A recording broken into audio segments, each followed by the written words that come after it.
where we never crash. We always come right back because we are invincible, we are unstoppable, and we will be here. That's right. And so, mockers, while I do the title, I'm going to hand it back to you.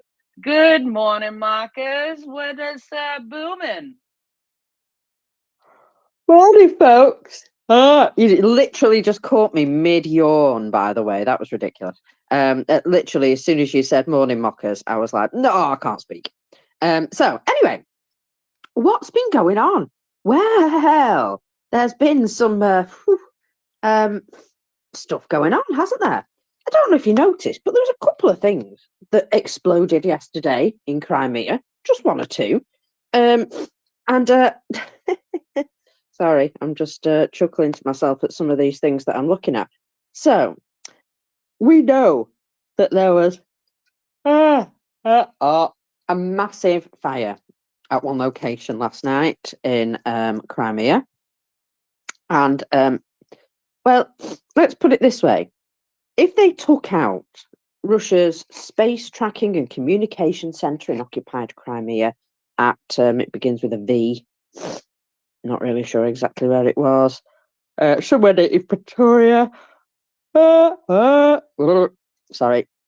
So, it's a space dish complex that corresponds to a location which was hit. And this would degrade satellite capabilities, I believe. Now, I'm just looking here. If the Ukrainians did indeed take out the Russian space tracking and communications center in Crimea, that is and they've put this in caps, really big deal. You see, they don't care about losing hundreds of thousands of mindless meat waves, but a material loss of something strategic like this is, oh gosh, that's painful. It does need to be solidly confirmed, but if it is, yay and yay some more, because yeah, that is what I would call a juicy target indeed. So now I just really need to blow my nose. Give me 1 second, because otherwise I'm going to sniffle in your ear. Yeah, we don't need you sniffling in our ear, and trust me, if you sound like my dad when he used to blow his nose, I used to be riding my bike 3 blocks away and could hear him blow his nose. Could also hear him sneeze when he was mowing the lawn. Yeah, I'm not kidding. It was like Well, I used to go out with someone like that. He'd sneeze, right, and I could hear him from the end of the street, and I was like, bloody hell. Yeah, There's no. need. When I was younger and my allergies were really bad, I used to go camping with some friends. My friend's husband used to call my sneezes my mating call. It was just adorable.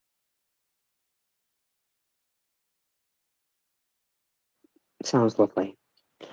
So It wasn't. yeah, indeed. So where are we this morning? Well, let me go back a little bit timey-wimey, to a huge fire. And what appears to be confirmation of a successful hit at this communication centre. Now, it's called the NIP-16, apparently, in Vitino. There we go. That's what I was looking for. Now, there are potential satellite consequences for Russia here. So,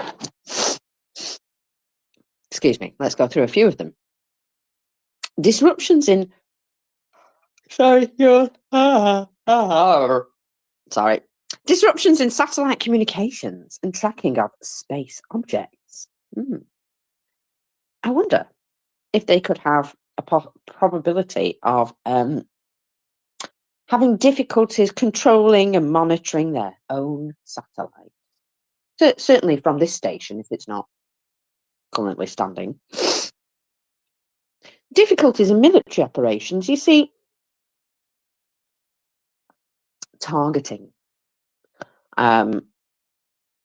reconnaissance, radar, signals and stuff like that. All this stuff sort of, it goes into the operation of missiles. It goes into the operation of your own air defences as well. And although it's possible they can get satellite data elsewhere, some of the stuff that's specific to them, might not be possible for other people to give them, especially if it's, connecting up with their own systems, which, not everybody has or even wants. Just saying. So, all in all, it's going to weaken them in some way. Possible it will weaken their intelligence and operational capabilities, especially in communications and navigation. So, weakened space monitoring will be the reduction of ability to track space objects. It could even affect national security and limit defence capabilities against potential threats from space. Oh dear. You know how very paranoid they are. Just tell them there's a space laser looking at them right now. Delays in their space programs. Oh yes, that's right. An attack such as this can set back your space research by some time, and can ultimately affect long-term goals in space exploration. The cost of repairs and reconstruction. Oh, do you think they're gonna? Sorry. Do you think they're going to spend that money again in Crimea to rebuild that thing in the current circumstances? I doubt it. Possibly not, eh? Possibly not. So that's something to keep in mind as well, that they maybe don't want to pour loads of extra money into that facility right now because it's, it's very likely it get bombed again, yeah? What's it? Sorry, little yawn song there required. It is the yawn song time of morning. Repairing and building damaged infrastructure would indeed also require substantial, in fact, financial and technological resources. So, tufty on the older stuff there. Disruption of international cooperation. You see, Russia has relations with other countries based on space cooperation, and this might actually affect their ability to do some of that. And this further exacerbates the decline of Russia's currently very poorly space program, already struggling due to reliance on very outdated Soviet era equipment. Shock. Now then, imagine you're one of their engineers, planning space programs, reprogramming hundreds of projects, very costly, and more. In order to definitively end the Russian space program, there are 3 more of these stations. Just saying. So it's just worth knowing that. And they do say that it was indeed struck successfully by the looks of things. There are a number of sources saying this. And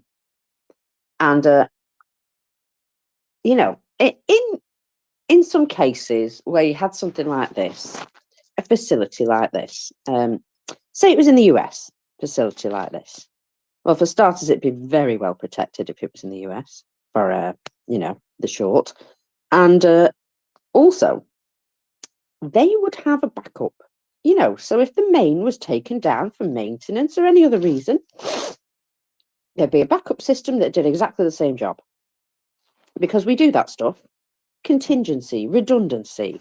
We build it in because if a system is that important to us, we'll have 2. Simple. I bet you they haven't done that in Russia. Just off the top of my head, I just have a funny feeling they haven't done that in Russia.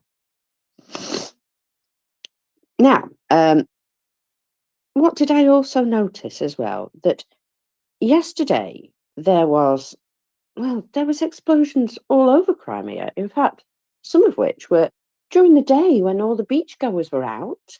And of course, Russia indeed tried to shoot down a missile over the beach. And it's quite clear from some of the footage that this is actually what appears to be a falling air defense missile. And when I say falling, I mean it's going straight down in its trajectory, as though it's gone up in the air, hit something hard, and then just fallen to the ground. Very possible that that is indeed the case.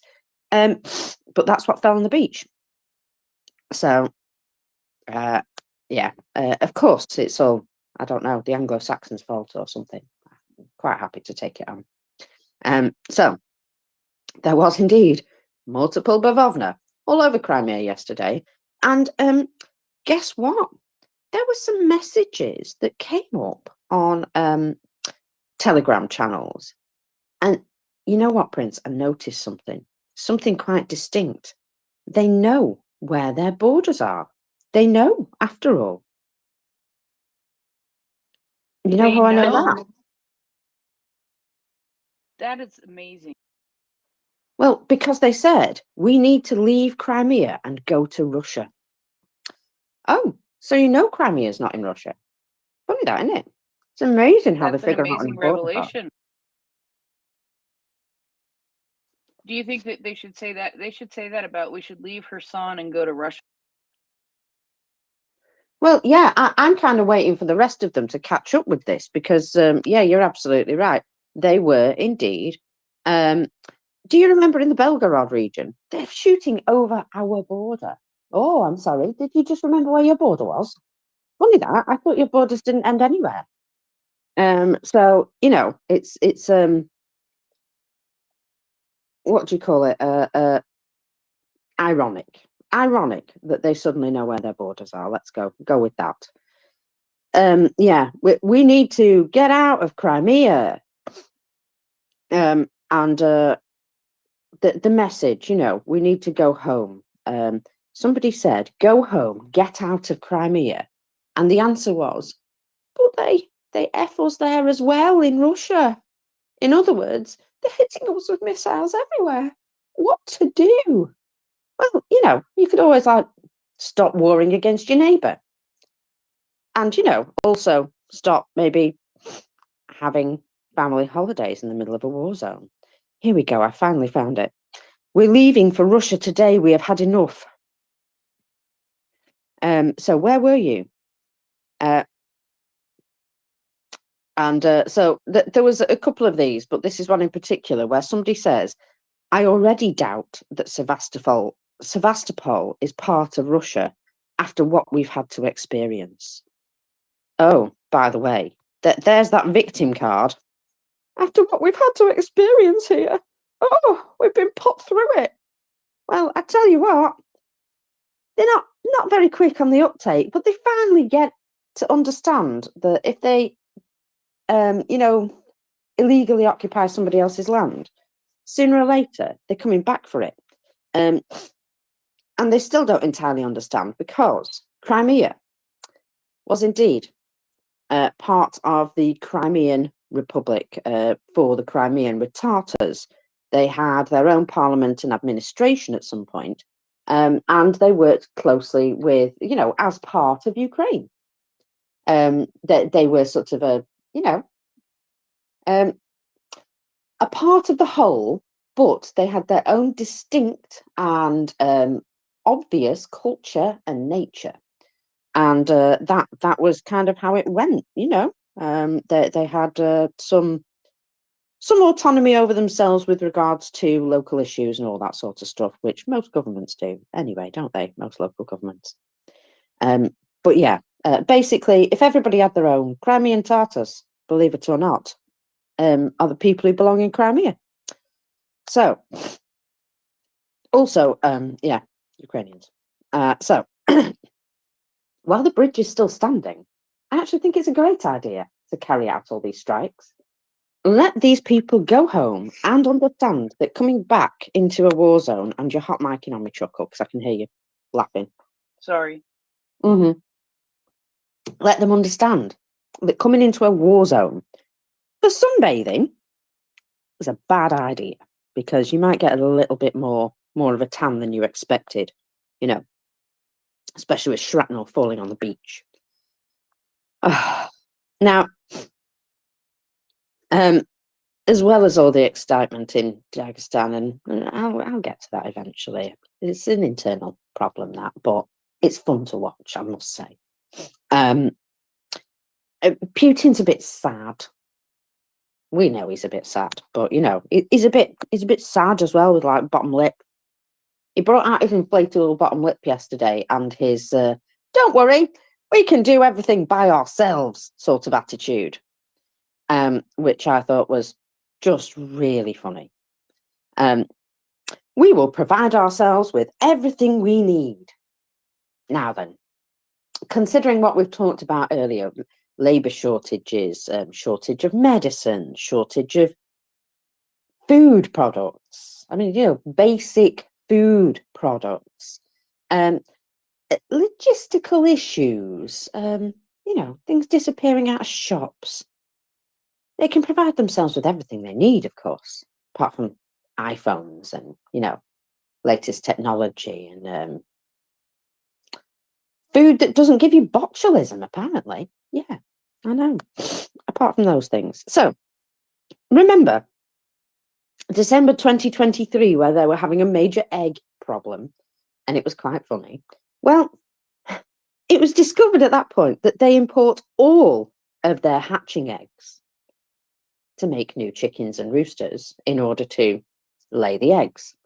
They import all their hatching eggs. So they are very reliant on other countries who they have gone about over the last 2.5 years, alienating really hard. So, as far as I can tell, they're providing themselves everything they need in order to fall apart. Yeah. Well, that seems to be where it's going as far as I'm concerned, because, yeah, if they can provide themselves with everything, why didn't they? Just point out. So there's a couple of other things happening, and let's see. Remember their good friends China, and remember how we had a couple of issues, like for example, a company in China ordered a massive chunk of copper, 2,000 tons of it, in fact, refined from a Russian smelter, and it never made it. In fact, the metal was listed as a much cheaper granite and probably ended up in Turkey, according to some of the shipping records. So staff from the Chinese company visited Russia to investigate what's happened. But bless the Russians, they won't even tell them which smelter it came from. They have been unable to identify even the place of origin of this metal. While unlikely to have any global repercussions, it is just the latest in their international relations, especially with regards to metals trading and its reputation. In fact, do you know, metals trading was one of the first things that Putin did as a sideline to increase his income. You know who else did metals trading as a sideline in Europe? Around the same time as well, Nigel Farage, that weasel of a man in the UK. Just going to leave that one there, right there. Just saying, possibly a coincidence, probably not. So anyway, yeah, they can't find the smelter. Awkward. So this sector, the metals trading sector, has repeatedly found itself engaged in a lot of scams and corruptions. Probably why Putin chose to use that method in the first place. And there are tales of fake warehouses, fake receipts, containers filled with painted rocks instead of actual metal pieces. In fact, Russia is one of the largest suppliers of copper, and China its largest consumer. But in order to, work with Russia, you have to expect things like this to happen from time to time. So, kind of funny. Now,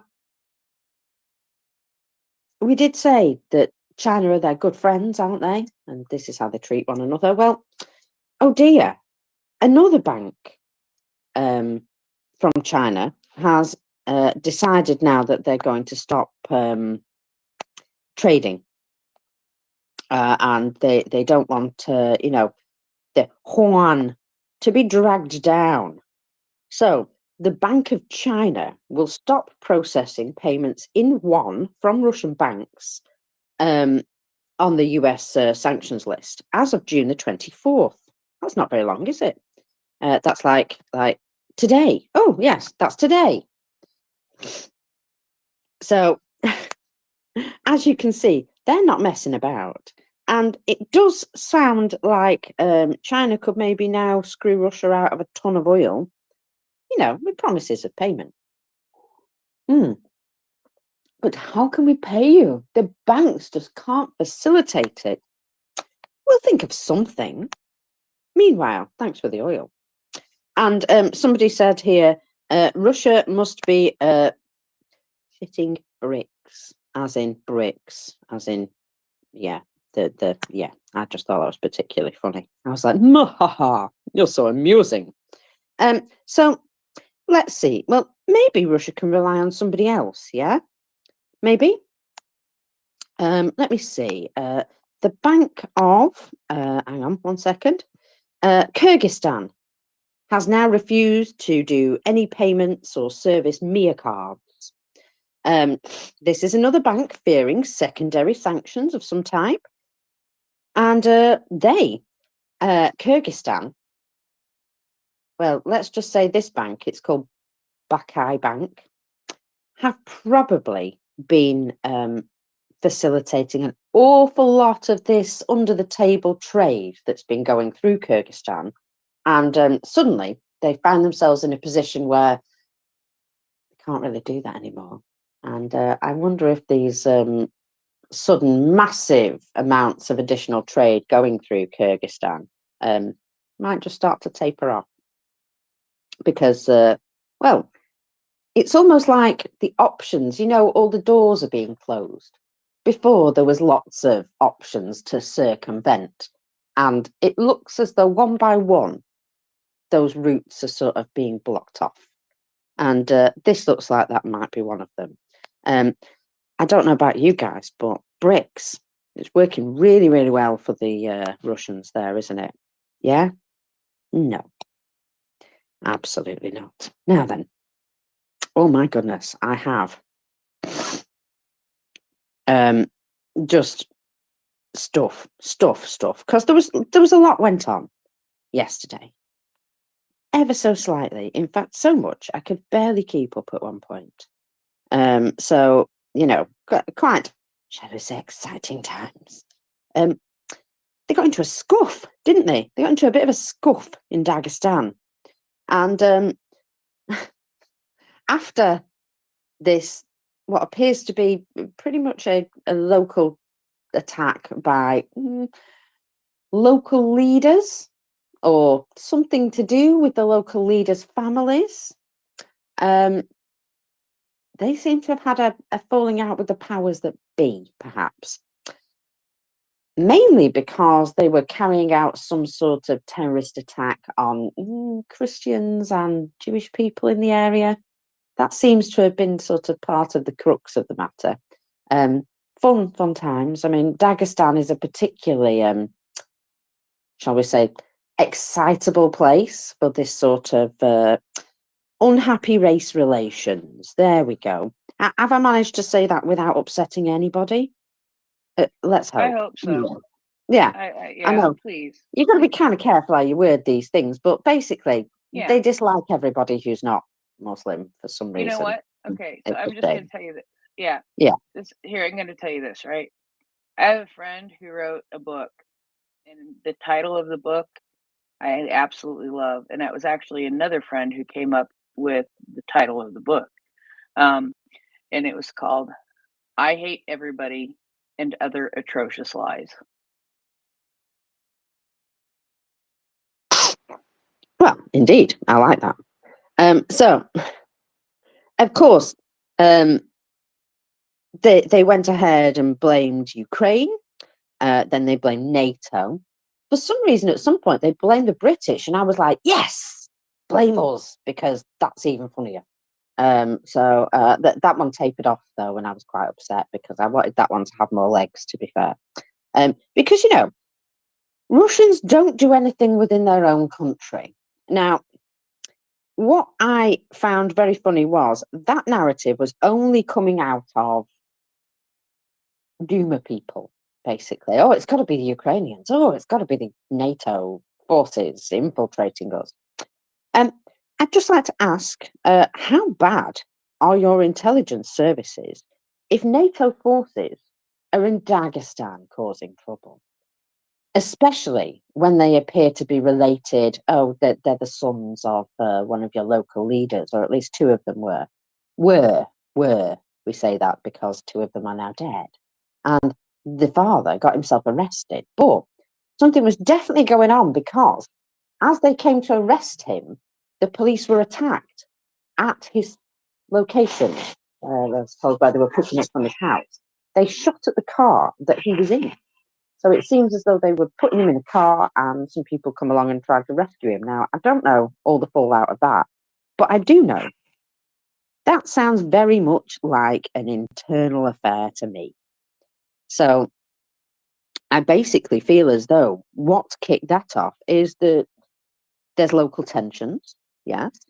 The police and security services of Russia are reducing in number. We've seen that quite clearly. They've complained about how their numbers are reduced, have they not?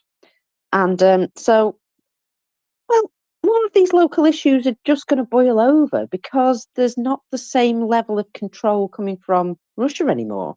And one thing that authoritarian states do is they sanction the violence. So, you can be violent, but only in some ways. You can get away with an awful lot of stuff. But the minute you're violent against government representatives, such as the police, that's where they draw the line, because obviously they need to maintain that level of control and respect for the police force and, well, fear. It's not respect, really, it's fear. But you know what I mean. So there was quite a lot that went on there yesterday. And I do feel as though this is just a symptom of a bigger problem. Nothing to do with Ukraine, this absolutely to do with internal problems in Russia. And one of them is that they have been basically victimizing all minorities. And I do mean all of them. It doesn't really matter who you are. As long as you're different, we'll pick on you for some reason. And so, yeah, they have alienated an awful lot of their minorities. And Dagestan is sort of a minority on its own when it comes to Russia and its colonized areas. Dagestan has a little bit more autonomy, mainly because I think Russia just thought this is too much trouble for us to try and completely bring under control, but we can make agreements with the families, whatever, that control this area, and it all runs hunky-dory, and it kind of does, as long as they all get along. But obviously, there's problems there that have been bubbling for some time, and now the police aren't quite so visible. These things just happen to bubble up from time to time, don't they? So I don't find that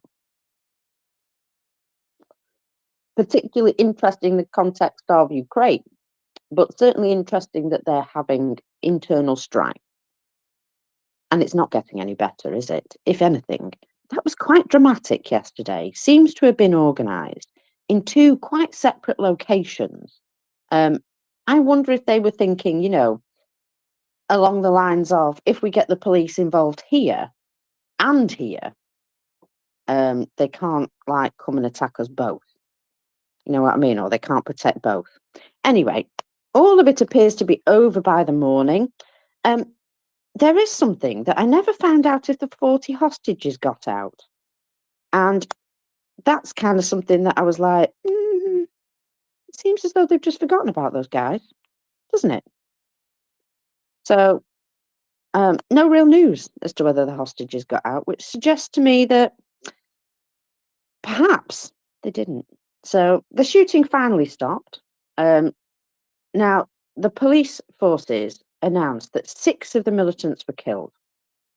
Yeah, I don't know. I just feel as though they maybe didn't take the rest of them alive either. Anyway, 13 police and 3 civilians were wounded.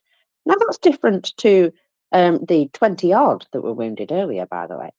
Just saying. So it is said that this was a gang-related incident, and the gang leader was indeed the son of the head of the district. So there you go. Internal gang violence, and it seems to have been directed at some religious groups for reasons. I'm sure they thought up some reasons before they did it. Anyway, either way, it could be that the places that they attacked were fronts for other mafia groups, for all we know.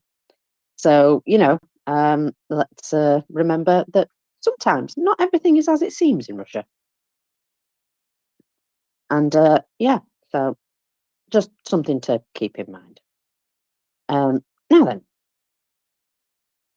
then, 6 hours ago, there was finally some images and information released about what happened in the Kyiv area yesterday, because there was a missile attack, and well, they were keeping information very close to their chest for the time being because they had shot down 2 missiles but had 1 hit. And that 1 hit, well, guess what?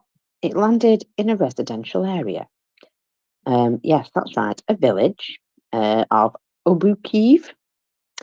It's about 40 kilometres south of the capital itself, and it sounds like there was extensive damage here. 72 private homes and 8 high-rise buildings were damaged. And that's the information coming out.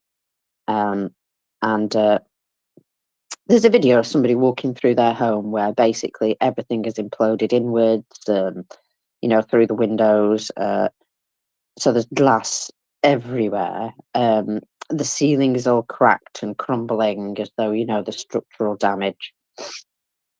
Yeah, it's a mess. And that is just typical of what Russia's doing at the minute, isn't it? Besides. So,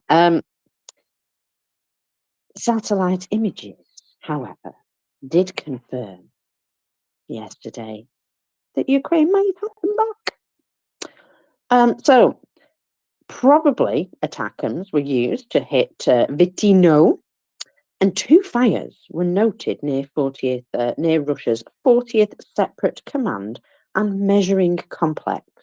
Now, it does kind of sound like a place where they go and have their appendages measured, make up your own jokes, but it's their long-range space communications centre.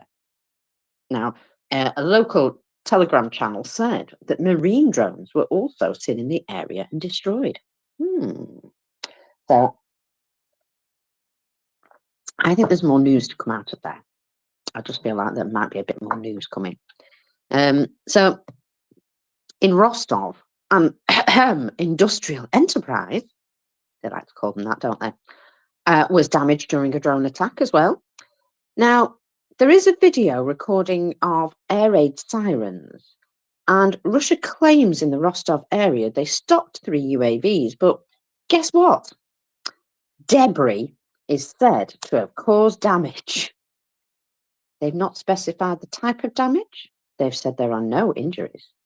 Of course, all of these things are, questionable, shall we say. At 3 a.m. in Ukraine, Lipsy seems to have been hit again, and Vovchansk was also targeted by aerial bombs. It was also noted that something was fired and hit around the edges of Kharkiv city as well. So, unfortunately, there is still, that going on every single day, and we've got to remember that no matter how distracting or exciting all the things might be, the crux of the matter always comes back to Ukraine. And we need to remember that and keep it at the forefront of our minds, I feel. Ukraine's like sort of the turning pivot on which everything else could succeed or fail at this point, I feel. So let us focus on the real issues, because here they are in Ukraine. Now, we did talk about, very much an internal problem in Dagestan. So don't get excited about the possibility of, internal unrest spreading. Dagestan is very much a one place where these sorts of things might indeed happen. But it was kind of special that it was exactly a year to the day Evgeny Prigozhin launched his failed rebellion. And I think, that sort of anniversary and stuff got a couple of people excited. But, of course, we know what happened. Exactly 2 months later, he was said to have died in a very suspicious plane crash, which was the focus of a very strange in Russian investigation. Well, I've got the details of the Russian investigation. So let's see what they found. Because it is known that Russia do have competent air crash investigators. So the investigation into the crash of Prigozhin's legacy Embraer 600 jet should have been very thorough, because they're actually pretty good at it. But right from the start, there was a high likelihood that this investigation was hindered in many ways. So, also, the high likelihood that it was the result of an assassination ordered by Putin himself. You'd understand why they probably didn't investigate it, quite as well as they should have done. So, in October 2023, Putin seemingly prejudged the results of the investigation and claimed that hand grenade fragments had been found with the bodies of those killed in the plane crash, and also said that there could have been lots of alcohol and drugs on board. In other words, they all got drunk and they were playing catch with hand grenades on an aircraft. I don't know about you, but that seems implausible, just in general. So, the VCHK Telegram channel has recently published a series of reports from the investigation, highlighting a range of findings and some obvious irregularities on how the situation has progressed. So, after the aircraft crash near Kuzhenkino in 23rd of August 23, its remains were reportedly dumped in a production workshop at, Spetstekinika. If I said that right, we're all lucky. A weapons and ammunition supplier to the Russian Ministry of Defense, about 30 kilometers away, inside a closed military settlement of Ozhony. According to a source, the aircraft parts and debris were literally thrown on the floor in a corner, and it's still lying there exactly where it was dropped. It was reportedly recently, however, moved in part to an unused production workshop to make space for production to resume in the area that had been dumped. So it looks as though it's just in the way, basically now. It's just a pile of scrap and they don't care about it. Now, their management was said to have no stamps, no instructions, receipts, or any documentation at all arrive with this pile of scrap. And requests to get to the bottom of that situation are basically ignored. Now, the air company that it's been handed over to, this the company management are MNT Aero of Spetsteknika's management, So their aero company is actually in bankruptcy, and investigators and special services literally are just shifting responsibility to each other. So 1 week it's their problem, and the next week it's the other guy's problem. That appears to be what's happening. So it is noted that the debris did not include any black boxes reportedly found intact but seized and classified immediately by the FSB. Investigators are said to have been told to base their conclusions on data from other sources without the flight data recorder's information. That seems a bit, difficult to have an investigation without the very thing that helps you have an investigation. But there you go. The contents of the flight recorders were not disclosed either. The FSB reportedly hired employees of the Aviation Register of Russia to clean them, but strictly prohibited them from looking at the contents prior. Investigators were also blocked from accessing documentation, apart from the pilot's license. So they got to see the pilot's license at Sheremetyevo Airport from where the plane took off. An investigator even from Russia's Federal Air Transport Agency was reportedly only allowed to see this document and interview a couple of the ground staff. The only item of documentation recovered from the actual aircraft was a crumpled inspection document, which was found on the runway where the plane was parked before departure. For some reason, the crew member seems to have thrown it away prior to the plane taking off, as it was screwed up and found in a bowl. Oh, well, at least they looked. However, once found, this document was immediately confiscated from the investigators by the FSB, with its significance being unclear. No surprise, really, is it? The investigators were also denied access to any security camera footage, which would have potentially shown the plane being tampered with. Yes.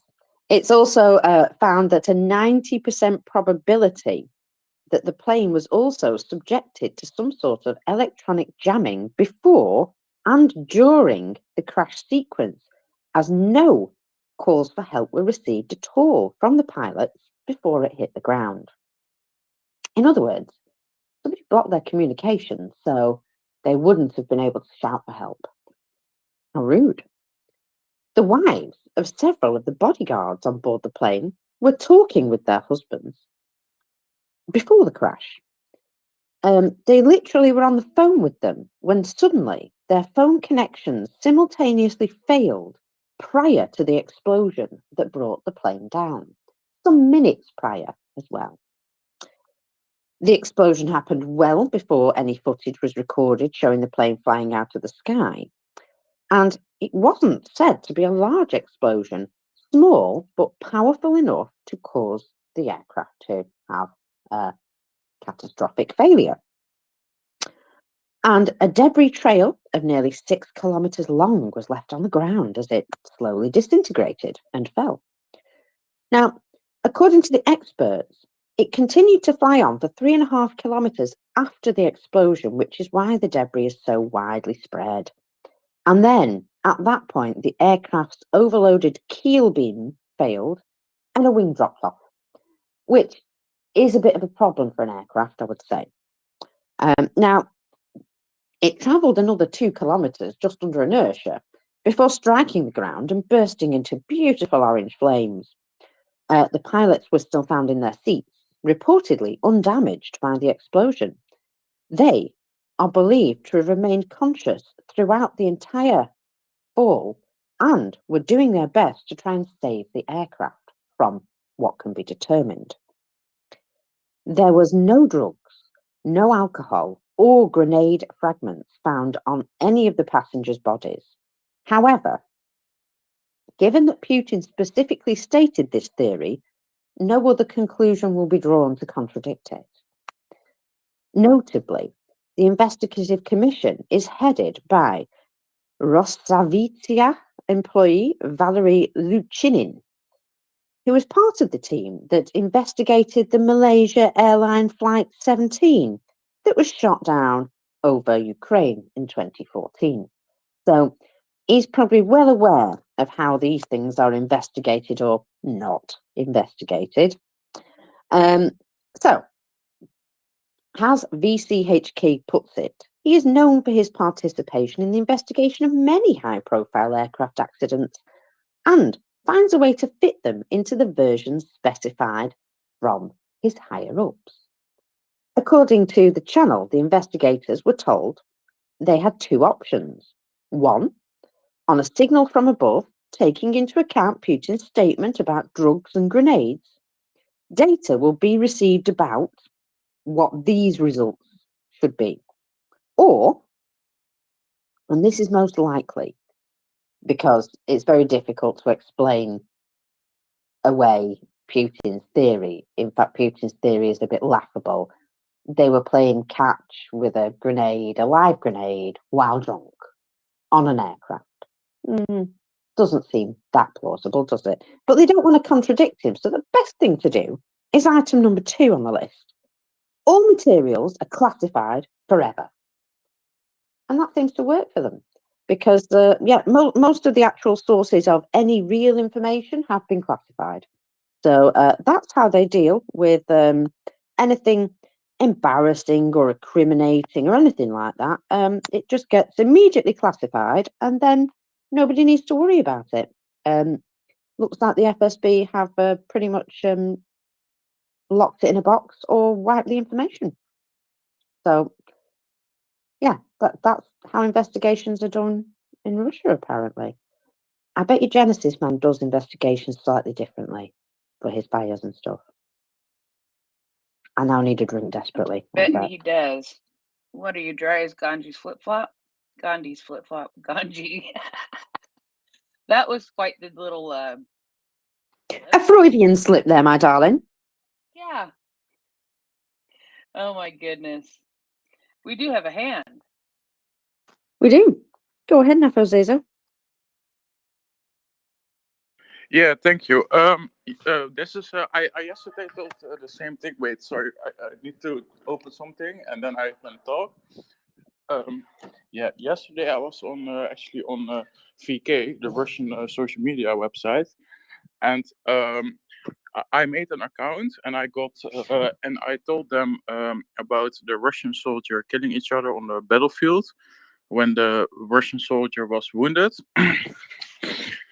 Besides that, I found something that is called Project I Want to Live, and that is actually a project that helps Russians get a number to surrender to the Ukrainians to actually live. And there's not a lot, there's not enough Russians knowing about this, I think. And I think there should be more awareness of this. That's all I wanted to say.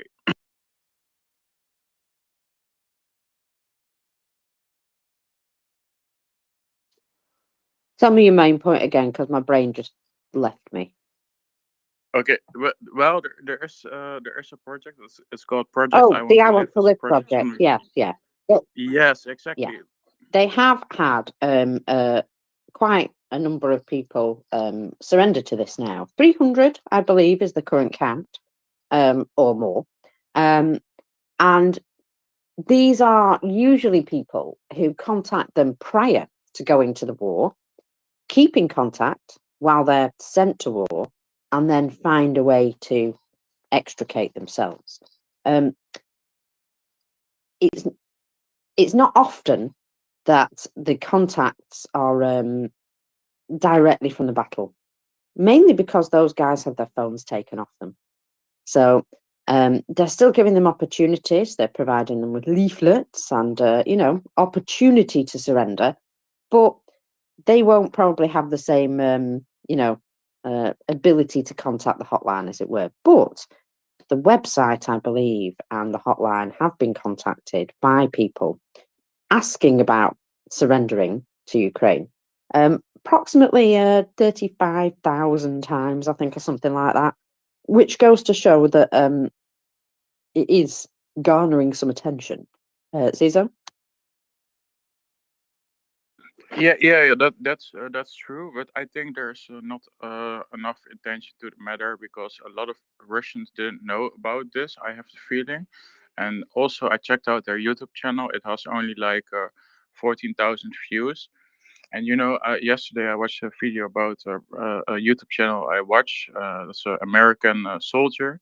His name is Preston Stewart. I also follow him on Twitter, and he was talking about how bad it was for the Russians and the conditions of the Russian army in which they had to fight, and they had to fight in really bad conditions. Some were wounded, severely wounded, and they were sent back to the front when their wounds didn't even totally heal. So eventually, one of the Russian soldiers said to his comrades and to other people, he rather walk home than fight this nonsense war in Ukraine.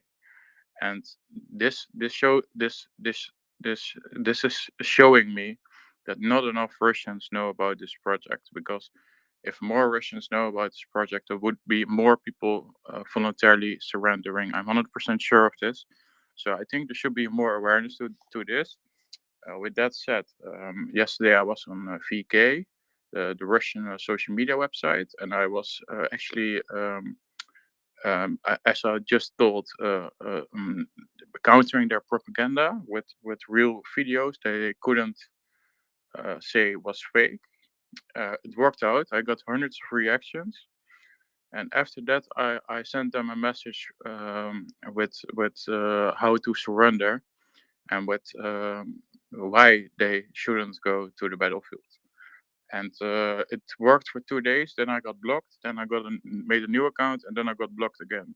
So I think this is a very good thing to do if you go to the Russian set channels and counter their propaganda, because some of them really seem to be brainwashed really hard, and you can really do a good job.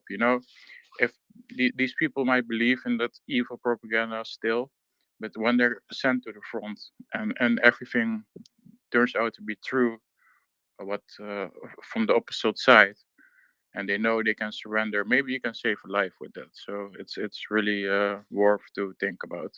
That's all I wanted to say. If Marcus has something to tell about it, I'm very interested in it, and I have to work in a little bit, so maybe I'm back tonight. Oh, thanks, dude. Yeah, it is very important, and it should be more widely publicised. I mean, Ukraine are doing what they can to get the message to the Russian soldiers and the families and what have you. But it's difficult because, obviously, if people even speak about it in Russia and get dobbed in by their neighbours, for example, that has happened. They get into all sorts of trouble for even just, suggesting it exists. So I think, that is also part of the problem of getting the message out. Although I do like the recent one where they did they put the message on what looked like banknotes, rubles, and it looks like a ruble. So you pick it up, and it's got a little message on it telling you, if you want to live, ring this number, and also there may be a monetary reward. Chat to us, because maybe you can earn some money and save your life, or something like that. It's got a little message on, and I think that is particularly inspired, because guess why those guys came to Ukraine in the first place? That's right, for the money. And guess what they haven't been receiving? That's right, the money. Every last one of them who sees a spare ruble on the ground might just consider picking it up. It's much more likely for them to pick those up than to pick up any other type of leaflet, to be fair. Now then, the Russian 40th Separate Command and Measurement Complex was very much on fire. Now, there also appears to be air defence installations lost. Listen to this. Bad news from Crimea again. 3 air defence installations have been lost. Military personnel were killed. A series of missile attacks on Crimea, according to 2 of our sources in the MOD, late in the evening of Sunday 23rd, several attackers hit the Saki region. 2 S-400 installations and 1 S-300 are disabled. Important air defence components have also been lost. Oh, cry me a river, or something along those lines. Go away, picture. Thank you. So, they also go on about how they're not just hit there; they're hit there again and again. And well, you know what's going to happen there, don't you? Yeah, they're going to carry on getting hit there again and again. Now, there is a little evidence for the attack on this particular radar station, and the fact that it may have taken it out. Now, this thing, if it's ruined, I'm going to say that it's really, really quite a big thing. Russia's space command might just have had a massive blow. So, also, in the event of any sort of nuclear exchange, it's very likely that these sorts of military satellites would be in use, and taking them out now actually reduces the chance of nuclear war. So there you go. And it is possible that ATACMS have been given to Ukraine with the suggestion that they degrade Russia's strategic options. Because, that makes us all a little bit safer. Now, somebody says, wouldn't they have backup downlinks for this? But the thing is, this radar station is both an up and a downlink. It's their Death Star, basically. And, oh dear, today is one of the worst days, or yesterday, in fact, sorry, was one of the worst days for Russia so far. Remember that meme? This is the worst day of my life so far. You see, I found it difficult to track all the action yesterday, be absolutely honest. And a number of people, dedicated souls, actually managed to. And this was the general consensus of opinion. They don't believe they have ever seen Russia getting hit on so many levels all at once as they did yesterday. And looking at other factors and what we already know, things are going to get a lot worse for Russia. Remember what Budanov said? It will get worse. Well, this is just the start of it getting worse, I believe. They've been getting just shafted a bit ever since the beginning of this very ill-advised war. And there's been a real bit of a shift in acknowledgement of what needs to be done recently. And that seems to have resulted in some new actions that Ukraine are able to take against them. And well, they were able to fight them off at the beginning, weren't they? But now they are brutally smashing the absolute seven colours out of them. And well, let's just say there are memes about how eventful this is going to be.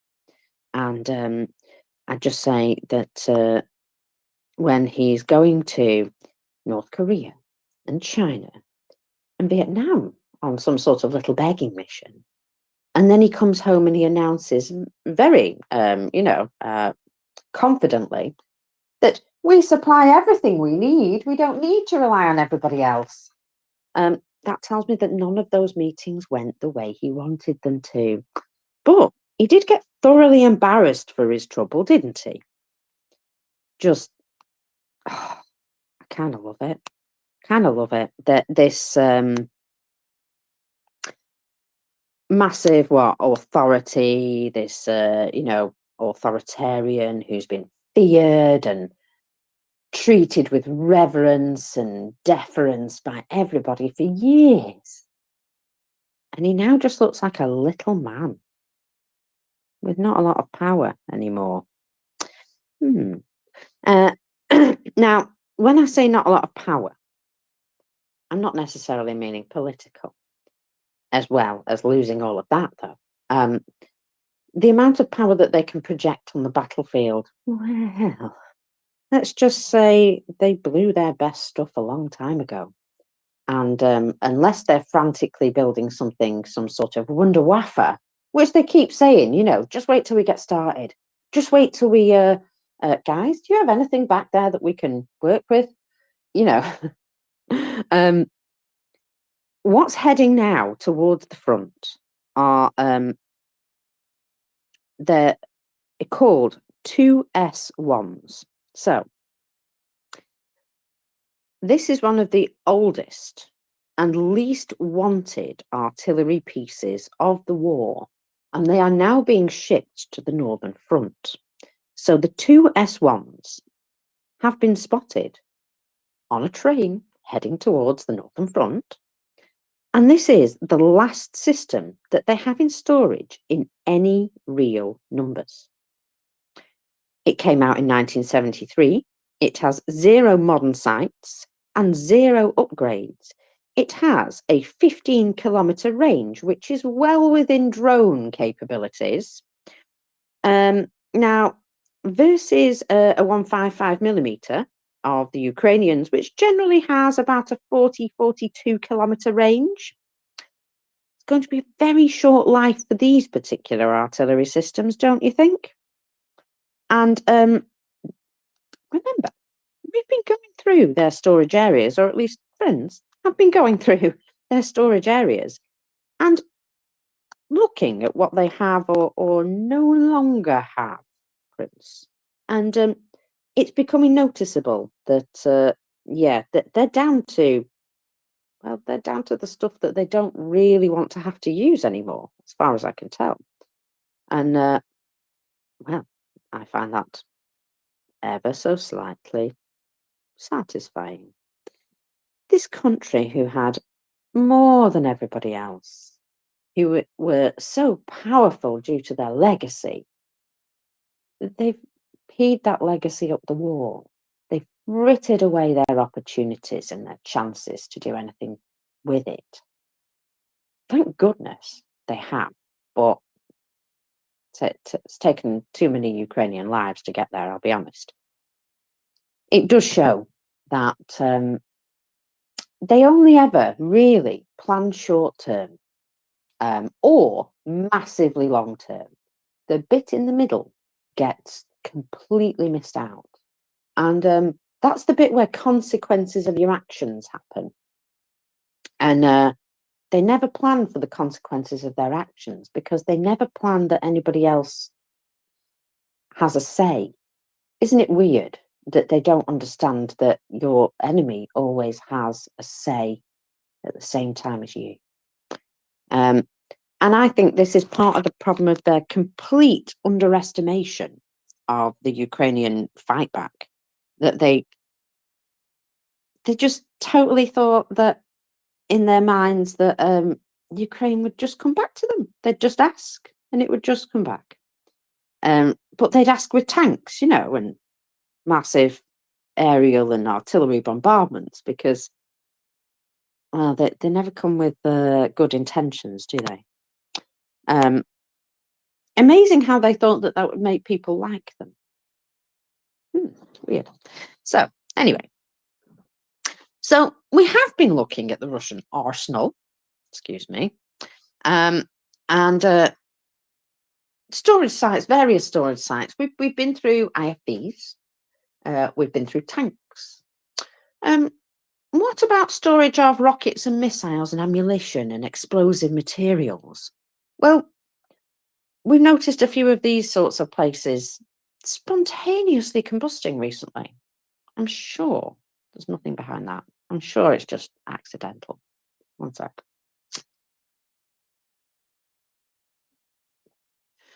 So, as far as can be told, one site that's being looked at here is one south of the small town of Patrikivo, something like that. So, it's sort of slap bang in the middle of Russia. So it's quite a distance away as well. Sort of bang in the middle between Moscow and Chelyabinsk and down a bit, basically. So if you want to look at it on a map, that's how you generally find it. And it does appear to be what I would say is quite a decently organised looking base.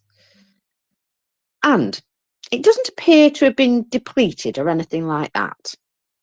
But there is a rare case of a missing storage site where some large missiles appear to be stored in the open without any cover or storage boxes, which makes it worth looking at. What is stored out here? Well, most of what's stored is either still in the usual pile of boxes or must be in the buildings. Now, there were some changes at the start of the war, but nothing that would be considered significant. A few piles got bigger, a few piles got smaller. It's possible they were just moving material in and outside. So, the area that's most interesting here, however, is the eastern part of the base, which holds the largest amount of boxes, missiles, and rockets. Now, this part of the base has both pre-war, from the 9th of July 2021, and recent images from the 30th of April 2024, with high-resolution footage. So, of course, it's definitely worth a peep. And in the lower half, we can't necessarily ID all the contents, but there are lengths of what appear to be larger objects. There's 6mm and 10mm. 6 meter and 10 meter long. Additionally, in between the two different recordings, another size of boxes was added. So it's noted that they have been moving stuff around. The upper half of the area on the picture contains mostly openly stored KH-22 missiles. There were 95 in this location in 2021 and 103 counted in 2024. Now, the additional missiles are likely from some very large storage boxes that appear to have been removed entirely from the area. That means there's around 57 KH-22 missiles in total removed from this base.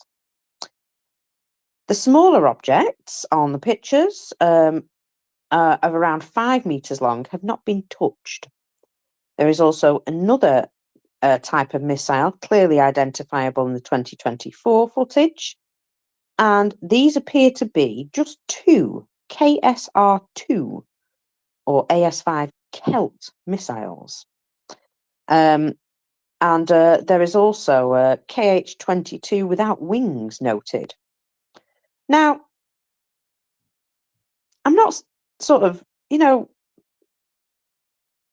being daft when I suggest that these sorts of things are somewhat sensitive munitions. You'd want to perhaps keep them in a temperature-controlled environment, at least, at least out of the worst of the weather. I mean, it's not advisable to put something like this completely exposed to the elements, is it?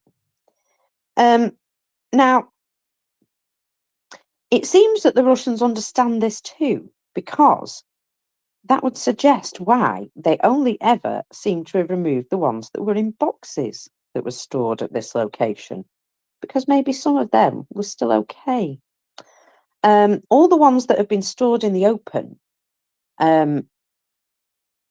have been left alone.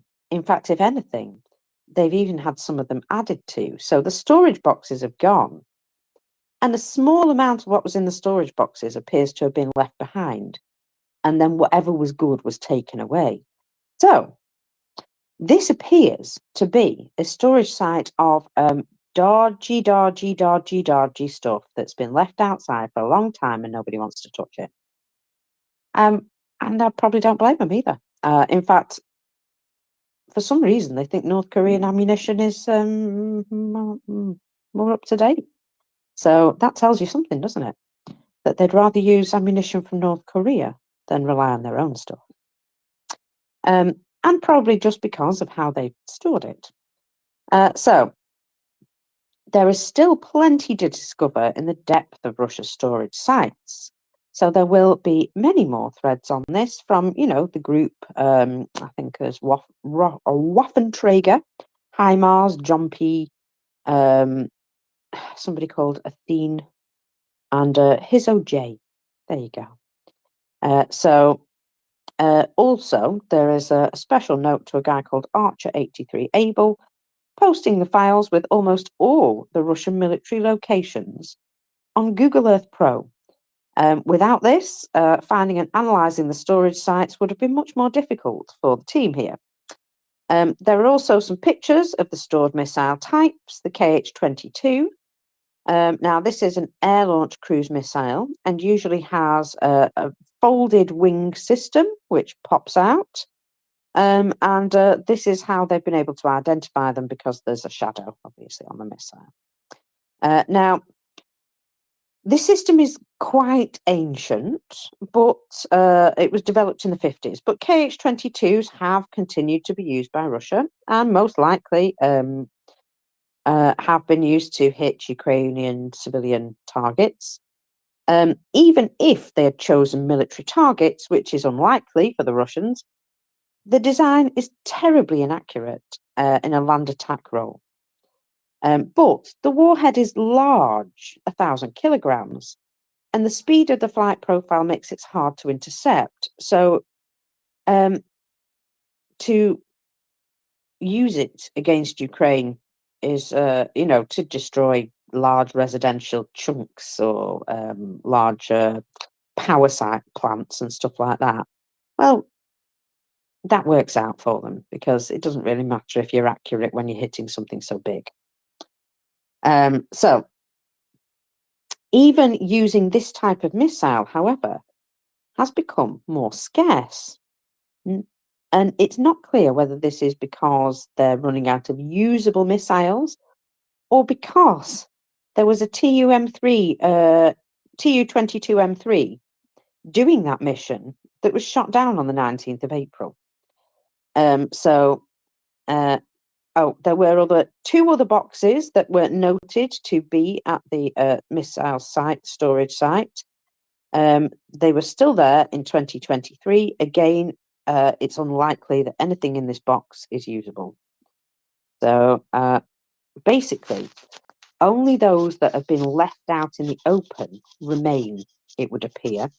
And if anything, they've been slightly added to, which logically means that this pile of stuff is a scrap heap and nothing more. And it's possible that they might try and develop a capacity to restore some of them, but it would be unlikely that they would be able to bring a lot of this back into service. So they've got an awful lot of weaponry there, which is so old and defunct that it's just piled up on a scrap heap. And well, that's how it's going to be for the rest of the time. So again, Russia just, everything's falling apart on them. It seems to be the way of things. Now, just bear with me 2 minutes, Prince, because I absolutely must just do something that requires noise. Yeah, absolutely. Not a problem at all. I know exactly how that goes. I don't know that Mockers, I don't think you've talked about it yet, but there was a hit in Odessa this morning. And I'm seeing now that there are 2 victims as a result of the Russian attack on the city. According to the mayor, there are hits on the civil infrastructure. One of the rescuers, a volunteer unit, a rescue dog, were under the rubble. This is very, very sad. And we'll be getting more information, I'm sure, about this.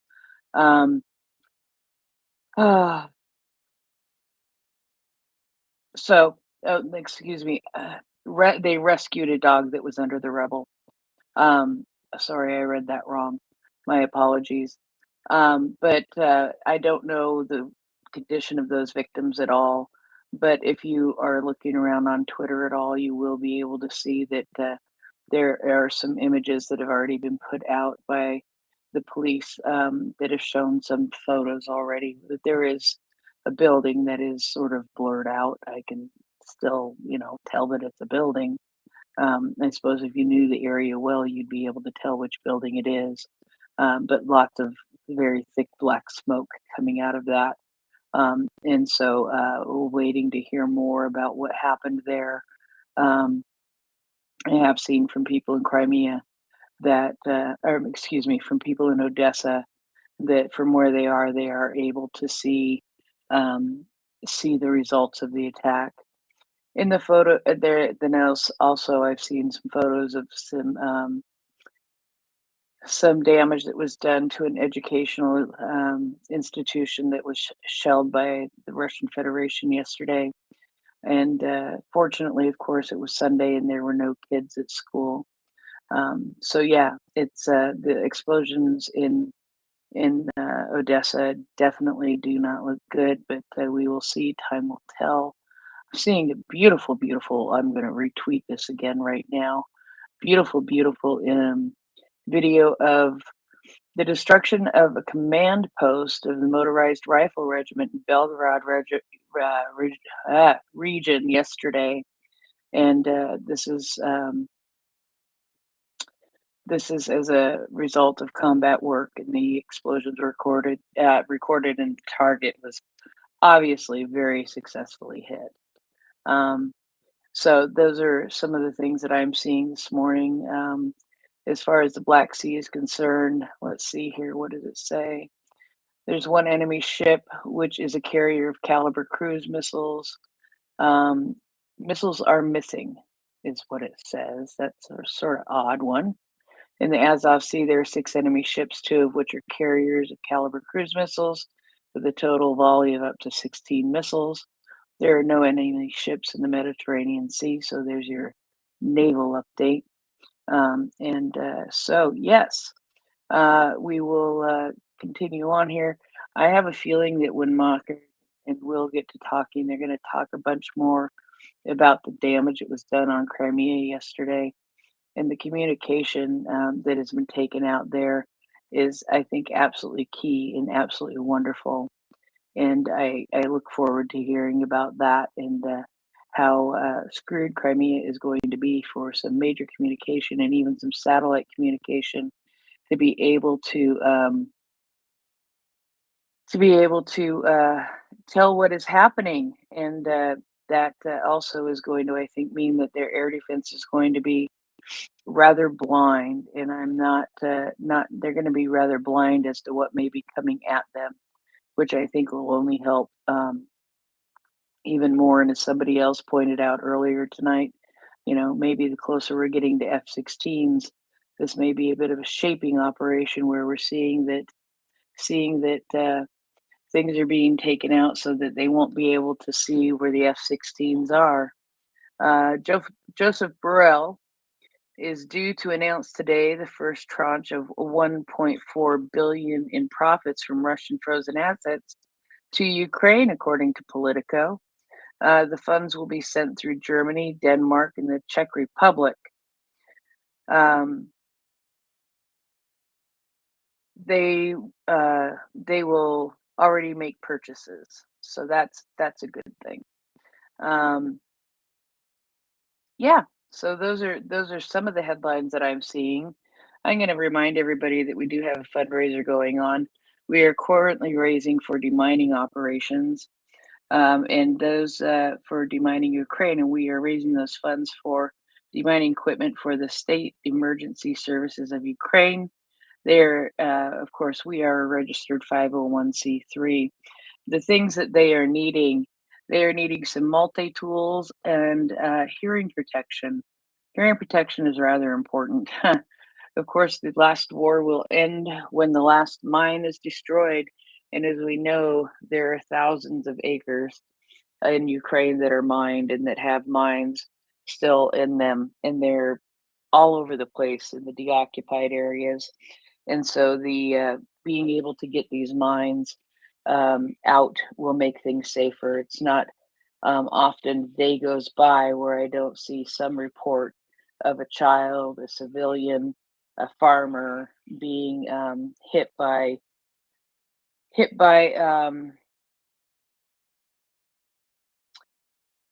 being hit by running into a mine, having a mine creep up on them and causing them to lose their life. I've seen situations where kids come up on them and start playing with them because they don't realize what they are.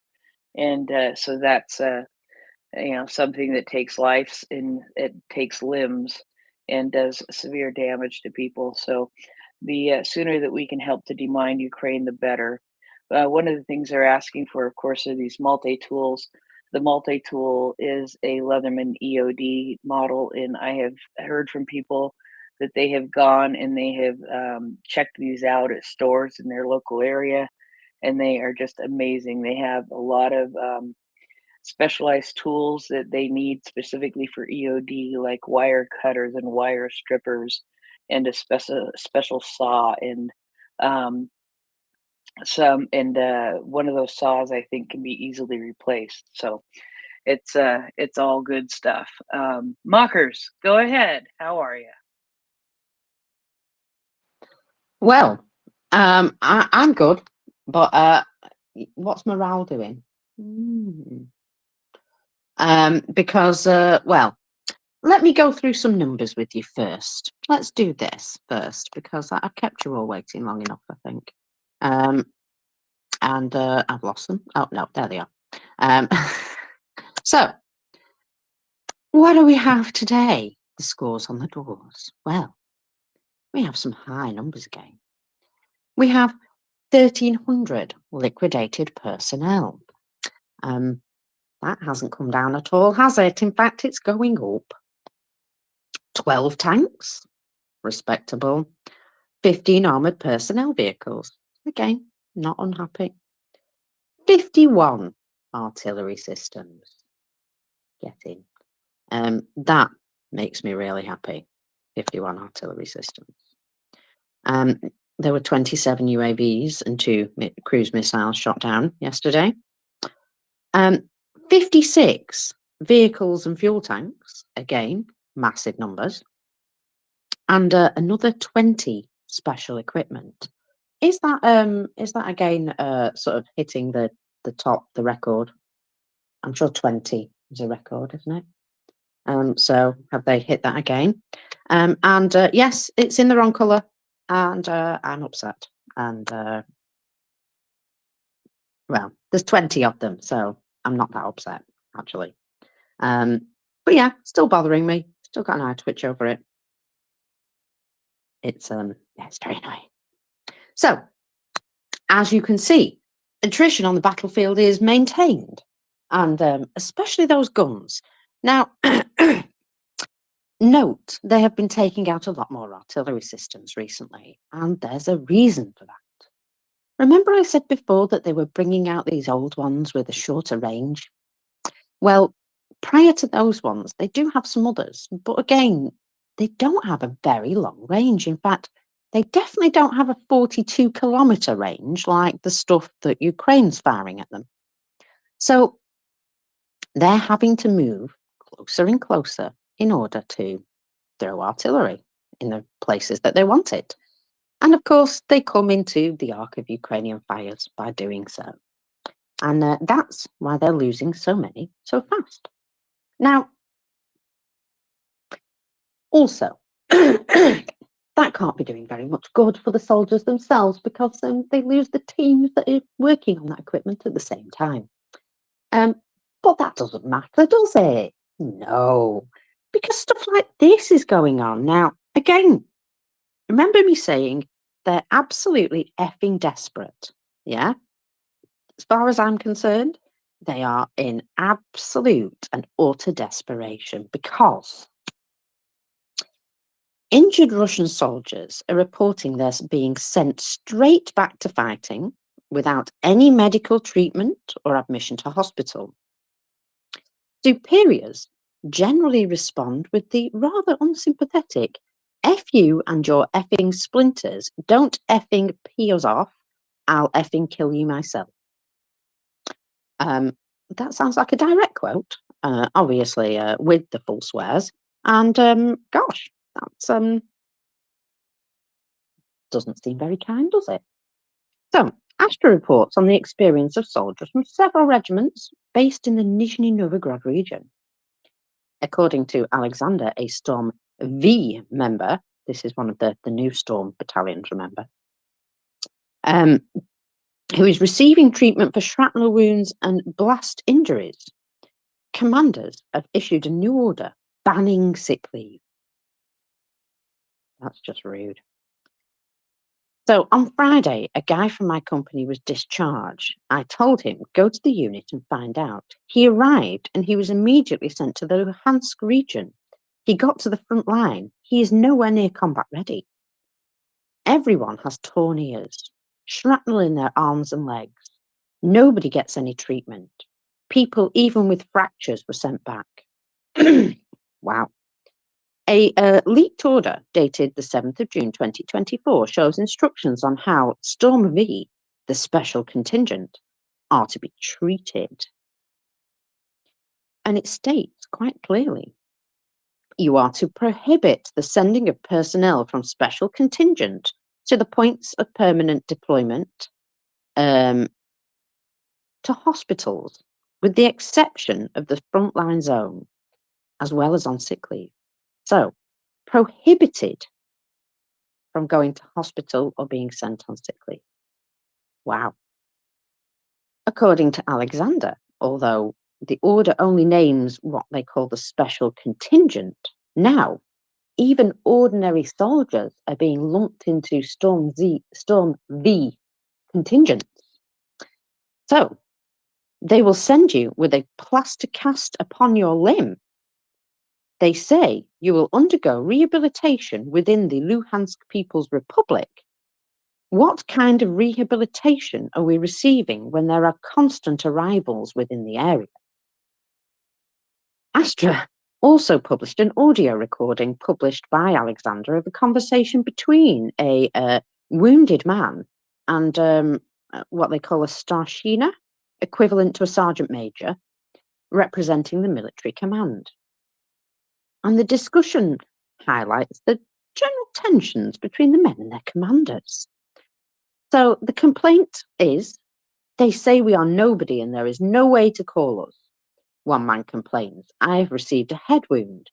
I have 13 fragments in my head and body, in my hands even, and yet I am forbidden to go to the hospital or even the clinic for treatment. I need treatment. I am covered in fragments. The conversation doesn't go well. In the end, the senior officer accuses the man of alcoholism and shouts, shut the F up. F you and your effing splinters. Don't effing pee me off or I'll effing kill you myself. And then hangs up on him. Well, gosh. I can only say we are very lucky that not all armies behave this way. But if that is not a level of desperation, I don't know what is. You just wouldn't do it, would you, Will?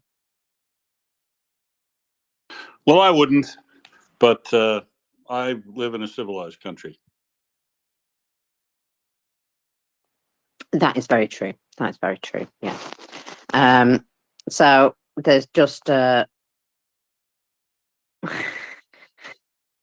sorry. Yeah. So someone else is also pointing out this old artillery systems that are heading to the front. Oh yeah, the 2S1s. Yeah. Oh yes, yes. They are marginally better apparently than towed 122mm, but they're really old and they don't have any upgrades, and it looks like they're really in the shit if they're relying on those things.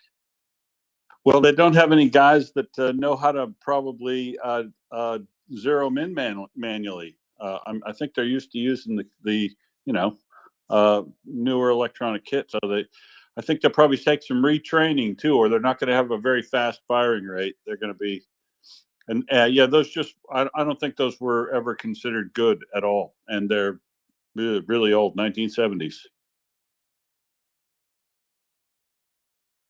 Yeah, as old as me, those things. So better than nothing, I guess, right? We were talking about tanks yesterday and armored fighting vehicles and stuff, and so Daniel's point was that a Leopard 1 is a bunch of Leopard 1s is better than one Leopard 2, and so you don't want to discount the fact that it can throw shells downrange, 15 kilometers, but 15 kilometers is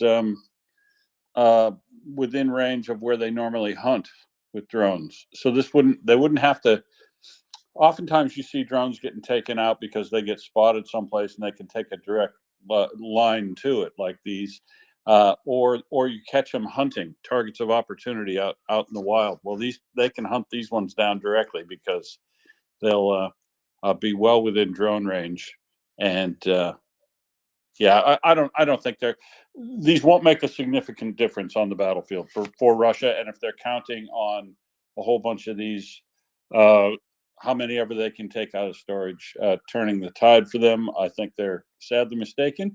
And at some point, mockers, you got to wonder some of this garbage that's moving up to the front, like those rapiers, those anti-tank guns that they put in place ages ago when the Surovikin line was going in. I really doubt. I don't think anything's ever been killed by them, and they get wiped out immediately. I'm not sure they were worth the transport cost and the taking up space and a load cost that the logistics effort to get them to the front line. It's basically like taking them down to recycling in Zaporizhia. Well, it's one way to recycle them for sure. Yes. Yeah, they do tend to end up in scrap, don't they? So yeah. And just the very fact that they're wheeling in stuff now that has a range that basically puts them directly in Ukraine's fires. I just feel as though that's it's going to be even worse for them around. Wow. I've just seen a full demonstration of what's inside a Russian IFAC these days. And it kind of looks like something that you'd use to fix your bicycle. One of them kits. Just so as you know. 1971 production. They're still finding these things on the battlefield. Wowzers. Now then, have you seen some of the... oh, in fact, Josh, go ahead. Josh? Okay, hi. Sorry. I was just listening through headphones. So I'd like to ask Will. He seems like he knows what's going on. I'm just wondering how far are the bases from, because I don't know anything about this. Perhaps you do. It sounds like you do. So how far are the base from where they could have a drone and just go out there and do, in either this war or the other war, So I'm just wondering if you could answer that question. How far they can actually span, I guess, is what I'm asking. Thank you. So are you talking about the short-range drones that they use tactically near the front line, or are you talking about the long-range drones that they attacked as far as the Gazprom refinery in Ufa? I'm gonna guess both, if you don't mind answering a quick answer on both, if you don't mind. Yes. So the close-range drones can normally hunt around about 8 kilometers behind the enemy line, but they're subject to jamming, and there's bunches of issues. But like these, that if you knew where something was and you were flying directly to it and back, I think they could probably go out to about 15 kilometers, and which is why these older artillery pieces that are quite frankly not up to snuff for this day and age, they're likely to get killed very quickly. Now, the long range drones are obviously the Luti and some of and the ones that look like little Cessna airplanes. I'm not sure the limits of those have been 100% tested yet, but we know for a fact that they can go out as far as I said, Ufa. They flew to the Gazprom refinery in Ufa and did some damage overnight one night, and that was, I'd have to measure it out again, but they haven't. I guess the full range that they probably have, we haven't really heard Ukraine lie to us yet. And they claim they have drones that can reach 2,000 kilometers. So I would probably take them at their word if I were Russia.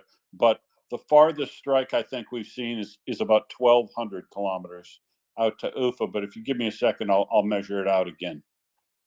I will give you a second for sure because I'm just interested. And I'd also like what kind of payload can they carry? And then I'll be quiet and you guys carry on, please, and thank you.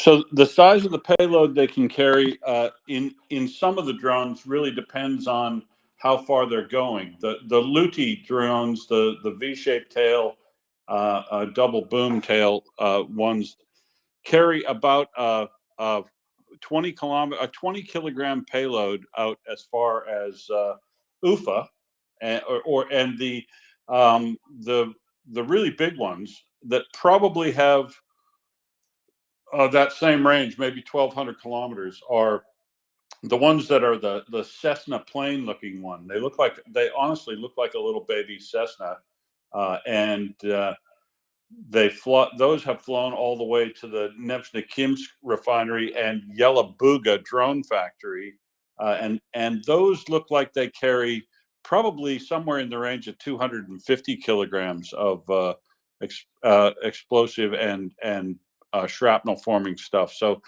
it's quite a big plane, but as you would expect, right? It's kind of like a little micro light Cessna, and it's all remote control, so it doesn't have a pilot. So 250 kilograms, I think, is the size of that explosion. And that when they used it on Yelabuga, it was clearly it had a lot of accelerant in it. So they also probably fill the plane up with as much fuel as it can carry, because if it's going a shorter distance, that fuel will contribute to the fire and explosion that gets generated. So that Yelabuga, if the size of that fireball in Yelabuga was any indication, at that drone factory, that plane could have gone a fair bit further because it let out a pretty big liquid hydrocarbon sort of fireball, like a movie fireball, big orange thing. So probably 1,500 to 2,000 kilometers would be realistic for those drones. Not for those drones specifically, but for something that Ukraine has in the bag, because their head of their drone army has said publicly that they have drones that can reach 2,000 kilometers, but we have not seen them yet. Thank you. I appreciate that. I was just curious. As you are. No worries, Josh.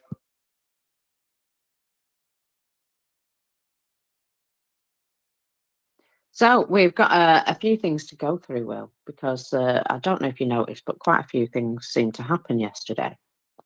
It was a bit of a fun-packed day, wasn't it? And one of Indeed, the and overnight. Absolutely. So one of the things that I'm particularly interested in is the massive, massive fire in Crimea, and also a number of other hits in Crimea. Now, this morning, would you believe they're bringing piles and piles of flowers to the beachfront in Sevastopol for the people who were injured and killed there. Wonder how many flowers they've laid for the Ukrainians they've murdered. Anyway, it was noted yesterday that there was a bit of a turn in the general feeling of things. All of a sudden, they remembered that Crimea isn't Russia, and they really wanted to go back to Russia. Amazing, isn't it? That they remember where their borders are when they're being smacked senseless. Why they need so many reminders, I'll never understand. But anyway, one of their Z bloggers stepped out of line yesterday and received a phone call and was told, take that down. And he duly did. But you know how the internet is forever. The internet's forever, folks. And of course, people picked up his message and thought, well, maybe this should be spread far and wide, this message, because he obviously felt these things were real at the time of posting it, and then he removed it because he'd obviously said too much. So, Roman Saponkov, for years, promoted the war against Ukraine, has posted a quite revealing post yesterday about the events in Crimea, but after 12 minutes, deleted it. Apparently, it seems he received a phone call after a little time, and in the typical style of Russian courtiers, duly deleted the post. Although the information about Russian AD missile falling on the beach could have been an additional warning for desperate Russians who continue to sunbathe very close to military airfields. The overall thought is a correct one. The annexed Crimea is a conflict zone, and it should not be visited by holidaymakers. People should be made aware of the risks, and ultimately, they are illegally present within Ukrainian territory. So, let's have a little look at what he said. In Sevastopol, I think they hit the airfield. Atakams, although they don't spell them like that, they always call them they always spell them with K's, or they put S in instead of a K. It's weird. Anyway, I think it's just a translation thing. Is used either at the airfields with equipment or at the base of air defense systems. S-300 or 400, I think the missile was shot down, or it performed abnormally. If the warhead had opened normally over the beach, there would have been hundreds of dead. Attackums is a terrible thing. I wouldn't be surprised if it turned out that it is actually our air defense missile that fell. The death of children and civilians is a terrible loss. Do not be in the areas of military airfields, please, people. They will continue to hit them. Our response to this will be to try and improve our air defense systems, as our president said. And then the post was removed. So 12 minutes later. So I think, it is a message that should be spread far and wide, that indeed their own air defense must have caused this, because had a cluster munition from an ATACMS landed on that beach, there would be more obvious signs of it. And, there's a video, showing a single object looking like a large piece of a missile falling directly downwards, which does suggest that it might have been an air defense missile. Yeah, so either the casing of an ATACMS, but it's a strange color, or the casing of an air defense missile, because that's what they do, mockers. They fly up and they explode near but not on the thing they're trying to shoot down, and all of that shrapnel shreds the device that's coming out and causes it to break up, not unlike they did to MH17. So that's what that looks like, and that falling debris of that looked very possibly to be a surface-to-air missile booster, or and there is also evidence on the ground, as you say. There is not evidence of a direct strike of an ATACMS missile hitting the ground, either a unitary warhead or a cluster munition variant, because we would see obvious evidence of that, and we don't. What we do see on the ground is individual burning houses from roof fires that look like they probably are a result of falling debris, and people injured and killed near an airbase that were also probably killed from falling debris, or portions of the explosive that hit. The problem with Russia allowing, and these people vacationing within just a kilometer or two of the Saki Air Base and Belbek is, folks, it's a war zone. Wake up to yourself.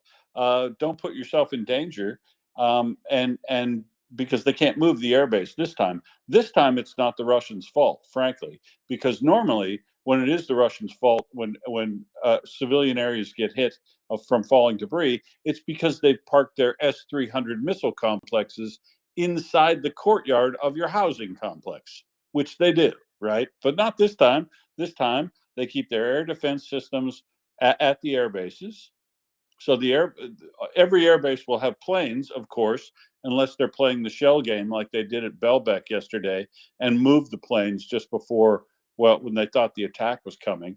Because so they move them around like, 3-card Monte, which is why we got to do a big combined attack. Anyway, they moved the planes. The air defense got hit up at Padaria, and the air defense also got hit down here in Sevastopol, and then those strikes, along with the reduction of the air defense systems over the past 2 weeks that we've talked about, allowed the corridor to be open so that they were able to strike the radar station up near Yevpatoria and at Vitno, and that, as I think you've probably talked that one to death, maybe at Mockers, but that Vitno strike is could be very, very significant, and I think that probably explains why.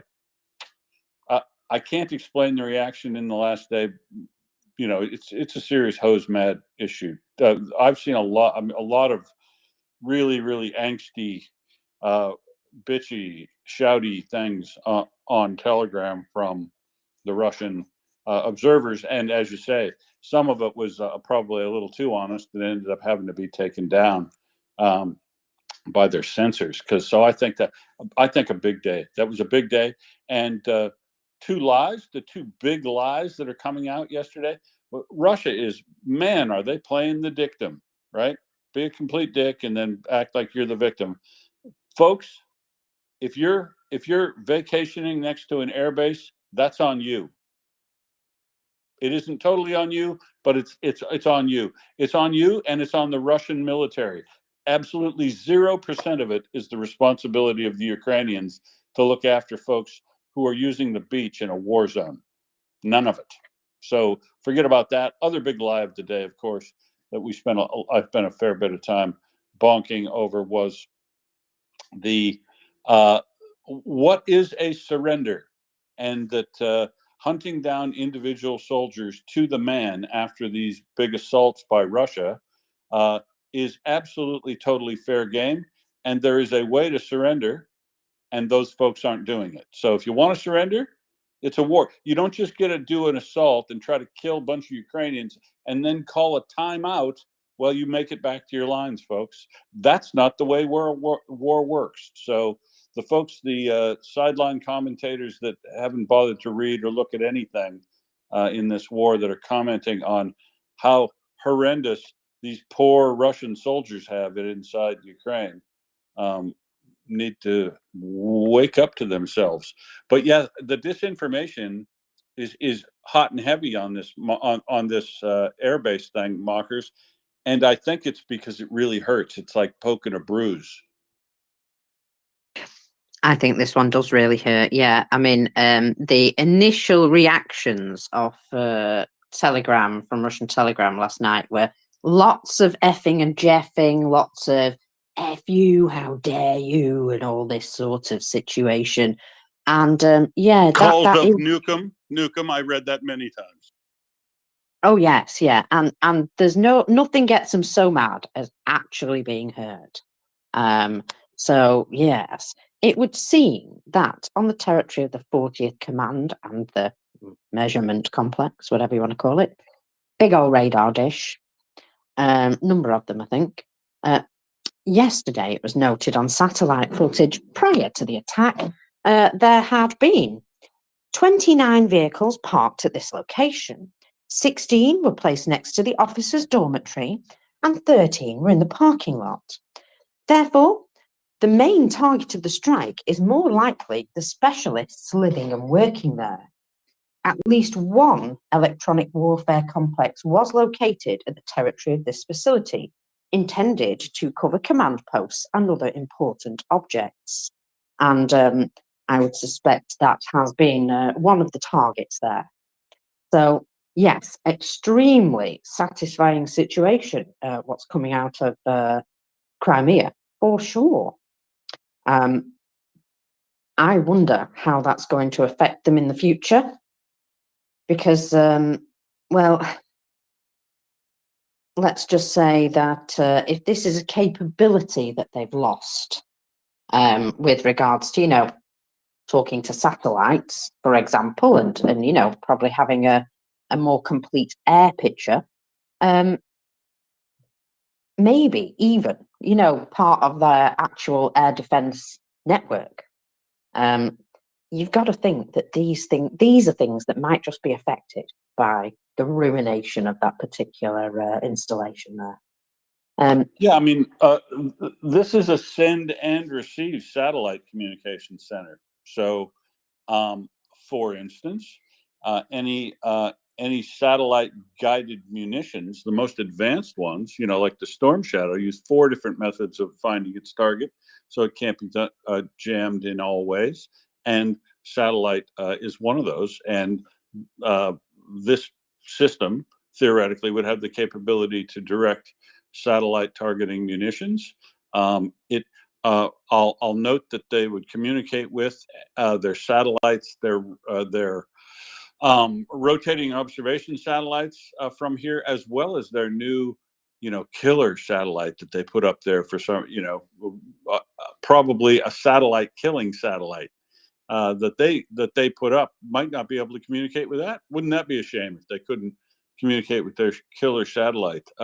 Plus all of the regular electronic eavesdropping and early warning detection that you get, that they would have here for incoming missiles and things, and aircraft too. They probably have some aircraft radar out near this base as well, or certainly along the coast. So it's I think it's going to be a big deal. I'm really looking forward to seeing the satellite damage assessment footage here, because I would like to see if they've taken out the central control building there, and or the the officers' mess and or accommodation over there to the west of the radar arrays. But it's a monster. There's 4 different types of radar arrays that I can see in this satellite photograph just on Google Maps. So it's got to be worth something, and they're so cross about it that it has to be significant in probably multiple of the ways that we could suggest: communication with weaponry, communication with planes and other assets, ships and things in the area, communication with satellites, and early warning capabilities.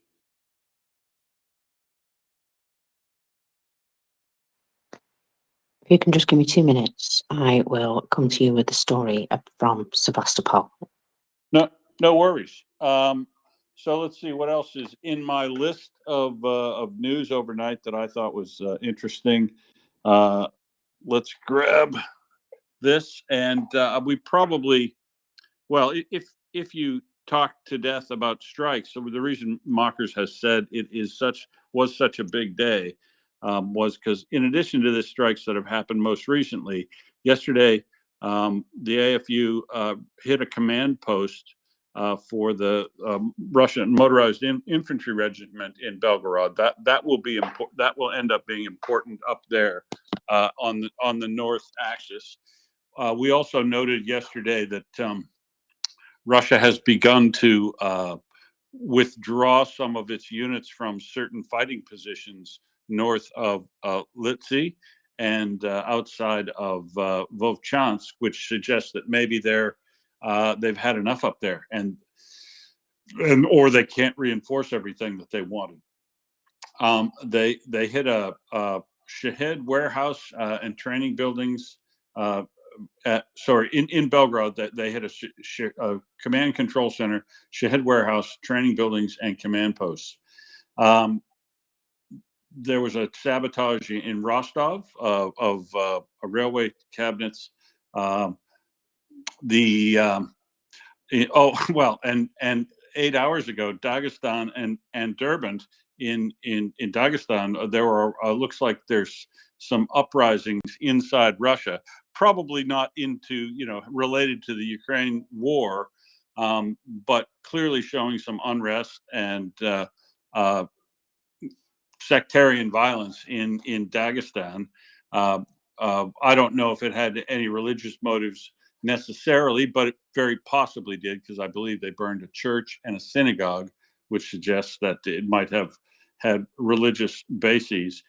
The big news yesterday, though, for me, had to be South Korea's reaction to North Korea's written agreement with Russia, and South Korea reacted absolutely appropriately by saying, "Well, this allows us then to change our position on what we're going to supply Ukraine, because they're North Korea is their sworn enemy from North Korea's side, and if North Korea is doing a mutual aid deal with Russia in the event of a warfare, and Russia's probably triggering that to get additional support for its current war, that means that North Korea will now be able to call on Russia to do the same thing if it decides to attack South Korea. So that changes the whole game for South Korea, and they rightfully immediately said it changes the whole world on what they can supply.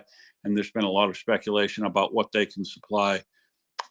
We talked about, you can take anything literally, right from small arms up through tanks and rocket systems and everything, because Korea currently outspends probably the rest of the world in maintaining a current and significant defense capability, because they've got bloody North Korea just across the DMZ, continuing to cause problems and havoc and threaten them and generate escalation. So I think that's big news. Right away, we could see South Korea start moving additional ammunition to fill gaps, because supply from the United States, supply from Europe, supply in this Czech initiative, supply through all these various means is going to mean there's little hills and valleys in supply of 155 ammunition. So adding another supplier into that mix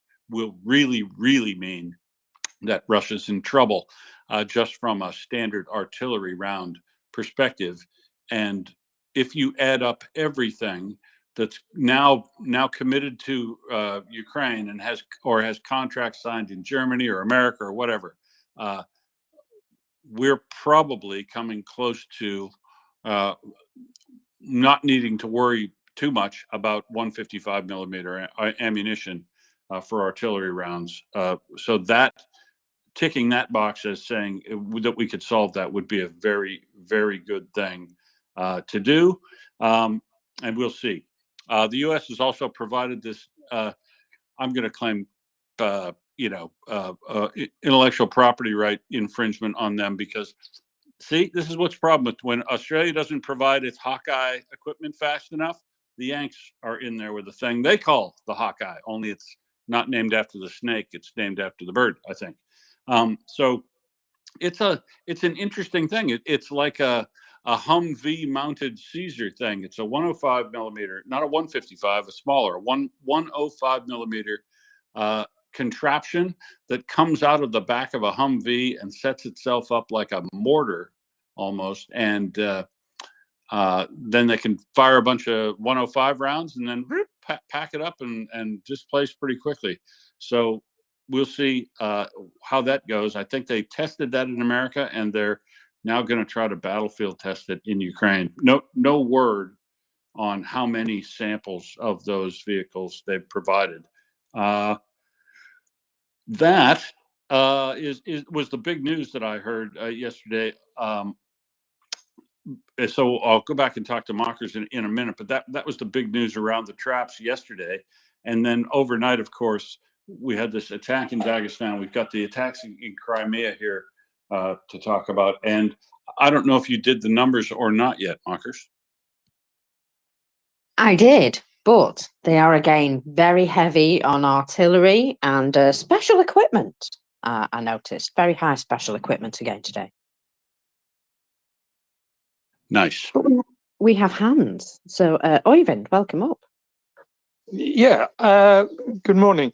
About this South Korea reaction, what is difference now? Because the Russians got a batch of North Korean weapons.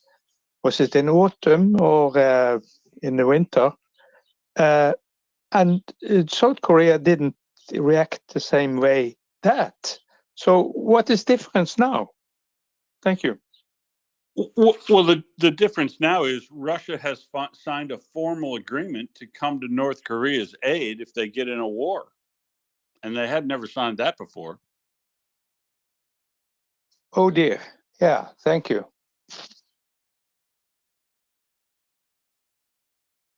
Josh. Oh dear. Josh, go for it. Yeah. Okay, and Oyvind, you just asked one of the questions. That's very good. And but Will, you're very eloquent with this, so I'm asking, and so are you, Walkers, by the way. So I'm just wondering now that Oyvind has already asked about the Korean aspect. I'm just wondering if you have any idea of what the civilian Russians have to say about this. So are they getting tired of this? Are they still rah rah rah or whatever?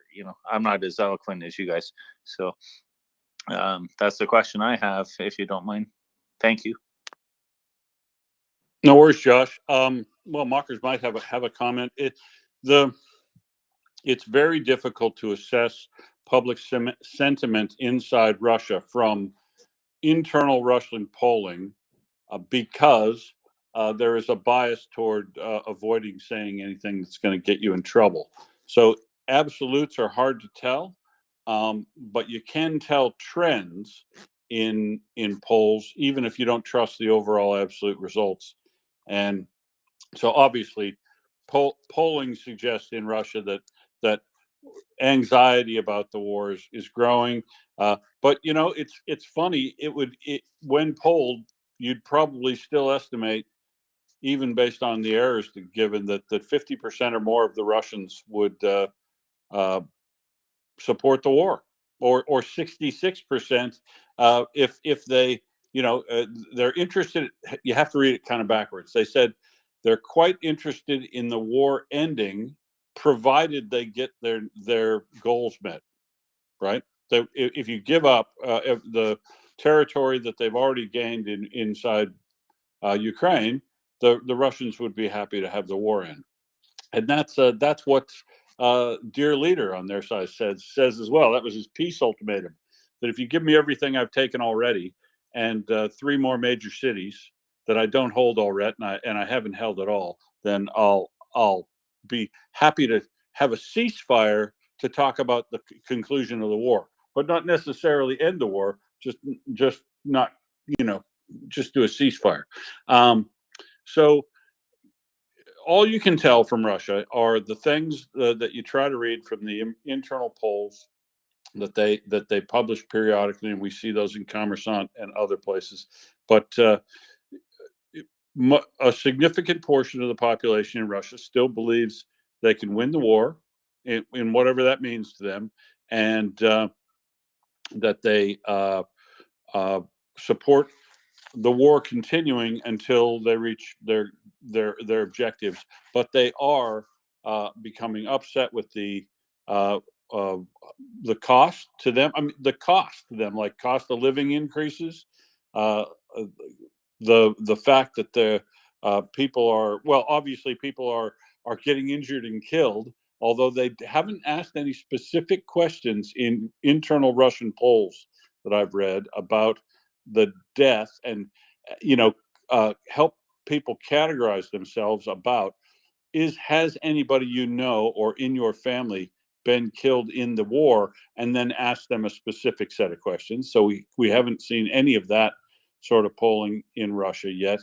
But there is obvious signs that people are unhappy, because you see mothers of people that are mobilized protesting. hard to tell. I mean, I have a very small and very skewed sample of people that I talk to inside Russia.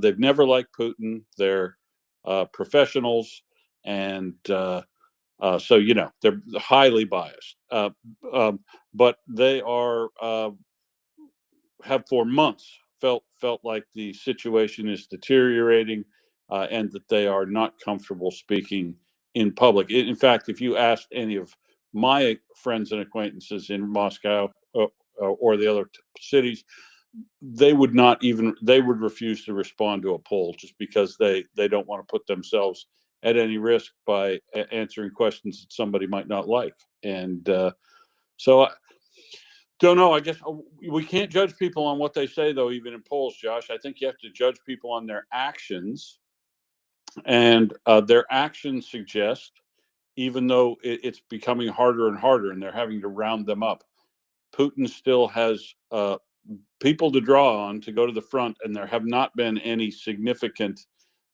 protests, like regime changey, stop the war type protests.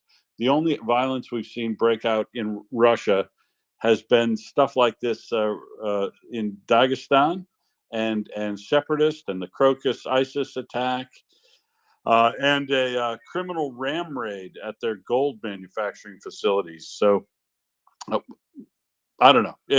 I don't think Russia is close to giving up support for the war generally, although there'd be a large plurality of the population, I would guess, that would go along one way or the other with whatever their government wants to do, because they're not interested in making waves, and they don't see themselves as being tied. They don't recognize the natural connection between people who live in a society and the government that represents them around the world.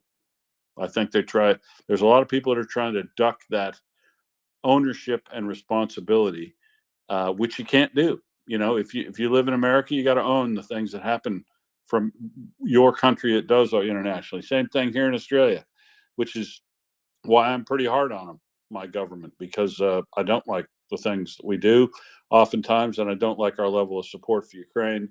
But if you live in Russia, the alternate is true too. If you don't like the war that's going on, you have a duty to act and do something about it. Otherwise, you own that war. You own the genocide, and you own the damage that's being done in your name on a day-by-day basis. So I guess I don't know. Mockers, do you know anything about shifting sentiments inside Russia? Have you heard anything? I think David's around too. He probably reads more than I do on this, but I haven't read anything new since that last Medusa poll, which I read about a month ago. Yeah, I would say that generally the sentiment is not good, but they ain't going to do anything about it. They're going to do a lot of grumbling, maybe make some videos. That seems to be about the size of it. Ivana, go ahead. Thank you, Marcus. So I wanted to make this precision about South Korea for the question that was asked, why South Korea reacted now. Actually, South Korea didn't react to, North Korea offering weapons to Russia. They reacted because this time Russia offered weapons to North Korea in case they need it, but also, scientific assistance. And the weapons they are talking about are air assets and longer range missiles. So South Korea reacted in self-interest, actually, because North Korea is talking all the time about how South Korea should be attached to North Korea. So they acted in self-interest, and it's only normal to act like this. And if Russia is willing to help South Korea's enemy, North Korea, then South Korea will help Russia's enemy, Ukraine. So it's not a reaction to the weapons that North Korea gave to Russia. It's rather the other way around. It's a reaction to the promise of Russia to give significant military help to North Korea. Yeah, and it's also, I mean, think about it. Putin has suddenly turned this into an arms race between North and South Korea. And I know who's going to win. I'll be totally honest. So, yeah, for some reason, Putin talks about proxy wars all the time, and he's just created a proxy war with North and South Korea. It just makes me laugh. I know that's not really the case, but, you know, it just kind of made me chuckle because South Korea have, well, technology and, you know, expertise and production lines. Probably things that North Korea lack a little. Yeah, I just want to add something because Putin is selling North Korea an illusion. I really don't know how much. Well, probably they are kind of behind North Korea with the scientific development and so on because of their isolation. But I don't know how much Russia could actually help them. They helped them to launch a rocket and it fell off the sky, for example. So he is selling an illusion. You remember Armenia and how Armenia asked for help and gets nothing. That's probably what will happen with North Korea. Yes, maybe they can deliver a batch of long-range missiles, but that's pretty much it. And they are selling them an illusion. They are taking advantage of, you know, their production of ammunition or whatever in order to use this in the war. And when the time comes and North Korea will do something, hopefully not, Russia will say, well, yeah, you know, probably not. Hey, the Oh. other news I forgot to mention until I just saw Miss Ioana show up here is that the Romania is going to have we were just talking the other day with Anda about the fact that Romania's only got a few piddly F-16s. Well, guess what? Your Christmas has come early because the Mihai Kogalnicianu, I think they probably need It's to rethink perfect. that name. Yes. Mihail Kogalnicianu Air Kogalnicianu. Base, Yeah. MK, is going to become NATO's largest air base in Europe. They're going to host all the 16s, the Romanian F-16s they have there now. They're going to have a bunch of MQ-9 Reaper drones, and they're going to be the rotating platform base for the NATO Air Force that's currently doing patrols. So that's a big bolster of air cover over Romania, is it not? Yeah, so that base at Mikhail Kogalnichano will be developed. It will be really, really, really big. I've seen the plans, 4 times bigger than it is now. And indeed, a lot of planes will be based there. That base is functioning right now. There are planes there. Actually, that's the place from where the planes that are patrolling over the Black Sea are operating every time. We had like Typhoons and Eurofighters and other planes. Right now, there is a Finnish squad or something that is based there for 2 months. We had Italian planes, French planes, planes from Ukraine, UK, and so on. So we had a lot of planes there, and indeed, it will become even larger. And just like another anecdotic thing in Mikhail Kogalnichano, everybody's learning English because of the presence of so many foreigners there. People want to be able to talk to them, and they are kind of just learning English. You know, in the shops, the shop owners, the cafe owners, and so on, they are very much into learning English because you know they want to integrate and to serve better the presence of the military personnel that is there. Thanks, Ioana. Karen, what have you got to add? Well, I had sort of an off-the-wall story that I thought I would check out, and at first I wasn't going to bring it up because I thought this is probably just a domestic issue. But then I thought about the fact that Ukraine is progressing in its bid to join the European Union, and I wondered if what I'm about to bring up could interfere with that.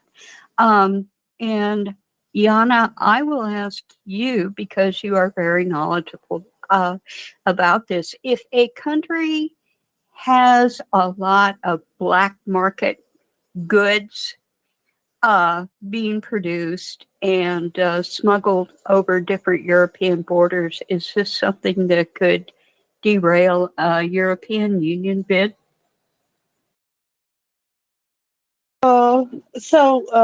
Black market goods, this is an assumption.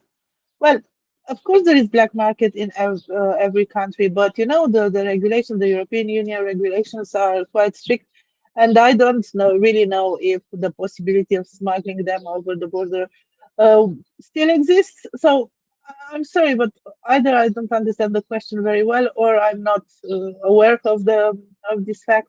I know that in Romania, for example, when integrating to European Union, there was a lot of work in order to ensure the border security, the customs checks, and things like this. So it was an important thing, and also we were preparing for the Schengen in the same time. I believe our preparation for Schengen was ready in 2012 after entering European Union. So there is an effort to reinforce the controls and to ensure that there isn't a black market. But this is related with every other stuff, you know, the rule of law, enforcing the police and the links with the European police, with Interpol and so on. So I'm afraid I can't really comment on this, but what can I say is that along with the other efforts to align the legislation and the economic conditions and so on with the European Union, there are efforts also to reduce the gray market. I wouldn't say really black market because, yeah, I don't know. Well, thank you very much for that comment. I'll be more specific. I did tag everybody with this article, and I found it at a site called liga.com. And so if you think that news source is unreliable, please tell me. But what it concerned was illegal tobacco. And, I thought, well, that's got nothing to do with war. And, but, I thought, ooh, maybe it might affect the European. And the title of the article is The Shadow Tobacco Kings of Ukraine. And I guess that the illegal tobacco production in Ukraine, they're buying raw tobacco and then, processing it there, wasn't a very prevalent thing. It was only accounted for about 4.7% of the market.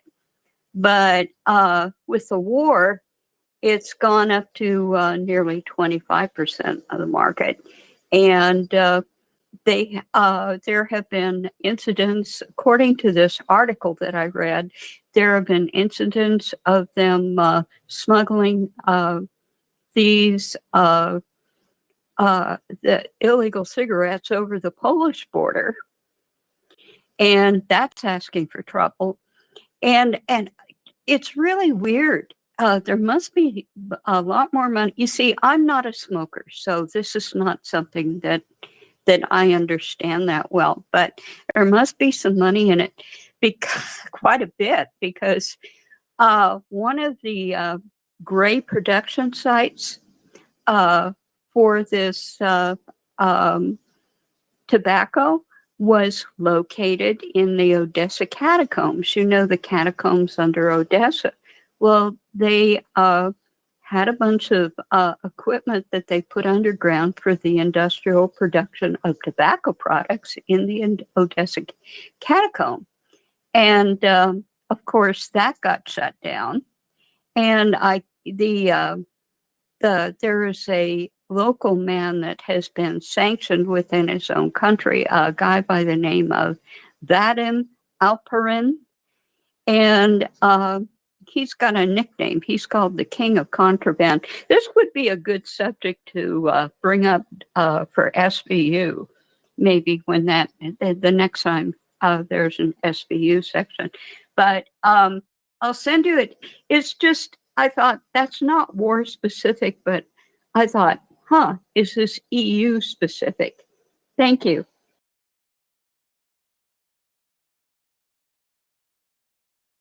Go ahead, Ioana. Yeah, so I don't know very much about this, but just to note that illegal tobacco is a thing in many countries in Europe. We had the problems with Moldova because when a country is poor, people are trying to do everything to get some money, and illegal tobacco is one of the possibilities. I'm not saying it's good. I'm just saying it's happening. I know that it's a big issue in Spain and Italy. It's also a very big issue in France. Actually, France is the biggest, in the illegal tobacco market. So it's not a rare thing to do illicit business with tobacco. I'm not saying it's good. It's good in times of where things are worsening a little bit because the controls and everything. It's more difficult to do it, especially when you have to be focused on other stuff. But I know it can be tackled because we had also this problem, and it's very much reduced right now in Romania. So we did have a problem with the illegal tobacco years ago, decades ago, and there was a constant fight against this phenomenon. And right now, I think we are quite okay. So if I am to mirror the situation from Romania to Ukraine, of course, Ukraine is now in war, so the comparison is not quite exact. But what I can say is that it's a thing that can be dealt with. Well, thank you. If it is common in so many other countries, then would it be likely that this wouldn't affect uh, the European Union's consideration of taking Ukraine in? This is probably just a real petty thing, then, even though there's a lot of money in it. It wouldn't uh, be a basis for denying them European Union membership, then, would it? Oh no, I'm sure it won't. Of course, it's an issue that has to be addressed. I'm not saying it's like a small issue and it hasn't an importance. Of course, it's an issue that has to be addressed, but it's by no means so important that this would restrict the Ukraine's access to the Ukraine's access to the European Union. In my opinion, and as I said. I'm kind of reluctant to say this, but the biggest issue for the integration of Ukraine in European Union will be agriculture. Not because Ukraine has a problem with agriculture, just because Ukraine has an amazing agriculture. And some other countries may feel threatened by this sudden addition of a big country with a big production of agriculture. So I hope the goodwill that European countries have now towards Ukraine will be maintained, and they will be mindful and considerate when tackling this issue. Because I know that agriculture is a big issue in France, in Poland, in Spain, and there will be objections, there will be restrictions, there will be things that Ukraine will have to accept, even they won't like it very much, like for example export quotas or things like this. There will be countries objecting to certain products or some certain things coming into European market, and this will be a very, very sensitive issue. For me, this is the most important thing besides the rule of law, of course, but Ukraine is doing everything they have to in order to be in accord with the EU regulations. But for me, agriculture is the biggest issue.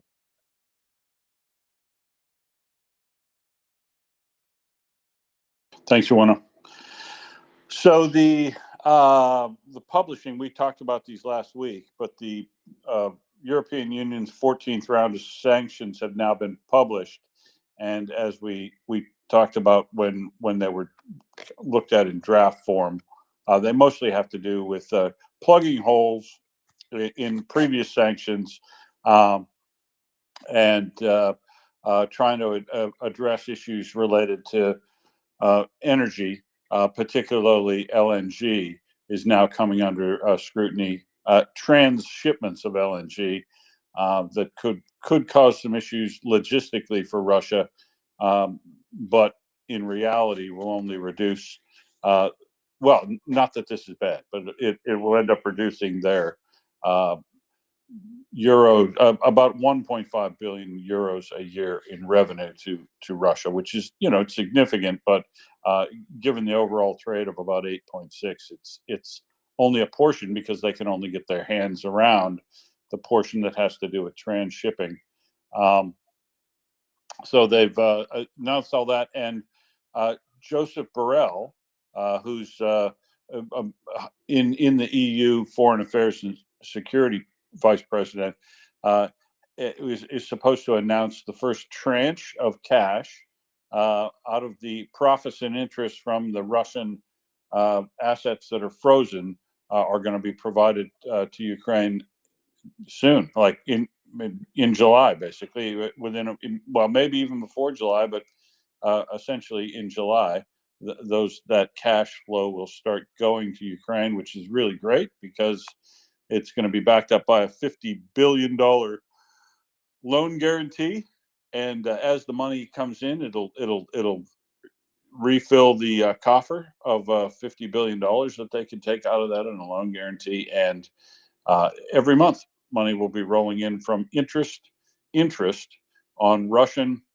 sovereign assets that are frozen by the EU and the United States and Australia, and everybody is going to release their profits from those assets that are frozen, and those are going to go into this fund out, which will back a loan guarantee to Ukraine so they can buy whatever they want. It's a very good program. It's a good idea, and it stands the test of international legal scrutiny on not setting precedent in relation to sovereign debt until such time as a court can adjudicate that sovereign debt as being owed to Ukraine as reparations.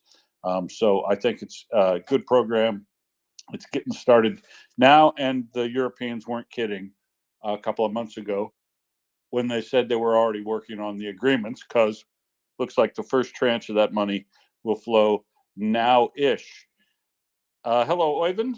Why don't you tell us more about the munitions factory that is opening up in Norway? No, it was not that one.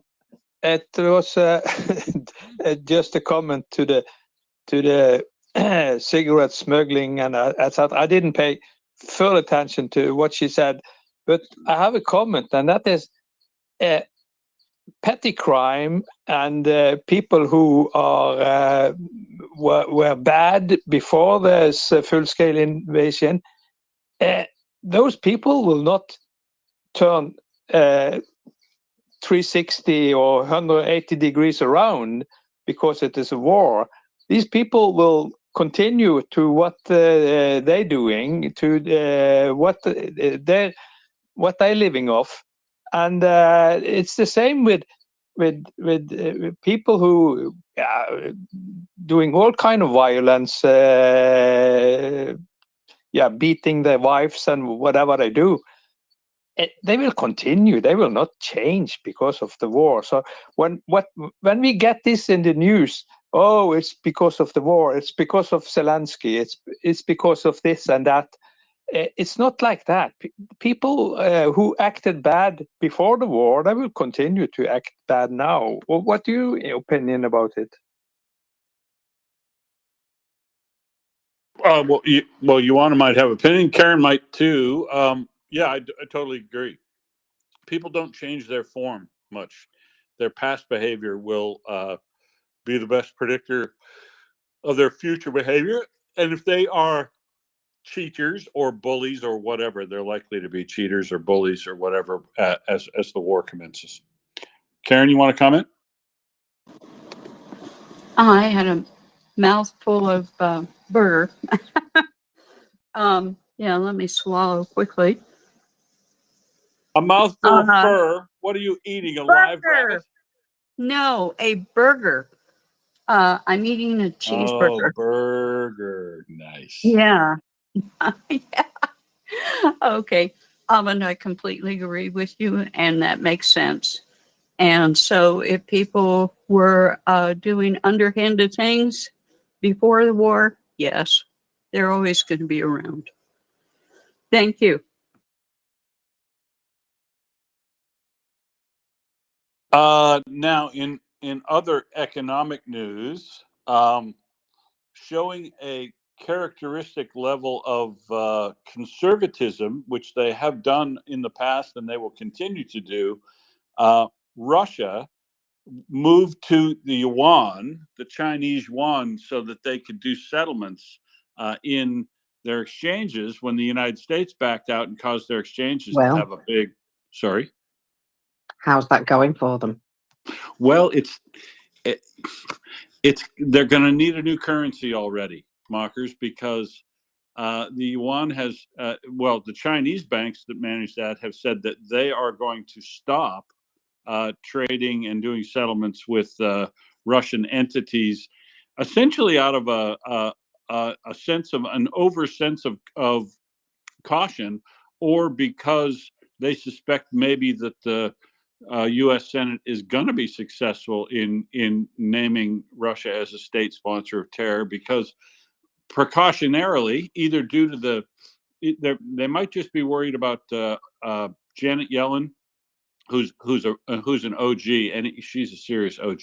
She might be coming after him, but they're worried about that in the current OFAC listing, that they might get named or handled that way because they're doing business. But really, I think that would be a technicality. I don't think that the OFAC listing, that they would punish China for Russia using their currency as reserve currency, but out of I guess it's got to just be extra cautious.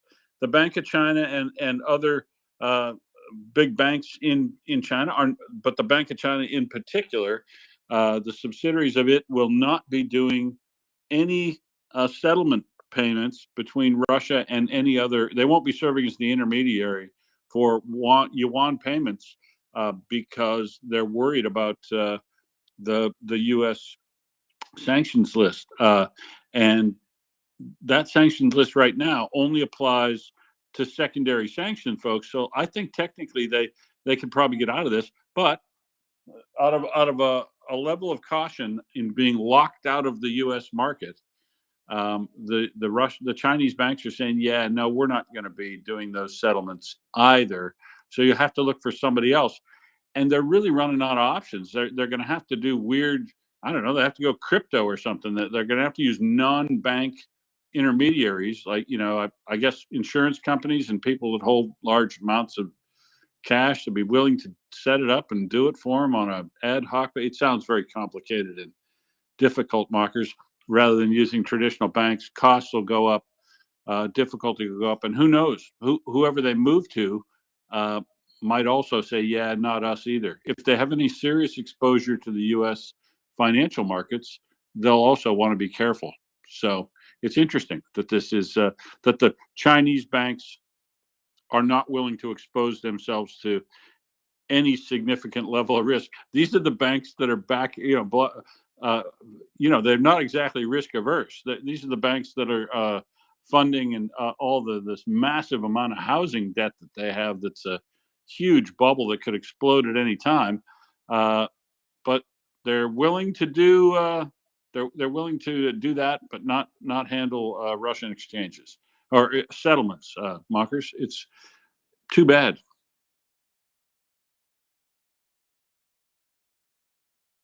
No, you just caught me typing. I knew you were going to do that. I was like trying to type furiously. It's okay. I found what I was looking for anyway. I found what I was looking for anyway. So yes, you're right. The economic situation is a teensy-weensy bit problematic. It kind of sounds like China can screw Russia out of a ton of oil at this point and have no way to pay for it. So yes, it's a popcorn situation, really, isn't it? You just wonder how long it's going to take before they, I don't know, are unable to trade. Just there's something to be said for being self-sufficient, isn't there? But don't think it kind of works out the same with foreign trade. I think you're supposed to, keep that up, be able to trade in foreign currencies, that sort of thing. Useful.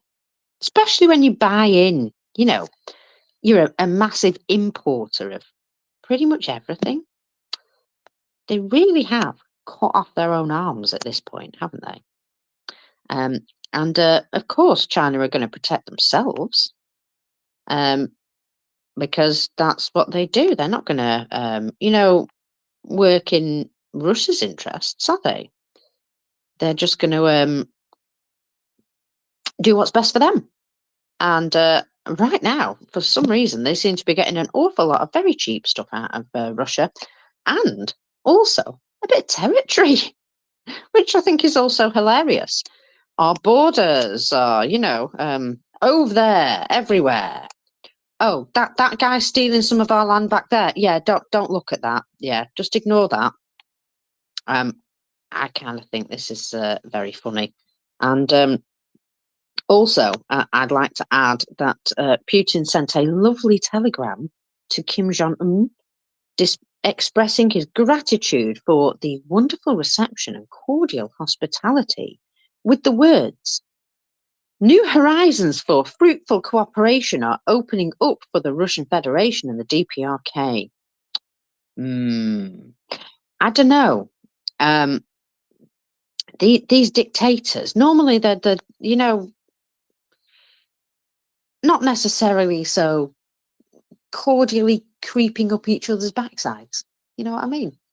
And Putin sent Kim a telegram also in 2024. Is that some sort of like special, you know, historical representation or what? Because I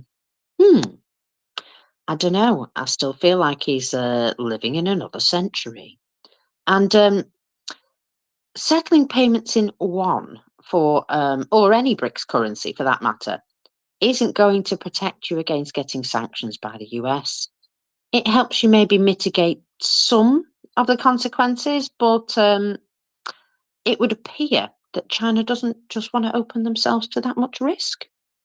So they will continue operations with non-sanctioned Russian banks, but well, how many of those are going to be left soon? Because as well, some of the smaller banking institutions have literally been folding.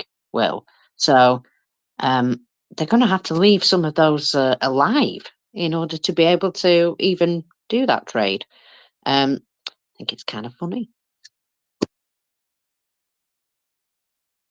Yeah, and Hose Mad doesn't end with the Telegram bloggers, mockers.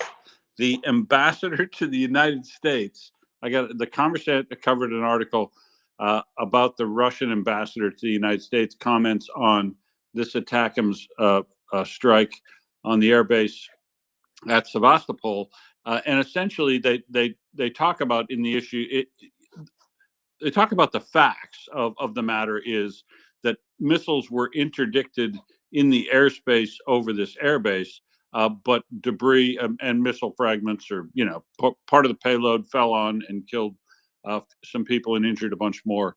So the basic facts aren't necessarily in dispute, but he's very, very upset about the United States, you know, provision of these missiles by the United States, and how much it exposes the people in Crimea on a day-by-day basis to this danger, and that they must be using American specialists to fire them, because you know, I guess he is saying that they are far more complex than the Ukrainians could fire by themselves. Now, I'll just note that the ATACMS missile comes in a cassette pack of one that gets loaded into the same HIMARS launcher that takes a cassette pack of 6 Gimler's missiles. So this is not an activity or a setup that Ukraine it has not demonstrated significant capability in doing before, and we know that the ATACMS provision came along with a software upgrade that had to happen with the control mechanism. So this isn't a situation like the North Korean KN-23 missiles that are being used by Russia.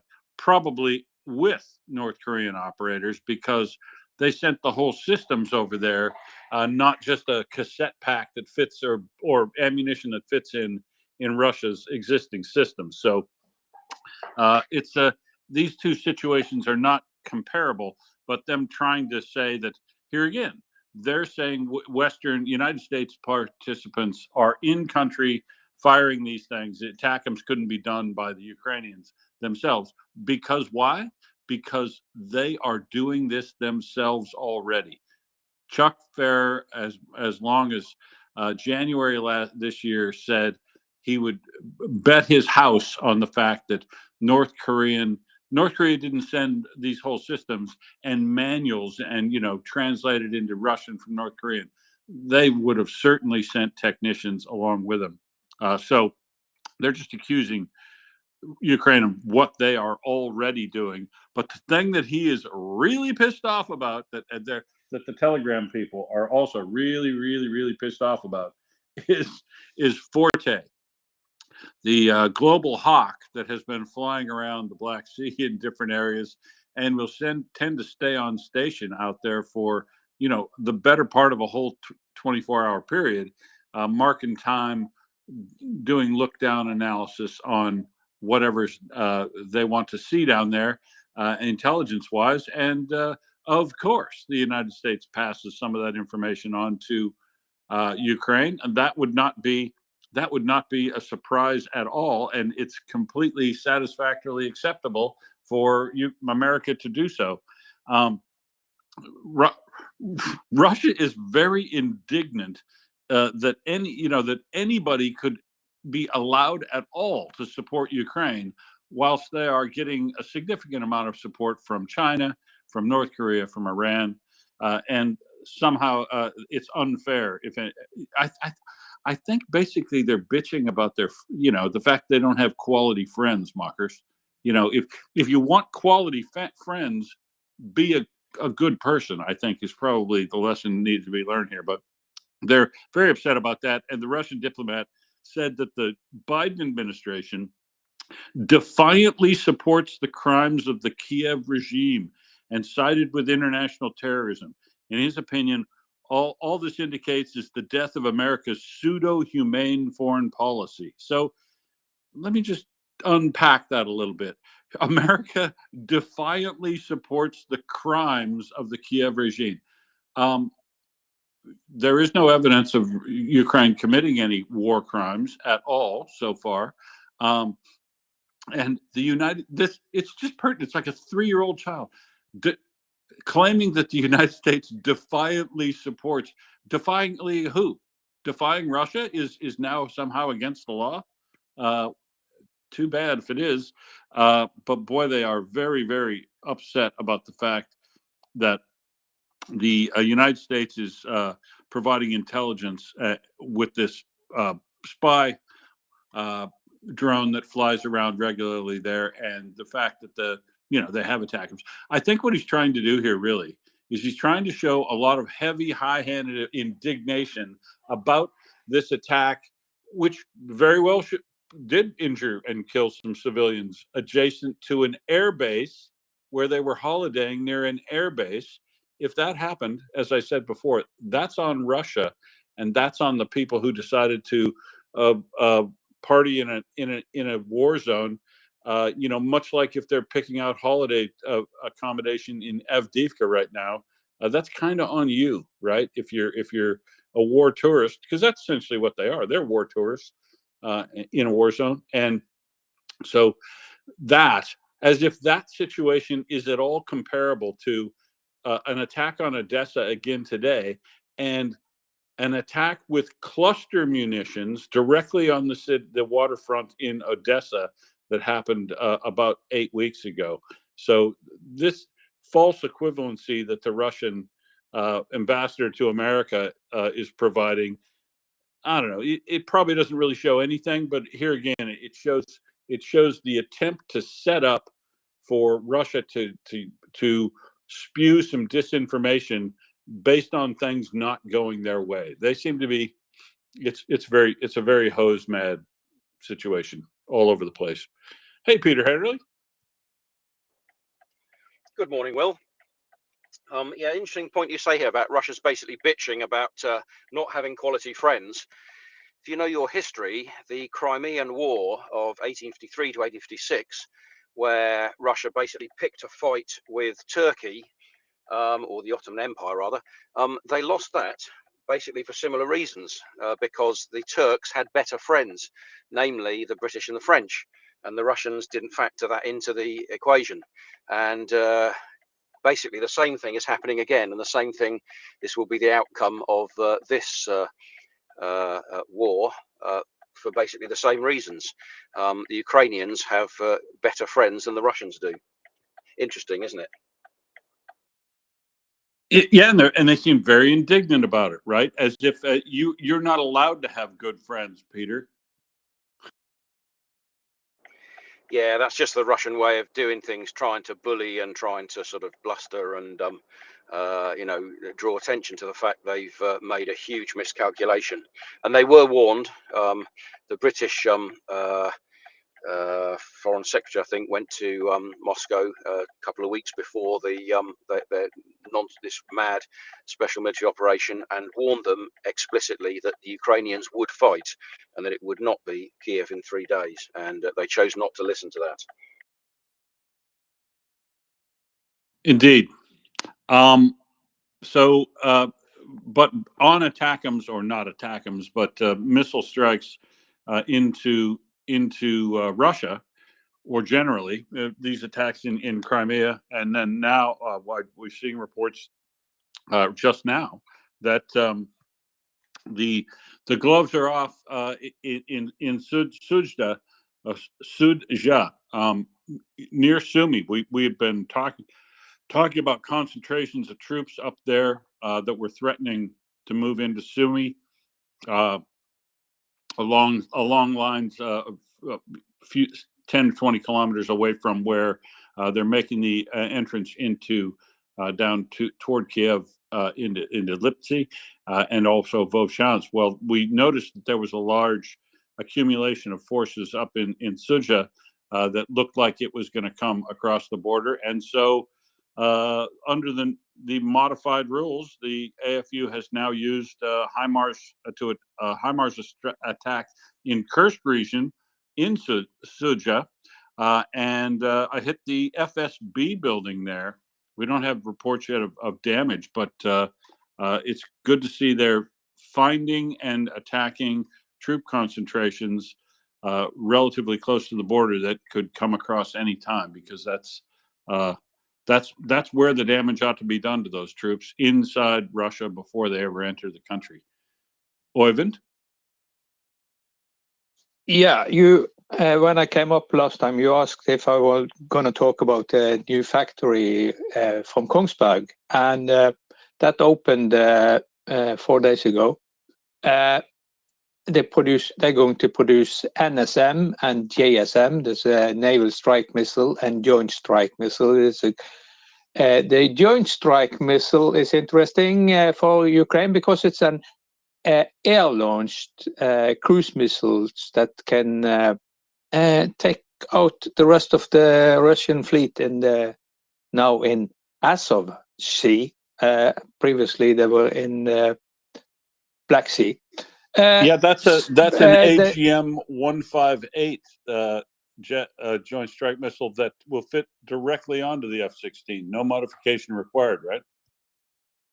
500, yeah. Operation range 555 kilometers. That's yeah. And this new factory will yeah, it will employ 1,200 people, and yeah, that's not very big compared to what they have in USA or something. But the Kongsberg has always been very innovative, and we had up in the space here. We had Axel. He had a monologue about the importance for countries in Europe, especially, to to rearm and develop and have weapon manufacturers and develop new weapons, because there is always a spin-off from new invention in the defense industry, and Kongsberg it's a good story about that, because they started as a weapon factory, and then in the 1970s or 80s they started to making stuff for the offshore sector, and they have been one of the pioneers on subsea equipment. And Norway, little Norway, have become the world leader in subsea equipment. And then we're talking about subsea equipment for oil and gas production, the equipment it's not sitting on the platform on top of the water, it's sitting in the bottom of the sea, Yeah, it's on all the it's seabed. all the ROVs, the remote operated vehicles and tools they take down. Not only that, valves, Oh yeah, pumps, and the all the fixtures that stuff. sit on the sea floor. Yeah. And I've been on several of these subsea projects, and one of them was actually in the Gulf of Mexico, where actually the Shell in USA, they went to Norway to buy the equipment, not because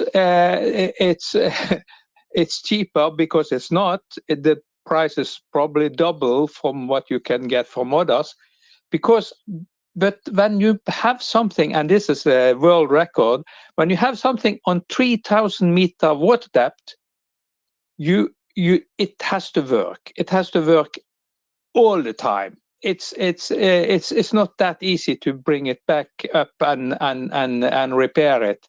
So reliability is the key factor. And here is what Norway is. We are not good at mass producing. We are good at producing one of a kind, and that is where Kongsberg came in. They came in and they knew that, okay, we're gonna produce something that don't need maintenance the next year or the next 5 years. We need something that can sit on the seabed for decades, and that spin-off from the weapon industry was very important. And now they have, of course, split the company in two. That's something they yeah, I don't know why they do that, but that's the way they do. But it was a spin-off from Kongsberg Weapon Factory. Thank you. Hey, thanks for that update. Yeah, I was wanted to get the information from somebody on the ground there who had heard about that, because it seemed like a pretty good development, but I want to find out if there was complications in any of that. But no, it's all good news, Oyvind, and I wouldn't at all feel bad about to compare it to what they would build or employment or whatever in the United States. We're certainly not comparing that. They're a massive economy compared to yours, so I think it's great, excellent development. Peter.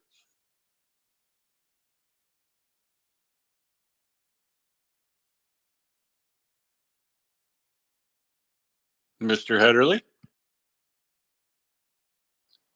He's driving, so he's probably striving to touch the button while also manoeuvring around a roundabout or something. We'll give him a minute because he might have also lost sound. Now then, what am I looking at today? The Belarusian Hadjun Project have just put out an interesting piece of information, and it may be nothing, but it's just interesting. So an Airbus flight, an A7 Med, operated by Qatar, Amiri flight, Qatari state VVIP airline, arrived at Minsk National Airport.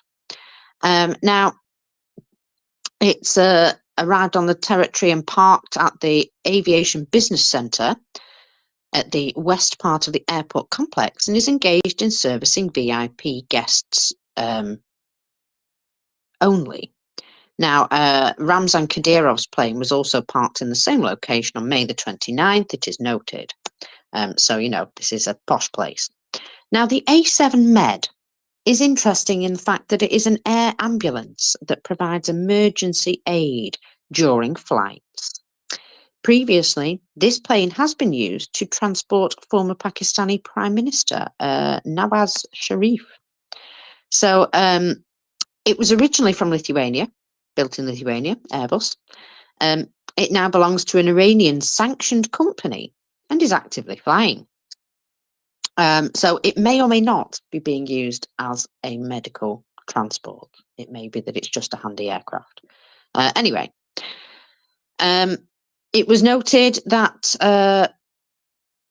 this was an aircraft which in March was a 340 aircraft with a reg number C5MIA and C5MIC. So there were two Airbus A340 aircraft that flew from Lithuania to Iran, and they were supposed to land in Asia, but the final destination suddenly changed.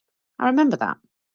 It turned out that the plane flying under C5MIC already received an Iranian registration number of EPMMH and was obviously being operated by an Iranian sanctioned airline. And now there is 100% proof that the new owner of this plane is Iran. So they received a new final reg number, EPMMU, and on the same day, it began to fly on Mahan Air Flights, which is sanctioned. During the last 10 days, this particular aircraft has made flights to, this is the C5MIC, has made flights to Bangkok, Moscow, St. Petersburg, Dubai, Istanbul, and a fresh photograph is now appearing. The plane is in the colours of the Iranian Mahan Airline at St. Petersburg Pulkovo Airport on the 14th of June. So, goodness knows, but this appears to be how Iran are getting more aircraft. That's how they upkeep their aircraft. They apparently make deals with Asian countries who then have them delivered to Iran instead. You know, they obviously are acting as intermediaries, pretending to be the original purchasers. And then when they get delivered, suddenly they're in Iran. Amazing, eh? Peter, go ahead if you're there.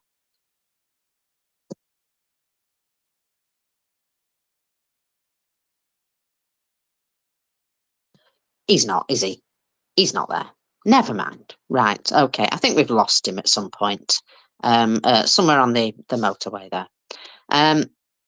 So, I have a few things here for us. Well, there's a couple of things happening today which are quite significant on their own. That is the 14th sanctions package, which has now been agreed and apparently published in full. I bunged it in the nest so that people can have a look through it. I haven't got a full explanation of it in my own head yet, so you'll have to bear with me on that one. But it is looking, a lot of it, sort of closing existing loopholes. But what I can say is that Crimea was very, very, very, emotional yesterday, wasn't it, Will? And we woke up to this message. So this comes from a Russian source, I think. Oh, no. This says it comes from a Ukrainian source. My goodness, it takes a while to work this out sometimes, especially when there's terrible translations. Anyway, let me see what I can see. So we've been working on targets in Crimea and the surrounding area for several days. It has resulted in mass casualties today. One of the missiles appears to have been shot down over the beach. Interestingly, the Russian armed forces were unable to track the launches of our missiles. In any case, conclusions can be drawn from this that no alarm was declared in Sevastopol, possibly due to the fact that after the known events, the A-50s are not flying. One of their functions was to track ballistic missile launches. In the evening, a second strike was carried out on Crimea, and it is already clear that more air defence complex in the Evpatoria region were damaged. A large-scale fire and secondary detonations forced even the bloggers like Boris Rosin to admit this fact. The first video shows an evening missile launch in Crimea. However, not only Crimea feels it. 2 days ago, the training centre in Yeysk was hit by Ukrainian Neptunes, not ATACMS. Specialists for launching and servicing Shahed drones were located in this place. On the second video, satellite images and then, as usual, detailed photos from the arrival site from the Russian military personnel. And judging by the mattresses, this flew into a living room. So this is, they're studying the videos that have come out. Steadily counter Western missiles, Russian air defense cannot. You see how it's badly translated there. So Russian air defense cannot counter Western missiles. In fact, the issue of intercepting ballistics has not been resolved by them. According to rumours, there is an experimental S-500 system being transferred. We know for sure that there was previously an unsuccessful attempt to use part of an S-350. I don't know what that is even. So let us see if this S-500 will change anything. Don't think it did. But for now, the entire Crimea is steadily being shot through and absorbs air defence like a black hole. Becomes completely useless for the Russian armed forces military. Although, before the start of the war, Crimea was one of their key elements of strategic defence, an outpost housing a fleet with missile carriers. But now their fleet, well, it's no longer located in Crimea, is it? They've been forced to take them to Novorossiysk and hide in the Sea of Azov. In the first case, the ships cannot reach Western missiles, cannot be reached by Western missiles. And in the second case, Ukrainian munitions can reach. So they're basically saying the Sea of Azov, not a safe place for you right there. Definitely not a safe place. So that's, well, we woke up to some really fun and good news this morning that Russia's really, really upset. Like you say, Will, Hoes are extremely mad. And there's got to be a good reason for that. So, as well as the 14th package of sanctions, there's also been the announcement, or will be the announcement today, of the first tranche of the 1.4 billion euros in profit for Ukraine from the assets of the Russian Federation. Now, the next tranche is expected in the spring of 2025. Italy, Latvia, Romania, and Sweden are all mediators in this process. So this is good news that you know, money's being handed over. And this stuff as well has no particular restrictions, which I like a lot. Now, I was going to say, what should we do about the 14th package of sanctions? Well, I've got a little brief overview here. So, it contains restrictions on 116 individuals and legal entities. And the sanctions also affect Russian LNG, which is something which has never been included before.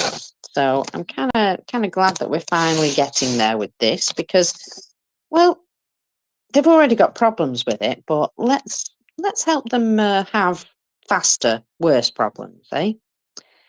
So a ban is imposed on its transport now through European ports for LNG. At the same time, like with oil, there is concessions. So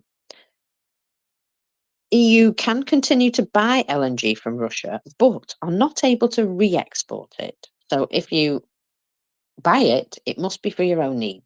You can't profit off this because that's kind of rude.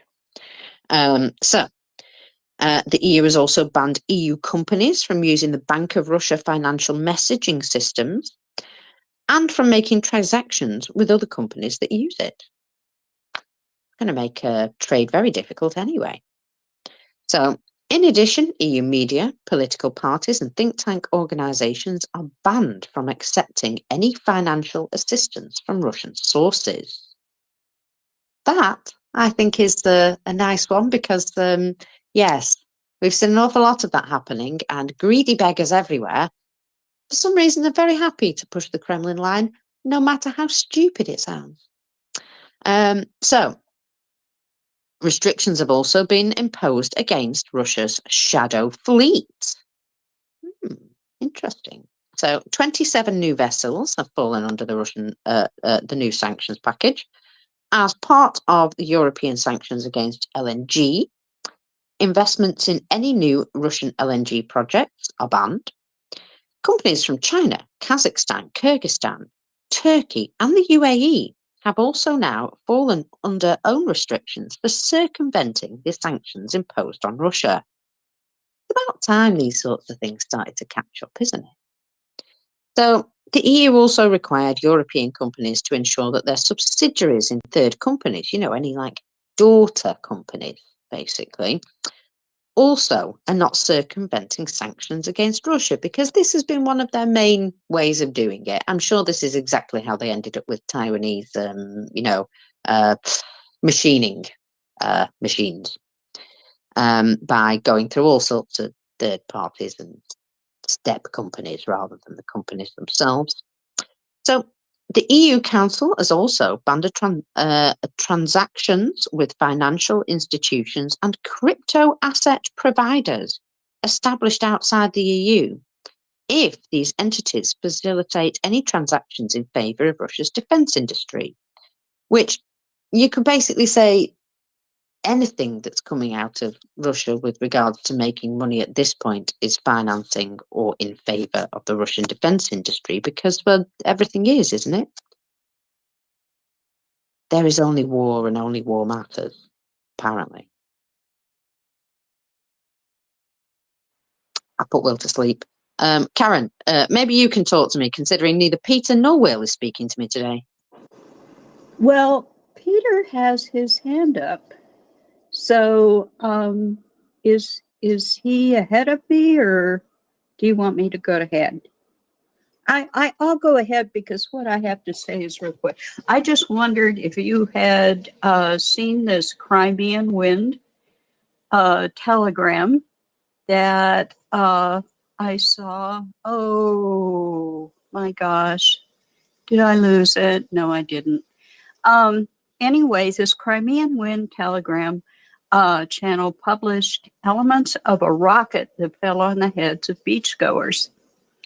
And let's see, I'm looking for the date on this.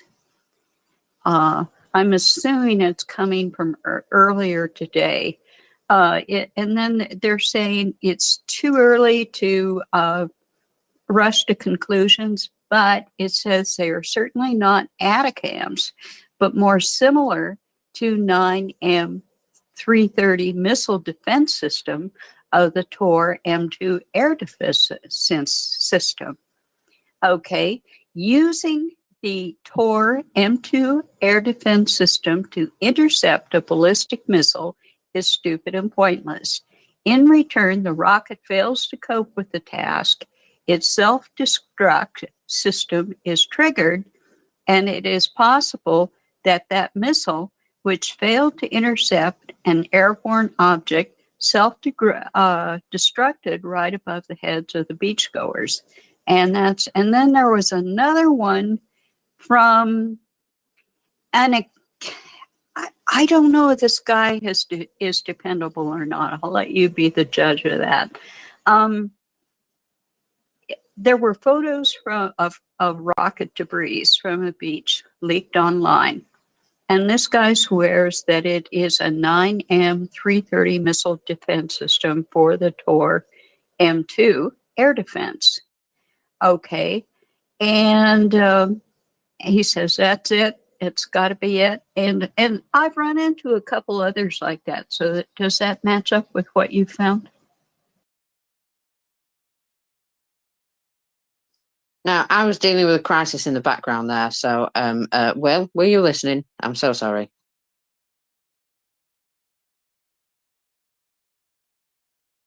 Sorry, also unable to respond because I was dropped out of the space. I was trying to get back in. Yeah. Okay. Please Let ask me- the question let me- again, Karen. Yeah. Let me revamp this real quickly. Okay. I'll try to make it shorter. There was chatter on Crimean Wind Channel. Rocket fell on heads of the beachgoers, but they are saying it's a 9M330 missile defense system of the Tor M2 air defense system. Okay, and there are a bunch of people saying that this is the 9M30 missile defense system. Does that match what you? It does. Well, it does. I didn't name the type of missile, but I said that the missile fragment I saw falling out of the sky, or the one that I've seen on the ground, don't look like they're from an ATACMS. They look like they're from a Russian air defense missile, but I didn't know the type, and that makes total sense. They definitely have a Tor M2 down in that area. They have Pantsir and they have S300, S400. So that totally makes sense to me. And we, you see in what Russia was doing as that attack was going to commence, they pulled all the fighters, they took off all the planes they could from Belbek Air Force Base. They took them off. They prepared to activate their air defense, and they obviously did activate their air defense because we saw it flying up and they said taking out these ATACMS missiles. I mean, I would think they'd want to take credit for their shoot downs of ATACMS because, frankly, I haven't seen a confirmed kill of an ATACMS yet with any of the air defense systems of Russia. So you'd think they'd want to take credit for it, but they don't want to take credit for it because, of course, that shoot down took place just south and east of where these things, just west of where east of where the beach goers were, and some of them got killed and injured. And while I think that's too bad, civilians got killed. Those civilians own some of the contributory negligence to that their death or injury, because I mean the beach is literally signposted that it's a dangerous area. If you can see planes taking off from an air base where you use the beach, and it's wartime, you probably ought to consider moving, even if you can't read the signs that are right there that say, "Don't use the water here. It's a dangerous area." That what you've just reported there totally makes sense to me. A Tor M2 missile would be about the size and shape of what we saw falling out of the sky after that hit, and the damage done on the ground was not consistent with an ATACMS missile or of either a unitary warhead or a cluster munition variant coming into the ground and hitting a target. So those beachgoers were not targeted by that ATACMS missile. That air base was targeted by that ATACMS missile. The one or more of those ATACMS might have been shot down, and the debris fell on houses and people down at the beach.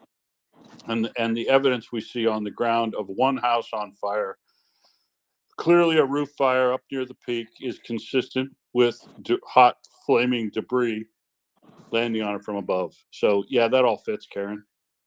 You know what? It, like you said, the beach was obviously dangerous. It was no secret that it was dangerous. I'm wondering if it was teenagers, because I remember being young, and You get a group of kids together, and maybe there's a little alcohol involved, and they want to do something dangerous. They want to prove how tough they are. And kids, I'll bet it was kids, which would be really sad if it was young people that got killed. But, like I said, they shouldn't have been there. Yeah. So I don't know. Russia reported that some were young children and families at the beach. To me, it doesn't make any difference what they are, young, old, whatever. They are collateral damage in an attack on an airbase that has been attacked before, and we have seen people at the beach looking over to Belbek Air Force Base and Saki Air Force Base, and holidaying while stuff. I mean, 2 years ago we saw this. So anybody who is I don't care where you're holidaying. If you're holidaying in Crimea, anywhere, you're taking some risk. And if you don't know you're taking some risk, you need to wake up. Leo. Hey there, Will. Hi, nice to hear you and Mockers. Well, and it's more fundamental. This is all the result of Russia. Russia's illegal invasion of Ukraine. If Russia wants to stop anything like this from happening, Russia should withdraw from Ukraine. Problem solved immediately. So ultimately, this is all Putin's fault. When there's Ukrainian friendly fire on other Ukrainians, still Putin's fault. When Russians kill other Russians, it's also Putin's fault. So basically, that's the bottom line throughout this whole thing. Well, anyway, great work. Thank you, Slava Ukraini. Yeah, that's the message. And Leo, thanks, Haram Slava. Every day we're dealing with managing disinformation attempts like this to try, make Ukraine look bad because of them responding back and being able to attack Russians because it's so offensive that they get to attack us back. Come on, man, that's not supposed to happen. And so it doesn't matter. Yesterday, as I said, it was people whining and bitching and moaning about people who were in assaults not getting to call a timeout and run back to their lines without being hunted down by FPV drones. Sorry, that's not the way it works in wartime. And here's a newsflash for you, Russia: don't holiday in Crimea. So, but this is where we're at. As things go better and better and better for Ukraine, you can count on the disinformation and the playing of the victim card to accelerate and magnify the same directly in comparison to how poorly Russia's doing on the battlefield, I think. Katinka. Hello, Will, Marcus. Nice to see you. I want to answer to Karen. Under the 5 dead persons is a 2-year-old child, no teenager, but there's a 12-year-old girl, and this is the daughter of the vice mayor of Sevastopol. Yeah, karma is a bitch. Thank you. Yeah, and I'll note the governor's now called a state of emergency in Sevastopol. Mikhail Razavayev has declared a state of emergency due to the events yesterday on Ushakeva Beach. So what they're doing is, rather than just have signs, they're now Katinka. The police and everybody will be able to clear those areas because it's not just warning signs. They should have the power to move people on and hope prevent these sorts of things that happen. It's the responsible thing you would expect them to have done ages ago, frankly. Sorry, I cut you off, Katinka. So yeah, the vice governor or the vice governor's son or daughter, 12-year-old daughter, was apparently killed as part of the attack. So it was families down there.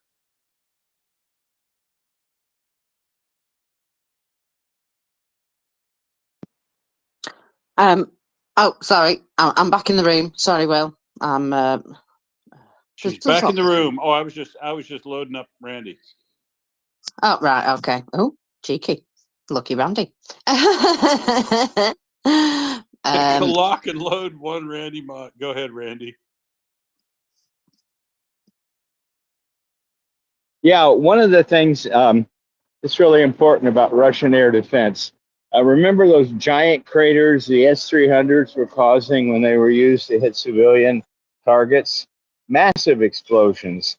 The Russian air defense conundrum is they can't hit shit, so they use super heavy, high explosive rounds for the blast effect to try to defect the target they're trying to intercept. Well, what that means, if they don't hit the target, uh, they're shooting in their own territory, a very, very powerful HE weapon. And I think that's true probably up and down the line of Russian air defense systems. They all involve principally not trying to hit the target, but trying to get close enough that the HE concussion will knock it off course or destroy it. So it's a very dangerous way to defend your own airspace, especially over areas where there are civilians. And it's just the typical Russian ham-fisted approach to anything. Yeah, agreed. And those are massive missiles. I've said this before in other locations, not on the beach, that firing those S-300s in Belgorod in particular, firing those S-300s to take out things overhead means that there's a lot of debris, whether it succeeds or fails. There's a lot of debris raining down on the area where it tries to intercept. That's for sure.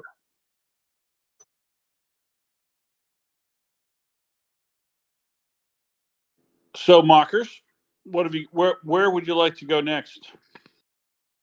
Well, I have places, I suppose. I'm just thinking Bahamas would be nice.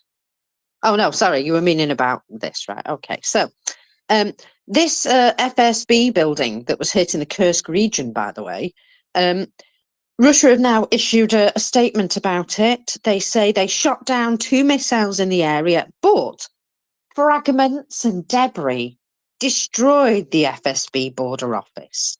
It's amazing how accurate those fragments are, isn't it? Oh dear, I do love it. I do love it when they report these things and it's pretty darned obvious what's going on.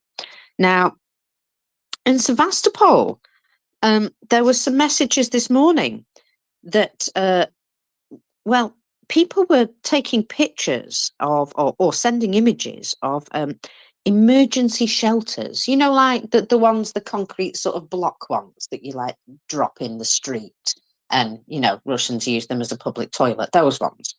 Well, they were sending pictures of this and saying the swimming season has been opening today in the Belgorod region, and 121 beaches were prepared by the beginning of summer, and 3 more are in the works. 70 of these shelters were installed on the beaches of border areas, 14 of which placed in Belgorod. So they're saying, can we have more of these? Please, can we have more of these? Look at these. We'd like some shelters, please. Well, yeah, I imagine they would like some shelters, but you know what else they would like? Probably not to be bombed. So maybe they should, you know, pop on home. Go look at a beach a lot closer by.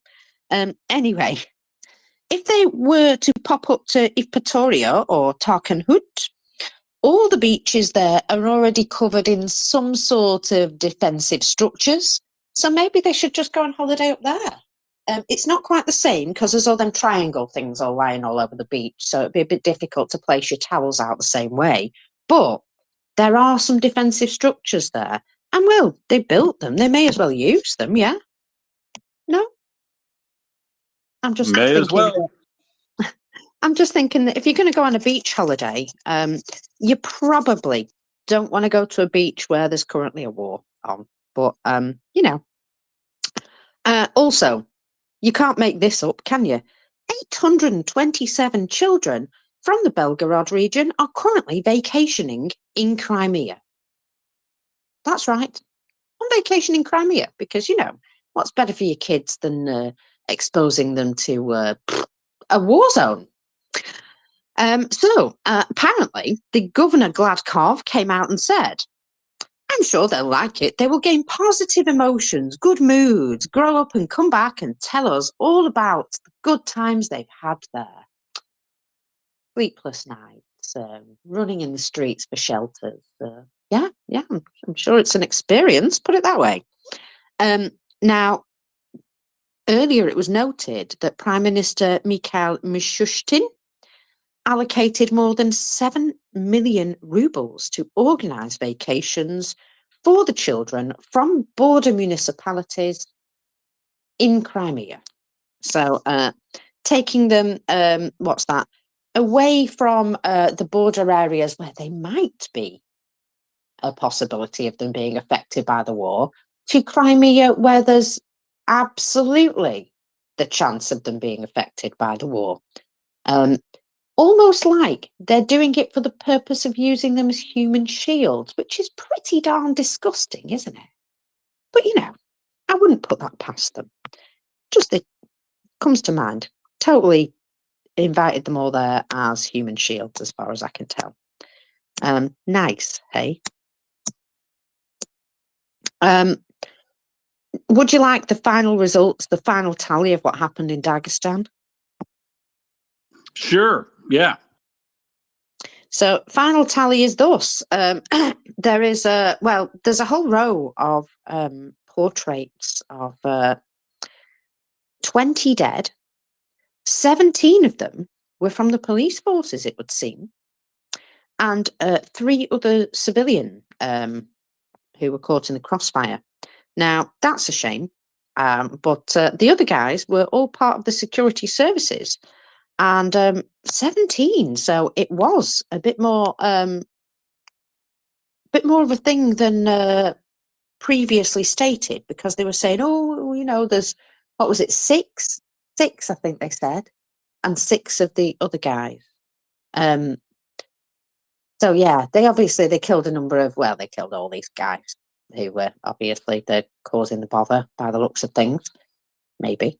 But they also had quite some hits themselves, and that's 17 more guys who won't be on the streets patrolling them or providing any sort of security with the security services in the future.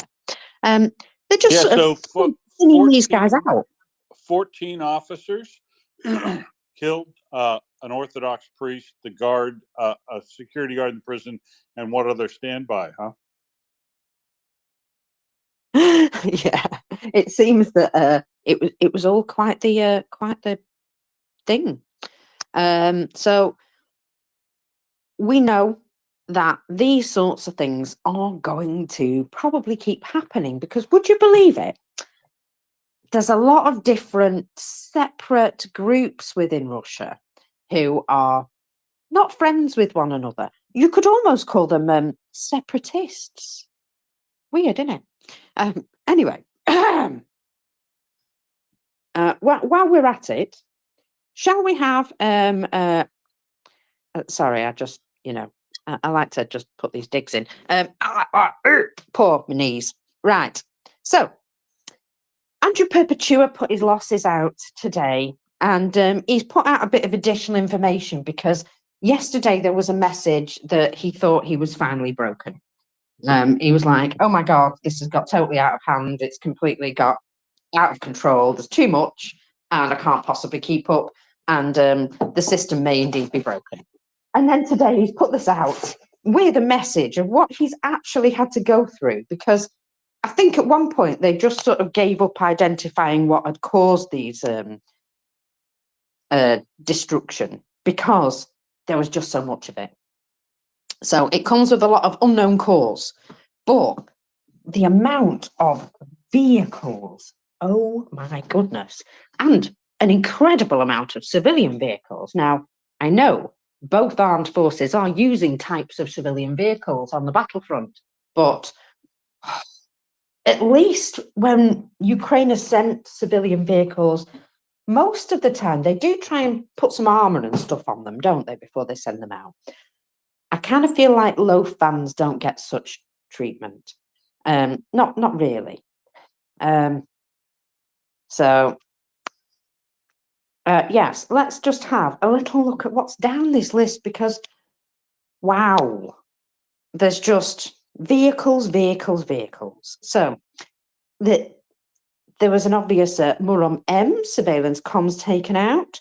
And again, these big super duper, grand systems that Russia keeps rolling out like the next Wonder Wafer, they're taken out by a lowly FPV drone. And it is the most satisfying thing to see. Don't you think, Will, when you just see, like, this big terrifying system of whatever it is, little FPV drone, massive explosion. So very effective.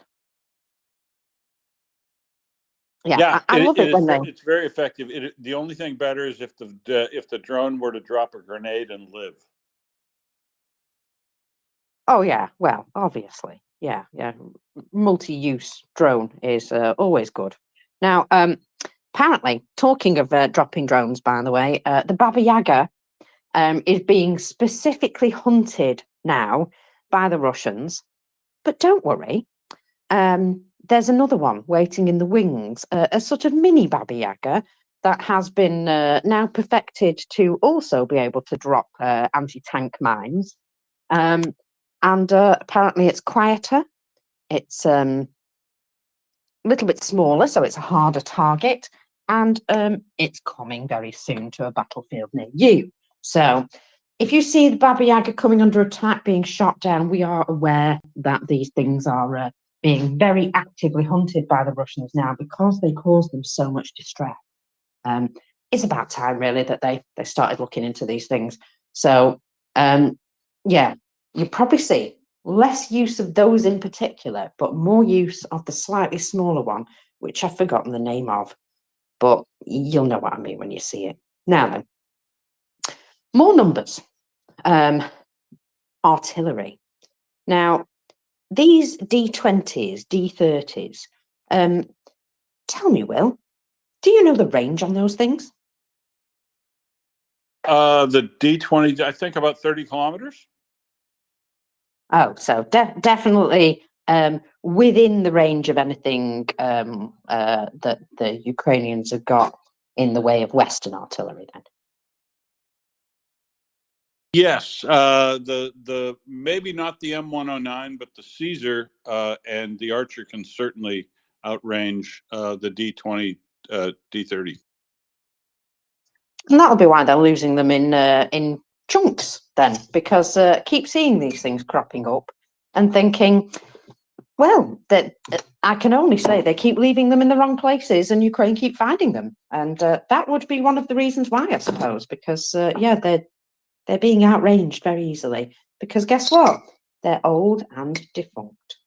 We've got a couple of hands. Karen, go ahead.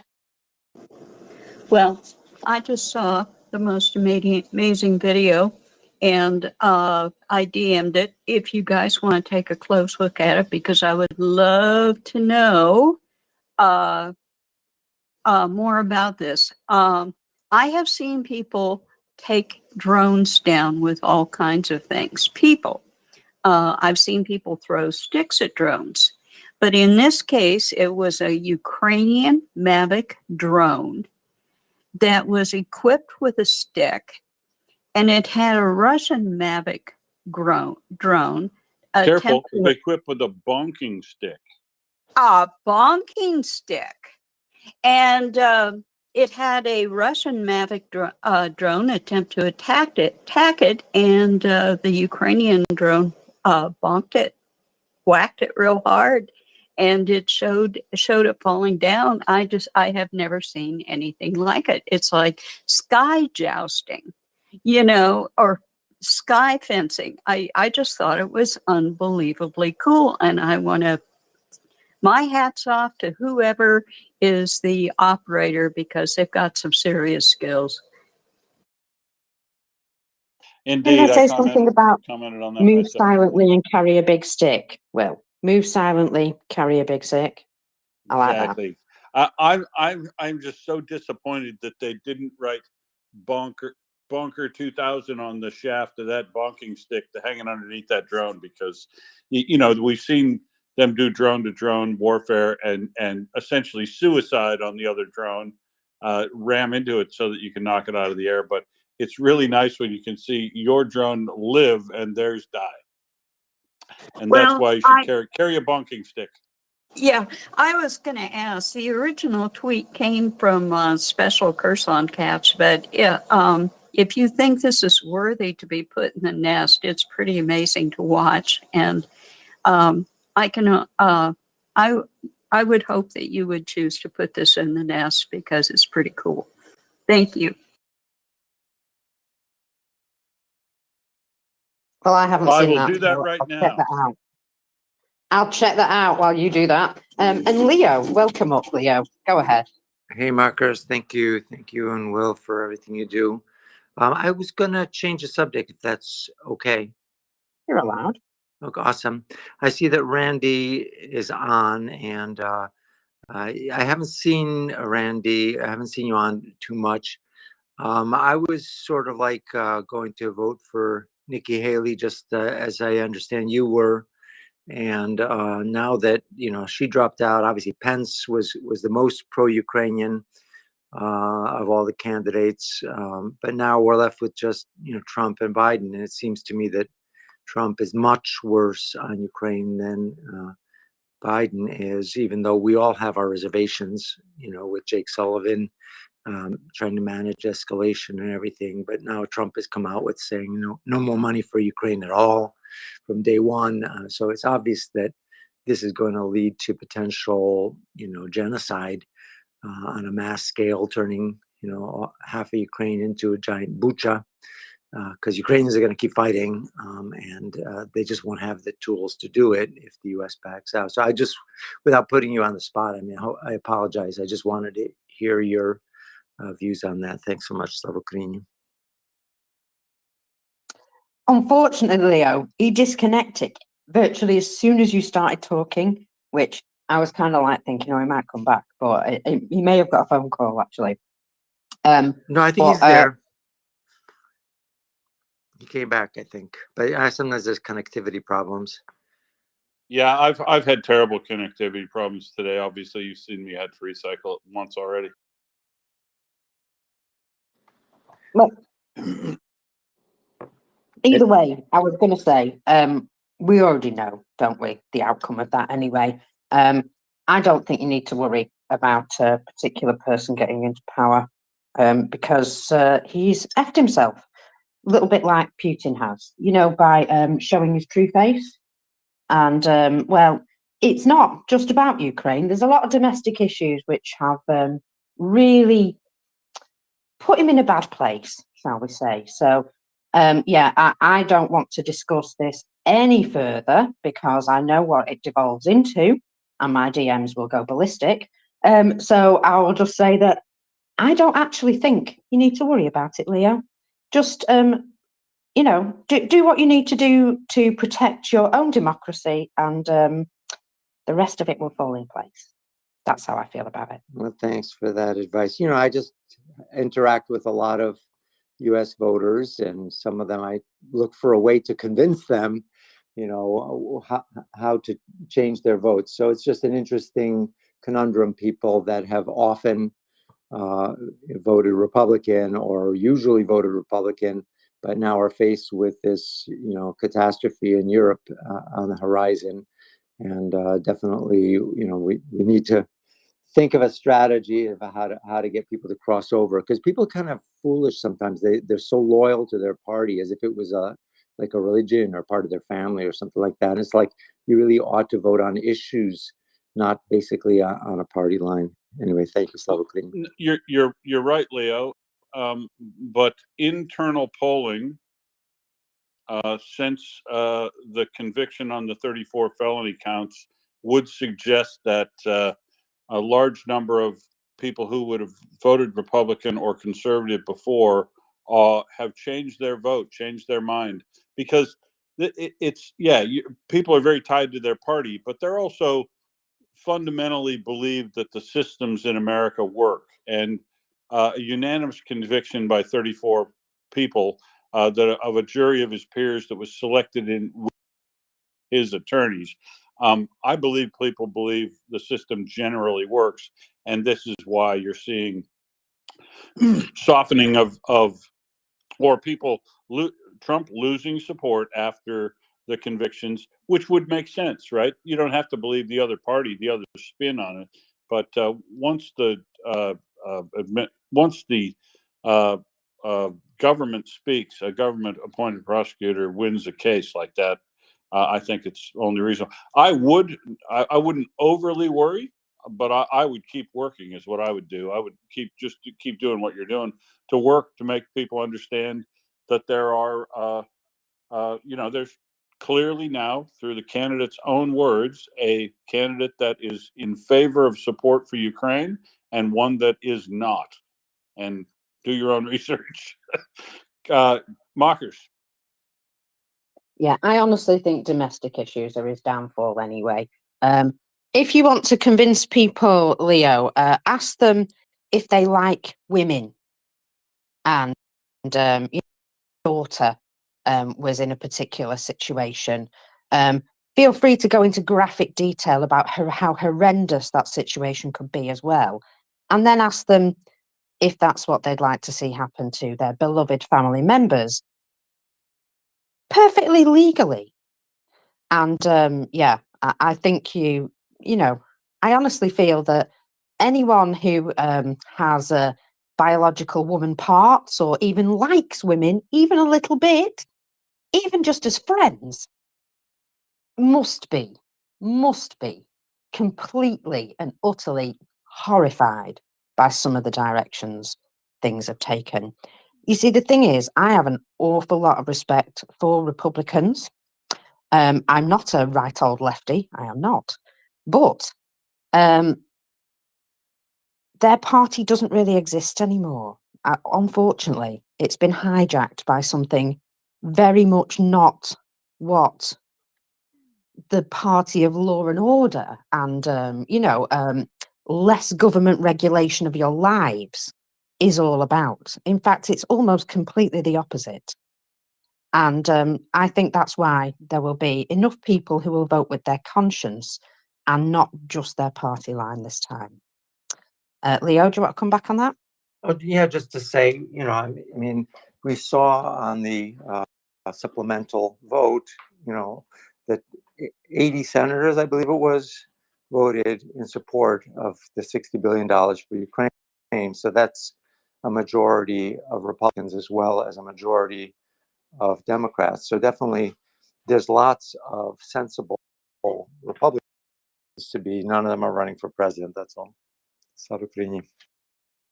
Yeah, exactly. That's the unfortunate thing. I mean, I'll be honest, seeing this from afar, right? You've got two guys who, well, one of them is completely unfit for the job and the other guy's a bit old. Now, if that's my only real objection to him, I kind of wish they had both put up fresh, younger people as choices, because you're sort of left with a terrible choice and a choice that is very good actually, but he's a bit old, and that seems to put everybody off. I don't know, ageism, it's a thing, isn't it? My knees hurt now and I'm 47, so I don't ride bikes every day because of my arthritis in my knees. I think he's doing a lot better than even I am, so it puts people off. You know what I mean? And I understand why, but I still think in the end, it is a choice between freedom or extreme government control, which is not what the Republican Party ever were. They were the party of light touchment, not getting involved in your homes, your bedrooms, your, what you do with your lives, your inner thoughts. It's all very, it's all gone very skewiff off in a tangent that was nothing to do with what the party was originally about. And I feel as though they either have to wrest it back or leave and form their own party of sensible humans. I don't know what they'll call it, but you know, the party of common sense would be a good one.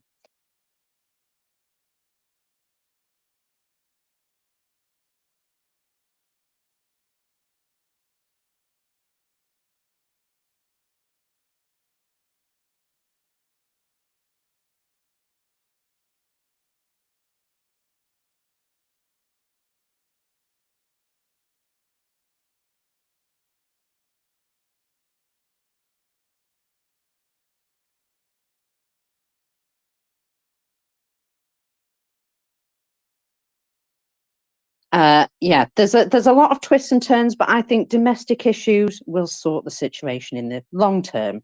There are a lot of people, not even half, is it? It's a small, loud minority who are a little bit overly powered, and they've been given far too much reign to run about and cause chaos. And I imagine there's an awful lot of people who are part of that party who just shake their heads and, you know, face palm on a regular basis and wish they could do something about it. And I really feel it's getting to the point where after it all falls down, which I expect it to at some point, you know, he's not a king, he's not a god. He is also mortal. There's that word as well. So, you know, when it all falls down, things will sort themselves out. And some of these loud idiots will just no longer be welcome. And that will be that. But we've got to go through this ridiculous process first. And they will try all ways, legal and, you know, non-legal ways. And you have to keep your eyes open. You have to be vigilant to whatever's going on. But I think in the end, when it comes down to it, they cannot change the public vote. They won't be able to do that. And you see, because they're not sort of trying to take over in the way that the Georgian government are, for example. You know what I mean? They're trying to actually rig elections so that it will be more difficult for the votes to be counted. That process isn't anywhere near in America. You know, they don't have that sort of clout to have hold of that process. So I think you'll be just fine. You just have to get there and keep on believing and keep on trying, because the worst thing to do at this point is switch off because it's all a massive circus. You get me? That's a lot of what they try and do. They try and get people to just disengage because, oh my God, this is too much. And so there you go. I did say I didn't want to talk about it, didn't I? And then I talked about it at length. So do excuse me. But these are things that, you know, they play in my mind. And I think sometimes we've just got to be a bit sensible. And yes, there's a lot of noise and it's very frightening. And there is actually a lot of risk of things being lost, such as rights. And, you know, yeah, people's actual like rights to do what they want with their own lives. And that is frightening. But I believe you have the systems in place to sort this out. It's just, it's going to take time and they're going to fight back during. So I have every faith in America that America will win out and be wonderful America again very soon. They just have to deal with the loud minority. Sorry, Karen, I've waffled. Please add. Well, that's okay. That was good waffling. And I will step away from this topic because, you know, once I get going, I get a little bit emotional. But there is a something, please tell me that you have every confidence that Nigel Farage will not be UK's next prime minister. Please tell me that. I hope you can. And yeah, I can. I Oh, can I can definitely say. absolutely. I'll take 10-1 bet that Nigel Farage is not going to get anywhere near number 10, and he's highly unlikely to get a seat. Okay. Another thing, Macron has called in France a snap election. Are we worried about him being displaced by Marine Le Pen? No There is a idea. Oh, let me add. There is a possibility that the far right in France may gain a few extra seats at this point, but I do not think there is a likelihood of her being in charge. There's a number of reasons, and one of them is Russian interference and the fact that the people in France are understanding that Russian interference is not a good thing, and also remember all the problems that France have had with, migrants themselves. Lots of migrants coming. England are constantly having a to-do with them at Dover about migrants and how we can stop all this problem. But they're coming into France in the first place from somewhere. So they're obviously a problem for France that they're trying to sort of hoist off upon other people as well. We're all terrible for looking after people who are seeking safety, I'll be absolutely honest. However, they are now being shown the truth that it isn't the migrants who are just coming here off a whim. No. This is Russia organising, enabling, and even providing causes for people to leave their country by starting hostilities. That enables all this to happen. And I think, that message is being blasted out to the French at the moment. Zoflanche. Sorry, I have to kind of say it like that. So, indeed. So I think that there's also probably, you know what? Macron kind of knew what he was doing, I think. He's a bit of a smart aleck in a nice way. He called this, and 2 days later, one of the far-right parties that were currently causing bother in the government, quite loud, but not really very, what do you call it? They've not got a lot of power. They're just noisy. There was about 5 or 6 of them that were in the European Parliament, I think, and the 2 people who lead it, this group, are husband and wife, and everybody else left. They had a massive row and they broke up, basically. They broke up the band. There's only 2 of them left now. God knows whether these people are still sitting in their seats in the European Parliament or whatever. But they basically, at the shock of then having to, come up with some proper policies, they had a massive argument and fell apart. And it also seems that the main far-right party in France is also not fully getting along with themselves. So I think he sort of pulled a blinder because he knows that they're just not organised enough to stand against him at this point because they've got too many issues, and some of them lead directly to foreign Russian influence, as it happens. And he's going to emphasise that stuff an awful lot. So yeah, I actually think he's securing his position rather than leaving it to fate. So anyway, that's how I feel about Macron. Mostly, disclaimer here, folks. Don't listen to the British lady and the Australian guy about what's going to happen in America, and keep working your own program the way you are. But aren't you all jealous that you're going to be waiting until November to have your election, and we get all of ours over in like 6 weeks? Like Richie Sunak, hate him, hate hearing Nigel Farage. It's only a 6-week show, folks. You can hold your breath that long. That is true. Take at that, least America. our circus. Yeah, at least our circus only goes on for a short period, eh? Yeah, it's not a year long or a 2-year long process. Thank goodness. Yeah, put our preferential voting and 6-week election campaigns where your Bill of Rights is. Exactly. Helsinki fellow, welcome up. Good Good day from Helsinki, fella. How we are all doing? I'm listening a little bit. Yeah, I'm fine. Okay, I see heart. Let Doing me well. send. I send heart back. I send also second heart back like this. Yeah. I don't know what is the topic here, or can comment on many subjects, but maybe to say about Mr. Nigel Farage is, of course, I was watching Times Radio. Some of these kind of so-called experts in Times Radio are a little bit kind of like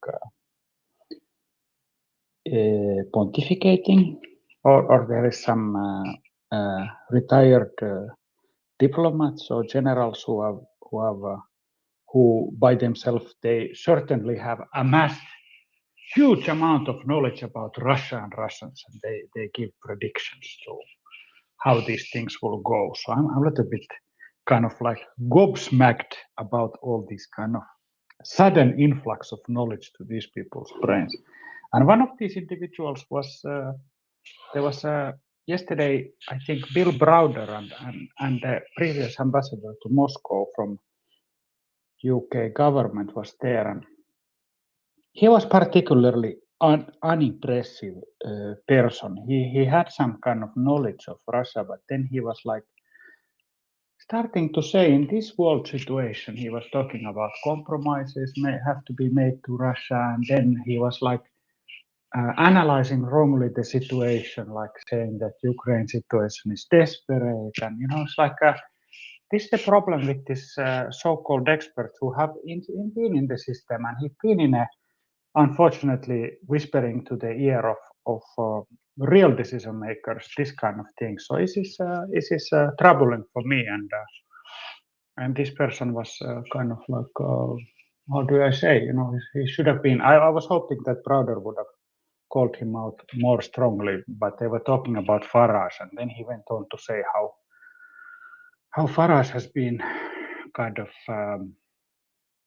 like he's against Putin, and he says clearly that Ukraine has started the Russia has started the war. So it was like like carrying water for Farage, but also then I have to say from honesty point of view, Bill Browder, who is one of the staunchest opponents of Putin, he said that he has been in the GB News and he was there, and at that point, when he was interviewed by Farage, telling about Sergei Magnitsky and all these Russian horrible things, that he didn't detect any kind of like Vatnik or this kind of like pro-Putin.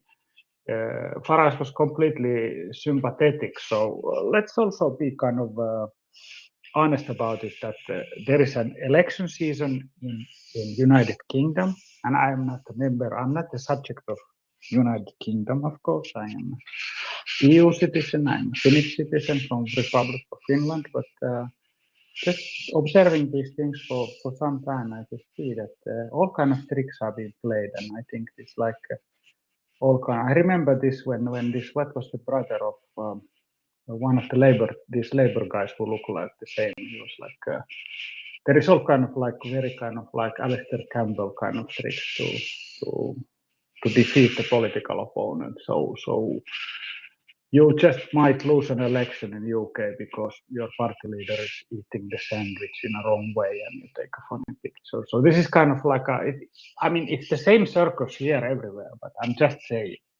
Sorry to ramble on, but just offering my honest views. Thank you very much. All I would say about Farage is I wouldn't find anything he says genuine or genuinely his idea, for the following reasons. He's taken a lot of Russian money before. He used to deal in dodgy backdoor metals trade around the same time that Putin did, in the same areas, would you believe? And it has been quite clearly connected that he has taken quite a lot of Russian money for questionable reasons in the past. And the whole Brexit thing, we kind of feel was a bit of a Russian op that he very clearly headed and happily ran, and even now admits himself that it's not quite worked out to plan. So, yeah, I kind of feel as though he's one of these people that if you wave some money at him, he will say and do whatever the chuff you like. So, yeah, no, he's not a genuine person in any way, and he deserves to be drowned in milkshake whenever he steps out of his door. Helsinki fella? Yeah, no, this is important background info. I have known that he has been a stockbroker and he's been working in the city like lad wearing the pinstripe suit and all this. But yeah, this is not. I think Kallioniemi was talking about this in his soup also, but I cannot just digest all the info. But yeah, this is like. And he's also like make the most worst geopolitical issue for Europe, Britain leaving the EU. It's almost like a kind of like a unintended consequences. But he was banging on about this. So yeah, no, I mean, Mockers, you know more than me. So yeah. All power to you.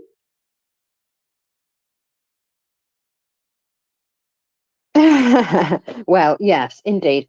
One thing, though, about our politics is we know for a fact that there's only 2.5 genuine choices, and everything else is a little bit peripheral. Technically, we do have a two-party system, although there are other choices which at least can have some influence on the main parties, if they get enough seats themselves. So, there is options for other views other than the two main parties. But yeah, anybody like Farage is they're only going to be supported by a very small minority of guys who hang around in pubs with flat caps and cigars and talk about whippets. Sorry, guys. Sorry to stereotype, but those fellas are out there. And some misguided souls who believe that all, migrants are terrible people when actually a lot of the migrants in the UK are actually doctors and scientists, and they're not stealing your jobs, Bob, from down the road. No, they're doing really necessary work in the UK. So, there is that as well, that he will be supported by some quite bigoted people, unfortunately, and some people who are very isolationist and think that, we should stand on our own, although we can quite clearly see that what's happening in Ukraine, none of us really want to stand on our own, do we? So, yeah,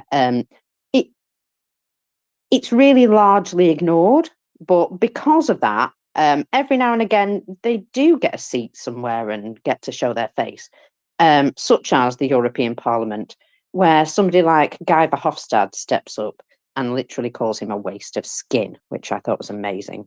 Helsinki fella? What is whippets? It's them dogs, racing dogs. You mean they're betting on the dogs, huh? Yes, yeah, that sort of thing. They're little skinny dogs. They're really cute. They've got little pointy noses, and they run really damn fast. So Farage is there wearing some sort of outfit and, Weed, black cap, yeah, cigar, pint. That's Farage. Absolutely. I picture the image in my head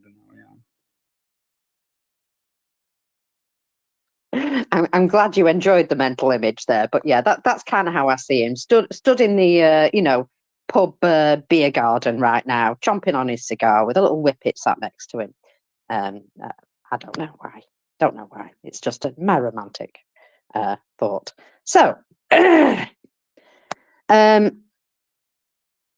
me see. Oh, there's something else on fire in Russia. Would you believe? Bloody hell. Everything's on fire in Russia at the moment. In fact, look, we've got Genesis Man on the panel here. Genesis Man, please tell me, have you been checking out any fires recently in Russia?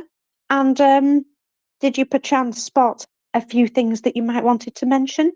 Perhaps some of the things that we talked about yesterday?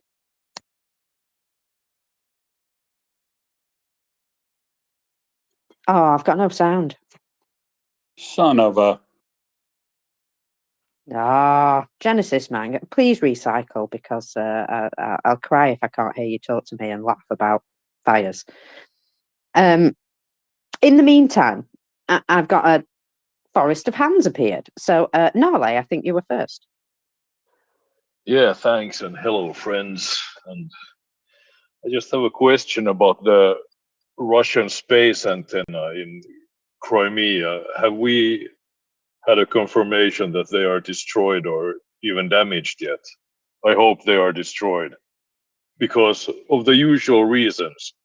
Fuck Russia and Slava Ukraini.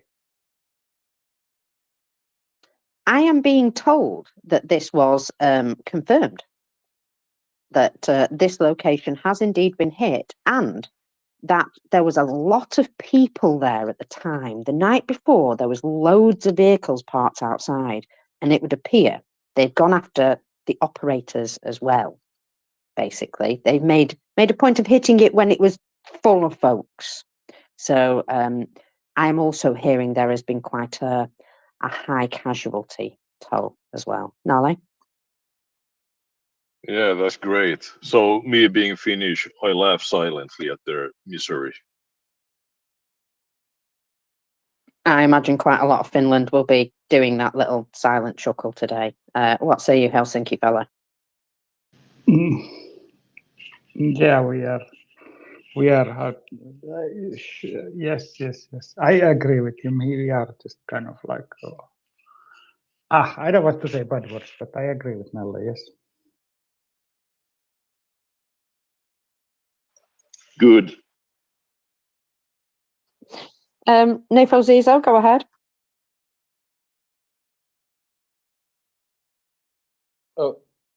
Oh yeah, you hear me? I do. Okay. Yeah, there was two things I wanted to talk about. First of them is the air defense systems and the lack of air defense systems Russia has. They lost a lot of air defense systems in Crimea. I think we all know about that. It was the whole month they lost a lot of them, and previous in the war they lost also a lot of air defense systems. I think they lost over 800 at the moment, 850 something along those lines. And they're now in lack of air defense systems, so much so that they're actually retreating their air defense systems for crucial places in other areas to defend Russia. And which I think is pretty funny because Russia knows it's not going to be attacked in these places, and they feel very secure to put everything in Ukraine. This shows that Russia knows it's not in a how do you say it, in a threat from the West, but that Russia is actually doing how do you say it? It's actually making use of the situation. They are actually fucking us over, and they know we are not going to attack Russia inside of Russian territory. So that's one thing. The other thing I wanted to mention was the increasingly amount of pogroms in Russia. And for the people that don't know what a pogrom is some kind of hunt for Jewish people. We've seen this earlier in Kazakhstan at the airport, where Israeli plane landed and people in Kazakhstan wanted to kill all the people in the plane. It actually happened, but then Russian security forces came and arrested these people. There were actually shootings and riots, and it was really horrible. My question is, what does the Russian state have to do with this? Because you know, in Russia, things don't happen out of the blue. There's always something that has to do with the government, and I think Russia is actually making a propaganda against the Jews. I think they want to exterminate the Jews, and also yesterday's alleged ISIS attack on a Jewish religious site. I'm actually wondering if Russia, the Russian government, has something to do with this. So I would like to. I don't think so, Nick. I think so. Okay.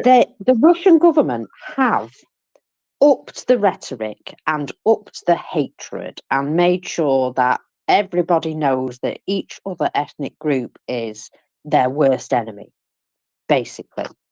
Now, Dagestan in particular is quite a different area to a lot of Russia, and it is much more likely that hostilities would jump out there between religions because they are let me see. I believe they're a very heavily Muslim country or part of the country.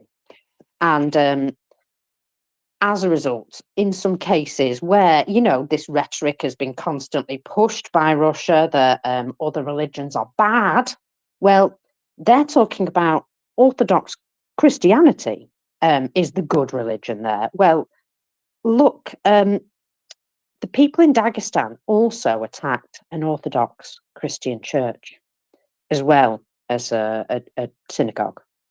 And I think basically they were saying, we're not tolerating any other religion in here.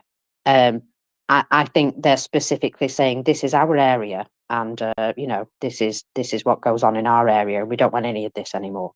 And it is partially to do with Russia ramping up the anti-religious rhetoric, but it is also against the government because they were fighting with the police.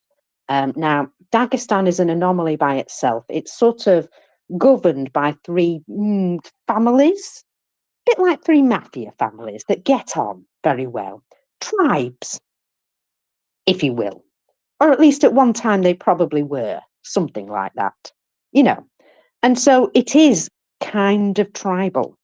And very much they have a level of autonomy that I would say a lot of other local governance all around Russia just doesn't have. So this is the area where you would think there would be more likely to be internal strife anyway, just because they have an internal politic that's completely different to everywhere else in Russia. If you saw these attacks going on in other places in Russia right now, I would say, yes, the government's involved, the FSB, whatever. But in this particular area, I think it is just a heightening of tensions that is bringing out local issues, which then the government forces are having to go and deal with. The very fact that this was one of the local leaders' sons who seems to have been a part of this suggests that this is more a local mafia problem or a local get your religion out of our area kind of problem than anything else. Zizo? Yes, you hear me? Oh, yeah. Okay, yes, it's very interesting that you say this because after the Crocus City Hall attack, it was clear that Russia still had a really bad ISIS problem, actually. And the ISIS threat is not gone in the region, and it seems to get worse and worse. I have to mention a couple of weeks ago, I found after the Crocus Hall terror attack in Moscow, I found some ISIS recruiting websites, and they were all in Russian and I think some kind of Arabic Russian. I don't know for sure what it was, but I tipped CIA about it. But they do seem to be really active in that region. So this might be true. And yes, Russia is ramping up its rhetoric against the Jews. They also do it on their Russian social media. VK, I was on there yesterday trying to bunk their propaganda, and they really seem to hate the Jews, also the normal Russians, and not the Islamic terrorists, as we might say. But it will be really interesting how this ISIS threat will play out in Russia, because Russia seems to be under threat from everywhere. They have part of their own people is against the government. There is now Islamist radicals that are against the government. There is the West that is fueling enemy behavior against the government. So it's really interesting to see what Russia is going to do with all these internal and external enemies. And yeah, I'm really curious what's going to happen. Thank you for the information. Yeah, no worries. They're stirring up a lot of internal tensions, and there's going to be a lot more of this. And it won't be related to what's going on in Ukraine anyway. It will be related to the fact that the security forces are getting less and less effective because there's less and less of them. And these local problems, well, people will start to think maybe they can have a little bit more power. Maybe they can impress their views onto others in their community and stuff like that. So this will carry on. But it's purely their own problem. They've caused this by fomenting all this national hatred of each other. You know, it's not just other religions. It's, you know, anybody who's got slightly Asian eyes, anybody who looks, you know, slightly Mongolian, anybody who doesn't have a particular Slavic colouring. It's just, yeah, they basically said, look at everybody else and decide why you hate them. Find a reason. Helsinki fella. Yeah, this is, I also analyze a little bit this good discussion. It is true that in this kind of like ethnic setup, you know, the Russian looking, the ethnic Russians in this kind of multicultural evil empire are in the top of the food chain. So then other ethnicities, whether they are anybody, are being discriminated based on their ethnicity. So this is basically the kind of like a racist setup of Russia has been there forever. And Finns included, everybody else included, and Jews included also. Jews are very, anti-Semitism is also like, I think Mockers, you said very well that this is like a war against everybody, everybody. So the ethnic Russians are fearing and loathing the other ethnicities feel persecuted and blah blah. So then the corrupt autocrat can rule very well. And this is the kind of strategy if we go to the Caucasus, which is very problematic area, and I've been getting kind of like comments because my analysis of the Caucasus is quite kind of like I would say realistic, but some people don't accept my thesis that some nations are just not ready for democracy. We cannot go just to. We see what happens in Afghanistan and Iraq when we try to build up democracy from the 10,000 feet. It doesn't simply work. So I think same is true with these Caucasus peoples, and I've been called out by some self-appointed experts on Caucasus how this is so much wrong. But then again, people from Caucasus, like from Georgia, they say that okay, Mr. Helsinki, you are right. So anyway, I don't pretend to know everything, but I know something about this subject. And the thing is, like, if you look at the Dagestanis, they are also like tribal society, like Mokorsi explained, that they are ruled by clans.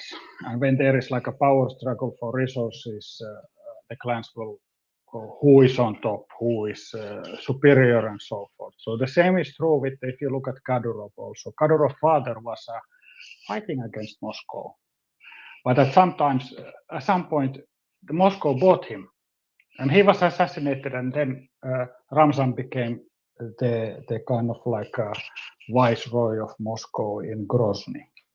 So these people they hate Moscow, but they don't have a chance because Moscow, for their point of view, is very powerful. So Moscow corrupted them, and these kind of people who are on top of some clan, they are very easily corruptible because they are corrupt already. That's their kind of lifestyle. They are born corrupt. So it's the easiest thing for some Moscow guy, FSB general or colonel, to come there and okay, here is $10 million. Would you change side? And the Ramzan is like, yeah, I will do it. Yeah, sure. So this is the kind of just to difficult toxic dynamics in Caucasus, which is not like sorry to sound so kind of like pessimistic, but it's not Scandinavia. Huh? Sorry to say, but we see it all. Anyway, I wanted to comment on a couple of things. I just say about the antenna what Nalle was talking about. I was in a space yesterday where there was a lot of self-appointed experts from our side, like Mr. Friedberg and Malcolm and Spencer and this, and it was a difficult conversation to listen because there was some spoilers. This Piotr Kuzmin and some Joao, very strange character, and a lot of these things were kind of muddled because of the co-hosting of Mr. Yehuda was, I don't know, put it mildly, it was strange. But anyway, Spencer and Malcolm were able to put some points in there, and these people are very strange. And then there was Whiskey, of course, our British shipmate was there, and he was talking at length about this space station hitting Yevpatoria or somewhere, anyway, in Crimea. So he said it's significant for the kind of strategic communication. So then, these Ruskies, the Rusnia, they have to use now the VHF possibly. They cannot rely on the secure comms. So he assessed it is significant. Yeah. So it's yeah. Let's drink coffee and toast for that success of the ATACMS and stuff. Then I wanted to talk about Georgia, but I can talk about it. But today is Georgia in Brussels discussed in the ministerial level. I can say something about that, but we can go to other hands because I am rambling on and on. Well, we have the awesome Genesis man who is back with us, and I do want to talk to him about a couple of fires. So welcome up, Genesis man.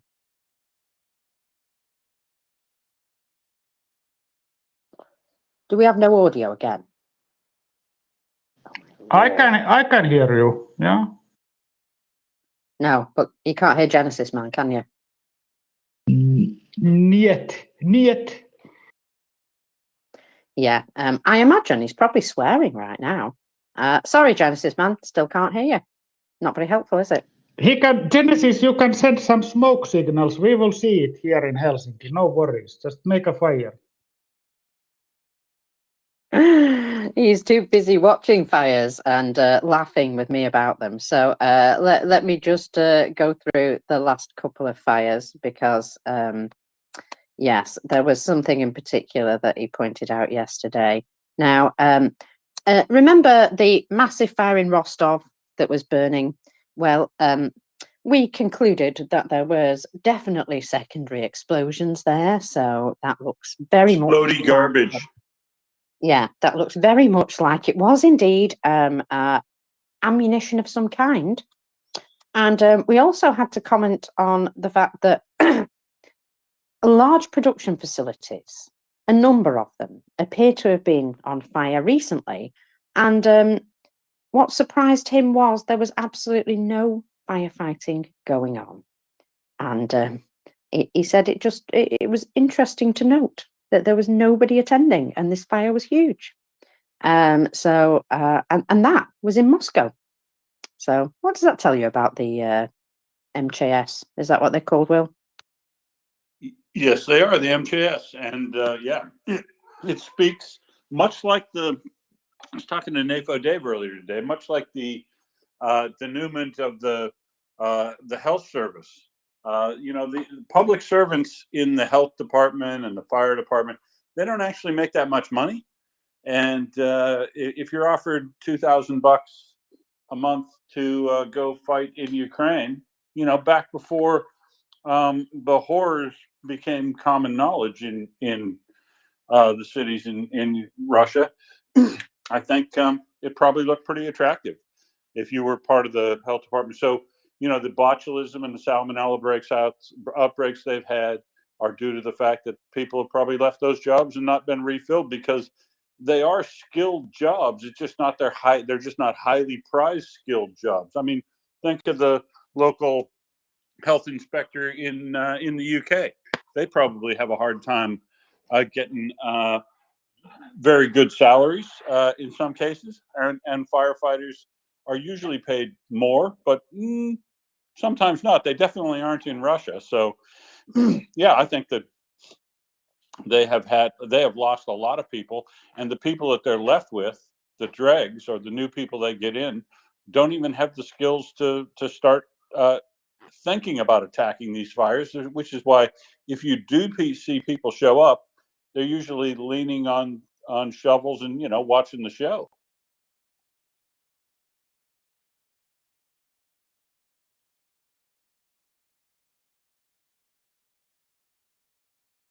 Oh, look at that. We look to have had all sorts of upsets here. Mockers is now a blue dot.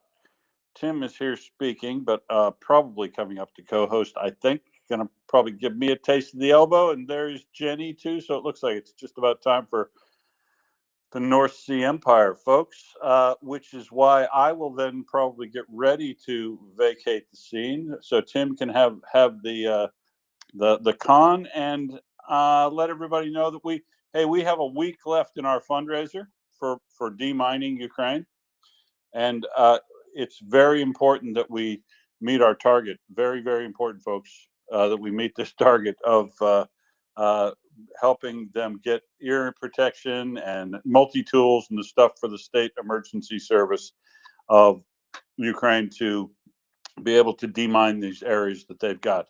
156,000 kilometers of area they've recovered from Russia so far needs to be demined, and they will get an equivalent amount back from Russia eventually. So all that needs to happen. They're starting on it now because the longer you wait, the less likely it is you'll find and get all the mines. And we definitely want to see no children and others get killed when they're going to school or out playing. I hate to see farm tractors get blown up and stuff like that. So we don't want to see any of that. So if you've got a dollar, $2, $5, your ex-wife's house, whatever you can donate that is reasonable, go to the first item in the nest. You can use the link there to go to our website, or just type in MriyaReport.org and hit the big blue button in the upper right-hand corner. Make a donation of any size, and we'd very much appreciate it. And we have 1 week left to go on this, so we're going to try to generate some excitement in the next few days to get our goal, because we're used to and have an expectation that we can meet these goals. They're reasonable, and if you have a dollar or two to throw in, it will help get us there all the faster. Thanks very much. And I see we've got a co-host, Jenny. How are you, Jenny? I'm doing good.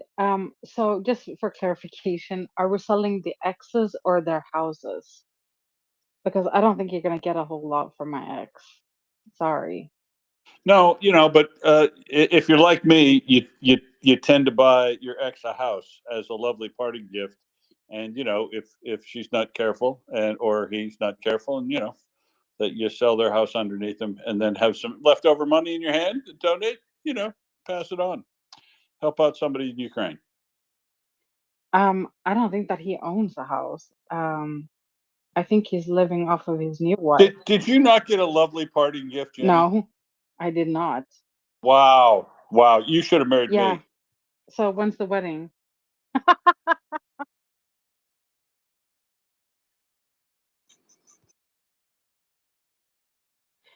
I already have a house.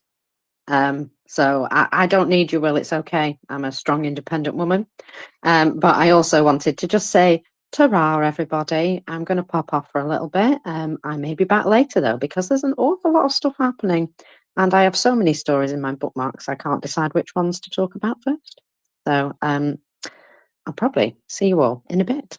Bye. Bye for now.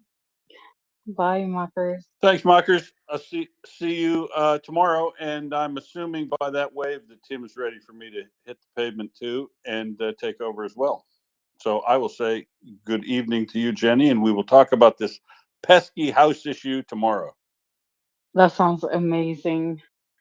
Well, I just want to welcome everyone to the North Sea Empire. We will soon kick off and have great discussions like always because when you guys participate and come up and talk to us, we get better discussions, and I do it for selfish reasons because I learn so much from everybody that comes up and talks to us. And there's Tim. Oh no, he's not co-host yet. So I probably should blubber on for a little bit longer then. I have had a really good weekend. It's my brother's birthday tomorrow. So if anybody feels like, extra generous, play with the number 40. He turns the big 40, but we celebrated him yesterday with cake and all kinds of goodies. And because I live in Sweden where, the weather is the same temperature year round and we never have bad weather, I'm kidding. But we did have a great day yesterday. Not too warm and not too cold, and we were able to sit outside in the garden. And also, I stole strawberries from his strawberry fields, which is always amazing. And now I see that Tim is here. Welcome, Tim. Hi, Jenny. Is your brother called John? No, my brother's called Svante. Because he was born on St. John's Day. Oh. And I don't know if you do St. John's Day like Midsummer's Day in Sweden. You probably do. But that would seem to be a big deal here. So if you're born on St. John's Day, you're going to be called John. Like, that seems like low-hanging fruit to me. I don't know if, I've never heard of St. John's Day. So you're going to have to educate me. Well, it's midsummer.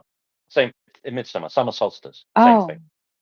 We call it Jaanipäev here in Estonia because it's St. John's Day. oh, we just call it midsummer, or the day when we eat pickled herring and drink alcohol. Kind of like Easter, Christmas, New Year's. Monday, Yeah. Tuesday, Yeah. Wednesday. And then we have all the other weekdays. It's the same thing every single holiday. So we have this one soda called, depending on which season it is called Julmust, Påskmust. It's a very Swedish drink. It tastes really good. I like it. Um, and then you have the pickled herring, you have boiled eggs, and you have boiled potatoes, and you drink alcohol. That is literally the table spread for every single holiday in Sweden. You can never go wrong putting that on the table. Then you can go wild and crazy. You may put some meatballs in there too, and maybe ham. And we do it especially, we boil the ham first, and then you put this mix of breadcrumbs, eggs, and mustard, and you smack it all around the ham. And you put it in the oven for a little bit, and then you take it out, and then you eat it. We do that one at Christmas and Easter, I believe. And yeah, because during the summer we have other holidays. One where we eat crayfish, and then you have surströmming, and then you have crab, and just like a whole bunch of stuff.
hand is quite reliable. They are not reporting bullshit. Well, sometimes they bring in what TASS reported, but they say clearly TASS reports this. For example, at one moment in the same news, it was like TASS reported this, but we have videos proving the contrary, you know. So that's what why I said that they are kind of balanced. So on one hand, they are quite reliable. Well, with the mention that it's still Russian press, so you don't have to believe everything that it's there. You have to take it with a grain of salt always. And on the other hand, they have quite good articles on economic things, and sometimes the articles are really funny, really funny. For example, yesterday or 2 days ago, Dimitri Gize talked about the books, the interdiction of certain books, books written by foreign agents or books, you know, from foreign countries, and he kind of was exploring the solution and where to put those books. Should we make a special library who would go in the special library? Should we put them underground? But of course, the forbidden fruit will be even more tasteful, and so on and so forth. Basically, what I understood from this article was that he was showing, you know, the ridiculousness of this idea of interdicting books, because you can never interdict books. Otherwise, you will find yourself in Fahrenheit 451. And also, there was another article that I remember when also there was a lot of irony and sarcasm. Even before this visit of Putin to North Korea, it was an article like praising North Korea, the big realizations there. And actually, looking to that article, you were like, I don't want to live there. You know, all these realizations are really bad. So that's why I chose to rely on Kommersant when looking to the Russian press, because I think it's interesting to see how the other side reacts or reports on things, and because it's more reliable than other newspapers that are really full blown Russian propaganda.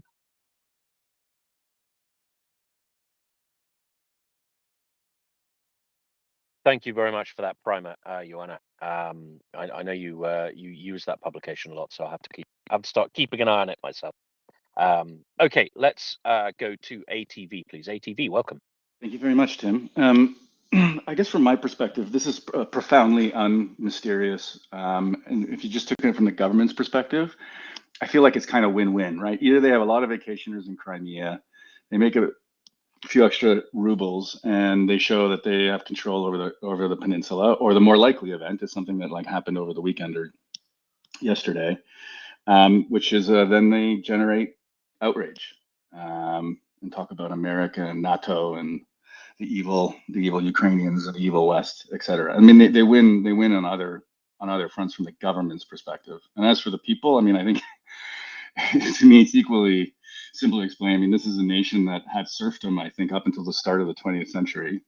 They've had strong men after strong men throughout their entire history. They've never gone through the Enlightenment. You know, they still issue every day, it seems, videos and letters to the great czar to help them for this, that, or the other thing. Like, can you please give us water? Can you please not murder us? I think this is just really in keeping with the great mysterious Russian soul that's on display on a daily basis, and from a propaganda perspective, I think the powers that be can't lose either way, to be honest.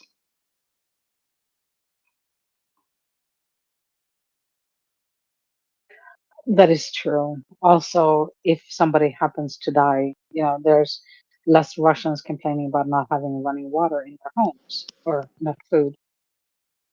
It's really a despicable government. Yeah, it just shows the regard for human life, period, whether it's their own or their others. And you know, to state the obvious, this war ostensibly, or you know, superficially, was about Russians protecting Russian speakers, so they sent in Russians to murder and rape Russian speakers en masse. I mean, it's just you know, purely in keeping with everything they've done throughout their modern history, maybe even older than that. Anyways, thanks. Thank you, ATV. Yeah, I mean, I think Timothy Snyder made some very good remarks before the United Nations Security Council about this, and you know, if if the declared aim of Putin in his so-called special military operation is the protection of Russian people and the protection of Russian culture, well, nobody harms Russian people and Russian culture more than he does. Um, you know, you would. I commend Professor Snyder's full remarks to the audience. There's a video of this. He gives a kind of half-hour lecture about it, about, you know, kind of listing 10 ways in which Putin is harming the Russian people, the Russian state, the Russian civilization, Russian culture, etc., etc. Despite his claims that he is defending them in Ukraine. It's a very interesting lecture and it goes into quite some detail. So if you Google Timothy Snyder UN Security Council speech or something like that, you'll probably get it. I think I don't know. I don't see this as a phenomenon of Russia's modern history. ATV. You know, it's basically the history of Russia is basically a history of the same ideas going through different kind of iterations, right? Different aesthetics, if you will, to use Joanna's favorite word. So you have, you know, you have the kind of feudalism, and then you have the Tsarism, then you have the Russian Empire, then you have the Soviet Union, and now you have Putinism, Ruski Mir. It's essentially the same set of ideas, but clad in a different, you know, clad in different clothing. And you know, there's always a kind of mystical justification for it.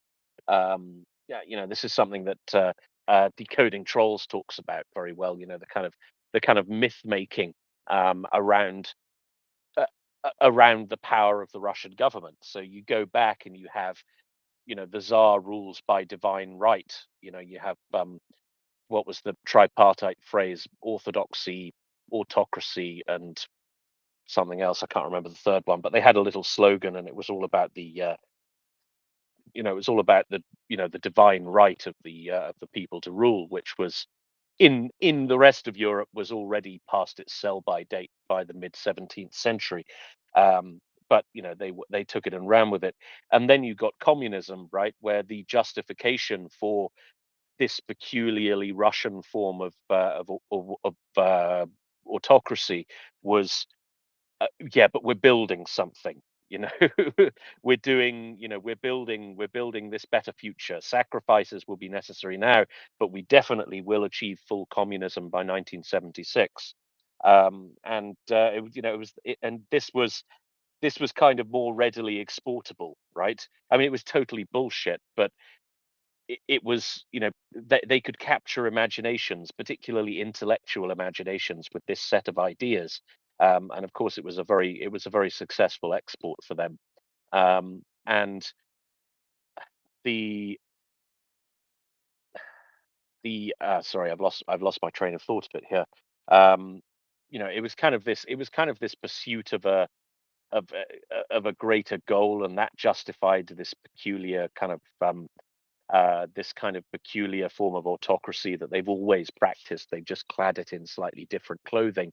And now they've got a bit of a problem, right? Because the the big Russian idea, right, the Ruski Mir, the idea of Russia, you know, Russia being the last gasp of Western civilization and all of that stuff, it's not only just demonstrably untrue if you look under the bonnet, right? This is one of the things I find it kind of bizarre, that many of my fellow conservatively minded people believe this rubbish about Russia being, you know, Russia being somehow acting in defense of Western civilization. All of the things that conservatively minded people should care about are horrible in Russia. Right? Like all of these kind of social metrics that my side of the political spectrum says, you know, claims we care about. I mean, we do care about them. They're all in Russia. They're all just awful, right? So Russia has extraordinary rates of alcoholism, of drug addiction, of teenage pregnancy, of divorce, of abortion, God, you name it, you name a social outcome, and it's going to be terrible in Russia and way, way worse than basically any other European country or civilized country. So Putin can kind of talk about it as much as he wishes. His rule has not brought good outcomes if you're one of these people who sees these things kind of civilizationally.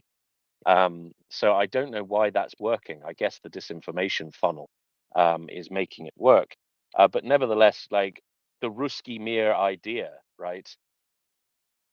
It's not really exportable, right? Because it's not internationalist, right? It's not like communism, right? It's not even like autocracy or orthodoxy, right? It's very specifically culturally Russian. And you can't really inflict it, you can't really expect anybody who isn't Russian to pick it up and run with it, right? It's just not, it's something that's very specifically culturally Russian, and it doesn't seem to export very well as a set of ideas because it's very kind of Russia centric.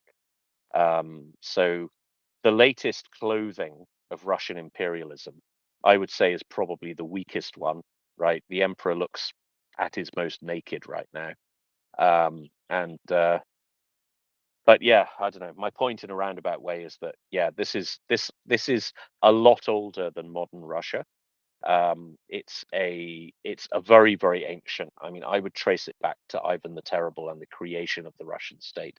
And the tactics are fundamentally the same, right? You think about Ruski Mir, you think about the Soviet Union and the Warsaw Pact, you think about the Russian Empire, you think about the division of Ivan the Terrible's state into the oh gosh, the words have gone, into the Oprichniki and the Oprichnina and the Zemshchina.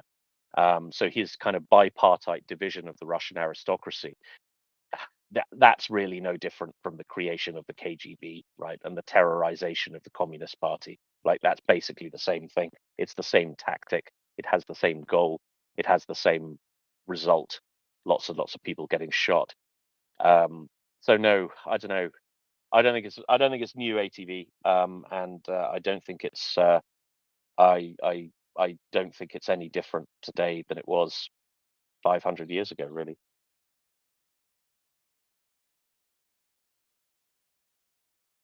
What do you reckon, Jenny? That Russia is a backwards country. I thought we all knew that. They have just, so the thing is, I am really conservative when it comes to myself, to my life choices. There are a lot of things that I will never do. I can tell stories about how, like, for example, personally, for me, personally, I'm against abortion, but I will die fighting for, like, Lisa down the street to have as many as she wants because I think that should be a personal choice. So in that sense, I am actually, Yeah, that Lisa is trouble. yeah, I know she always gets into trouble. No, but so in that sense, I am both liberal and conservative. Um, I believe that if you don't like, you know, gay marriages, my biggest suggestion is don't get into one. You know, you will be very disappointed, and you may not like it. So, but I also don't want to stop, you know, Kurt down the street from living history. I think that's it. It's none of my business really. So conservative for me personally, and otherwise quite liberal. I believe that people should have their choice. I don't believe that the government should be as involved in and legislate every part of your life like Russia does. And before they had serfs, I don't think that the beginning of the 20th century, I in some ways they still have them.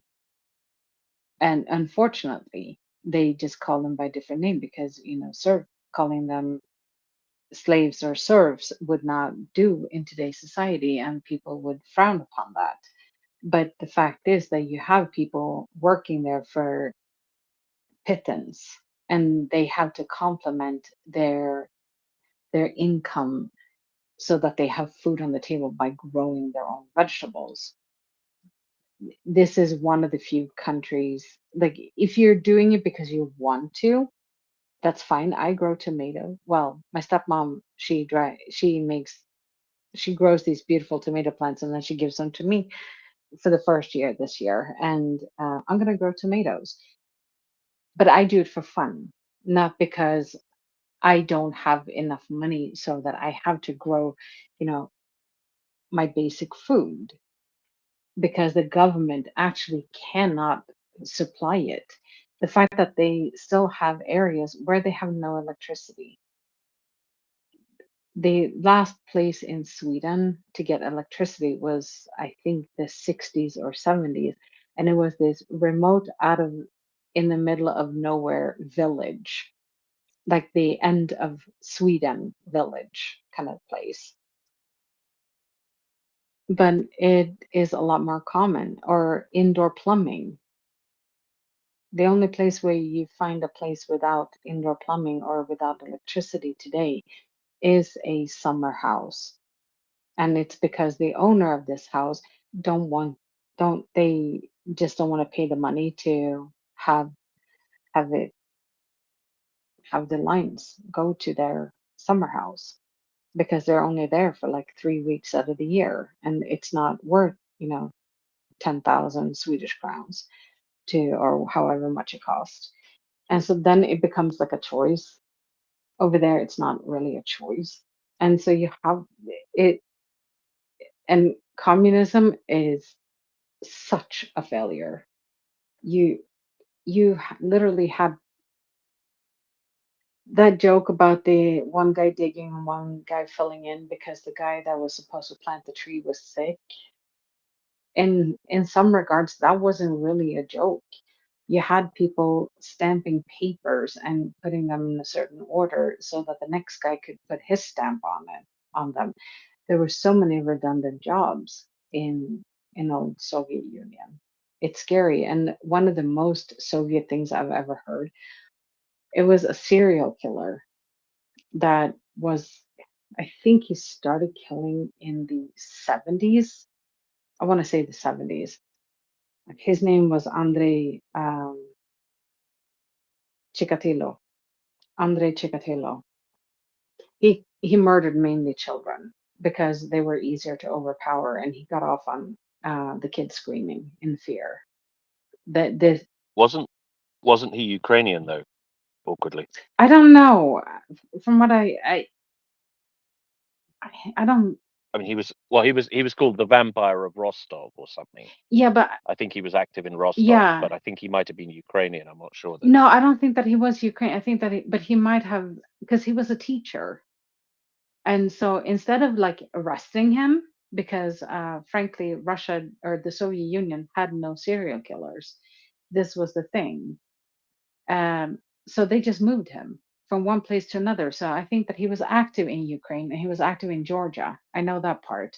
And they noticed that his victims were found along railroad lines. But the most Soviet thing that I've ever heard is, we don't have serial killers. That's an American problem. We don't have that here. This is why he was let loose. He was allowed to be loose. They just transferred him to a new area where he could be teaching instead of arresting him, because they refused to realize it was a problem until 20 some years later. They could have caught him back in like late 70s, early 80s or something. But he was active in a lot of parts over the Soviet Union because they just moved him. When dead bodies started appearing in the new town that he was transferred to, they're like, this is awkward. We don't have serial killers. We better move this guy again. So they must have known on some level what he was. And they caught him and they executed him. And that was Russia that executed him. I don't think that they're allowed to execute foreigners. But on the other hand, it's Russia, so who knows? Maybe they an exception to the rule. But he was allowed to roam free for over 20 years before they actually caught him. And there are two movies about him. One is called like Child 314 or something like that, and the other one is called Citizen X. I haven't seen the first one. I've only seen Citizen X, and it's a really good book or good movie. And I've read the book about him too. FYI, don't do that if your kids are just learning to take the bus home from school and they miss the bus because all of a sudden you have nightmares going on. But yeah, it's a fucked up country. Sorry, not sorry. Yeah, and I guess it's one of those areas where you have a particular ideology, right? And when all you have is a hammer, everything looks like a nail.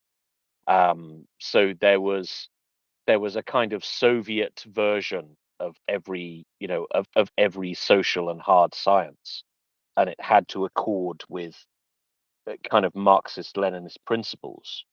So you have, Andrei Chikatilo, for example, would be, the denial that there could possibly be a serial killer in the Soviet Union. It would have been something like, well, we know that criminality is a function of poverty, and we don't have poverty in the Soviet Union. Therefore, we don't have crime. Therefore, we cannot have a serial killer. Right? That's a uniquely American phenomenon. I mean, they missed, I don't know, Jack the Ripper, right? A famously non-American serial killer, or the Moors murders in the UK, right? Or I mean, every country has serial killers, right? It's kind of culturally universal because there's just a lot of nutters out there, and you saw that with with the criminology, and that's why, as you say, Andrei Chikatilo, he was able to operate with impunity for so long. But you also had it in other sciences, right? You had it at the most basic economic level, right? So you had the application of Marxism, Leninism to industry, right? Is essentially you take the labor theory of value and you run with it, right? So the labor theory of value, like one of the big questions in economics is how much is something worth, right? And how do you decide what it's worth? And one of the answers is, kind of what one of the big ideas of the 19th century, for example, was marginal utility. So something is worth different things to different peoples in different circumstances, depending on how useful you find it, right? So if you've got a guy who has been in the desert for 2 days and he hasn't had anything to drink, a glass of water is going to be far more valuable to him than a diamond, right? So the diamond could be worth £100 million or whatever, but he would probably trade the diamond for a glass of water, right? So you get kind of, because the water is more useful to him, it has more utility to him in that particular circumstances. Therefore, you calculate its value according to that, right? Now, another theory of value is the labor theory of value, which is how much work goes into something, right? And this was one of the foundations of Marxian economics, was how much the amount of labor that goes into something is its value, right? Now, I don't have to point out the flaws in that, but I will, right? So I'm not a carpenter, but I could probably make a table, right? It's going to be a really shitty table, and it's going to take me 3 weeks. So it's going to take a lot of labor to make a really crappy table. Now, if I take my really crappy table to the market and say, hey, look at this, it took me 3 weeks. I lost a thumb. You know, I poured my heart and soul into making this table. No one's going to pay 5,000 euros for it, right? Because it's a crappy table. It doesn't matter how much labor went into it. It's still a crappy table. Now, that's an oversimplification of the labor theory of value. Of course, it is a little bit more subtle than that, but it's no less false, right? But they based an entire economy on this, and it led to absurd situations where you had to, you calculated, as somebody administering a state enterprise, the value of your output was based on how much labor went into producing it. So you had an incentive to use your labor as inefficiently as possible, simply so you would have more of it. So if you were building a coal mine, you would deliberately site things further away from each other than they had to be, right? The central planner would probably put, I don't know, the coal processing center 20 miles further away, because that would create more labor and therefore more value, right? Now, if you're looking at something purely socially, and this was really the problem with Marxism, right, is that they looked at everything socially, then that kind of makes sense, right? It's like make work. You want to keep as many people employed as possible. Therefore, you do things very inefficiently in order to keep as many people employed as possible. That's fine, but it starts to fray at the edges if you base your entire civilization on that principle, right? It's not sustainable. And it became very, very apparent during the long depression of the 1970s in the Soviet Union, just how unsustainable it was. So you can't, so the very basis of the system was flawed because they looked at things in fundamentally the wrong way. But you saw the sharp end, right? You'll see Andrei Chikatilo is a good example of Soviet criminology, right? Economic circumstances cause crime. So this was kind of their doctrine. Economic circumstances cause crime. Nobody wants for anything in the Soviet Union. I mean, lol, but that's what they thought. At least that was the party line. Therefore, we can't have a serial killer. You saw the same with a gentleman called Trofim Lysenko.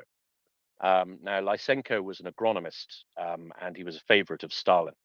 And his job was to revolutionize Soviet agriculture and make it more efficient. Unfortunately, agriculture is rather important because without it, everybody starves. But basically, what he tried to do was syncretize agronomy and Marxism-Leninism. And what he came up with was basically a form of Lamarckianism. Now, there were two competing theories of evolution in the 19th century. One was the theories of Lamarck, who was a French scientist, and the other was the theory of Charles Darwin, who was a British scientist. Needless to say, the French scientist was wrong. And what Lamarck believed was that acquired characteristics are heritable, right?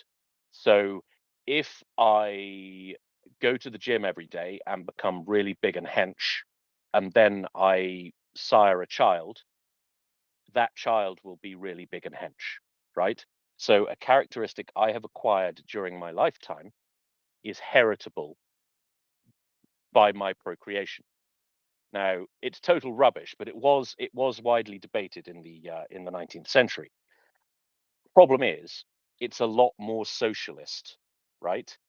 To think rather than Darwin's theory of of the strongest and the most adaptable to change surviving to reproduce, and the less so dying, this idea of competition, which is very, very not Marxist.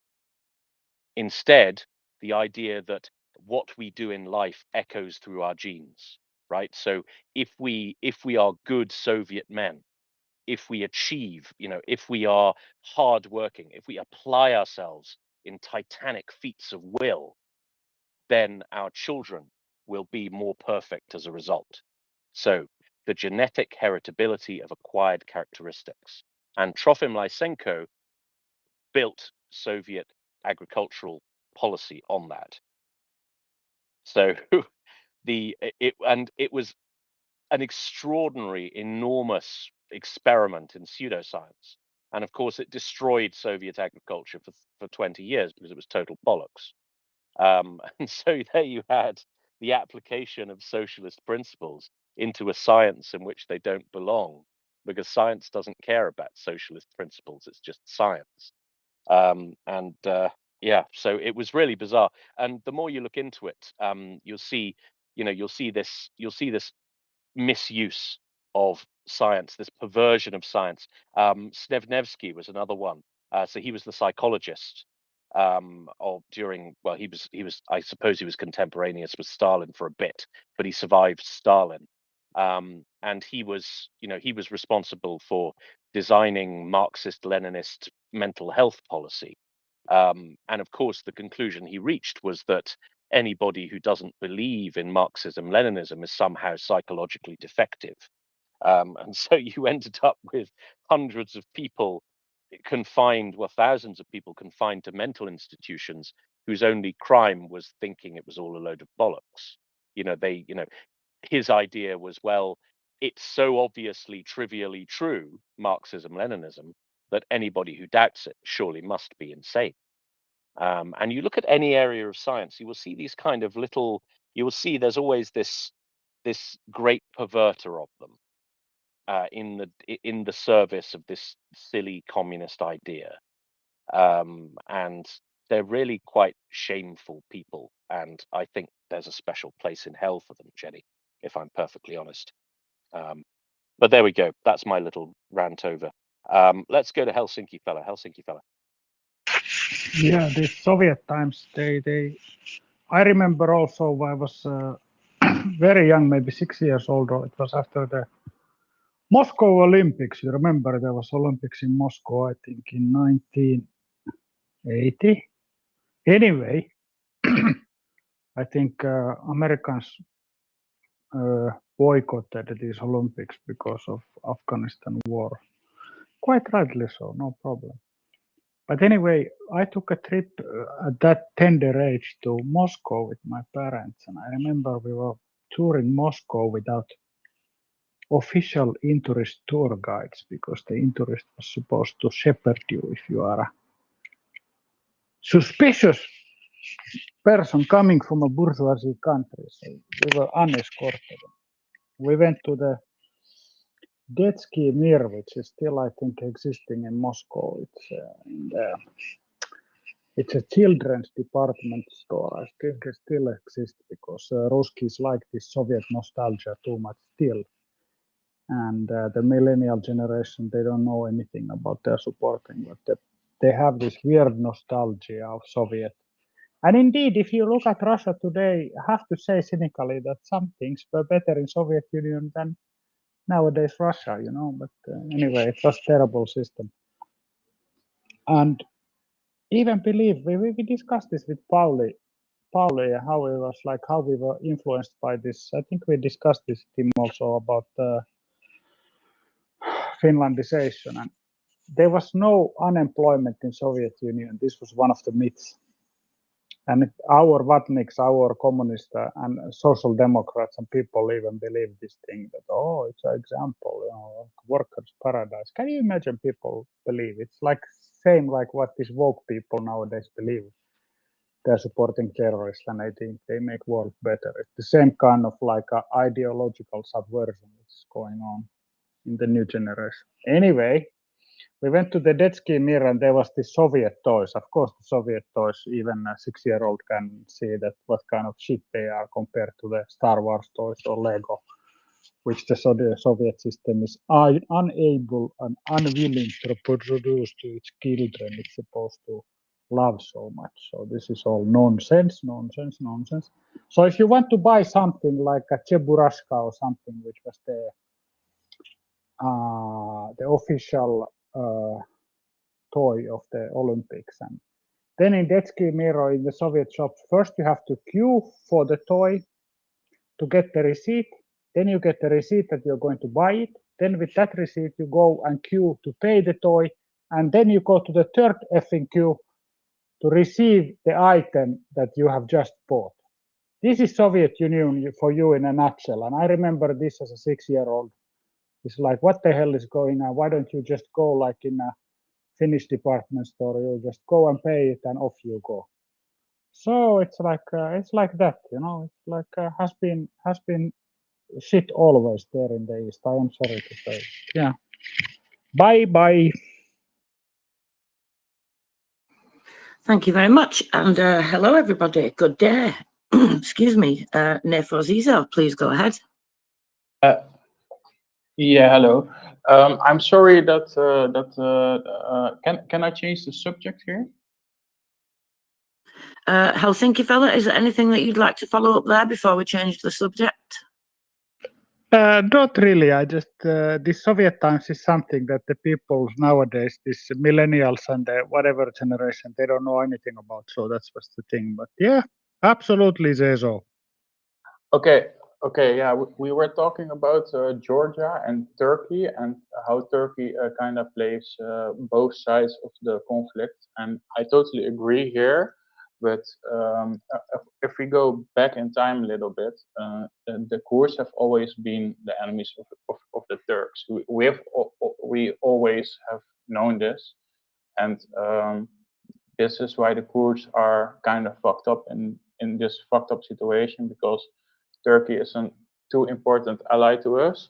But I want to mention another thing, like Turkey also did do good things, because Turkey was our ally against the Putin-backed, Iran-backed Syrian Assad regime that killed thousands of innocent people. And Saudi Arabia and Turkey were deeply involved in trying to overthrow him. So that's kind of a good thing that Turkey did. And of course, Turkey provided Ukraine with Bayraktar drones and things like this. So yeah, you know, Turkey does a lot of bad things, especially with the Armenians and especially with the Kurds. And I would not trust Turkey too much, but Turkey can be a good ally sometimes. And I know for a fact the Turkish they don't really like the Russians. They don't see the Russians as some kind of friend or something. I think they're rather on our side.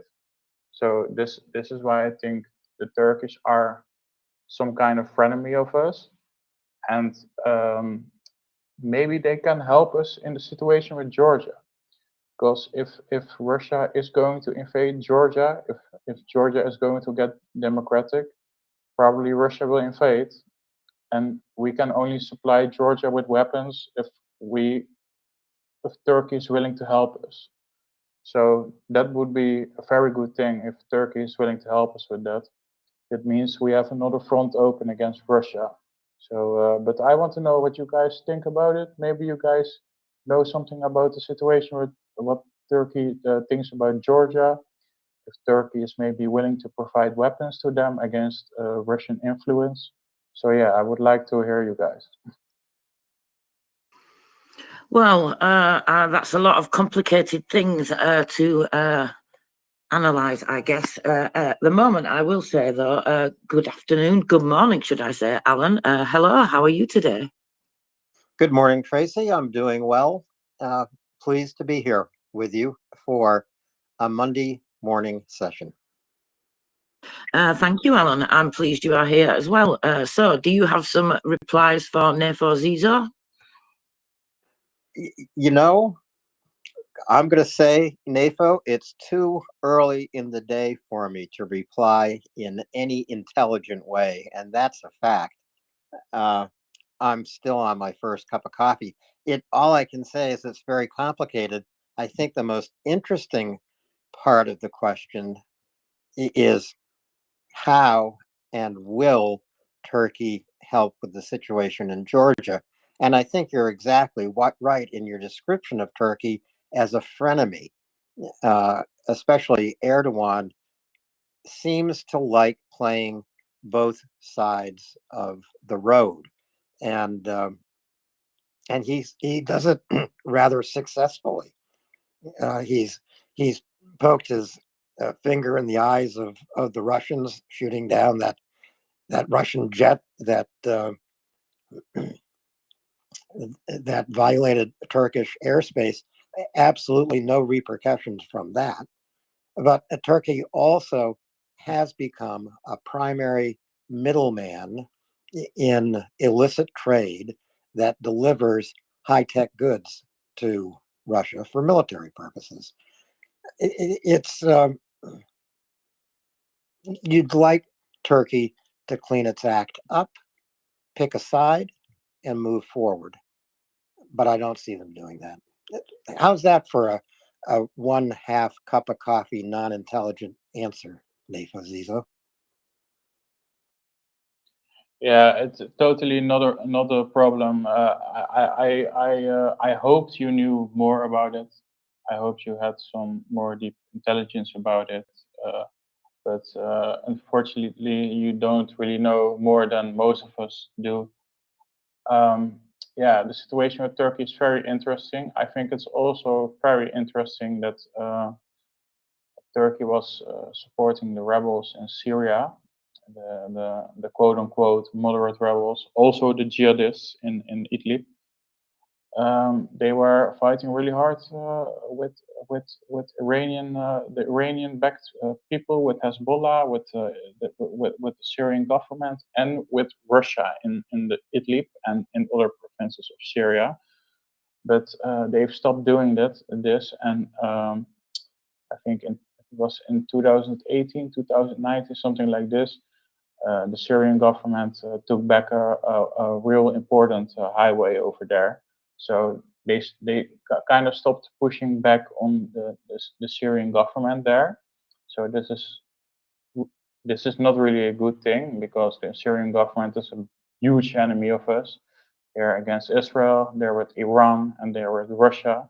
They're in the axis of evil, and they will not hesitate to start an enormous war that will involve Syria against Israel.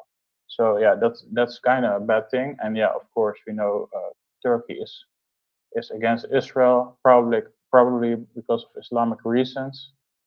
I don't want to be racist here, but there is some things written in the book that says when the judgment days is coming, when you find a Jew behind the bushes, you need to go and kill him. Things like this is written in the Quran, unfortunately. So you can search it up. So yes, Turkey is very strong religious. I mean, the people that support Erdogan. But if Erdogan is overthrown or something like this, or voted out, I think Turkey would be a great ally again. But we'll have to see. Maybe you guys know more about the political situation in Turkey. I think there was elections, but there was some kind of fraud I heard about. So yes, I would like to know what you guys think. Well, I think you are approaching this in exactly the right way, Nafo Zizo. Turkey is an extraordinarily complicated society, politically and culturally. We know, of course, Turkey is a NATO ally, and are they a completely firm and agreeable ally? No. Erdogan, who I would characterize as a Turkish strongman and an independent one at that, uses these alliances to squeeze whatever it is he wants in order to agree to the common interests of NATO, for example. And this, of course, would be the admission of Sweden and Finland into the NATO alliance. Erdogan played hardball with Swedish accession. I don't think that there's any likelihood that Erdogan would be overthrown. In the elections, there was fraud.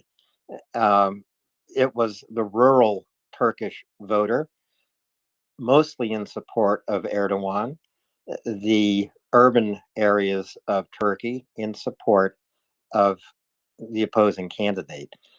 I think that democracy will probably take care of Turkey in a way. I mean, Erdogan is not going to run for re-election to the best of my knowledge, but he's there for, I think, 4 more years. I think the term in Turkey is 6 years. But there are a lot of anti-Erdogan elections that are held.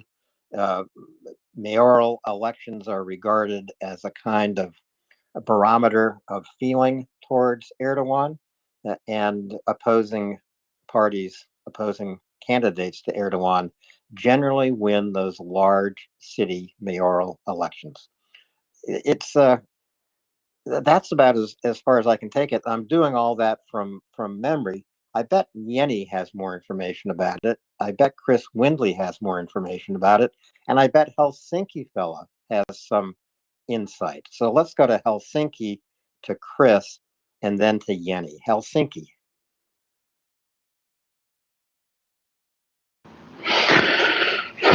Yeah, I think, Zezo, you have complicated issue. This I am not very comfortable answering Turkey in a very much detail. I would like to know more. There is this good researcher in Finland, Toni Alaranta, who could come to the program to explain these Turkish motives more, like more in a more sophisticated way. Because like my default setting is that don't touch the administration.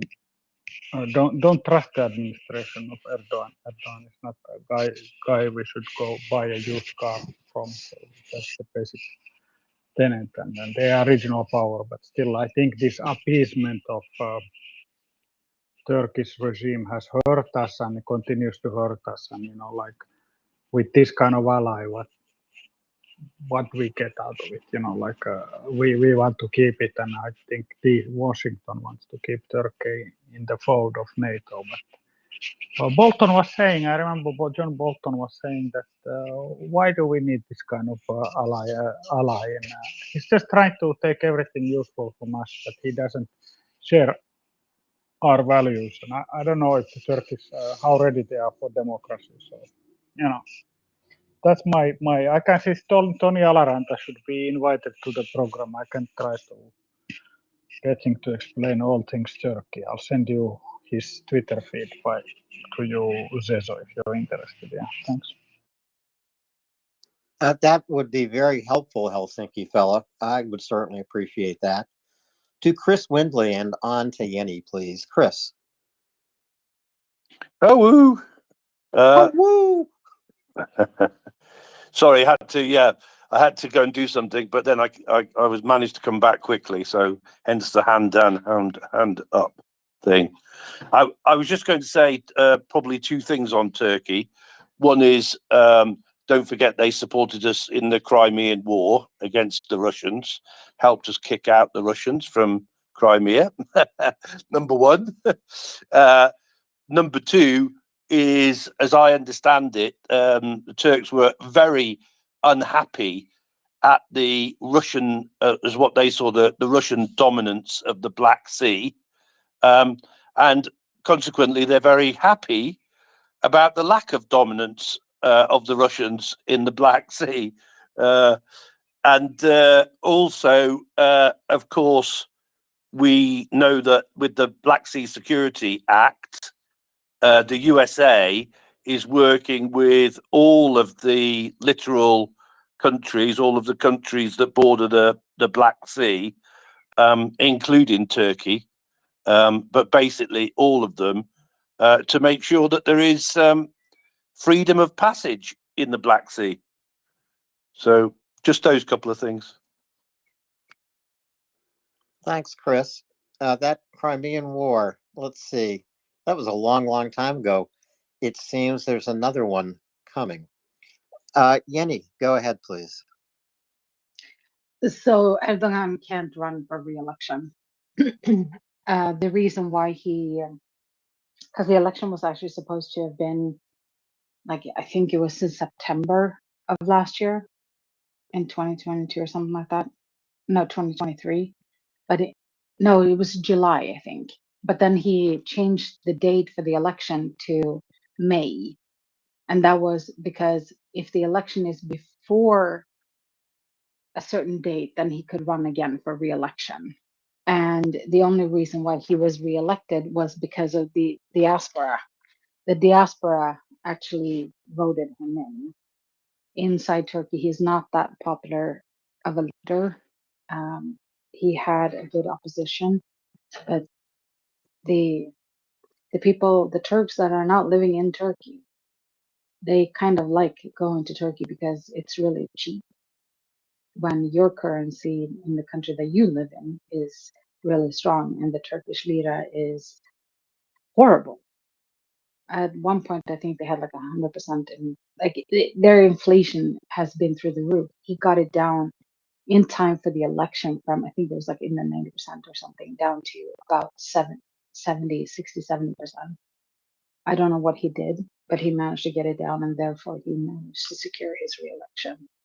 So it wasn't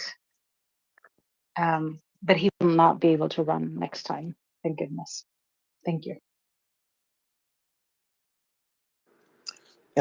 Thank you, Yenny. Yes, the economy under Erdogan has been pretty rocky for Turkey. And, in the aftermath of the devastating earthquake that struck Turkey, there was some dissatisfaction with Erdogan's emergency response. But he hung on. It was, I think, as I recall, a relatively close election. And there was fraud. There were a lot of voters who wanted to vote for the opposition candidate who were locked out of polling places. Either polling places ran out of ballots or the end of voting came. Even if you were in line, you were not allowed to vote because the deadline had passed. Also, a lot of delayed counting on election night and the next day. A lot of delayed voter certification, that is, certification of votes that had been cast. So, lots of opportunities for fraud, probably to Erdogan's advantage there. Nefa Zizo, did you have additional comments here? If Yes, I do. Turkey seems to be one of the key factors to win World War III. If we can get Turkey on our side for real, we can open up another front to Russia. We can open up another front to Syria, and we can both fuck Syria and Russia at the same time. And if we get in control of Syria, Iran wouldn't be able to send weapons anymore to Hezbollah and militants like this. And if Turkey helps us with Georgia, we can open up another front to Russia. And this would change things significantly. And I think the CIA and other people should really do more to get Turkey on our side, because Turkey seems to be a major player if things are going to escalate, and Turkey can help us in a major way, and we really need them. That's all I wanted to say. Thanks, Nafo. And back to Yenny, please. So the election was really close. In fact, I think that they had to do like a re-election because there was something wrong with the first round. So it went to, if I remember correctly, it went to 2 rounds. And the opposition lead, the guy for the opposition, the people that were supporting him lost steam. And one of my Turkish friends said that because of that, Erdogan won. If they had kept going and kept promoting that guy instead, Erdogan probably would not have won the election. And he probably would not be Turkey's leader right now. And my friend was just really fed up and really angry with how the entire thing played out. But it is what it is. But he has 5 more years from now. So what's that, 2029? And at that point, he is 1, way too old. 2, he has been in power for too long for the constitution to allow him to continue. Thank you. Thanks for that, Yenny. I was pretty certain that he could not run for an additional term. Of course, sometimes we see constitutional rules changed in order to benefit an incumbent. So I wouldn't count that possibility out. Tracy, there really is a lot of news to report from Ukraine today, this morning.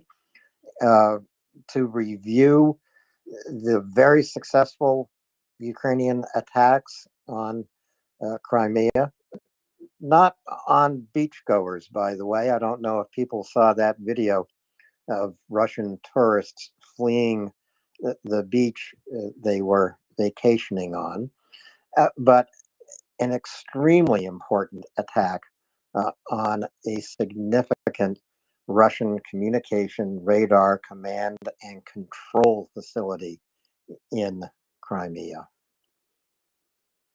And this was carried out with ATACMS. Yes, Alan, it's quite delicious, isn't it? And anyway, even if that was, I mean, of course, those people on the beach, they were getting hit with Russia's missiles, weren't they? Russia's air defense, just like they do in Belgorod. Poor people, never mind. They should go home, Alan, and stop holidaying in a war zone in an occupied territory. So that's what I say, me and my big stick. Well, just let me say, I'm glad I don't run a tourist business in Crimea this summer, because what would be the point if I sold ice cream on the street? It's all going to be melted with ATACMS, not the hot sun. Yenny, go ahead. So we actually talked about this during the North Sea Empire, because we just couldn't believe that somebody would go to Crimea on vacation. Because so the Ministry of Foreign Affairs in Sweden, they come out with warnings. They're like, don't go to South Sudan, don't go to Sudan, don't go to Somalia, don't go to Syria, don't go to Russia, don't go to Ukraine.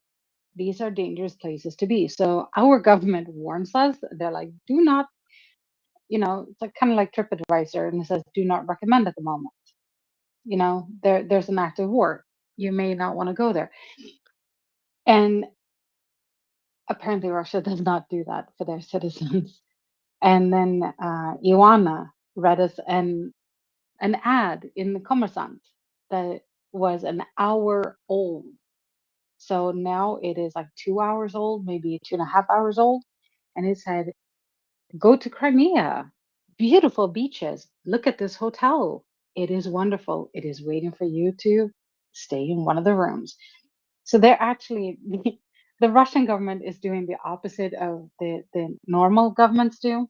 Instead of warning, they are actually actively encouraging you to go to Crimea on vacation.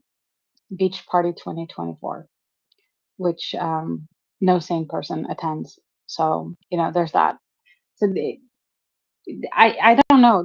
Do they, like, are they overpopulated? Because the government is actively trying to kill off its citizens at this point. They tried to save some of them by moving them from Crimea to Belgorod. Is it better that they get shelled by their own government? Because Russia apparently has shelled Belgorod more than Ukraine has. And now they're actively trying to get people to vacation in Crimea. I feel with a government like that, you probably need help to change governments, because this is insane. Anyway, thank you.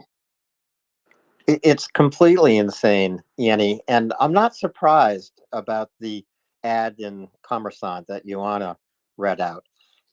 In an odd twist, I actually was watching Russian television news last night, live as it was broadcast. Don't ask me how or why. It was just an odd twist of who I was with and the connections that we had. They were advertising on television hotels in Crimea, inviting you to go on your summer holiday. It was just absolutely mind-blowing. In the same news program, by the way, they showed video of the Russian tourists fleeing the beach and made the claim that Ukraine had attacked that beach with ATACMS, had attacked these tourists with ATACMS. Now, I will also say this. Those Russian tourists fled that beach with alacrity, regardless of their physical conditions. none of which looked very good. Anyway, I was just astounded. And while I do not speak Russian, I was with a friend who did, and he interpreted for me just what the reports were. He's no supporter of Putin, nor of the war. Probably has more Ukrainian friends than Russian friends, and also speaks Ukrainian. But I was just astonished, both at how the Russian news channel covered this event, and the fact that in this context, they ran commercials for hotels, resorts, really, in Crimea. It's stunning. A stunning separation from reality. Tracy? Absolutely, Alan. You know what we should be highlighting, and what the media should be highlighting, really, is the lack of civilian casualties, given all the hits that Ukraine has done throughout Crimea and many other places as well. The amount of civilian casualties is very, very low indeed. So I think that's what they should be emphasizing, that Ukraine carries out these hits with strategic pinpoint accuracy, and that the fallout from that is extremely low, and that most of the time when we do see that, it is indeed from Russia's air defense, which they place in inappropriate areas, mind you, of course, and the fact that they place military bases near to where these people are holidaying anyway. And then, of course, as well, adding on to that, I think, Alan, exactly what you said, these people seemed to be absolutely fine when they were running away. Yeah, you don't really want to see a Russian turn tail if he's wearing a bikini bathing suit. I'll tell you that much.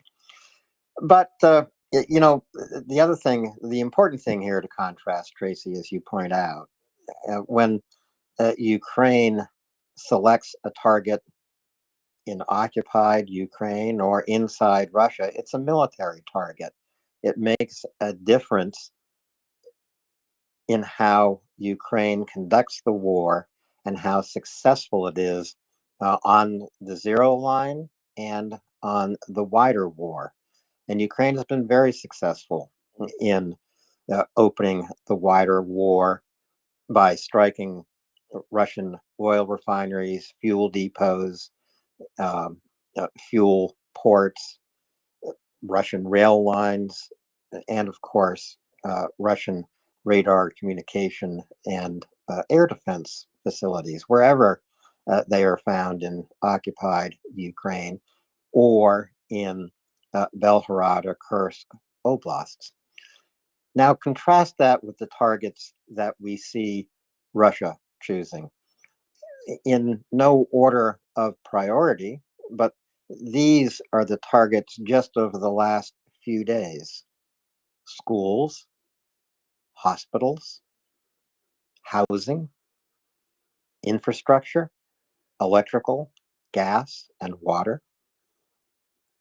It's a selection of targets aimed against Ukrainian civilians. Russia uses Iskander missiles, glide bombs, of course, successfully. They've dropped thousands, over 3,000 glide bombs on targets, mostly civilian Ukrainian targets. And those targets, as I say, hospitals, schools, housing, utility infrastructure, in order to make Ukraine uninhabitable. That is Russia's goal right now in this war. Yep, absolutely, Alan. Indeed it is. And just a couple of things. So if you want to see some limited satellite footage of what we've just been talking about, the NASA satellite recorded large-scale fires on the territory of the 40th Separate Command and Measurement Complex of the village. in Crimea, in occupied Crimea. There was, according to reports, the attack directed yesterday. There's part of the Centre for the Space Communications there as well. And then there is some images. I've just posted these to the top of my profile, by the way. Some images showing what was there previously, 29 units of AT. 16 next to the official dormitory, 13 in the parking lot. Therefore, presumably, one of the main targets is those specialists there. But we wait and see for more information coming out about that. They've given some coordinates there, interestingly, as well. So that's there for you to look at. And something else, Alan, there is apparently, you know, every single day now, I mean, Paul Mockers, our lovely boomologist, she's so busy these days. If it's not fires, it's floods. And the lovely Prince Heather is always pleased by a poo fountain as well in Russia. So what's happening today? Well, in Frezino, or whatever that's called, near Moscow anyway. So there is a fire on the Platan Research Institute, whatever that may be, but it does fulfill orders for the Russian defense industry, apparently, in the field of radio electronics, Alan. So that's a good smoking fire there. Oops. It's nice and grey, so I'm not quite sure what is on fire, but anyway, it looks like it's burning nicely. Yes, I saw that. That actually is a pretty prestigious and important high-tech facility in Moscow. Has been for over 50 years now. I thought I would just quickly review some of the Russian attacks over the last few days in Ukraine. This is the daily experience of Ukrainians. And I think this story really should be much more widely reported in the world press. It isn't being reported in the world press. And I don't understand why. So in Kharkiv, bombs struck a residential high rise. 3 people were killed. 56 were injured, including 3 children. This is the daily experience if you're living in Kharkiv. Ukraine did successfully shoot down 2 Caliber cruise missiles in Kharkiv. There are ongoing rescue operations in Kharkiv. They're dangerous, and hopefully more survivors will be found in the rubble. At 2:15 p.m. today, the Russians fired 2 Iskander-M ballistic missiles into people's homes in Pokrovsk in the Donetsk region. 4 Ukrainians were killed, 34 injured, including 2 children. Search and rescue is ongoing. In the Polohiv district of the Zaporizhia region, Russia attacked the Zaporizhia region 518 times over just the past day. 9 settlements in the Zaporizhia region came under attack. And in Kharkiv, going back to this second largest city of Ukraine, where more than 1 million people, I think about 1.3 million people, continue to live, the Russians on a Sunday, so yesterday, completely destroyed the Boyko school. Obviously, because it was a Sunday, no students were there. But again, an example of the targets that Russia is choosing: hospitals, schools, housing, civilian infrastructure, electricity, gas, and water, all in order to make Ukraine uninhabitable. That is the Russian goal right now, because they can't really succeed on the zero line. Tracy? Well, yeah, Alan, indeed, that's exactly what it's like. It's just constant, isn't it? You know, like you say, many people injured.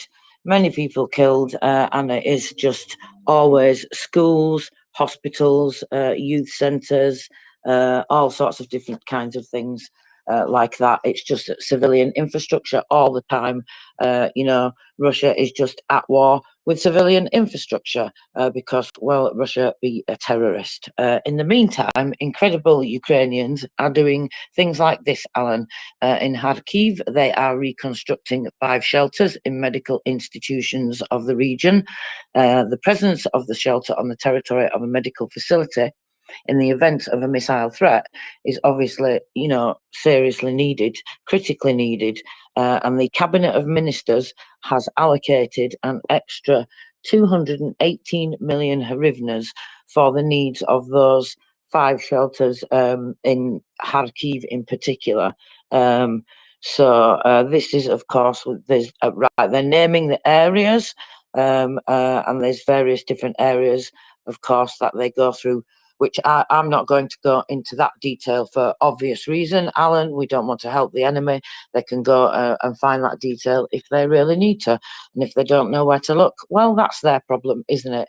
And we can just be happy that, of course, this is taking place. And really incredibly impressed with everything that's going on. It's like the mine classes and all those other things. So it's, you know, tragedy every single day, unfortunately, thanks to Russia.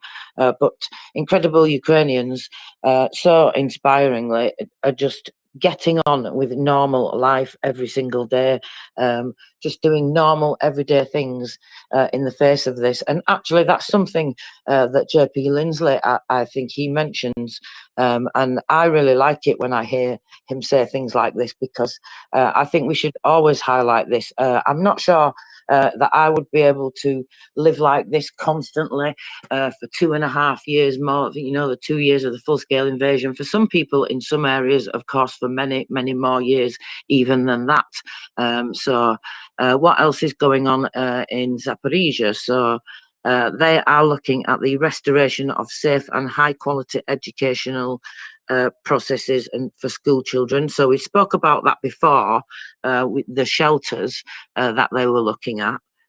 So they're giving more detail. Ivan Fedorov, the head of Zaporizhia military administration, is giving more detail on that, and he's just reporting on discussing that with the various leaders. So they're already sitting down and looking at doing things like that, discussing it with the various, you know, school leaders, Ministry of Education, that type of thing. So that looks like it's going into action pretty quickly, but of course you can understand why. In Dnipropetrovsk, unfortunately, they have come under fire constantly over the past couple of days. Nikopol has been under attack. That's been one of the main focuses. We've spoken, Alan, before in the regional reports about the pattern that I've seen in the increase, and I'm absolutely sure it's a pattern now in the attacks on what I would call local energy infrastructure, such as power lines and that type of thing. And definitely there is an increase in the reporting in that now. It stands out so much as a pattern now, you cannot fail to see it. So today, the military administration reported there about power lines and gas furnaces. So this is something that seems to have been the target quite often in that area. 15 houses and 14 farm buildings as well. Unfortunately, one woman was injured, and then later on, Nikopol came under attack again later on this afternoon, later on this morning and later on this afternoon. 3 people were injured in an attack this afternoon and lots of damage to residential buildings. But incredibly, what are they doing in Dnipropetrovsk? Well, they are just winning awards for sports. I mean, how on earth do you do that, Alan, right? It's incredible, these people, these sports people, anyway, what they achieve, you know, especially when you talk about the high level sports, you know, such as international and national competitions. But to do something like that whilst, you know, that you're living in a war zone and you're being terrorized by missiles and air alarms and goodness knows what every day from Russia, I think it's absolutely staggering. So they have formed a youth council in Dnipropetrovsk. So this is the first composition of the youth council.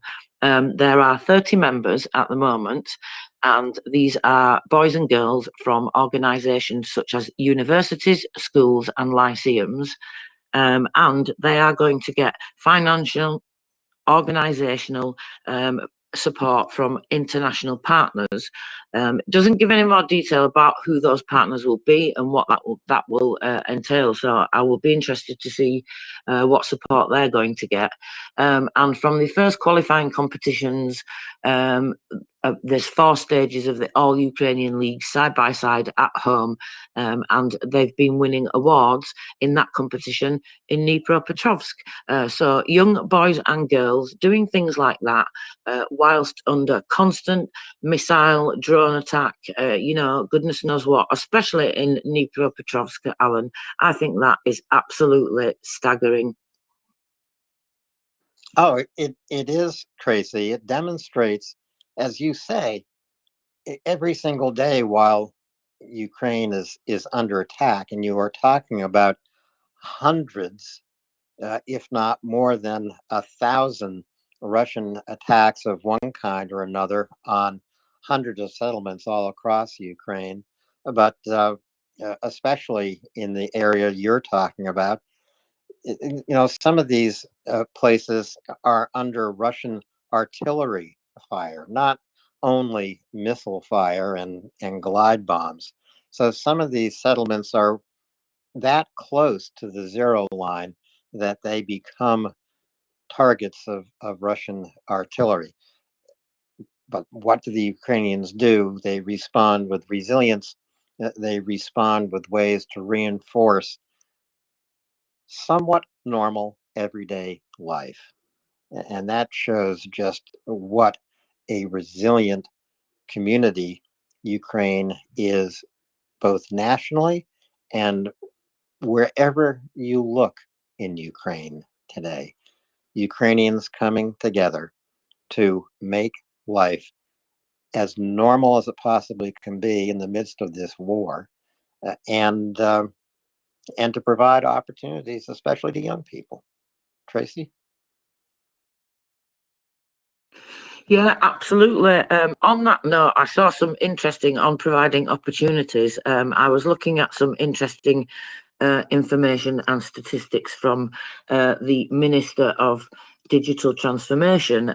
So we talk about, obviously, the recruitment campaign in terms of the armed forces, etc., and the conscription. That draft law has gone through, and that's, of course, in full swing now. So I thought it's would be interesting to point this out and highlight this information. So new combat brigades are being formed in the National Police, which will soon strengthen the defence forces. This was reported by the Minister of Internal Affairs, Ihor Klemenko. In addition, he noted that currently 50% of the police officers are involved in stabilisation measures, documenting war crimes, evacuation of the population, and also directly participate in hostilities. Previously, a policeman who worked one day had 3 days off. Today, a policeman who works one day has a maximum of 1 day off. The load has increased to 2.5 times, so 2.5 times. And sorry, it was just the way that was worded with the translation, and will continue to increase, he said. So despite reservations, 25,000 police officers perform their duties in areas where active hostilities are taking place, and that many of those places are close to the Russian border. Another 6,000 are directly participating in the repulse of the Russian aggression against Ukraine as part of certain brigades. So there's that information. Then also he said that in peacetime, the main functions of the National Guard included duties of ensuring public safety, order, protection of critical infrastructure, facilities, diplomatic missions, and consular institutions, as well as escorting. Before the war, 20% of the personnel of the National Guard were operational and Special Forces units. Because the Special Forces Omega units are attached to units of the National Guard, of which we know because we've helped some of them here with this wonderful community when we fundraised for kit for them. So today, 70% of the personnel of the National Guard are at the front as part of the Defence Forces. Now that I found very interesting, Alan. I wasn't aware that it was such a high percentage. I knew the National Guard played a significant role, especially with the Omega units being attached to many of the units of the National Guard. So the Commander-in-Chief of the Armed Forces of Ukraine performed tasks repelling armed aggression with them, said the Minister of Internal Affairs. So what do you think about that, Alan? I think that's a very interesting and quite in-depth report that you've just shared, Tracy. And it helps fill blank spaces I have in understanding the kind of the manpower involved in Ukraine, both actively in the military, but also in emergency services. I knew that, yes, there are National Guard units in active combat, but I also thought that they were primarily involved in search and rescue, in emergency services, responding after Russian missile attacks. So that's very helpful to me, Tracy. Thank you. You're welcome, Alan. I found it quite interesting too. I mean, of course, you know, the 12th, is it the 12th Brigade that they, I think it's the 12th Brigade, isn't it? They're in the National Guard, of course, and well, let's not go into those restrictions too much that were lifted because that's all gone now. Anyway, but if you don't know what I'm talking about, never mind, sorry. But yeah, they are, the 12th Brigade, they're in the National Guard, aren't they? And I think, aren't the Rubige Brigade part of the National Guard? I think that's correct. We will have to ask Kevin Leach. He will know when he comes to visit with us on Tuesday. Oh, these are perfect questions for Kevin, actually, Tracy. So I'll be sure to be listening in. I find your sessions with Kevin really informative. And also just listening to Kevin's ability to tell us about the morale and the eagerness of recruits that he's training. He trains new recruits, he trains veterans, he trains veterans to become military trainers themselves. And he's doing all of this right in Ukraine, I believe, Tracy, correct? He absolutely is, yeah. He's doing pretty well as well. It sounds like it's going really well. So I've been very lucky to be the co-host and being joined by a couple of different co-hosts on those segments. James has joined me, Arya has been there, and of course they both bring wonderful questions too. We've had some fantastic questions from listeners, so it's always a very good segment, and there's always so much to go through, and we never have enough time. But I think that's a good sign, isn't it, Alan? It's always good to have not enough time and many, many more questions. So join us for that on Tuesday because that's very interesting. Get your questions ready because Kevin Leach only has 1 hour to share with us. The time that he joins us is quite late at the end of the day after a very busy, hard-working day training people in Ukraine, giving them the skills to come back alive and working with the Rubige Brigade on a regular basis now. So that's quite exciting. I'm also interested to dig a little bit more into the detail of, he talks about training in-action units or in-action teams. That's the way he put it, Alan. So basically they have more experience, you know, and they're very way past the basic level, and they are units that have already been in combat and are maybe rotated backwards or something like that, or maybe, you know, they've not been in the front yet, but they've been in combat previously, so that type of thing. So I'm quite interested to hear more about that. And also, he's been talking to some people about, well, I don't know, moving things along somewhat. So I'm quite intrigued to find out some more information about that. But he's been very secretive just yet, Alan, waiting till things come together fully, of course. We know that tens of thousands of Ukrainian recruits and soldiers are being trained not only in Ukraine, but throughout the European Union and the United Kingdom. This is an area we also discussed with retired Colonel John Sweet and Mark Toth, another Tuesday segment that was discussed with them just about a week ago, in which the mobilization effort by Ukraine was reviewed, and the tremendous need for training, of course.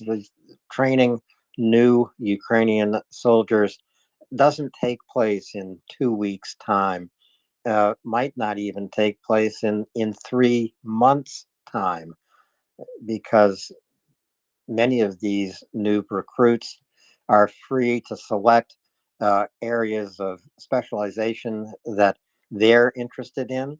Some of these areas require longer and more in-depth training. Other recruits find a specialty in the course of training that they want to choose. So the need for training, and Kevin can talk about this, I know, the need for training is huge.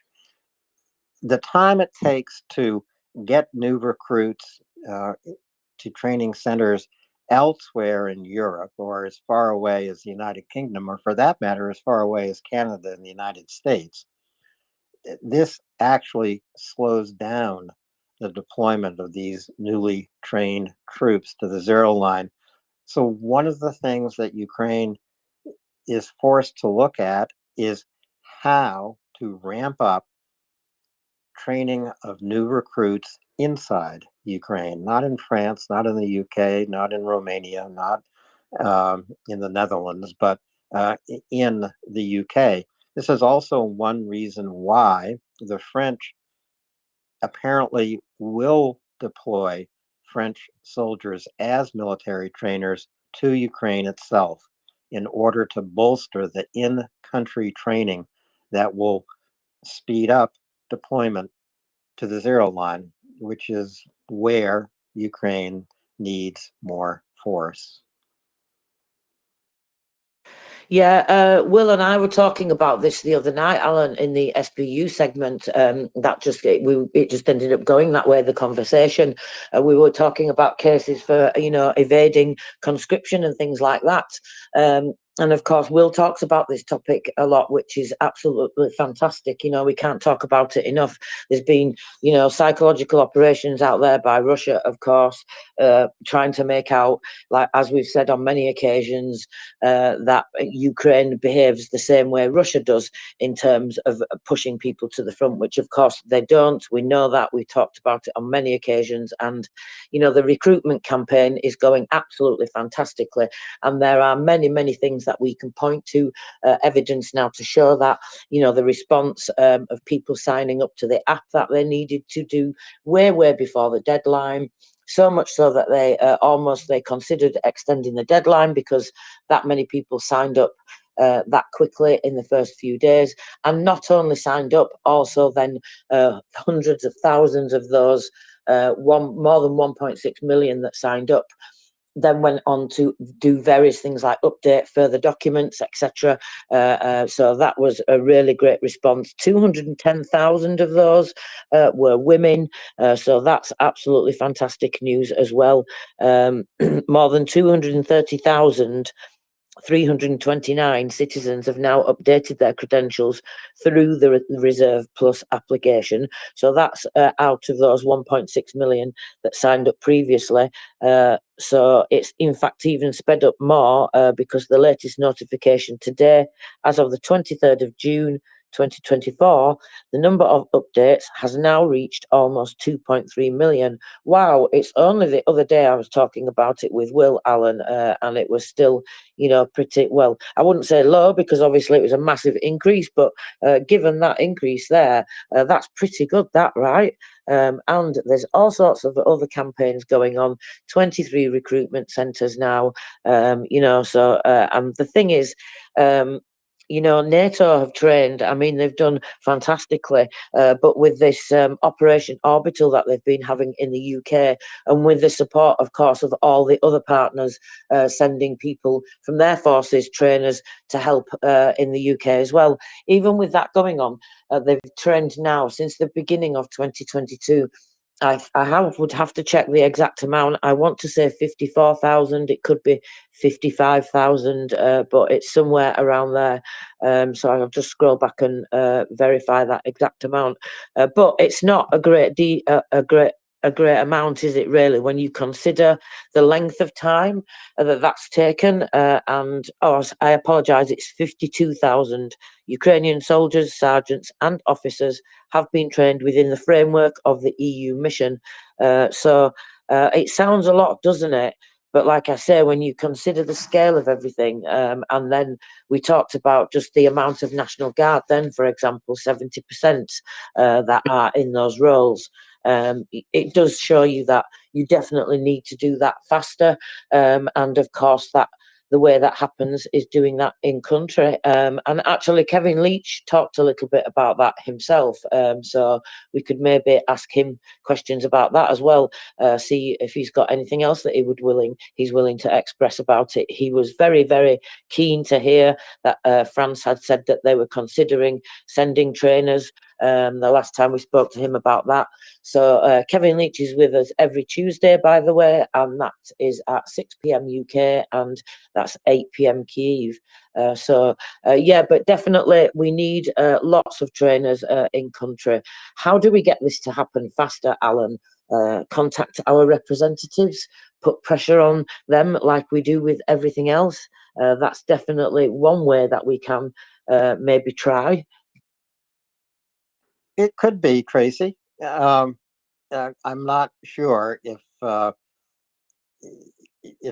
would really work. I don't know. I don't think it would work necessarily in the United States, but it might work elsewhere. I remember that number coming out of the UK. It was more than, I think it was 54,000 Ukrainian troops that had trained in the UK in the course of a year or less. But I believe the number must now approach 80,000 or 100,000 Ukrainian troops being trained everywhere in the EU, as well as in Canada and the United States. Some of these training operations are very specific, not necessarily combat training, but rather maintenance training or training on the Patriot air defense system. This is what was carried out in Spain recently, also carried out in the Netherlands. What always impresses me, Tracy, is when the training finishes and the Ukrainians take their leave of these training centers, whether they're in Spain or the UK, in the United States, or in the Netherlands and Germany, elsewhere. The trainers, that is the Brits, the Americans, the Spanish, they all gather together and form a military escort, so to speak, to bid the Ukrainian soldiers farewell and good luck. It's always a very moving ceremony the day that Ukrainian soldiers finish their training in any of these EU countries where they are sent to be trained. I find it almost heart-stopping, Tracy. You know, I agree, Alan. I'm not even really affected by that type of thing either, or, you know, a very like lovey-dovey emotional person in that kind of a way. As you know, I like to carry a big stick and pretend that I don't walk softly. But sorry, but yes, it's quite. It just fills your heart, doesn't it? Because you know, it's just wonderful to see that they are giving that respect. Really, that's what it is, isn't it? When it, especially when it comes, you know, from people in the forces to people in the forces in that way, I think it carries much more weight. And you know, it is incredible to see them all lined up all the way down. You know, sometimes a very long road, all saluting. You know, all of them really, some of them quite emotional as well. I've seen videos of them hugging each other to say goodbye, you know, big grown men having no shame, hugging each other, which is absolutely wonderful to see. You know, great big bear hugs. It's absolutely fantastic. Yeah, I really, really like that, Alan. And I also like that each country kind of has their own individual way, whether it, you know, be a slightly different salute or, you know, a slightly different wave or the way that they line up or something like this. You know, yeah, it's very wonderful to see. It's great to see that they are making those relationships and those bonds. And of course, that's just like what we talk about here, making a community, uniting together to help our friends in Ukraine, that world community that we always talk about, and learning that example from what we see in Ukraine and how they do that and pull together. And that's really how they keep surviving through all the face of everything that Russia does to them, keep that humanity and keep pulling together and keep doing those things that bond us together as human beings, you know, just showing humanity towards one another. It's really quite simple, Alan, isn't it?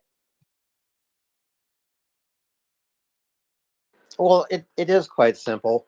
You know, these ceremonies bidding the Ukrainian soldiers farewell at their training centers around the world, really. All the military trainers know that these primarily young men are going into harm's way. And this is what makes it so emotional, both for the trainers and for the recruits themselves. These are Ukrainians who have chosen, by and large, to put themselves at risk in defense of their homes, their families, their nation, and their future. And that's why these ceremonies, I think, are so very moving. You know, Tracy, there's an important week coming up for Ukraine in relation to its accession to the European Union. You know, we heard just last week that the European Union had outlined the accession negotiations that would open quickly, they said. Well, so quickly, it's beginning this week. Ukraine's going to participate in what's called an intergovernmental conference. This is an important step towards becoming an EU member. This is really where accession negotiations take place, in these intergovernmental conferences. Where are they going to be held? Not exactly sure, but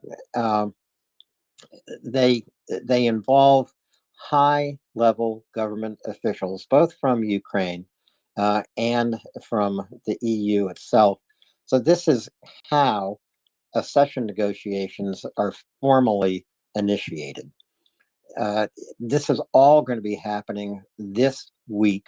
I think it's great news. There's no delay, in other words, in speedily getting Ukraine through the negotiation process, to review reforms that Ukraine has made, to review standards that Ukraine has already met, and what standards they have yet to meet.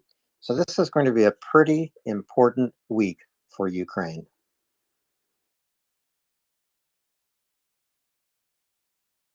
Absolutely. They're not saying where are they though, Alan. I noticed that in the reporting from the Verkhovna Rada, they just say, of course, it's going to start, but they don't say where. So I wonder if it's going to be like a Zoom thing, or I don't know if they're going to go somewhere. It could be conducted remotely by Zoom, I suppose, or it could be conducted in Brussels or elsewhere. But it's news that I'll be watching. I'm sure it's going to make the news as the week goes on, Tracy. Absolutely, and there's quite a lot of news, isn't there, from the EU, Alan? Of course, we've got packages of sanctions and various things like that happening, and Joseph Borrell has been speaking as well today. Yeah, this is the 14th round of sanctions that the EU has now imposed on Russia. I don't have the details at hand of this latest round of sanctions. I'll take a look for them, but it's all about tightening the screws. And I think the screws on the Russian economy are becoming very tight indeed. A lot of disruption of the value of the ruble. Not that it's necessarily dropping like a stone in the ocean. Rather, the fluctuations are unanticipated. These are both fluctuations up and fluctuations down. So if you're standing in line to exchange dollars for rubles or rubles for dollars, euros for rubles or rubles for euros somewhere in Russia, the value of the exchange is probably going to change while you're actually standing in line. And that would make me, if I had a pocket full of rubles trying to get dollars, or a pocket full of dollars trying to get rubles, that would make me feel quite uncomfortable.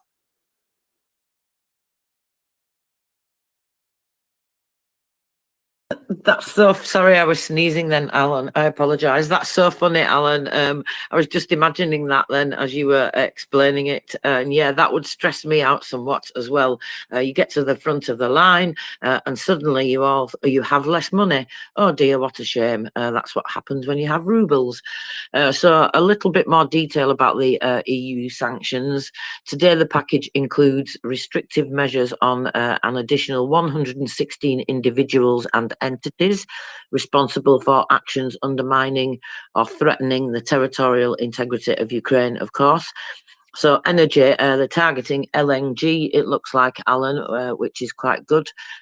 In order to ensure that EU facilities are not used to transship Russian liquefied natural gas to third countries, and thereby reduce the significant revenue that Russia is able to get.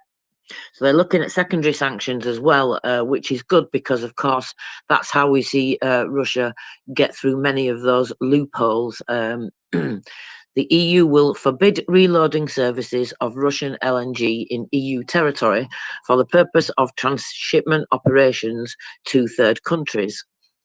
This covers both ship-to-ship transfers and ship-to-shore transfers, as well as loading operations, and does not affect import, but only re-export to third countries via the EU. The EU Commission will monitor the implementation and development of this decision and may propose mitigating measures if necessary. I would take that to mean then if they circumvent this in some way, they will come down quickly with secondary sanctions. I would hope that that's what that means. Anyway, Alan, what do you think?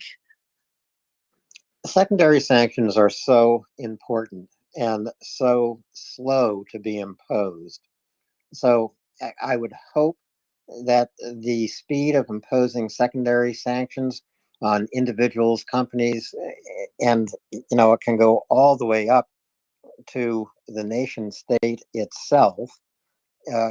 For example, Chinese banks and the Chinese economy would be two prime targets of secondary sanctions. But because global democracies are so shy about accusing China of being what Jens Stoltenberg said it is, the primary military and economic support of Russia currently. But global democracies are so shy to level this accusation against China with sufficient proof that secondary sanctions might in fact be imposed. I think, as I put it just a couple of weeks ago, talking with Beefeater, global democracies are pussyfooting around China rather than confronting China about its massive support, frankly, of the Russian war machine.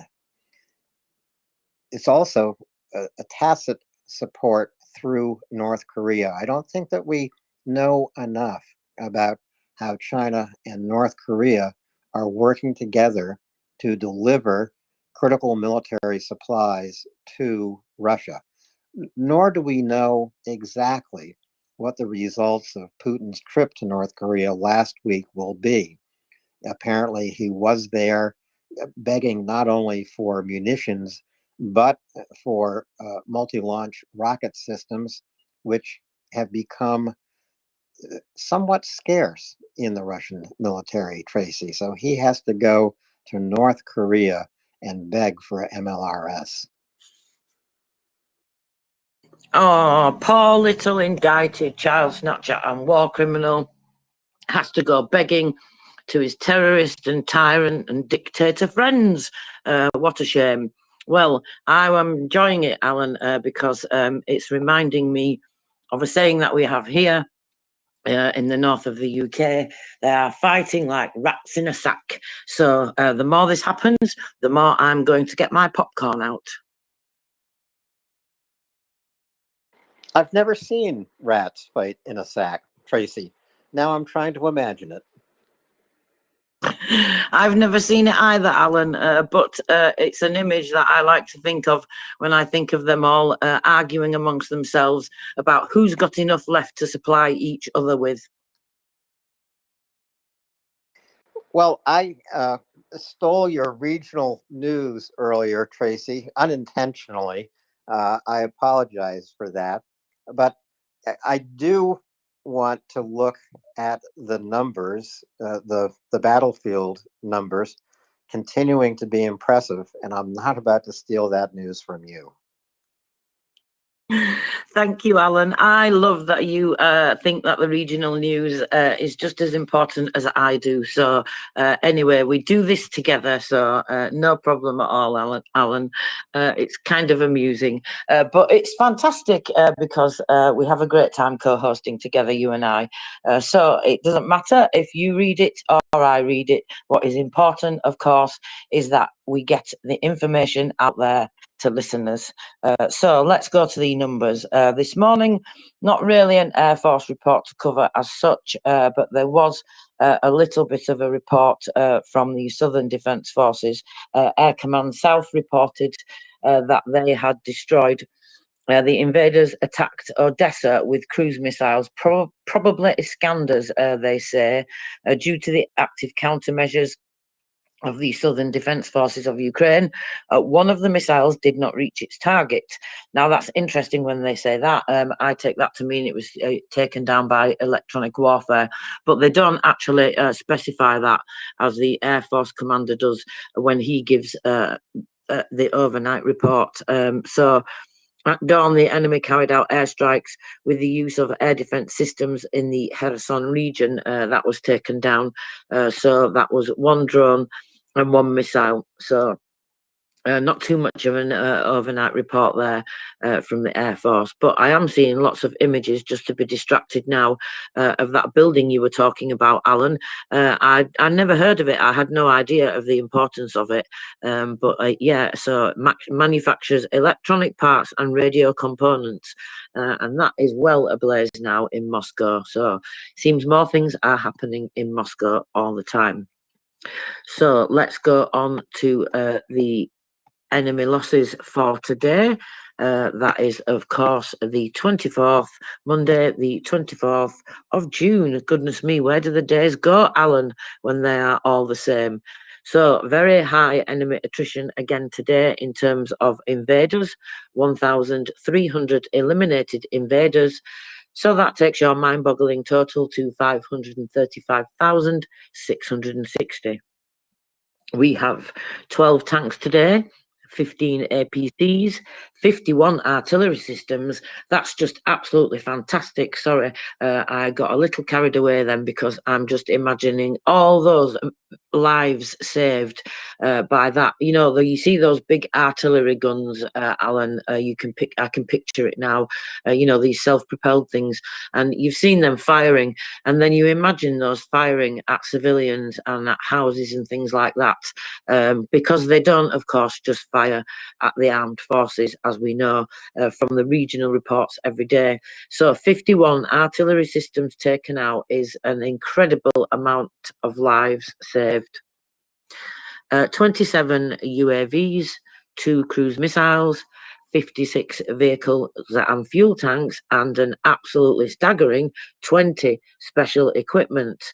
Goodness me, I'm really looking forward to seeing the weekly total of that. In fact, actually, Alan, let's just quickly mention that, because I don't know if you have had a chance to talk about the weekly numbers or not, but 52 units of special equipment last week alone, and 8,000 eliminated invaders. Yeah, the weekly numbers add up, of course. Now, I think a lot of these Russian casualties are actually coming from the failed Russian counterassault in Kharkiv and Sumy oblasts. Ukraine's been very successful in taking back some lost territory around Vovchansk, including surrounding 400 Russian troops, most of whom I believe surrendered, Tracy.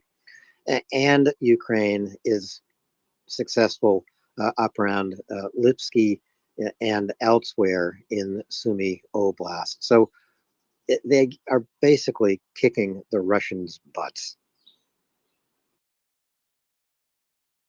Yes, they absolutely are, Alan, and it's just going to continue, and that is why they need more equipment, because, as we always say, imagine what would have happened if we'd have given Ukraine everything they needed in the beginning. This would have been stopped very soon, and Russia's butt would have been kicked a long time ago. But yes, they are continuing to kick butt, and it is pretty impressive. I'm not, of course, minimizing at all how difficult that is for the Ukrainian armed forces at all, but I think we do have to really give them credit where credit's due, because they are doing an absolutely incredible job indeed. I was just looking at some information about that earlier, but I keep getting sidetracked by this fire, Alan, because the videos are coming out thick and fast now. Apparently, things are exploding in there. Seems to me a little bit like, well, I don't know, secondary explosions. We know Russians like to keep things in these buildings that they're not supposed to keep there. But of course, given the technical nature of the building, there could be all sorts of different things in there that would explode. 2 Russians have jumped from the 8th floor of the building. One is still intact. The other is has suffered burns.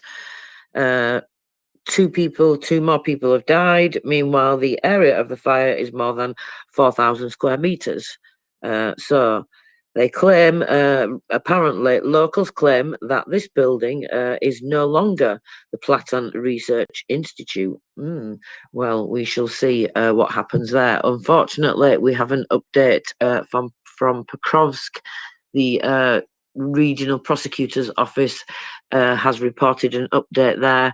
The enemy missile strike there has caused the injuries to increase now to 40 people, and among those are 3 minor children, and they're sharing images of that. So sorry, Alan, I got sidetracked there. Let's go back to the numbers, shall we?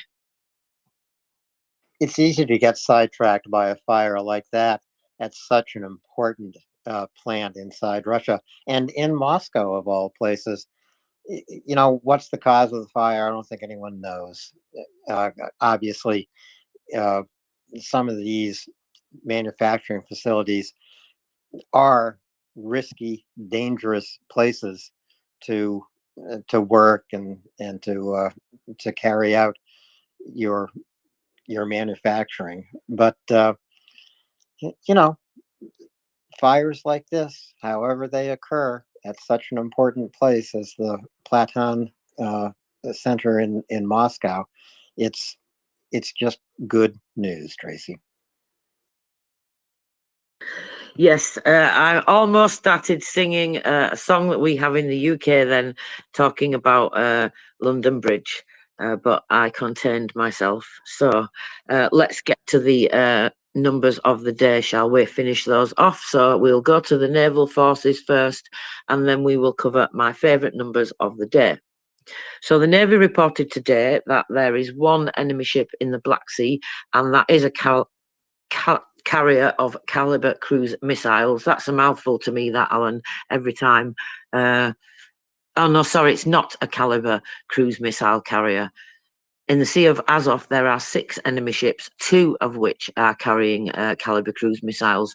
So that's dropped a little bit, hasn't it? There were a higher number. It was 8 for a few days, so it's dropped now, just 6 today. Thankfully, only 2 of them have the missiles, though, and that is a total volley of up to 16 missiles. That, of course, is in part because they used some of those missiles against Ukraine, though. So let's get on to my favourite numbers of the day.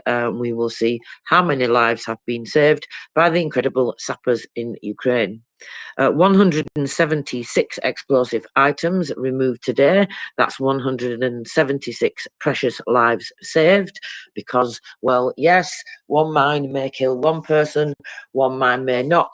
1 mine may also kill 2 people. I like to go somewhere in the middle, 50-50. So that's how I enjoy those figures, because we should celebrate that. It is lives saved, no matter which way you choose to look at it and which way you choose to break it down. That's lives saved, and that's people's, you know, even if you don't die and you just lose a limb, and I say just, I don't mean to minimize it at all, again saying that, but I mean in comparison to being killed, if that happens, that changes your life forever. And some people never recover from things like that. Some people can never get over these things, and of course it affects all your family members and friends and everyone around you too.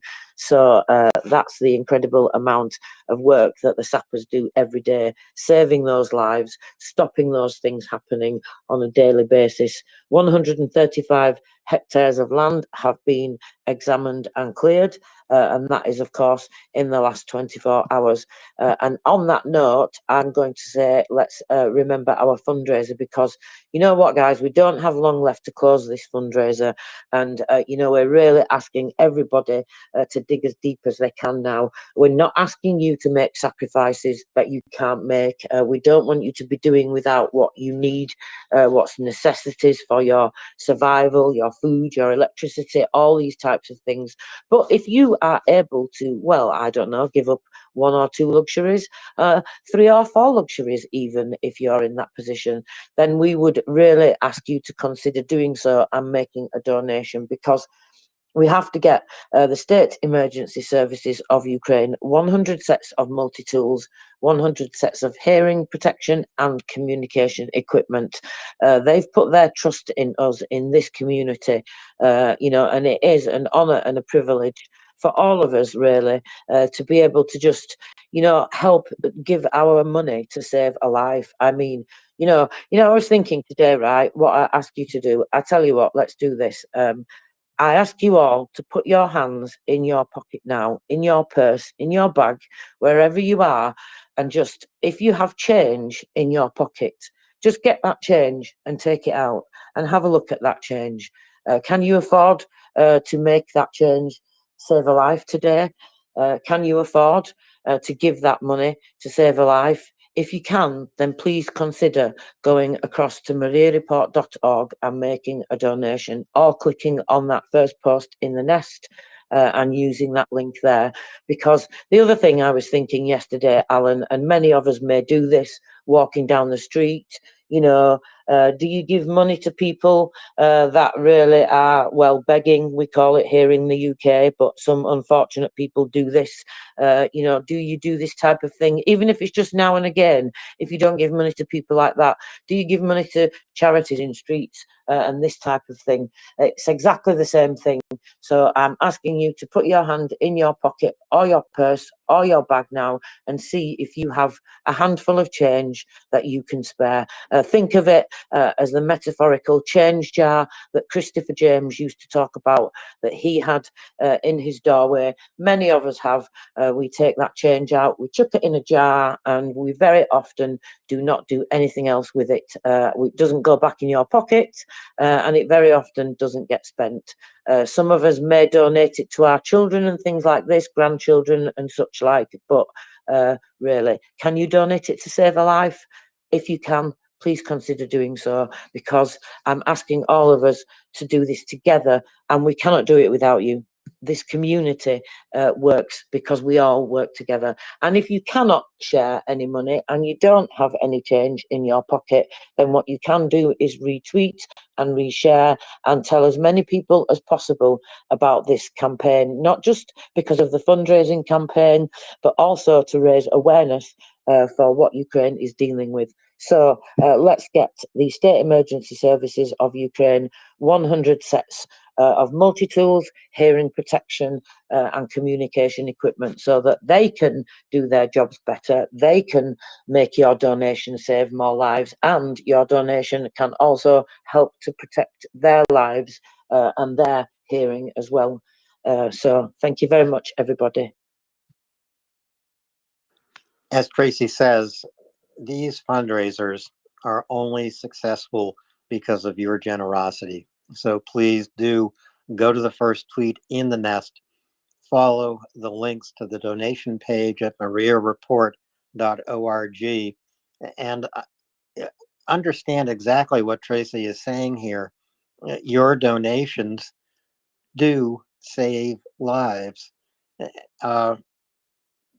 You can think of it this way, 100 Ukrainian deminers, thanks to you, fully equipped, both with a specialty multi-tool that, as I like to say, is like putting a scalpel in the hands of a trained, talented surgeon. The deminers need this tool to work effectively, efficiently, safely, and more quickly. Every mine found in Ukraine and defused saves lives. Joanna, welcome. Thank you, Alan. Tracy, I hope you can hear me. Yeah, Yes. loud and clear. Yeah, I do have problems lately with that. So about this fundraiser, 3 days ago, a kid, 7-year-old kid, picked up the butterfly mine in Ukraine, and of course it exploded, and he was severely injured. 7 years old kid. Today, a civilian car went over anti-tank mine, and of course it exploded, and the car was completely destroyed, and the 2 persons inside died. So this is happening almost every day in Ukraine, and the number of mine, the quantity of mine that the Russians used is absolutely impressive. And we are looking at the horrors of this war, and we are very often saying, I wish I could do something. Well, this is the opportunity to do something. we can literally save lives with a little bit of money, something that can mean 2 or 3 coffees, or maybe even takeout ordered meal or something like this, and we could direct this to Ukraine, and we can save lives, because this is indeed happening every day, and the consequences will be felt for years or decades from now on. We were talking with the team the other day. There is a region in France, close to the border with Brussels, near the city of Verdun, that is considered a no-go zone, a red zone. That forest, you cannot go there. You cannot build, you cannot do agriculture, you cannot do anything. And when what war was it that practically affected that region? It was World War One. World War One, more than 100 years ago. And you cannot still go in that region. You cannot go to the forest. You cannot do anything, because there is explosive. There are explosive devices and bombs and whatever. So imagine Ukraine, a big country, about a third of it probably mined, and the size, the sheer size of the work required to demine. So yeah, if you can help, just help. Thank you, Ioana. If you can, please help and accept our gratitude in advance of your generosity. Tracy?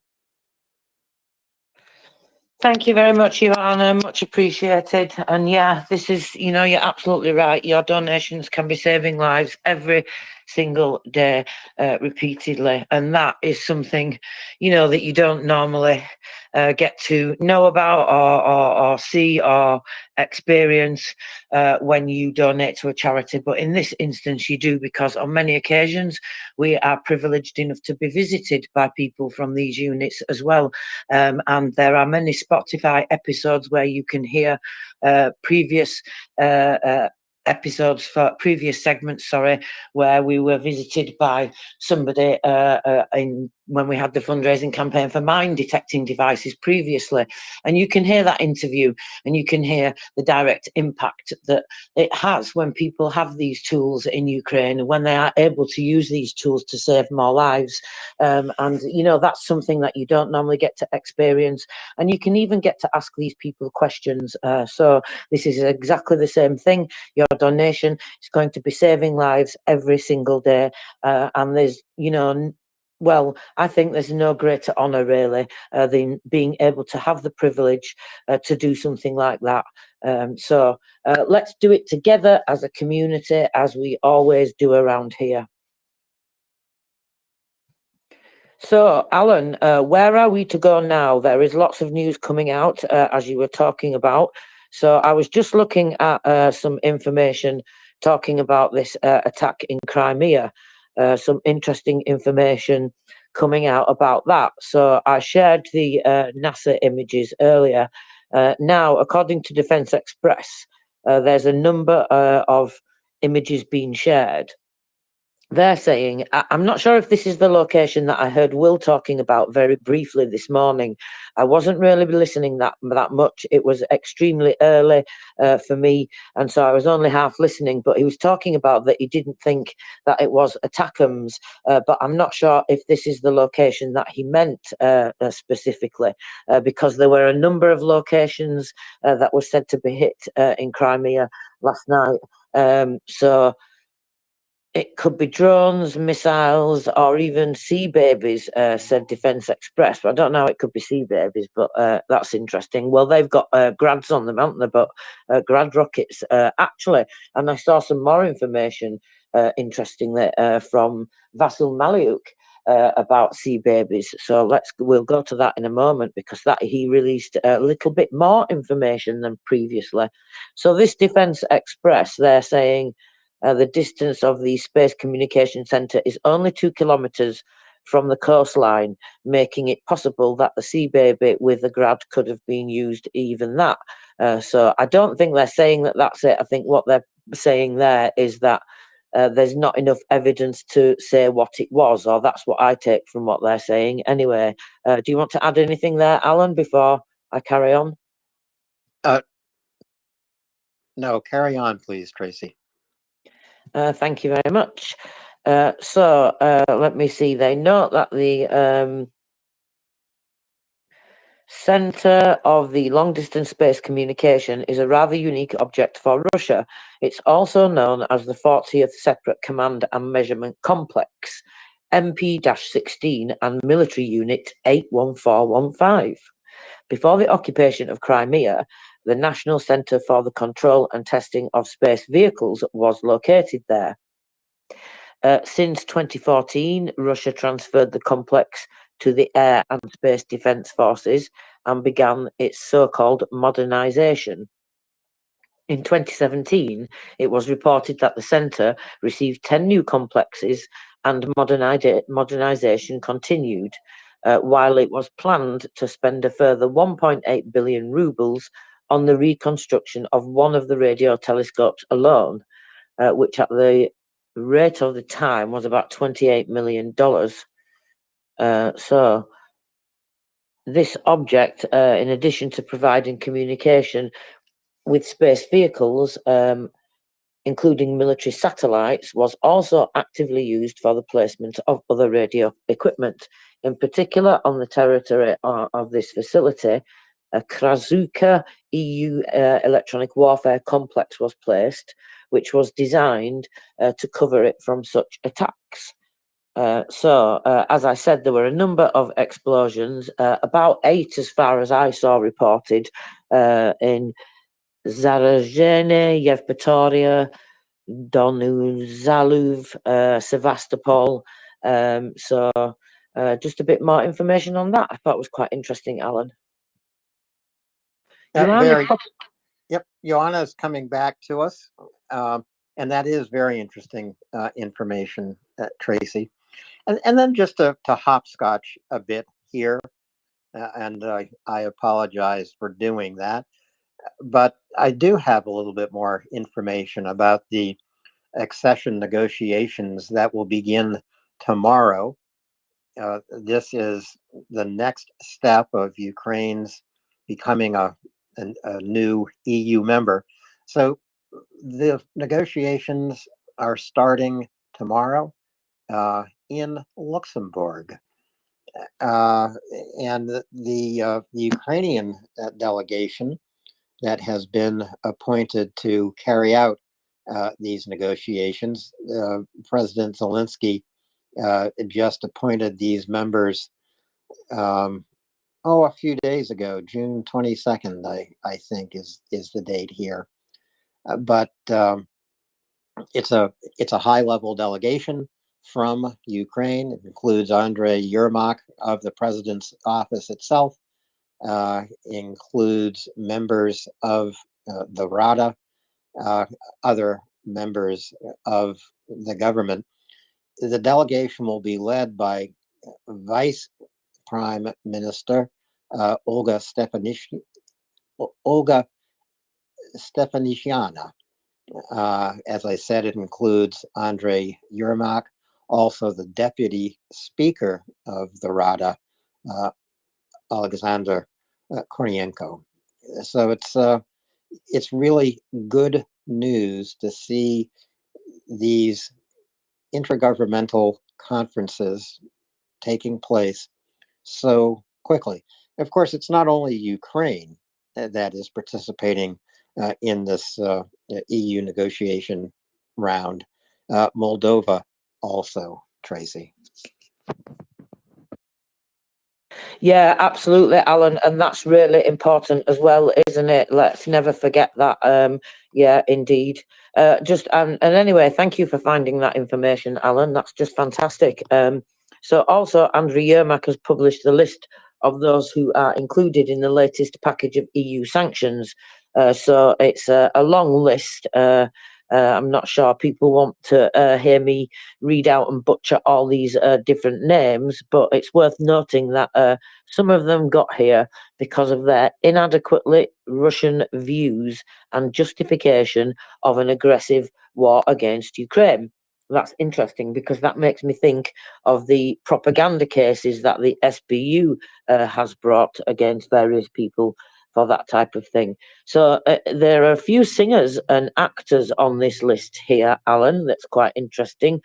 News medias, a Navy Admiral, some Duma deputies, State Secretary of the Union, president of some brewing company, various different billionaires, oligarchs, probably we would call them, chairmen of some companies that probably supply various different things, Ural Airlines, and Kadyrov Public Fund. Now, interestingly, that just reminds me, Alan, because talking on exactly that point, I saw the SBU reported this morning about just something to do with that.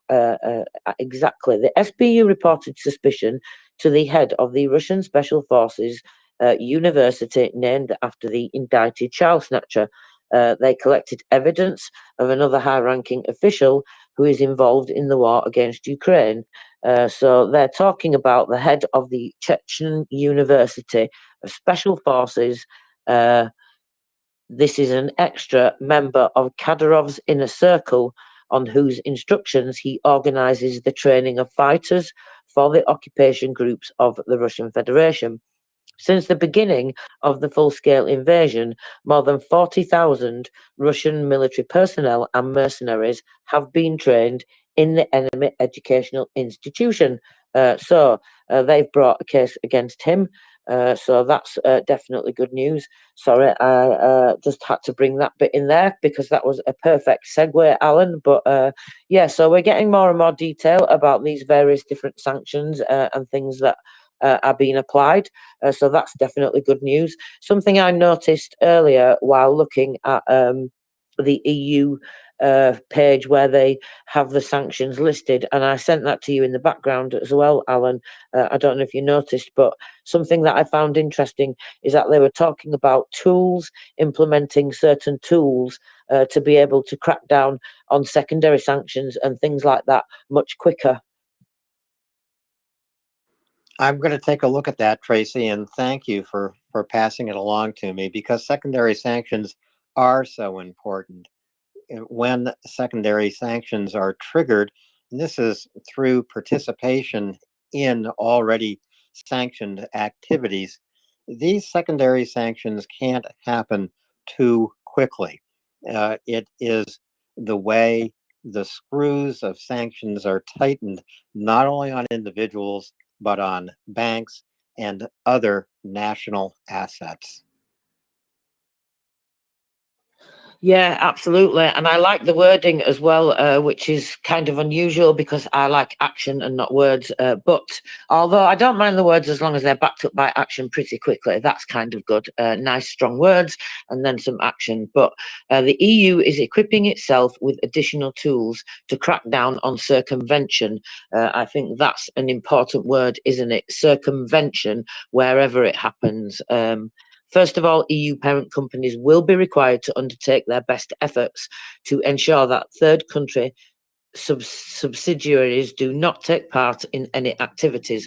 Well, you would think that they would do that already and expect that already, so I'm not sure about that part. Second, in order to help counter the re-exportation of battlefield goods found in Ukraine, or critical to the development of the Russian military systems, it was also decided that EU operators selling such battlefield goods to third countries will need to implement due diligence mechanisms. Again, you would think that that would already be in place and that they would be doing that, but hopefully what they mean is that they are tightening up those measures, capable of identifying and assessing risks of re-exportation. You know what they need, Alan? I think the EU needs control. They need some kind of control, but control could really help them. This, of course, is the Ukrainian company that Chris Windley has brought to our attention. They are experts at finding those corporations around the world continuing to do business with Russia or actually violating sanctions that have been put into place. The other thing that is important to follow, and I have only partial information about this.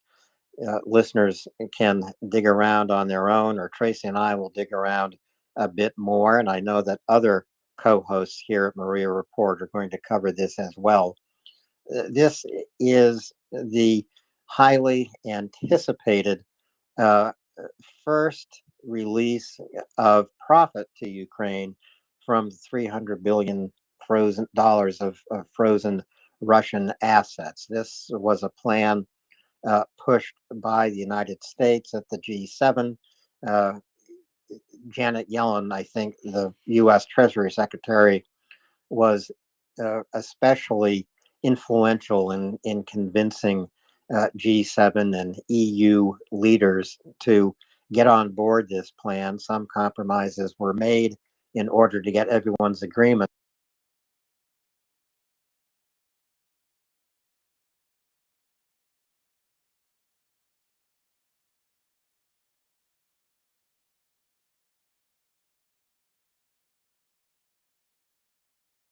It's going to come through Germany, Denmark, and the Czech Republic.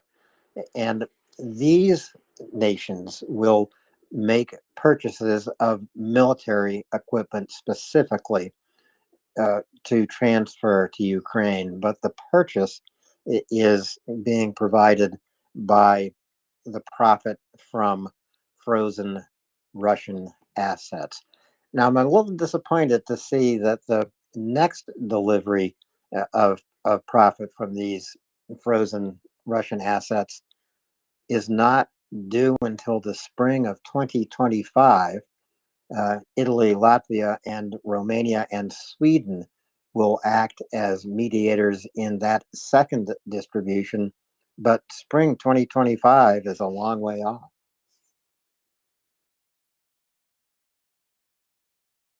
Yeah, it is a long way off, isn't it? Yeah, absolutely. Yeah, but I don't know. These things also go very quickly in some kind of a way. But yeah, it's a long way off, Alan. You're absolutely right. We have some hands, Alan. People have come to talk to us. Did you see who was first? I think Helsinki fella. Okie dokie. Here is Helsinki fella from Helsinki, Finland. About the sanctions thing, yeah, thanks for kind of like a read-through of these so-called personalities. You know, it's good that there are sanctions. They are like, you know, like hate to see their faces. I saw some info, of course, Twitter, where else somebody was tweeting about the Chinese banks are now implementing the American sanctions on the not to, just want to say it properly so I don't make mistake. Russian banks are handling currency transfers in yuan currency, the Chinese currency. But these Russian financial institutions are under American US Treasury Department, the Office of Foreign Assets Control of sanctions. So China is now refusing to process these transactions from those sanctioned Russian banks. So this is a good news. The person who shared this info in the Twitter, he was saying that this is good that Chinese can just throw Russians under the bus whenever they want. So okay, it's true, but of course Chinese. This is the kind of power of American sanctions, and possibly EU also, that it really has this kind of like, lack of a better word, say a trickle-down effect that third countries refuse business from you if you are sanctioned. So it does, because then if the opposite is true and you continue to process these transactions, then you yourself will be sanctioned. So this is the really kind of the very good financial effect of these kind of I think it's the correct term to say it's a secondary sanction effect. But yeah, it's a fairly complicated field. I remember discussing this with Domen, I think more than a year ago, and then always compared it to like a calibration of Swiss watch, building a Swiss watch, because this is really historically unprecedented to sanction country like Russia. So it seems like I saw also a tweet from Ika Korhonen, who is one of the experts from Bank of Finland, and he has been also in MriyaReport as a guest. So he was saying that actually these sanctions, dual-use sanctions, also work pretty well. So I mean, it's all about loopholes, because if you have even like a 0.1 millimeter loophole in the sanctions, the sanctioned individuals will know how to exploit this loophole and put gazillion dollars through it. So it's all about loopholes, and it's very complicated field. But I think, let's say, I hope that we are getting better and better at it. But there's still a lot to be done, like we see with the Ritter Sport chocolate and all these kind of things. So we still have to be very vigilant on this field. But yeah, thank you very much, and I yield the floor. Thank you very much, Helsinki fella. Anything to add, Alan, before we welcome Brian? No, I think we should go right to Brian, please. Hey guys, good morning. Good to talk to you guys again. So Alan, so help me understand. I thought I understood that the first payment from the proceeds of Russian assets would go in July, and I also understood that in the initial thought was that it was going to be in the aggregate as a loan, and then repaid to the loaning countries by regular payments from the various countries that hold these assets. I guess Belgium is big in this in terms of frozen Russian assets. So that the Ukrainians could start writing checks against the entire amount of 50 billion up front. But maybe I'm misunderstanding you, or maybe you are saying this. What? Help me understand. Yeah, those are good questions, Brian. I was also a little confused by this report. So I have to do some additional research here. This is specifically for purchase of military equipment of all kinds, munitions and hardware. Now, I understand that Ukraine would have that permission to use the funds from the frozen Russian assets. So I don't know if this is a separate track from the frozen Russian assets. In other words, separate from the $50 billion loan that was envisioned. I have to do a little bit more research into this, Brian, because I anticipated that $50 billion loan going in its entirety in July as well. At least that was the announcement that had come out of the G7, as I recall. So good questions.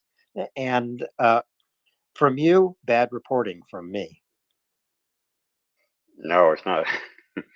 This stuff is fluid, I'm sure. So even now, because even the article that you and I saw on the readout from that G7 meeting did indicate that there were still some details to be hashed out even then amongst the principals. So I suspect that's probably what's driving some of the ambiguity here, where things are still being fleshed out by the parties involved. I think you could well be right there, Brian.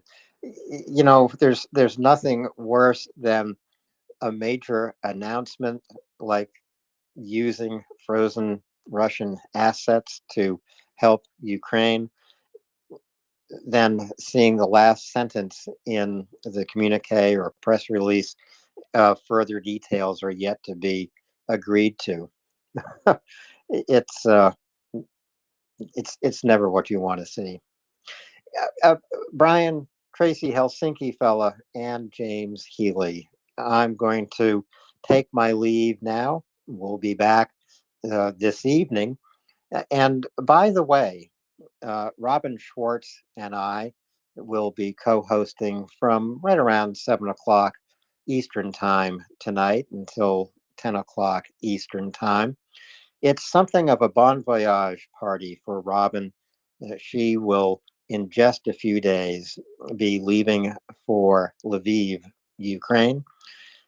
We'll have a special guest join us. It's Beneficial, the producer and director of the film To the Zero Line. So join Ben, Robin, and me this evening. We're going to be talking a lot about what you have to do to prepare to visit Ukraine. And I think Robin's done it all. I expect she will have a rewarding visit. Will learn a lot. She's going primarily to improve her Ukrainian, which is already pretty damn good. Thanks to Robin, I have a few more Ukrainian phrases almost ready to go. And I know that Robin hopes to be able to be in touch with all of us here at MriyaReport while she is in Ukraine. It will all depend on internet availability, Wi-Fi, and the availability of electricity itself. So that'll be tonight. Robin, Beneficial, and me talking about visiting Ukraine. Until then, se bude dobre. Robin taught me that phrase. Everything will be okay. Slava Ukraini. Heroim Slava. Thank you so much, Alan, for telling us that. That's wonderful. I will be looking forward to that. So go ahead and retweet everybody, share, tell everybody that that's going to be happening tonight with Robin, the lovely Robin, and Alan, and of course Beneficial. So I will be very excited. I'm so excited for Robin that she's going to Ukraine and it's finally arrived. And I bet if I'm excited for her, she must be very excited herself, and to immerse herself in that wonderful language. That will be absolutely a beautiful experience. So I'm looking forward to hearing about all those preparations and, of course, talking to Beneficial about what he's going to be doing next. And actually, I saw a post from the lovely Robin earlier on today, and she was talking about they're going to be having a special event in Book Club where Beneficial is going to be coming and talking about what's going to be happening next in his latest project. So come and listen to that, because if you don't know who Beneficial is, he is responsible for the film To the Zero Line. And if you've not watched that, you can watch that online for free. He's got that there on the website, To the Zero Line. I'm not sure if it's .com or it will be probably .com or something like that, but if you type into the Zero Line into your browser, you will find it anyway quite easily, and he's made that very accessible and free so everybody can watch it. So go and have a look at that, because that gives you an incredible insight into, well, how Will Teal puts it really, how a society goes to war, how civil society mobilizes for war, and you get that real personal insight. So okie dokie, we are going to be doing the switcheroos. The lovely James is coming up to join me, and there are lots of things that are happening that we are going to be talking about. So if you've seen something that you would like to talk about, please come up to the panel and join us. We would love to hear what you've got to say, or even if you've just got a question to pose to the panel, or maybe you want to talk in more depth about something that you've heard in the news, please feel free to do that. Or if you just want to give us your comments, that's also fine. If you're new and you don't know how to do it, it's easy. Press the microphone icon on the bottom left-hand corner of your screen, and then we will raise you up to the speaker panel. And then you have the extra emoji unlocked under the heart, and you can see all the emojis there, and you get the one with the hands up. You pop your hand up, and then we go to you in turn. But if you come up now quick, you may not even have to wait, because when we do the switcheroos of co-hosts, that's an excellent time to bring up a new topic or to come up to the panel like other people have done now. So James, I see you still down there in speaker. Are you having trouble with the elevator today? Welcome. Hello. Well, hey, Tracy, good to see you. I picked the trebuchet option, so I think it takes a little bit longer to set up, and he's got to set it back a little further. So we'll see when I get that. But I did put in my request. I did not ask for first class, however, trebuchet. So maybe I'm in coach, but it shouldn't take long. Whoa! Oh, I landed. Perfect landing. There we are. Okay. Wow. I'm with you Well, now. that has to be a Maria report first. That's a new one on me. Wow. Well, James, just as a former executive platinum on American Airlines back in the day, um, life is too short to travel with the unwashed masses in coach. You need to be always looking to upgrade. Well, it leaves me more money to donate. I'll say that. So I'll just stick with that and say I don't mind being in the back of the plane. It'll give me a few more microseconds should it go into a building or something like that. So I don't know. Anyway, Oh my that's God. a really bad, horrible thing I just said. I'll stop with that. Anyways, thank you, Brian. Well, I've been upgraded to first class a couple times, and it's a happy thing to get up there. I don't do it often. We look at our budget. We look in our kitchen and we say, should we vacation or should we redo the kitchen? And we usually go for the vacation, but we save some for the kitchen. Anyways, that's where we are. But never mind about that because Ukraine is full of news, even though I've been listening for quite a while and have heard nonstop news from you, Tracy and Alan, and it was wonderful. So, but these stories are continuing to develop, and there's a lot more in the world that affects Ukraine to talk about. So, I'm happy to do that. And anybody else that wants to take the trebuchet, you have to join MriyaReport as a volunteer, and then you can experience the thrill of it. Anyways, so I'm glad that there are high ceilings here. Anyways, Tracy, where do you want to go? Oh, well, I think we should go to Ukraine War Update. Welcome. Hello. Hi, Tracy. Hi, James. Thank you very much. Thank you for hosting this space. I see Brian's, I think, still in the speaker panel, so I want to extend my gratitude to him as well for being a co-host of this wonderful space. I didn't have the opportunity to listen to you guys earlier because I had to jump off, but I hopped in and I heard Tracy's inviting people to the speaker panel. So I applied, and then if I realized James is coming up, I wouldn't have done it. Definitely, no, I'm just kidding, James. A lot of energy, love it, but that plane joke's way too soon. Hey, did you guys see there was a Kiev Post article? I ended up sharing in this space too. It was really interesting about Ukraine's continuous development of kind of drone technology stuff, right? And apparently they are getting really close to implementing in the battlefield if they haven't done it yet, right? The AI version of kind of drone targeting system. I thought it was really neat. I don't know if you guys heard of that, but I thought it was really interesting article to check out.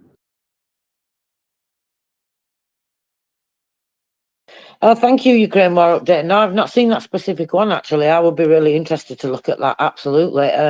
But you did remind me that I saw some information from the SBU about, so Vasyl Maliuk, he was talking to, forget which publication it was now, but basically it's behind a paywall anyway. I think it was it the Wall Street Journal or something like that?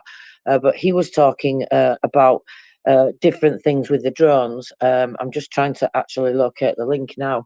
And yeah, he gave away a little bit more information about the drones that they were talking about. But yeah, I would definitely be interested to have a look at that. It's difficult to comment on it without obviously seeing the article that you're talking about. But I think, the developments are coming thick and fast, aren't they now? And we've spoken about why they give away so much information, and that, as we've said, many of us, probably because they're so far ahead of that now, that it's not really that important in terms of operational security, and so that's something to consider. But there's that new Stalker drone as well, isn't there? I'm really excited to get some information from that and find out more about that. I'm just trying to find the article now. Did you want to comment more on that article that you've just read and give us a bit more detail, Ukraine War Update? Yeah, if you don't mind, Tracy, I definitely can while you're looking for the other article. I was hoping maybe James can also join me in the Pop-Tart quiz. I typically do it with Alan, but him and I have been missing for a while. So, James, quick question. How many defense companies did Ukraine have before 2014 invasion, and how many defense companies do they have now? If you just give me rough estimates. What do you think? I'm going to say that before they had 6, and then after 100 and no, 2. Well, how we're not setting any size limit on this dollar wise, are we? No, it's any just defense company. Just numbers. Okay. Well, I don't know, but I'm going to say like somewhere around 450 because of all the little drone companies that exist there. I don't know. Yeah, it's very ambitious. You know what? There might be actually more with the article reports, which just dawned on me. Maybe there was the article was referring to specifically drone companies, but it says they had 20 and now they have over 200. Which is still a pretty significant boost, right? And you got to remember that's a very short period of time for a lot of companies to kind of start their own business. Not only that, but also to make sure that they adhere to the requirements put forth by the Department of Defense, of Ukraine, right? Because they don't just kind of like anybody can do whatever they want, right? There's it's driven typically, any innovation is driven by standards, those types of requirements. So I thought it was it was kind of neat, and I have to apologize. Can you give me like 5 seconds? I'll be right back. Absolutely, that's perfect timing. And yeah, that's the information that I've seen. Also, Ukraine War Update. I think it. I don't think it is just the drone companies. I think it covers all of the different ones, but I can double check that information. But there's more coming up behind them. These are just the ones that, of course, they've brought through and are actively now producing things. So coming to what General Malyuk has been saying, he's just been giving a bit more detail about some of the modifications to the Sea Babies. Interestingly, I don't know if you heard me say Ukraine War Update previously, that they talked about that actually the generation, was it 3 and 4 he said, or 2 and 3, I can't remember now, I'd have to go back to the article, but 2 of those generations of the Sea Babies they actually got rid of because they didn't work the way that they wanted them to. So it's interesting when they talk about how far sorry, the Maguras I'm talking about, because they're on number 5. I apologize, I'm mixing them up now. Just to be clear, that it's the Magura 5s that they're talking about, and they said that 2 of those generations that they just got rid of because they didn't work the way that they wanted them to, which I think is incredible. And they also talked about how they really look at them each time and look at everything that can be applied to them, look around the world at everything that's available and see what can be fitted to these drones, what they can adapt, things like that. And also they mentioned that actually there is a lot more to come, and what is to come, it will be new things that have not been seen before. So I found that exceptionally intriguing indeed, because, well, what's going on in the terms of design that we haven't seen applied before? Lots of different things. It's going to be impossible to tell, I guess, until they give us more information, or we see some video released, as like the GUR and the SBU often do. So coming back to what General Malyuk said about the Sea Babies, so they modified it to install a 180 kilogram plastic sea mine, which is apparently difficult to detect. And these have already been responsible for blowing up at least 4 Russian ships.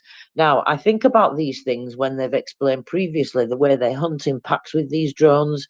They mentioned using 6 of them and, chasing down the ships and trying to get them to waste their ammunition, any that they do have. So that's what I'm thinking of when, you think about things like that. They've laid these mines, and then on top of that, they're targeting them with the various different things, either grads or just crashing the Sea Baby into them completely. The first wave was a Samum missile, whatever that is, and that was in the fall of 2023. For the first time in history, a Russian ship was disabled by a mine which was brought by the SBU drone from 400 kilometers away. The next to find their mines was the large patrol boat Pavlo Dejavin, and the large tug that was going to help it. Also a mine from a Sea Baby blew up one of the two modern anti-mine ships in the service of the Russian Federation. We are doing many things that no one in the world has done, noted General Malyuk, in terms of development and engineers. And up to now, the SBU have hit 11 Russian warships and the Crimean Bridge. So there we go. How about that Ukraine war update? Not too shabby, Tracy. There's just so much to unpack just from that little information. I mean, it's not little, but the stuff that you said, right? The fact that they switch in generations, making adjustments, essentially removing weapon systems or platforms that don't work for them, that in itself speaks a lot about, the transformation the Ukrainian government has taken to, A, remove the corruption, and B, really flatten the, bureaucracy and making sure that, there's no red tapes that will prevent somebody or incentivize any form of basically, um, scheming the government, for the money while, bidding for those contracts, right? And this is great because to have that agility to shift, to adjust their weapon system, especially as innovative as drones, and especially those in the sea, is huge. I think that's just my humble opinion, but it's definitely indicative of the fact that war does drives and accelerates innovations, not only technological but also in form of government structure, right? And ability to supply its military with the latest weapon systems to the battlefield, right? It kind of stretches through all dimensions of this war, essentially, right? Technological, social, political, military, command and control, right? Recently, I was reading another article. Just really briefly, I don't want to distract from this other conversation that we have, about the United States finally giving a green light for Ukraine to target Russian military infrastructure inside Russia. Within hours, Ukraine has already launched attacks against extremely lucrative Russian formations on Russian territory with HIMARS. Think about the expediency of that stuff. It's incredible. And this is something I think we really get to learn from Ukrainians, right? Because that type of command and control really penetrates through so many levels of different echelons, right? When you think different commanders, different headquarters levels, and all that stuff. So ability to synchronize and use those assets in such a timely manner with high degree of efficiency is just incredible. But going back to the drone production and stuff, right? Sea babies, especially when you talk about the SBU. Every time this conversation starts, I'm thinking about that movie documentary about Crimean Bridge, right? And I thought it was just so interesting to see how this whole thing was unfolding before your eyes, right? Because SBU had published this film and they shared a lot of really interesting details about this, right? One of them was how they were actually on the way to blow up Crimean Bridge, right? And you can see the operators, basically navigating those Sea Baby drones from somewhere around Kiev, right? In real time. And as they approaching the target area, one of the Russian warships presents itself as a target as it was passing by, and they were trying to make a decision on the spot whether they need to allocate some of the resources and try to chase down that warship to blow it up with Sea Baby, because that would give them definitely valuable data in addition to a very good target that would be destroyed, right? Because Russia uses those warships to target civilians with caliber missiles and generally terrorize population, right? So that would have been great. And it was really interesting to see how they were really going through the command philosophy and approach to assessing what is better, right? Essentially going for the primary target or diverting resources. I'm not going to make any more spoilers. People should go watch this movie. It's incredible.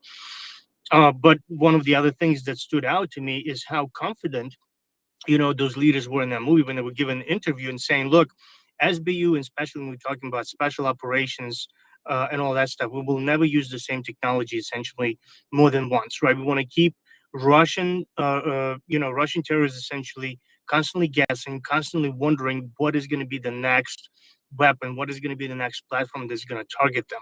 And I thought it was just such incredible, mindset to adapt right from top down and say, look, we want innovation, we want different ways to essentially destroy Russia, right? And they reached out, to essentially the country, right, the people, and said and invited them to participate in this, right? So everyone, who donates, everyone who participates in those now over 200, defense companies is just, it's basically part of the society essentially, right?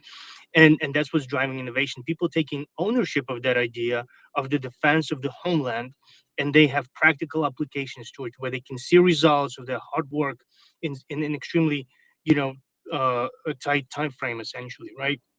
And I just think it's just incredible and very commendable. But going back to the article, if you don't mind, Tracy and James, if you have to stop me, please interrupt if you want to comment on anything. But as far as that article that I was talking about, and it's in my timeline, by the way, if anyone is interested, they're talking about one of the companies, one of those 200 companies, essentially, that's basically implementing artificial intelligence to drone swarms, actually, right? And we talked about on this space, and there was a lot of reporting in other news agencies, right? It was a matter of time to where we can see that type of technology being effectively used. So you have a swarm of drones controlled by AI, essentially, doing several things at the same time, much faster and more efficiently than humans, right? And that's gathering intelligence information of the battlefield, assessing the targets, assessing the most effective way to destroy those targets, and then applying those solutions in order to achieve in much greater result on the battlefield, right? So it's definitely picks up the pace. It increases the capacity of what Ukraine is able to essentially destroy on the battlefield at one time, and it's just, I mean, to me, it's amazing, right? But there's big debate about the what am I thinking of? Having a human factor in targeting in order to make sure the decision are ethical, right? Essentially, in how those drones should be used. So Ukrainians made sure that they have a human presence inside this decision-making chain, even though theoretically they say they don't have to because the program already proved itself to be extremely efficient and viable in making the right decisions about what types of targets they have to destroy with what types of ammunition, but they still kind of insist on having that human presence, which kind of makes sense, right?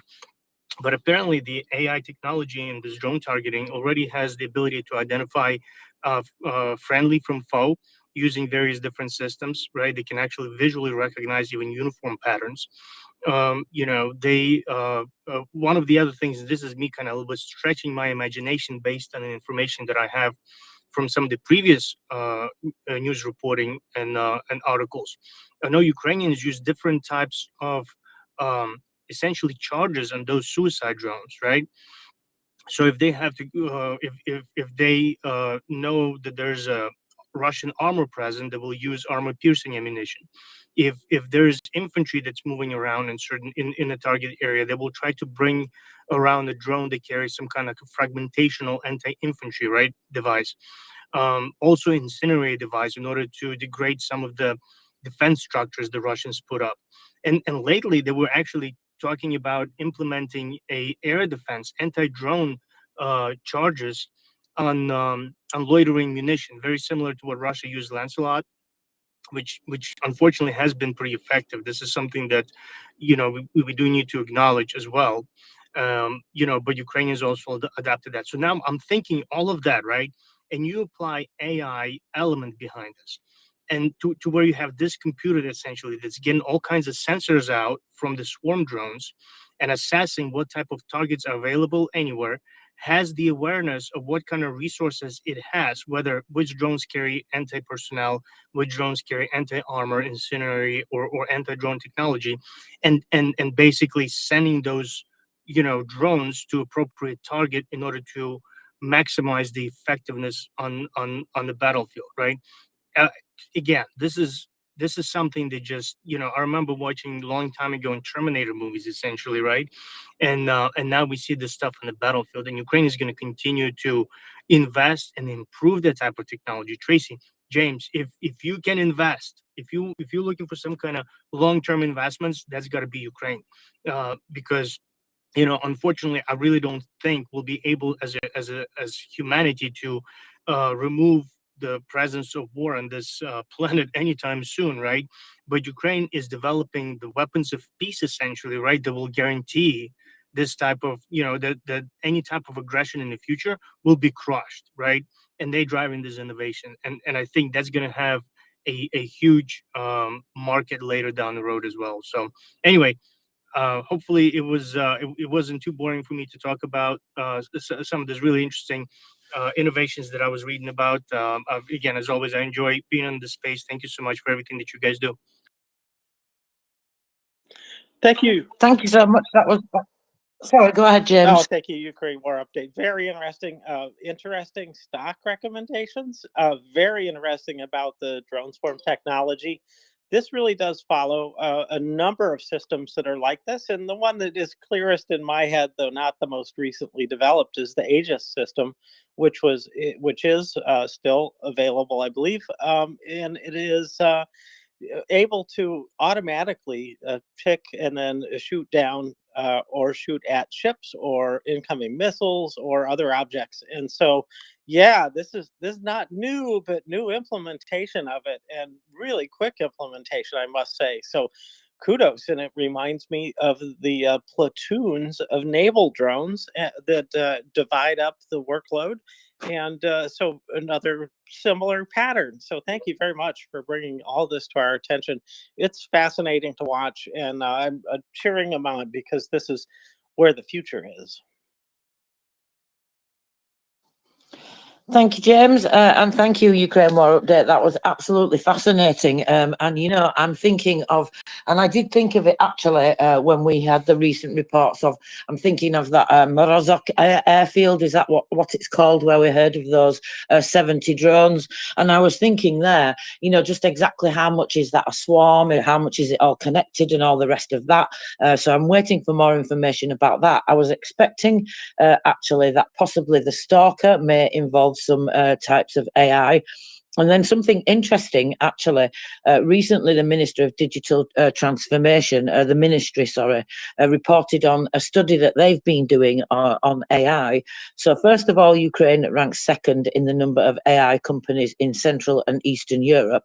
And this is a result of studies that they've been doing. So the purpose of the study of the AI ecosystem of Ukraine's talents and companies and education is to record the state of the innovative industry and analyse the key changes and opportunities in the field. Interestingly, defence is one of the things that they talk about, where they have been and are continuing to implement AI.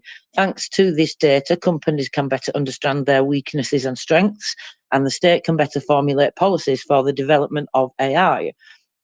The research has been conducted by the Ministry of Digital Transformation, together with the largest AI company of Ukraine AI House and Investment Group. I won't go into reading it all, but it's really interesting, and I haven't had a chance to dig into it in more detail. But the study is based on data from global and Ukrainian ratings, industry experts. A total of 350 Ukrainian specialists working in the field of AI and machine learning were interviewed, as well as 42 representatives of education, top managers of IDT companies, foundations, and various different communities. So the study really provides an overview of the main elements of the AI ecosystem in Ukraine, from investments and the labour market to education, defence and public policy. So I think that's really interesting, and it covers 10 years as well. That's something else that I found quite fascinating. Anything to add, James, before we continue? No, let's go ahead and go to hands if you like, or wherever you want to head. But I see we have one hand, and I don't see all the hands, Tracy. I just wanted to report that again. I don't always see hands. It's been chronic for 2 weeks now. So anyway, I'll keep an eye out, see if I can see them anew. Oh, well, let's go on to news you can use. Welcome. Hi, I wanted to ask Ukraine Work Update if he knows how people in the U.S. I have to invest in ETFs that are offered on U.S. exchanges. So sometimes there's a stock that they have listed in a foreign exchange, but then they also list it in the U.S. But I've been looking for ETFs with Ukraine companies in them, and the ones with the most are still vanishingly small percentage of the ETF that is actually Ukrainian. And then you don't have a guarantee that you're not also investing in a Russian company. So I wondered if you knew how to invest in Ukraine under those kind of conditions. I'm not sure we can answer that, but go ahead, Ukraine War Update, if you think you Yeah, can. thanks, Tracy. No, I'm not going to be able to answer probably completely, at least anyway, right? I do have to say that I was looking into ETF specifically. And honestly, it's been a while. It's been like over a year, and as you can use.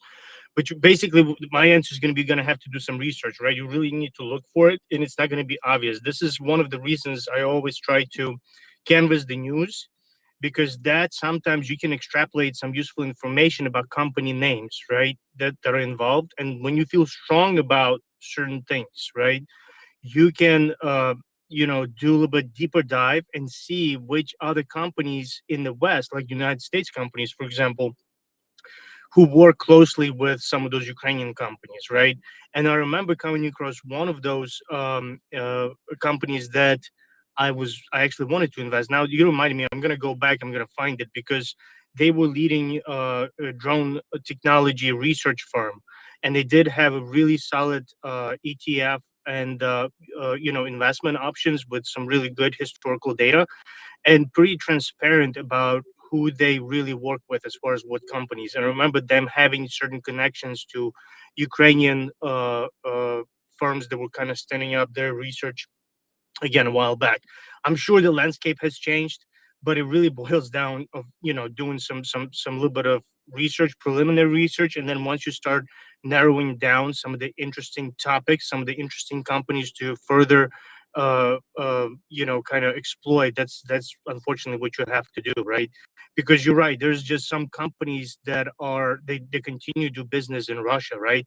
And they operate in some kind of really ambiguous ways, to be honest with you, right? I don't want to take too much kind of going in a different direction, but I was recently doing research and financial analysis on a specific company that it's called IQVA.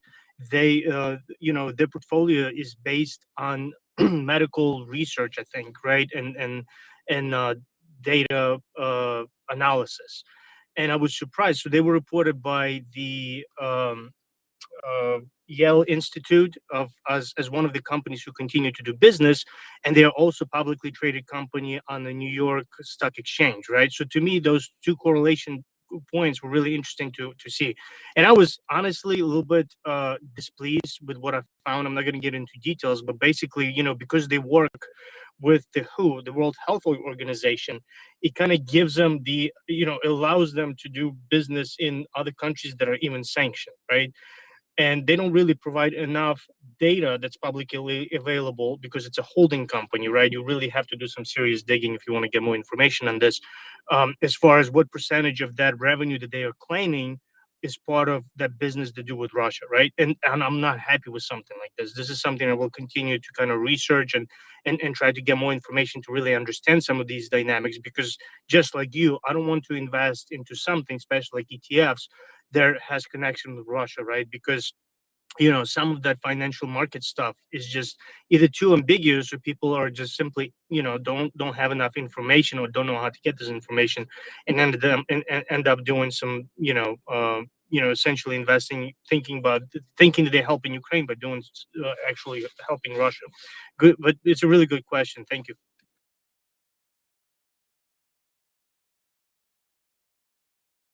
Thank you very much. I mean, there are a number of tools and things that you can use that we speak about in the cyber segment, of course, things like U-Control, and there are various, ways that you can track and check these things. But it is really, really difficult because, that's one of the things, of course, why U-Control and other companies like this have set up, so that they can help people in that regard. Because especially if you're doing a business with a company, or you're wanting to invest in a company that may have a long supply chain, for example, and you don't always know all those links. So, there are a number of things. There's a fantastic website that Ukraine uses.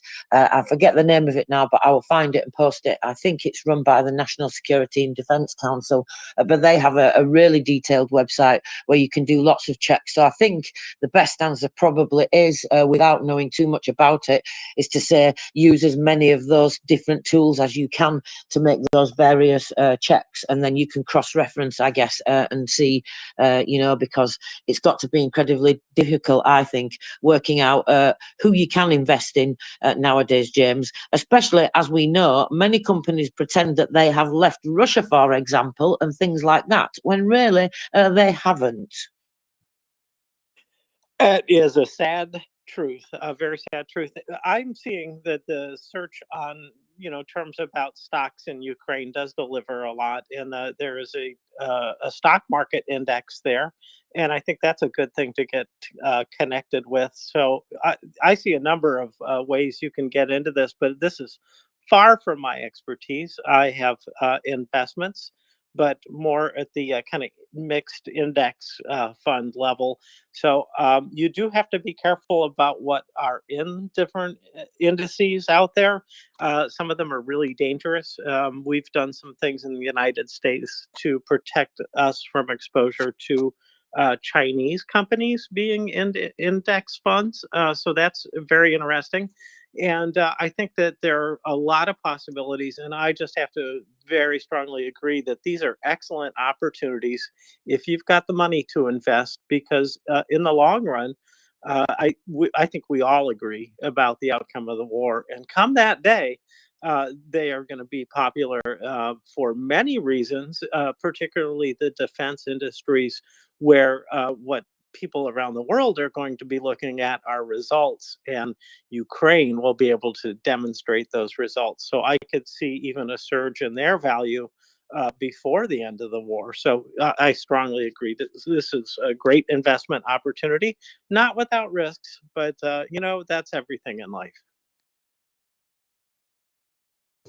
Thank you, James. Yeah, I would absolutely agree. I remember a while ago when they started talking about, expanding the defense industry in Ukraine, and Ukraine started talking about that with various partners and reporting on it and things like that.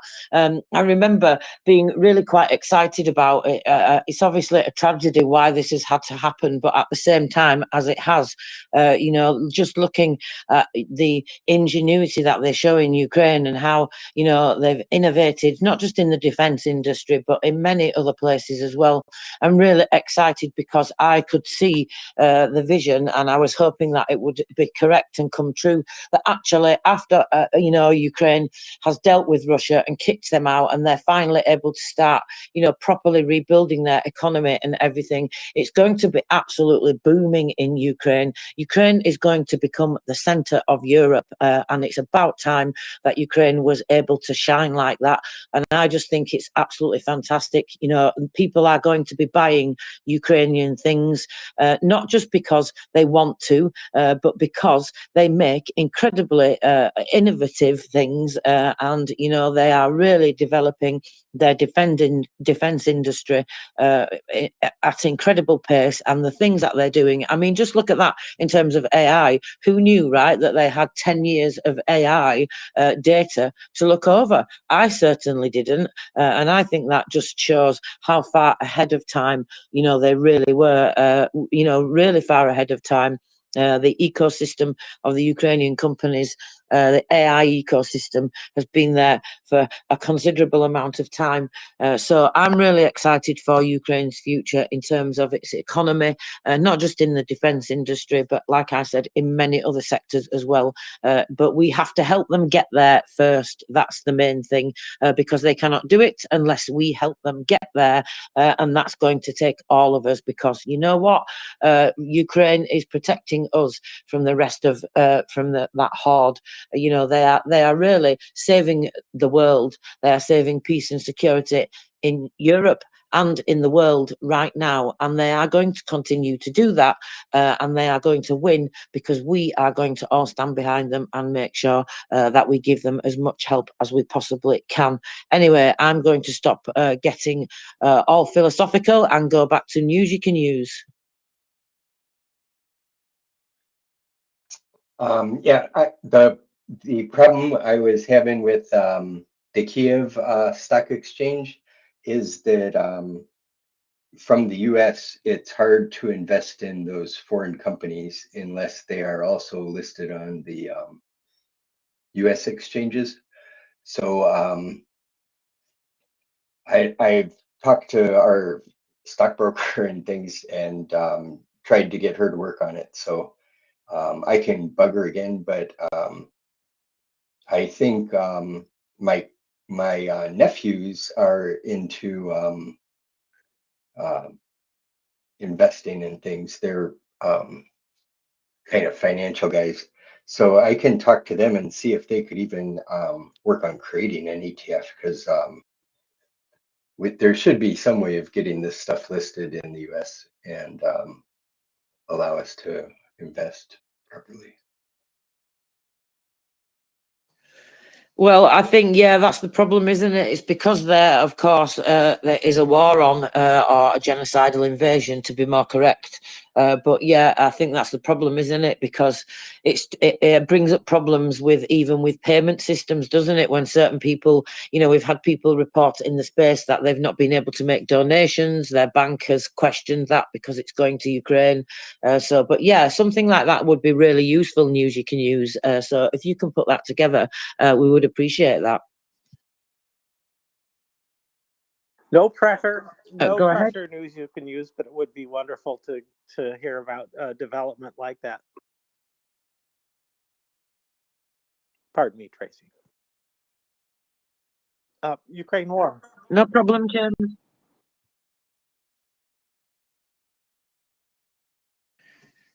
Did you want to add something else, news you can use? No, I was trying to put a thumbs up and my finger hit the wrong button. Sorry. No worries. Thank you so much. Okie doke. That was a great conversation, James. So what have you been looking at in particular, and anywhere you would like to go?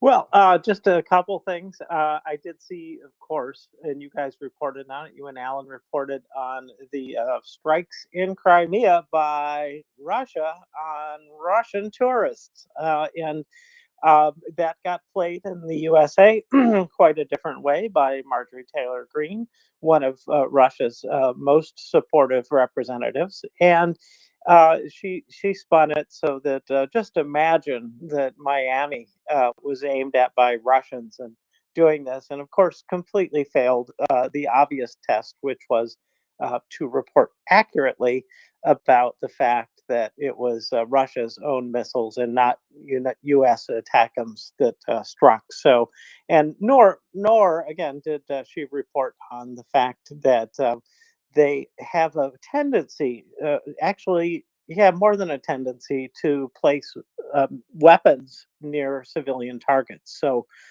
yeah, just the spin is incredible here sometimes. And this is one of these cases where we can see the motives, and we just have to be prepared to reply. So if you've got friends who are bringing this up, just keep the facts straight. Russian missiles, Russian people who should not be there, tourists should not be going into a war zone.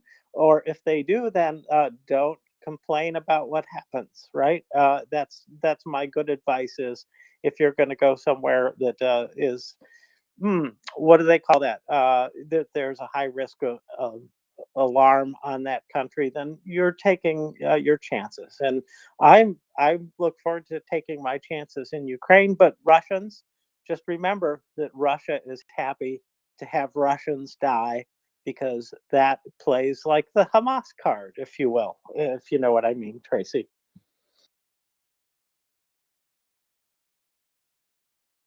Yes, absolutely. I know exactly what you mean, and James. And as I said to Alan, what people should be saying is, look how impressive the Ukrainian armed forces are at hitting military targets, legitimate military targets with pinpoint accuracy, and look how low the amount of casualties has been.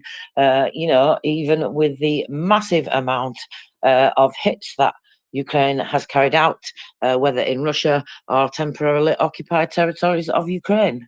That's what we should be talking about, I think, James, because that is an incredible achievement. Absolutely, it is. And boy, that space center, woohoo! I mean, yeah, there probably aren't that many civilians right around that, because then there'd be Atesh agents taking pot shots at it, probably.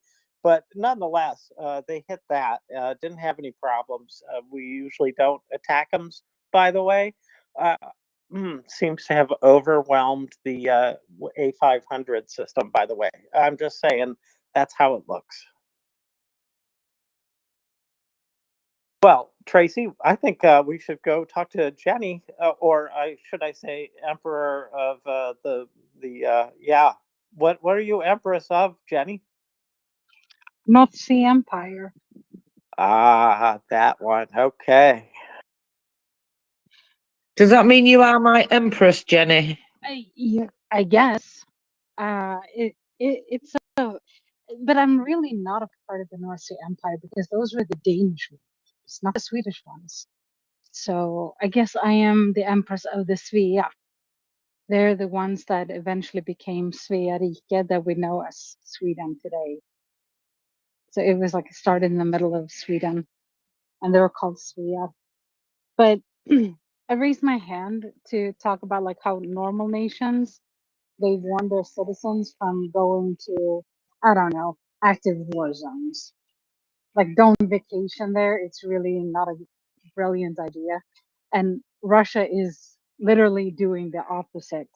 And I've talked about this now, this will be the third time. And I think it's kind of funny. So they're actively actually telling Russian citizens, go to Crimea on vacation, beautiful beaches, awesome, and newly built hotels. Just go. What could happen? Nothing. Nothing to see, nothing to do. Just lay on the beach and, I don't know, watch the rockets zip by you. I don't know what they're thinking, because all other countries, like, normal countries, they like their citizens. And so they're like, don't go. Just don't. Avoid these war zones. You could get killed, but we're gonna advise you not to go. And I was thinking, and I brought this up during the North Sea Empire, funnily enough. I'm like, were there not, I don't know, lots of soldiers that could have been like, doesn't that tip you off? I did. It boggles my mind that all these people decided to go to Crimea on vacation. I'm pretty sure that they have kick-ass hotels, because especially if you're Russian and you're like, oh, indoor plumbing, and the stuff that I take for granted, electricity and indoor plumbing, and they have like a beautiful beach. I've heard they have excellent beaches in Crimea, but didn't they, like, I don't know how they got there, because there are no flights going in, so they must have taken like a train or their car. And at no point did anybody react, going like, why is it that I see more soldiers than civilians in this area? Perhaps I should turn my car around and go home. Maybe this is not a safe area. But no, they don't react until they're on the beach and see the attackers like flying overhead. Really? Like, the Russians must be dumber than I gave them credit for. I thought they were at least had some kind of survival instinct, but they don't appear to have any. So I don't know. Maybe they deserve what's coming to them, even though they're civilians, and that's really awful. But there's just no point in my life when I'm like, I got nothing to do and I have a lot of money to spend. I am going to go to the beach in Syria or Somalia or wherever. It's like I'm just not. And also, my country actually would advise against it. They're like, don't go. TripAdvisor says -10. Anyway, thank you. You know, Jenny, I have a theory here about why Russians are willing to go. This is one of their few chances to die happy. I'm just saying.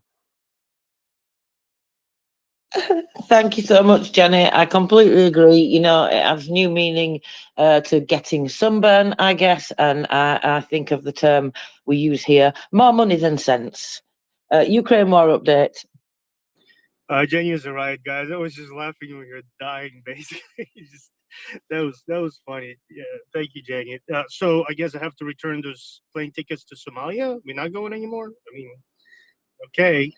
No, far more eloquently, Jenny put out what I wanted to say, right? But that's like Darwin Award, right? For those people, this is not the first year of war, right? There've been so many videos previously where the beachgoers captured Ukrainians targeting and successfully destroying Russian military infrastructure that is in the close vicinity of those beaches, right?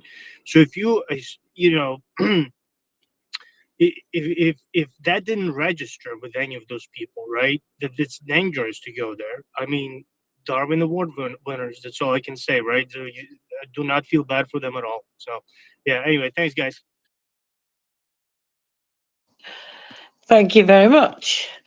Okie dokie, James. What are we going to be talking about now? Let me see. Before we go on, I would ask you all, did you see the video that the Minister of Digital Transformation released a few days ago now, I think 2 or 3 days ago, and this was showing the robot Volia E, which has saved 100 wounded soldiers now. So it's absolutely incredible, this video. I will share it again on my profile. You can see this robot drone thing, whatever you call it. This we have talked about this previously. I think it's the same one. So you may have seen it. It's very low to the ground, short 4 wheels, has like a stretcher that rolls out, saves people. It's just incredible. It's covered up with a bush, and the bush, you know, it's trundling along on the ground, going to wherever it's going to save somebody.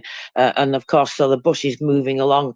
It's just so funny, but fantastic at the same time. I cannot help laughing at it, but not laughing at it, laughing with it, if that makes sense, because it's absolutely incredible. And the fact that they've used it already to save up to 100 people. So basically, while the military is rescuing their comrades, an enemy drone can follow them and direct fire at them, of course, making it dangerous. So this robot, which came up through the Brave One cluster, helps to evacuate the wounded soldiers and save lives. The military is already actively using it, and thanks to the work, one of the brigades evacuated more than 100 wounded and dead, many of them who could not be removed in any other way. For example, at the end of last year, so that's quite a while ago when you think about, we've only just heard about this type of drone in the last few months, the last couple of months. So at the end of last year, during a week of fighting in the Donetsk region, this robot evacuated 20 wounded soldiers. The operator controls it remotely, so that makes them, of course, safe at a distance of up to 3 kilometers away, right? That's quite far, really. The robot rides on tracks, it's compact and not heavy, it accelerates to a maximum of 12 kilometers, and at the same time, it's really easy to transport, like in the trunk of an SUV or something like that. And in addition to evacuating soldiers, the robot delivers ammunition weighing up to 150 kilograms. And this, like I said, is one of the robots that's come up through the Brave One cluster, having more life-saving technology. Did you hear about that? And how amazing is that? I did. I saw that this was in development. I hadn't seen or heard the statistics on it. I did see the video of the quote unquote skunk works of Ukraine where they trial these things out. And I did see a picture of one of these types of vehicles exiting a what am I trying to say? Armored personnel carrier, and the ones that kind of swing down a ramp in the front. And so these things are really in combination. Then I can see great systems for evacuating wounded personnel. So it's wonderful. But no, I hadn't seen that in particular.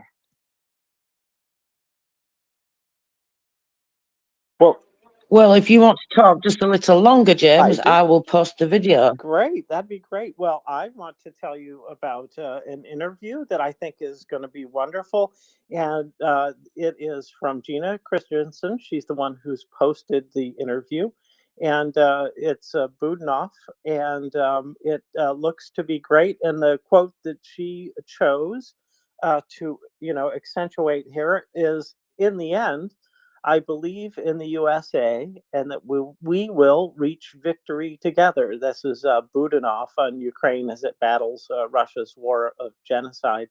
So I think this will be a really good interview. I have not myself had a chance to listen to it. So much to listen to and watch. But anyways, I put that in the chat, or the purple pill if you like. It's not showing purple for me, but anyway. And then of course it's in my timeline pretty recently. So if you're interested in what Budinoff has to say, I bet it's a great interview. So there is that. And the other thing that I would go on to say is that there just a little bit more reporting, a little bit aged story, but the idea that Russia is online trying to lure people into attacking and essentially arson of Ukrainian vehicles. This is something that's pretty despicable, to recruit teenagers into this, but apparently this is happening. And so there's some reporting on that from the New Voice of Ukraine.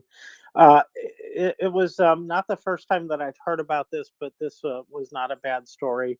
And so that is also at the top of my timeline now. So anyways, Tracy, these are these are despicable tactics. These are but not surprising from Russia.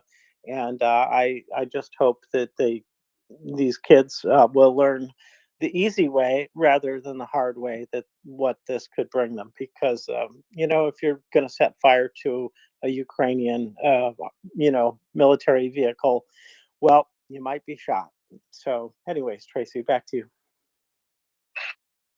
Thank you, James. Yeah, you just reminded me the National Police have warned of that recently, actually, as well. And Prince Heather and I have covered in the SBU segments, which you may have been there for at some point, probably, cases like that, where they've reported an increase in FSB trying to recruit teenagers and children for various different things, anti-Semitic activities, fake bomb scares in schools that happened not too long ago. Lots of schools had to be shut down in Kyiv and other places in Ukraine because of that, and various things. And actually, the SBU and the General Prosecutor did mention at the time something I found interesting, that if these children are under the age of 16, the parents sometimes have to be punished for the child, because to do with the law in Ukraine, they can't be. So it depends on the crime, obviously, in certain different things.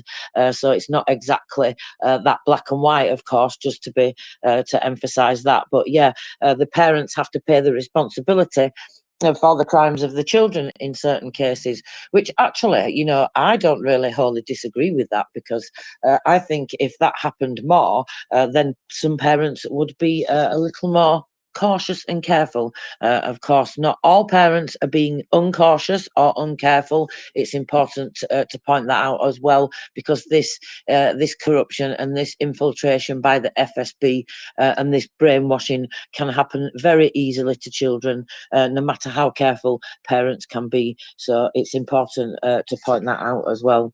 Ukraine war update. Hey, thank you, Tracy. Hey, James, thanks for sharing that article. Really interesting read. I reposted it as well. I'm going to have a little bit later time to look over it. Looks extremely interesting, actually. And I'm going to have to drop down, so I just wanted to quickly say thank you for the wonderful work that you guys do for bringing this community together and providing platform for us to talk about Ukraine.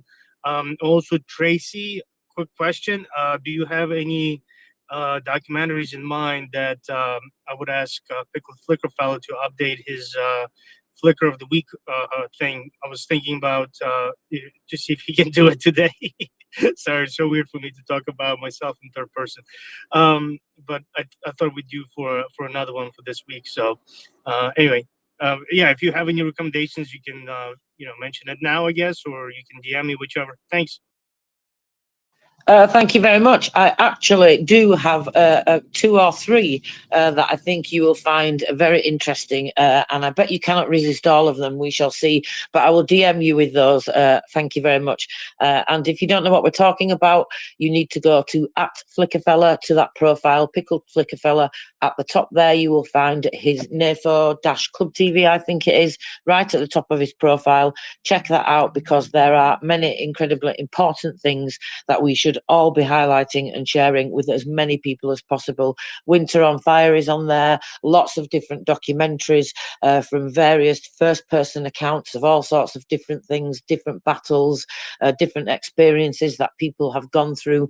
So lots of incredible information on there. And like I say, we must share that. And one of the most recent ones, actually, is the addition of the evacuation of people from Azovstal, and that was carried out, of course, by the armed forces of Ukraine. And you really have to see that, because many of you will probably recognize even some of the images that were shared actually on television. If not, you will recognize similar things from the beginning of that full-scale invasion, when when Russia was saying that they would allow people to evacuate from Mariupol, and of course what they were really doing is collecting them all in the same place so that they could fire on them more easily and murder them and commit genocide more easily. And that was systematic, as we now know, as if we didn't know then, we saw anyway. But you have to see the way that the armed forces, they have to get these people in of the shelter, out of the shelter, going to these different places. It's safe, it's not safe. They get halfway there, they have to go back. You can just imagine, having to walk that distance in rubberized conditions, missiles flying everywhere, and not knowing which direction they're going to even come from, from any direction, all the directions targeted right at you. So it's not even like, oh, you're going to get hit by this because they're trying to fire, Russia's trying to fire on that building. No, in this instance, Russian forces were firing directly at civilians, and the armed forces trying to evacuate those civilians. But they managed to get a lot of people out, so you have to go and look and see just the sacrifices that those people had to make and their experiences. And when I say in and out of shelter, what I really mean is basements in, rubberized buildings in some cases. So that's really not a shelter, is it? But yeah, that's just one addition. So go ahead and have a look, and there will be some new additions, it seems like. So very exciting. Thank you very much, Ukraine War Update. Okie dokie, let's go on to Jenny. I'm actually really happy to hear that Ukraine does not prosecute children, that they do have like a lower age limit where underneath this age, they don't prosecute them. So in Sweden, our age is 15. The parents are accountable for you legally, regardless of the crime. And in case of serious crimes, then they will, then you will be like taken into custody because something is obviously wrong, but they will just do rehabilitation. They will fix whatever it is that caused you to end up in that kind of situation. They will give you therapy, so you won't be locked up in a prison. We have these youth centers, and rehabilitation is the key. Like, they want to rehabilitate you so that you will stop with whatever criminal behavior that you have. And one of they're looking at to see if something can be changed regarding this, because the criminal networks in Sweden have clued into this, that children under the age of 15 cannot be prosecuted in a court of law. And so they're recruiting 13, 14-year-olds to commit murder. And obviously, that is a very serious crime. And so now they're looking in to see, is there something that can be done differently so that these kids won't be targeted by criminal networks to do those kind of crimes. There was a series of crimes, I believe 1 and 2 years ago, where it involved 14-year-olds shooting other, like, kids slightly older than themselves, murdering them. And it is just because they can't be prosecuted, which is a sad thing that they're using that as a loophole. But at the same time, as I'm glad that this protection exists, because children should be protected and not be sent into these prisons where they're sitting there with much older and hardened criminals, and they learn to be better criminals. Instead, rehabilitate them to be what is the word? Productive members of society when they get out. So thank you. We have a very different system. The age of reason is determined in different states at different ages, but the lowest I think that they use is 7 years old. In other words, if you are greater than 7 years old, then you are presumed to understand the results of what's going on with your actions, and the consequences are yours to, you know, to experience. So they don't necessarily, you know, prohibit anybody until age 7 or younger, typically. So it is amazing, though, how many kids do get into trouble because gangs use kids of all ages as spotters and things like this. I do not know much about the shooting statistics and things like that in our country, but I do know that, well, again, like other kind of terrorist groups, criminal groups see all the same kind of opportunities for using kids, and it is atrocious, and it is effective, unfortunately, because it does isolate them. And frequently, even if the kids did want to turn on the group that they were supporting, which they usually don't, they're just going to clam up if they can. They don't know enough facts because people are not using their real names. They may not have met them in their under their real name, and they may not even know what they look like exactly, because people do take care when they're in criminal enterprises to have a way to to shut down these links from person to person. And also kids do fall victim to gangs. I know this.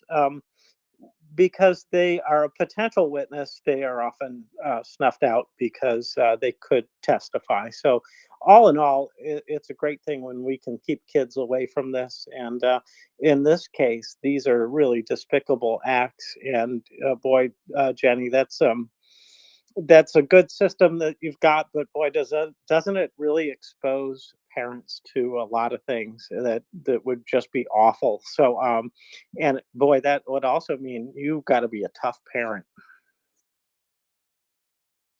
Yes and no. So I live in an area that was Sweden has like different levels of um, on how they rank neighborhoods in Sweden. You have like the ones that are completely safe. I used to live in one of those neighborhoods, but I grew up in one that was deemed. It has been taken off. I think uh, the highest one. Now we're like number in the number 2 level, I think, or maybe we went from number 2 to number 3. One of the two, I don't remember. And I know that my neighbor's son, who is a year younger than mine, so he will be 16 this year because my son turned 17, and her son has been approached um, he's been asked to deliver a package, and he will get a lot of money for it. So I'm pretty sure that there are cookies in this package. Um, And I talked to my son and I asked him, I'm like, have you been approached? Because the school that he went to is right by like a mall. And I have personally seen a drug deal go down in the mall, and I reported it because I'm a snitch. I'm not afraid of the ditch or the getting stitches. I have to be one of the people that is willing to stand up to gang members and drug dealers if I want my neighborhood to be safer. I can't be one of the people that turn the other way. Um, and so I'm probably exposing myself to a lot of crap. But and my son said that he's never been approached, and I don't know what the difference is between my son and her son. And her son didn't go to the same school, and this is a very socioeconomically under like horrible neighborhood in that sense. There's also a lot of self-policing in this neighborhood. So the ones that are like me, who want the streets to be safe and don't want the criminality, we're not afraid of standing up to them. We're not afraid of snitching. Um, and also, there's police all the time in my neighborhood, like not too far away. I know that the police, if I were to call 911 saying I'm seeing something go down, like if somebody has pulled a weapon, gun or something, and I call the police is no more than 40 seconds away at pretty much all times, sometimes even closer. So I generally feel very safe in my neighborhood, even though it is a really bad neighborhood. For those that are familiar with the UK, my neighborhood is like Croydon in London, and there is a high level of criminality here. But like I said, but also there's a lot of policing, self-policing among the citizens in a way that I didn't see elsewhere, where people were more likely to look the other way instead of reporting to the police. Like, well, I know I saw this. I saw a drug deal go down. I saw people engaging in criminal activities. There, in the other neighborhood, people are more likely to turn the other way just because they don't want to be involved. And that is the key. The A lot of people here, civilians here, are more likely to get involved. And I think that comes with the fact that you know that you are responsible up until your kid turns 15. I'm the one that will take the punishment. I'm the one that will be held accountable for the actions of my children. And so I don't want my children to end up in trouble. So I will do what I can. I was lucky. My son is a gamer. I know where my son is on the weekends. He's not out and about getting himself into trouble. He's sitting by his computer and getting into trouble, but then people don't know where he is. So, and mostly he plays with people who are not in Sweden. So he's quite safe and he's just mouthing off. And I am not afraid to walk outside at night in the dark. I feel safe, which is why I find it odd when I hear other people talk about Sweden being one of those examples of how wrong things can go when you have a very relaxed refugee policy or immigration policy. Because even though I live in one of the worst like in the top 10 worst neighborhoods in Sweden, I don't feel the danger. Most of the time, my door is unlocked. So that tells you that it's not that bad, because I wouldn't do it if I wasn't safe doing it. So thank you. Thank you. Appreciate that kind of description of what's going on there. You know, the news really presses the scary crime stories here. I don't know about you, but it always feels like it's more unsafe than it actually is when I go look out the door and actually walk around in my neighborhood at night. I've never had any problems. So, but maybe it's because I'm big and bad looking. I don't know. But anyways, thank you for that, Jenny. And well, Tracy, we a little bit away from Ukraine, but addressing the same kind of problem that kids are being lured into criminality, and in Ukraine, it's of vital interest to the state to put an end to that. So I know they're working to do it. So, anyways, good discussion. Thank you, guys. One of the other things, if you don't mind me going right on to another topic, I would like to, unless you have any comments, Tracy.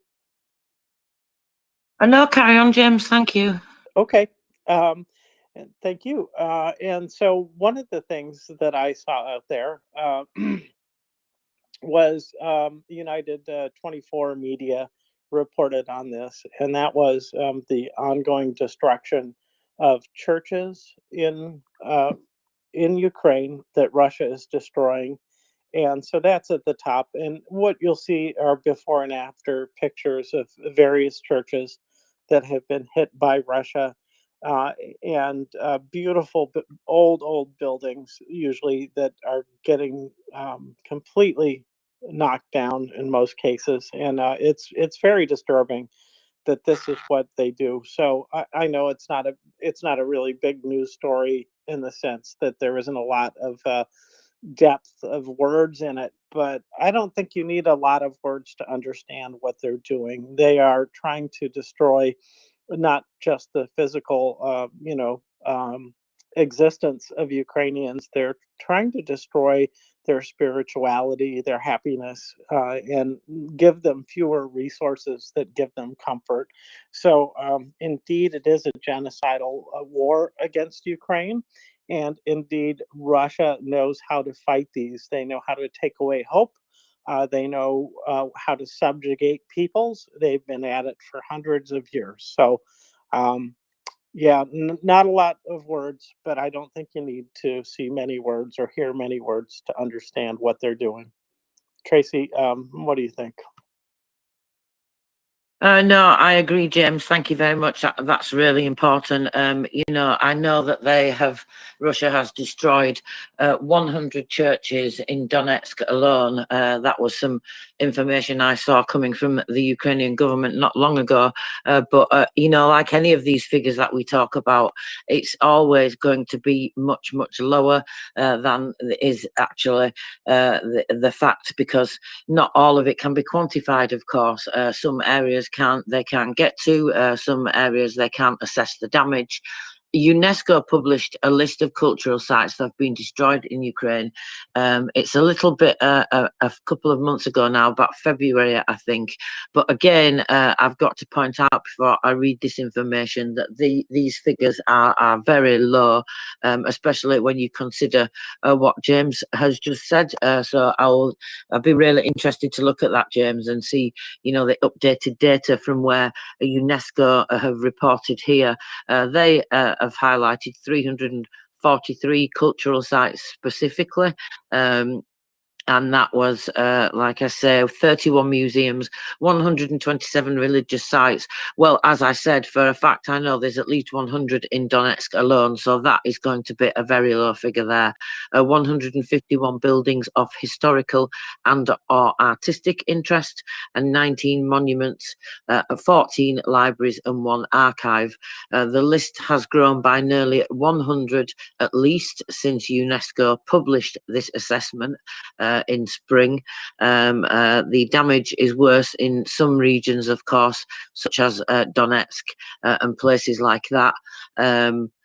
Kharkiv region and Odessa region, of course, 88 listed in Donetsk alone. So yeah, that will of course be massively updated since then. But as you said, James, it just shows, doesn't it, that systematic intent to commit genocide, because erasing culture, erasing history, not just murdering and killing Ukrainians, the full-on all the aspects of genocide, even, erasing printing houses, destroying books, trucks, all these despicable things that they do. And we've seen them target these places with missiles. And then, of course, what else we've seen, James, I'm reminded of, is in places in Mariupol and places like that, for example, what they didn't destroy, they stole and took away to continue to appropriate into their own fake history in Russia. So yeah, it's despicable, and we cannot emphasize and highlight this often enough, I think. And yeah, it definitely shows that systematic intent to commit genocide. Thank you, James. And it parallels the situation with the kids. We know of like about 20,000 cases where, for sure, we know that Russia has kidnapped these kids, but there is a much larger number that probably serves as a ceiling. 700,000 children potentially. That's what Russia claims. That might be an exaggeration to scare Ukrainians or something like that, but it's just the case that we don't know because we don't have access to all the areas of Ukraine, and so it's a shame that they do this. It is. I'd say it's inhuman, but apparently it's in the human condition that at least some people can drag themselves down this far to carry out these kind of despicable acts. So systematically, they are trying to destroy Ukraine, and I am just so thankful that Ukrainians are such good warriors. They're doing a bang up job of resisting genocide and preventing genocide. That's a lot of what this war is all about, and I think that's one of the reasons, even though we don't say it often enough, it is one of the reasons that we're there. I'm pretty sure. Why we can't just acknowledge it? Why can't we just say it? Why can't we just agree about genocide? I don't understand it. I guess there's some political disadvantages, and there are certainly already cases where we see that Russia is making the genocide case first, as they did at the outset of the large-scale invasion. They said, "Oh yeah, we're gonna stop the genocide of Russian speakers in Ukraine." Ridiculous, but nonetheless, there it is. So, anyways, Tracy, just another disturbing thing that Russia does. Yep, but never mind. We have to fight these things, unfortunately, and hold the line here, and that's what we do. And we have to get this information out to people. And if we can do that, and other people can't, then that's the job that we have to do, isn't it, James? And of course, if you want to talk more about this topic or this subject and learn more about this subject, you can join the Understanding Genocide in Ukraine segments that we have here on MriyaReport. Thanks to the amazing Nancy M, Prince Heather, and the incredible Gina Christian, who James mentioned earlier with the article. And that is, I mean, you might think, oh, I don't want to listen about something like that, but you really should, because it's not graphic. Even when they have to talk about horrible things, it's not really graphic. They do have to go into some not very nice details. Of course, you would understand that. But the ladies are fantastic in giving you warnings in case you're triggered by anything like that. They put resources in the nest so you can have contact numbers in your various countries in case something does trigger you and you feel like you need to reach out to something like that. And they go into a lot of detail about the UN reports and various other independent reports on the situation and the genocide that Russia is committing in Ukraine. So you have to listen to those, and there are many episodes on Spotify, and that's every Friday night here in MriyaReport, and that's at 10 p.m. Eastern, which is 3 a.m. UK and 5 a.m. Kyiv. But yeah, fantastic information that they pack into those segments there, and some incredibly important conversations. And you are there for much of that, James. I am when I can stand it, Tracy. There are times when it's just too much to listen to for me. And what I find is, even with the best of intent, I fall asleep. And I think that's just my mind protecting myself from some of this stuff. On purpose, though, this last time we had this would have been at least a second discussion about sexual crimes related to this, to this war. And it is an extremely disturbing topic what Russians do. So I don't want to necessarily go deep into this, but I decided to purposefully to sit that one out because I'm well aware of what they're doing. It's disgusting, and I wasn't ready to hear that. But you know what, Tracy? The very next day, I was tweeting about it as if I had been listening because it really it's there to see. It's one of the things that Russia is trying so hard to hide from the world, and they just can't hide this stuff. And the evidence in Bucha shows it. Other evidence, and even just the way that Russians treat other Russians, we know that this is in their blood, if you will. It certainly is in their culture.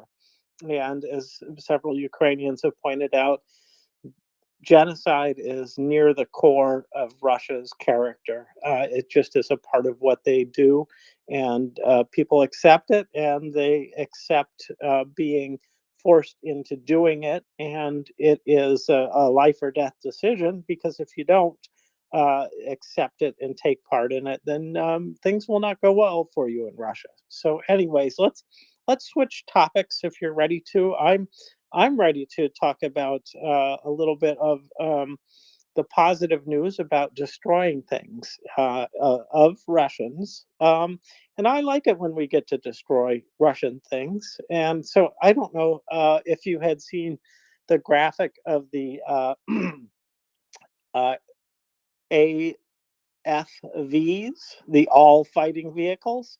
Had you seen any graphics of that and how they track comparing Ukrainian versus Russian losses on all fighting vehicles? I did not, James, but very quickly before you go into that, I would like to tell you that President Zelensky has been giving awards out to the Special Operations Centre A. Who is that, you ask? Well, it is, in other words, aka SBU Alpha, who we have raised funds for here and bought kit for, combat pants to be specific, and other things, but I can't remember what off the top of my head because we have helped so many wonderful units. But he's been giving awards out because it's actually the 13th anniversary of the creation of the Special Operations Centre. I have no doubt that even more success is coming. Ukraine needs the maximum return from each unit, and we get the results. And apparently, also, sorry, James, just quickly before we go on, because apparently President Zelensky, interestingly, has also said, just let me find it, there we are. So Ukraine hit more than 30 oil refinery terminals and oil depots, and according to him, a distance of 1,500 kilometers is no longer an obstacle for SBU drones. I do not mind waiting for us to stop and do this fundraising efforts, and to point out the needs. And indeed, we're doing good service to Ukraine's special emergency services, and I think it's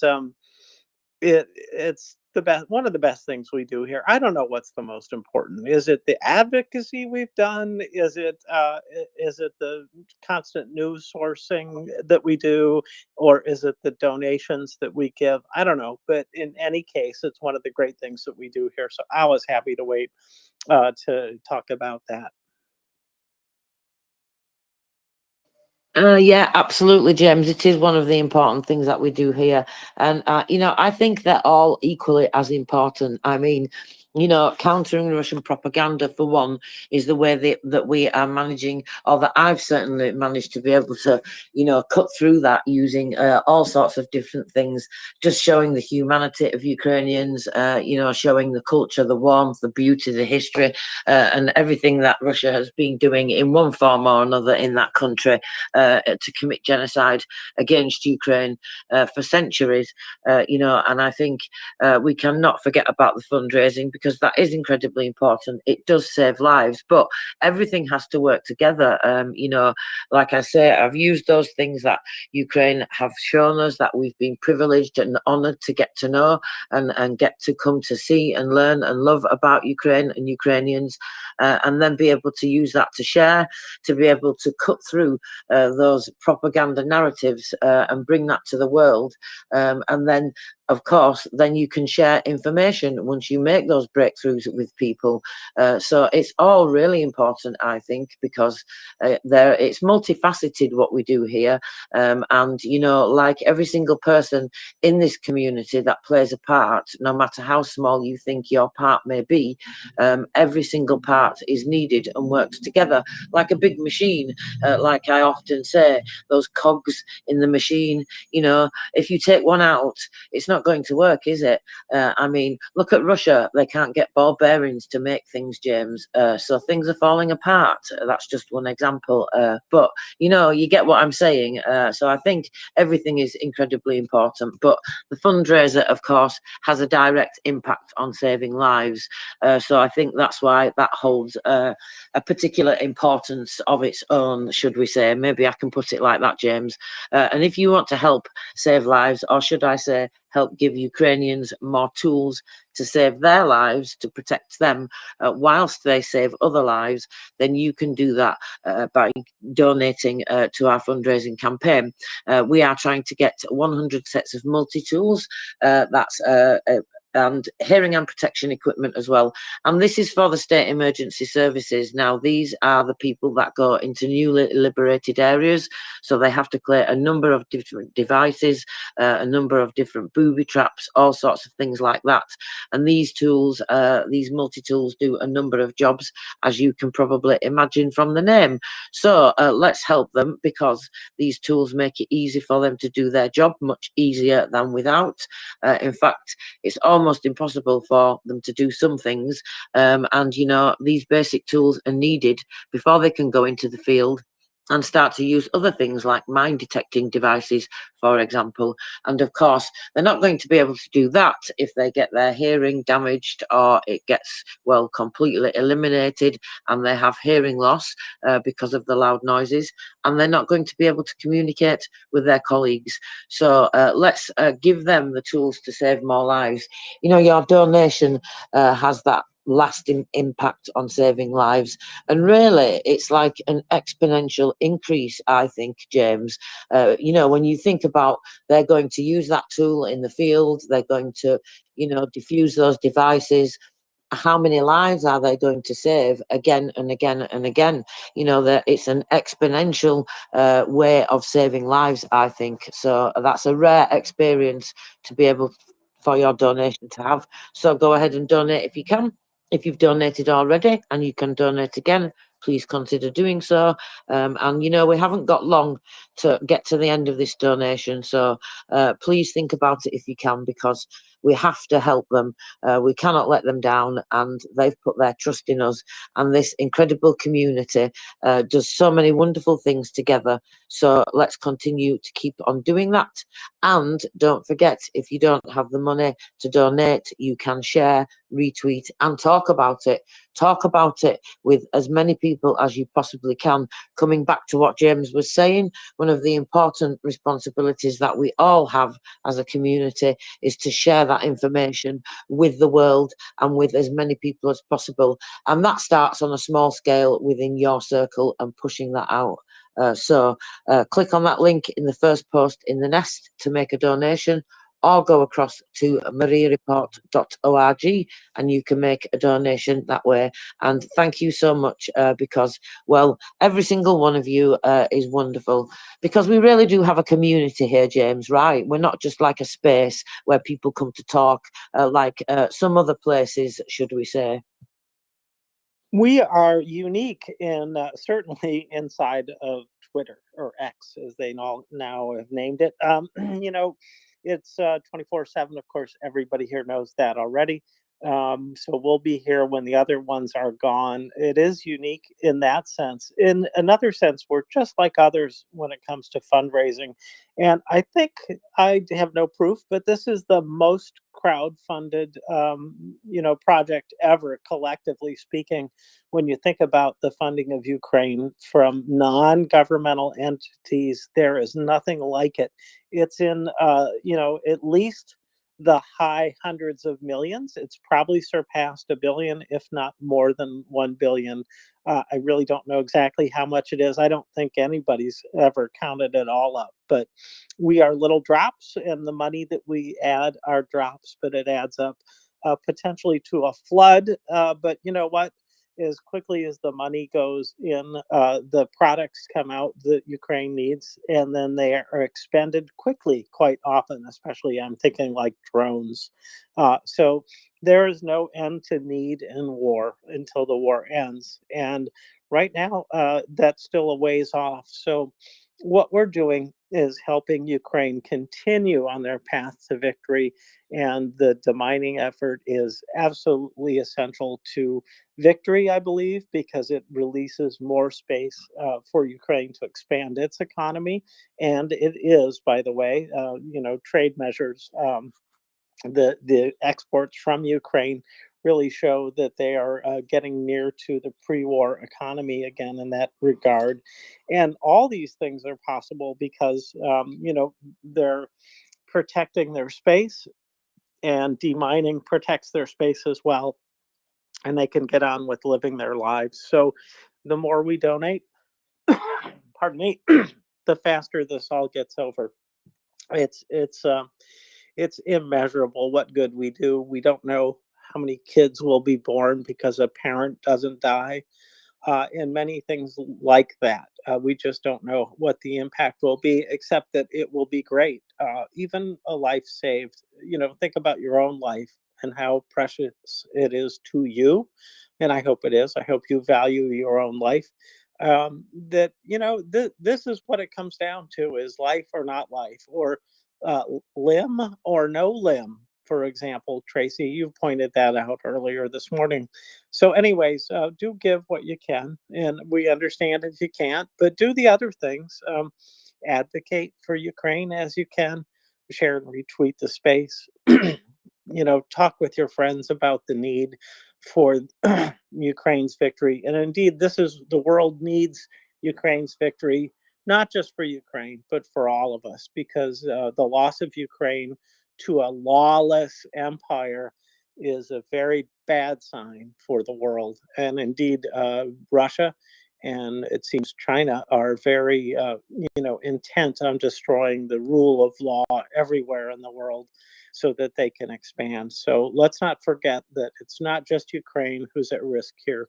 We really all are at second or third degree. So, Tracy, thank you for leading out on the fundraising, and I think that we do the best we can, but don't ever stop looking for opportunities to do more, people.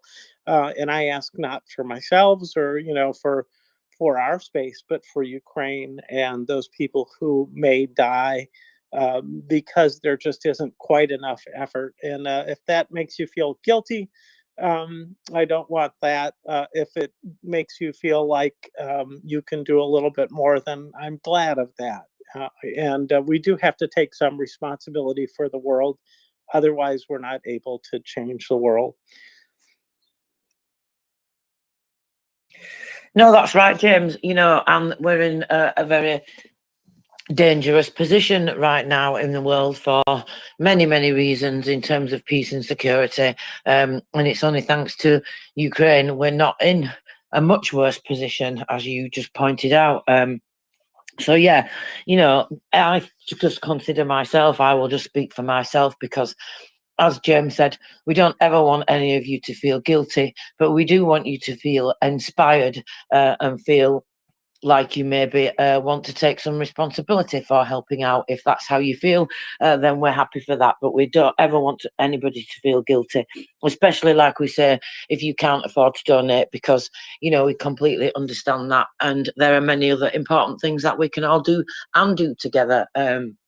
But if you are in a position, and like I said, I'll speak about myself, where I consider I'm privileged now to have a roof over my head, to not be fighting on the front line, to not be dealing with all that as Ukrainians are every single day, to have a warm bed, to have electricity supply constantly and other energy supply constantly, as well as electricity, all these things. And if I'm sitting in a position where I'm privileged enough to be able to afford to share and help save a life with my cash and your hard-earned cash, then yeah, we should all definitely do that, James, because we are in a dangerous position in the world, and it is a privilege where we all sit here, I think. I think so too. When I think of our American history, I know that many people have fought to keep us free, even against ourselves. Keeping the forces of repression, and back in 1860, that would have been the slaveholding states, and we fought that too. So I really do rely on all the benefits that other people have earned for me in terms of the defense of our country. So I look at Ukraine as doing that for the family of democratic nations. And so I'm very thankful to them and hold them in high esteem for what they do. So and the other thing I'd just like to say, you can donate to a lot of places to help Ukraine. And why I encourage us, number one, is because we are a 501c3. That means that we have to have and maintain some, transparency about what we do. We're registered with the government in the United States, and we have a good track record of delivering, and we hear feedback, and our listeners hear feedback about what has happened with the money. So we're doing good at this, and it's a good place to to put your money. So that's my pitch for why this one, and maybe not some others, Tracy. Yeah, I can completely understand that, James. And just one thing that actually is kind of linked to this fundraiser with the demining. So I saw the Verkhovna Rada today. They posted a bit of information about the harvesting of 2024. So 6 regions are harvesting at the moment. And according to the Ministry of Agrarian Policy, farmers have started harvesting early grains and legumes. Harvesting is already underway in Vinnytsia, Dnipro, Kropyvnytsk, Odessa, Mykolaiv, and Kherson regions. A total of 48.3 thousand tons of new crop grain has been harvested already. Wow. And that just really shows the incredible speed that all the sappers in all the various different brigades and units, etc., are just clearing that land every single day. And that, of course, goes to what you were saying earlier about the economy, James. There you go. Yes, it's really clear that Ukraine it's not, it's not there yet. It really should be ahead of its 22 numbers already, but for the war, it would be by far. And what I think that is special about this is that the Marshall Plan, if you will, that's a term from World War II, from, from the idea that the economies of the enemy, Germany and Japan, needed to be rebuilt, and they needed to have institutions built for them. And that all happened after the war, after the final victory. And Ukraine is not waiting for that, and the Allies are not waiting for that. They're already contributing to the rebuilding, even as it's still getting knocked down. And they're doing it carefully so that they are not,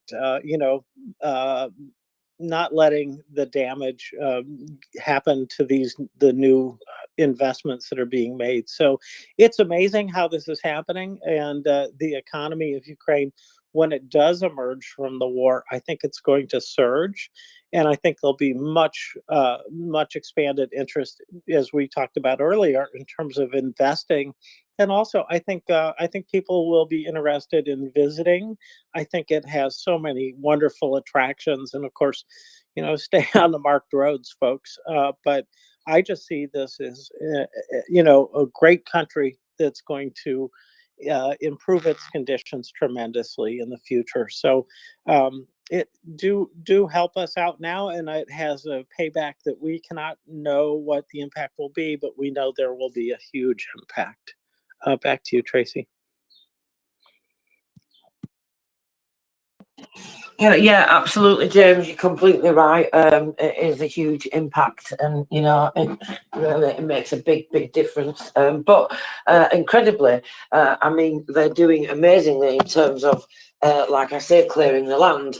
But then, of course, with the grain corridor as well, that's making a big difference towards their economy. So yeah, incredible. I was just looking at the video. I don't know if you've seen the video that's been released, James, of the attack on the warehouse in Odessa. 24,225 square meters destroyed. It's basically a warehouse of a retail company, and this is relating to the Russian missile attack on Odessa.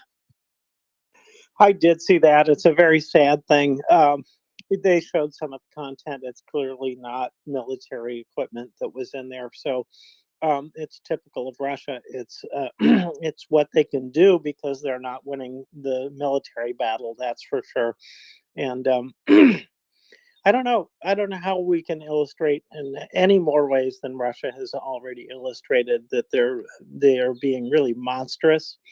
The genocide is really a total war. They've tried very hard to attack everything they can, and so, of course, damaging the economy. They do have impact on that, but Ukraine is doing their best to defend even their economy, and it helps a lot. So I don't know. I don't know what else I can say about that except, geez, Russian attacks everything in Ukraine, except, well, no, they attack everything in Ukraine that they can hit. If it hurts Ukraine, they try to hit it. So I'm just losing my eloquence, whatever I had. Yeah, unfortunately, it is rinse and repeat with those genocidal invaders. Let's go on to Nefo Zizo. Welcome back. Yeah, thank you. I was wondering, the Russians seem to enjoy the vacation in Crimea really much, but the thing is with this, are they really going through the fucking bridge that is halfly blown up? Are they going through to war-torn Ukraine from Mariupol? How are they doing this? What the fuck is going on in their head? That's what I wanted to ask. I do not know. I imagine that most of the this tourist business, well, they're not flying. That's for sure. I think it's going across the bridge. I think that's what they can do is let passenger vehicles cross the bridge because it has been damaged. It is not so much useful for military transport at this point without further repair, is my understanding. So I suspect that is the way. Uh, I would not want to go overland through the Donbass to get to Crimea. Well, I guess you could, but boy, Tracy, it doesn't seem like a good trip to take. I wouldn't. I mean, it just seems really bad. And that so the Chongor Bridge, I think that has been damaged recently as well. So yeah, all the signs point to the bridge for me, Napo. Yeah, it's still doesn't make it any less weird because these people know the bridge has been blown up and still they go on. It's almost like they're paid to go there or something. Because I wouldn't want to go on vacation to a war zone where you have to cross a bridge that's been attacked so many times. It's really weird, right? Like you have to be really weird in your head to do this. But yeah, that's all I wanted to say. Thanks, Nafo.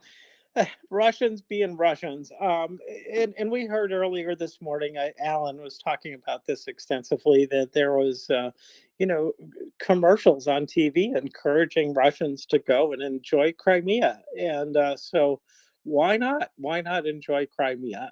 Well, because there's missiles being fired there. I don't know. But Russians are ready to go, and they do. And it's no wonder if some of them happen to die while they're on vacation. And as I quipped earlier, it is one chance to die a happy Russian. There aren't many opportunities, it seems to me. Nafo? Yeah, it seems like they are kind of pursuing some kind of Hamas tactic here, with using human shields and try to blame Ukraine for terrorist activities or something.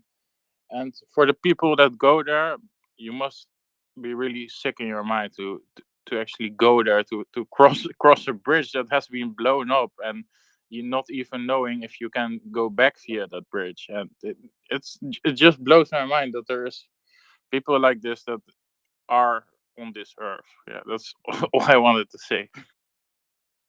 Thanks, Nafo. Yes, indeed. It does remind me of Hamas, and the more atrocity, the more the outrage. So it benefits to use human shields, etc. So, and Russia needs an information war win because they are not winning on the battlefield. So, thank you, Nafo. I appreciate that. I don't even want to wish them luck. So I'm not going to. Tracy, if you want to follow up, go ahead. Otherwise, we should go to a fellow who bonks. That's okay.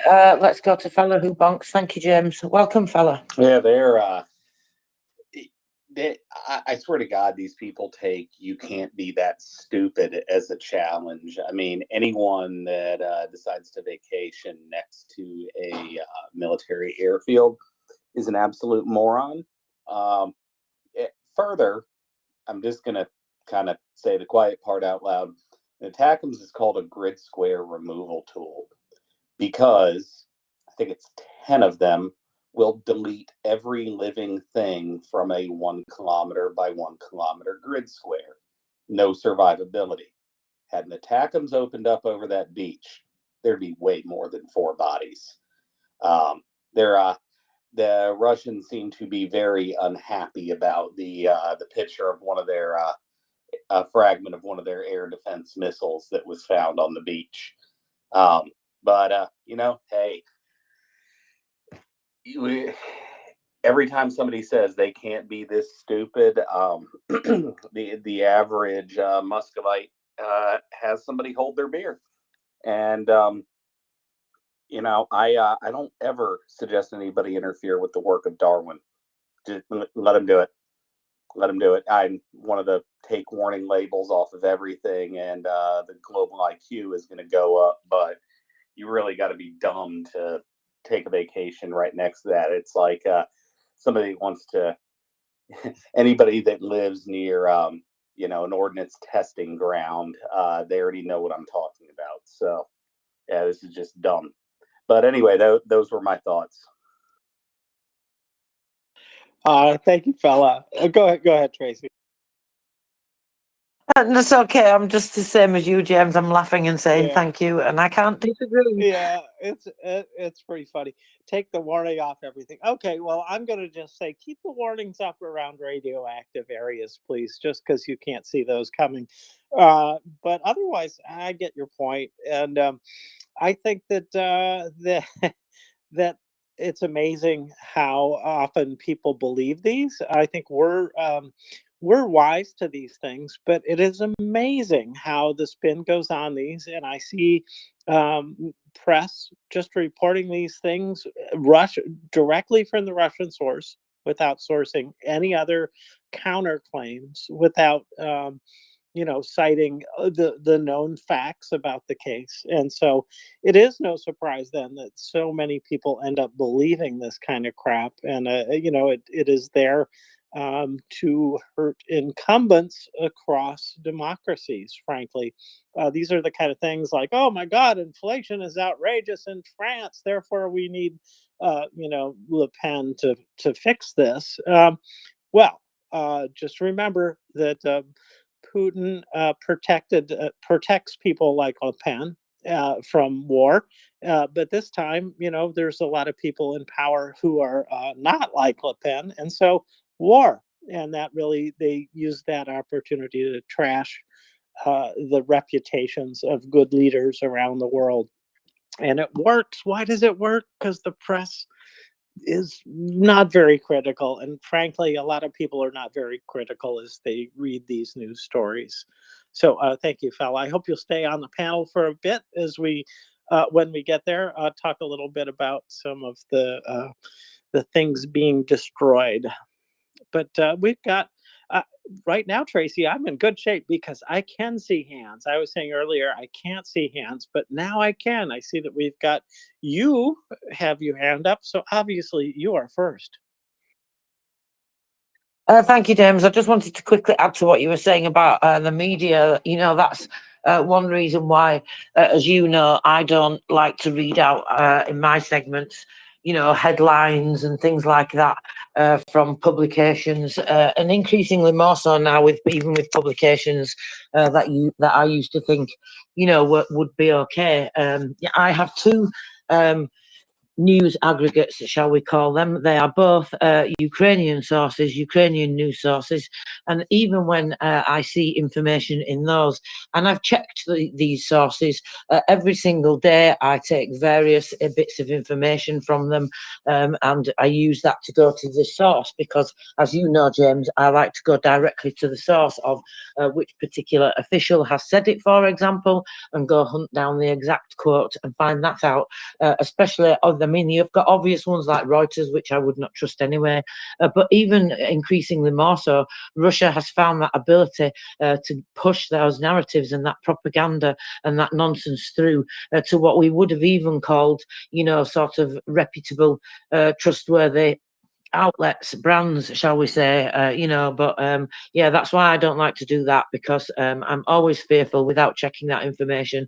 And even though everything that I've taken from these news aggregates I use has turned out to be accurate, I still would never say that, that's accurate information without verifying it. I may sometimes say, well, this says this, but I'm now going to check. But of course, if I do that, and it's not that often, I always highlight as well that I've not had chance to verify it, and say where it's coming from. But thank you for waiting, everyone. I just wanted to add that. Thank you, James. It's a great point. And what sometimes the news falls back on this. They say, well, it is accurate that Russia said. Well, yeah, Russia said. But if that's all you're doing, this is an extremely low standard. And unfortunately, we are seeing a lot of news like this, that it's taken from the criminal's mouth that they're innocent. And this is not the way to get to the truth. And so we are ill-served right now by the press. And anyways, not all of them. So I shouldn't be that broad. Not all of them. Some are much more careful than others. And so let's not forget that. And let's be critical of what we read, and remind others to question the things that are coming out of Russia and China, and not assume that it's their own government that's wrong. Because a lot of people feel that way. And you know why that is? It's because we have more insight to the running of our own governments than we do of our adversaries. And so it's easy for us in a free country to see the problems in our own country. And it's a shame, but we just don't see that from Russia and China. They are not transparent. Anyways, Tracy, let's see. Do you know who's next? Jenny. I'm sorry, Jenny I was- don't. Thank you, Nafo. Jenny. I just want to say, even with warning labels, Russians are not smart enough, because there are warning labels around Chernobyl, yet the soldiers dug foxholes there. and they buried themselves there. So I think it's safe to, like, we all know, like, nuclear zones not safe. Anybody with half a brain, and apparently the warning labels don't work, so we can just remove them. Just FYI, it does tell you on a motor saw. No, they're not chainsaw. That's what they're called in English. Do not try to stop it with your hands or your crotch. I don't know who made that label necessary, but if you're that stupid, perhaps we don't need the warning label, because I have enough common sense not to try to stop it with either my crotch or my hands. I'm just gonna let it stop on its own. Just saying. Thank you. But I do know that there are a number of power tools that now have theoretically and apparently with some evidence the ability to sense whether or not that's a finger or a piece of wood, and so theoretically that might work, Jenny, but it's not something I'm going to ever trust. So, anyways, thank you for that, Nafo. Yeah, I've been since 2 days. I've been countering Russian propaganda on VK. That is a Russian social media network. For the people that don't know it, it's like the Russian Facebook equivalent. I've been showing them videos of Russian soldiers actually executing each other on the battlefield and stuff like this. And then you also get to see like what some Russian people are thinking and why they justify the war. And some seem to be outright evil. They know what is going on, but they support the war. That is one part of the people. I think that is like 1/3. Another 1/3 genuinely thinks the Nazis are back and they are killing they want to kill Russians. Also, really bogus claim, which is totally false, of course, but some of them believe it. And there's also some other kind of group that thinks there was a genocide going on in Donbass. But this when we were just talking about the Crimea Bridge and people going on vacation there, this makes me wonder: did Russia put people there on purpose? Did they kill them in some kind of small scale false flag attacks or something like this?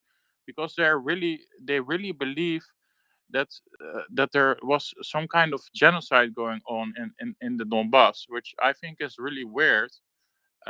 They sometimes they show some videos, but you know, every normal thinking person would come to the conclusion that it's fake. But some of them really seem to believe it, and I think some of them really believe it.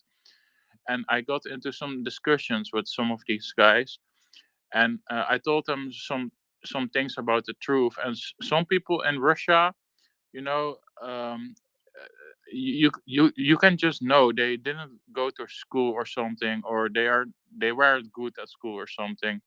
They they seem really dumb. So yeah, that is something I wanted to mention. And also, yeah, I'm really curious what the Russians actually think, what kind of proof they have from what they claim that there is some kind of genocide in the Donbass, which is, of course, it's not true for everybody that's in the chat. It's fucking bogus. It's war talk, of course, to start a war. But you know, I'm kind of wondering if if Russia used some people there as kind of human shields, as they might be doing in Crimea, or did some kind of false flag attack. Maybe some of you guys know more about this, but I think this is a very interesting topic, because if you can actually counter this information, you might be able to expose the Russian government to some people, and they will maybe think different about the government. So yeah. Well, I will just say this, that Gherkin, a Russian general, is reputed for his ability to get people to shoot at their own kind, Ukrainians to shoot at Ukrainians, and literally under some fog of war in some cases, they were able to emplace their artillery next to, well, I should say amidst, homes, clearly civilian targets. And so, indeed, at some point, Ukrainians were shooting at Ukrainians, and it was a successful strategy to get people in the Donbass to be angry at other Ukrainians for the incoming fire, even though it was all perpetrated by Russia. And so I think this is not necessarily, is this a false flag operation? Well, I don't know. I mean, I'm not enough of a strategist or whatever to really handle that question in detail, but we do know that deception was used to get this to happen. And Russia, this is the fact that they've got specialists in this kind of thing just tells you who they are. Nafo? Only thing I wanted to say, yes, James, that is called something like this is called a false flag operation. Doing something yourself and blaming the other for it is a false flag operation. Well, the part where I just had the little bit of doubt is that when the Ukrainians are shooting back because Russia's shooting at them, well, that really did kill some Ukrainians. So yes, it started that way, and then they got actually angry at other Ukrainians. So I agree, it's false flag. It's just sort of a variant on it, which tells you something. But anyways, well, you guys, I would dearly like to get to this one topic about the destruction of all fighting vehicles. So I'm just going to launch into it, Tracy, and put this in the nest so people can have a look at what I'm looking at. And I really just want to address the graph that is on the left side. And I think I've given it probably enough lag time there that you can see it. And so in the red on the left side are the all fighting vehicles.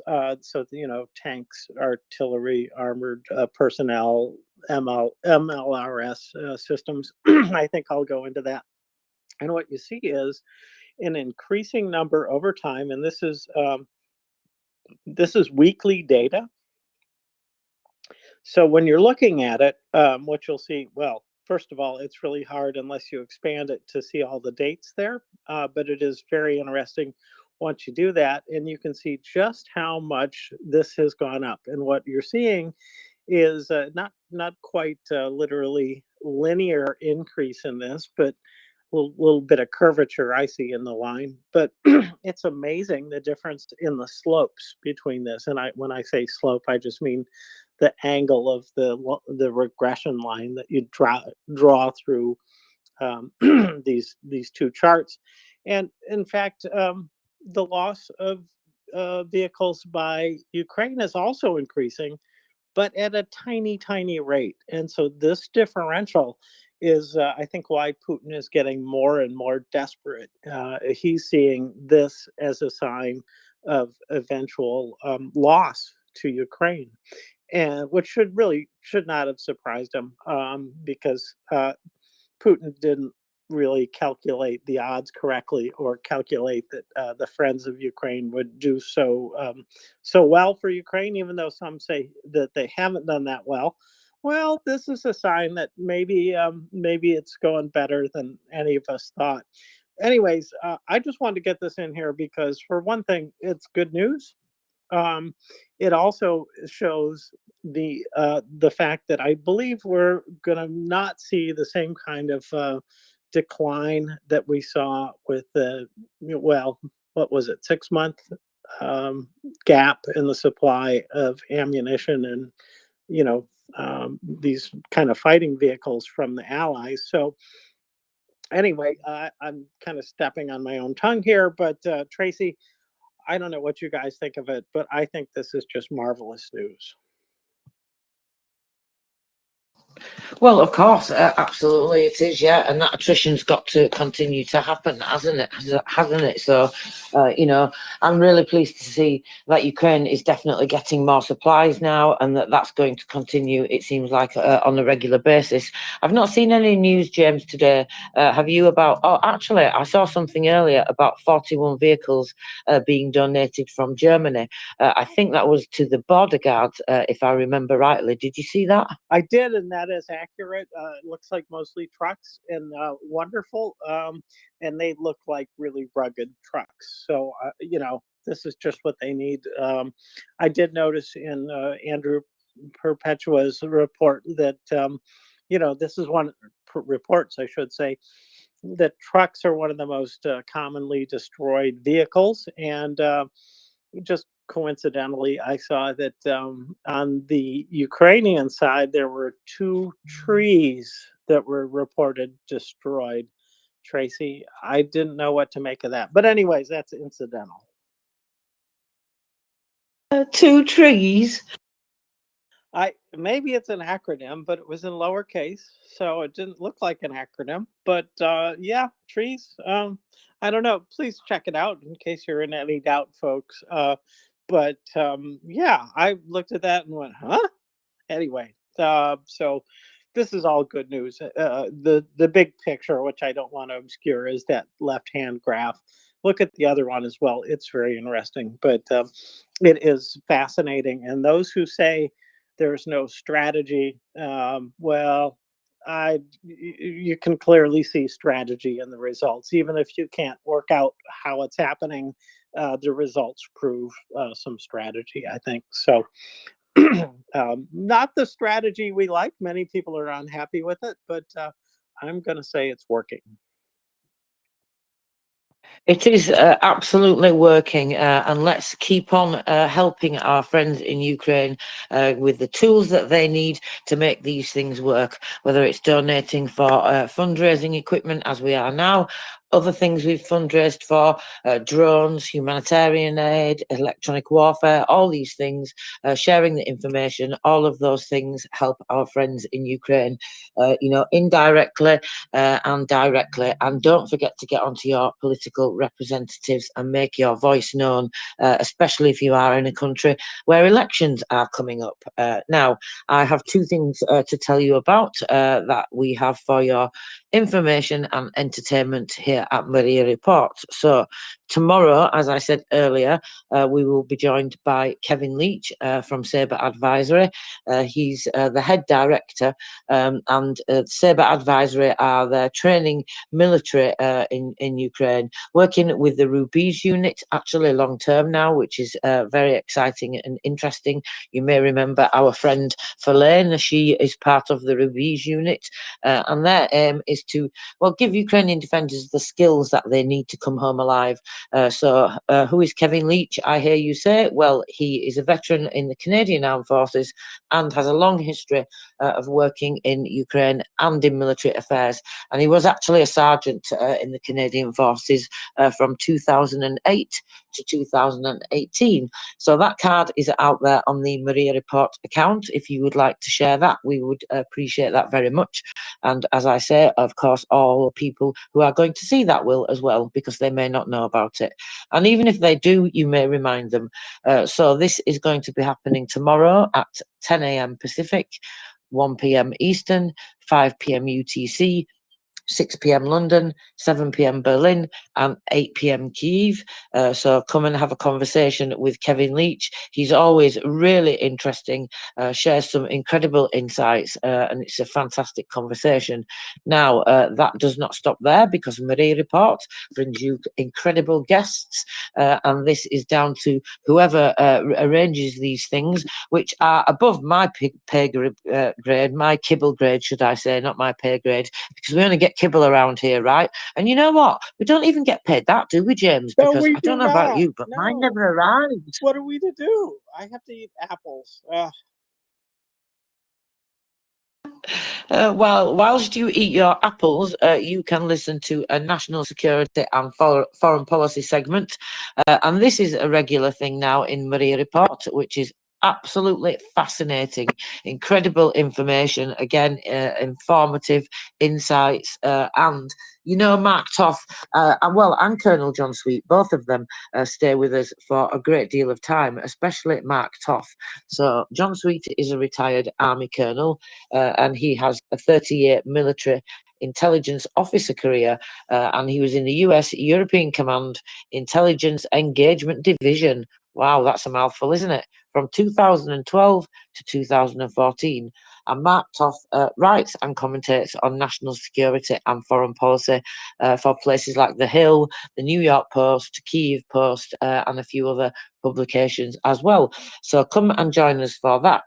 That's happening at 11 a.m. Pacific. This is tomorrow as well, 2 p.m. Eastern, 6 p.m. UTC, 7 p.m. London, 8 p.m. Berlin, and 9 p.m. Kyiv. And again, that's out there for you to share. If you would do that, we would very much appreciate it. And I also popped those in the nest. Now, James, I don't have control of the nest. I maybe shouldn't be giving away that secret to you. So I hope you can see those posts in the nest, because it's not updating for me.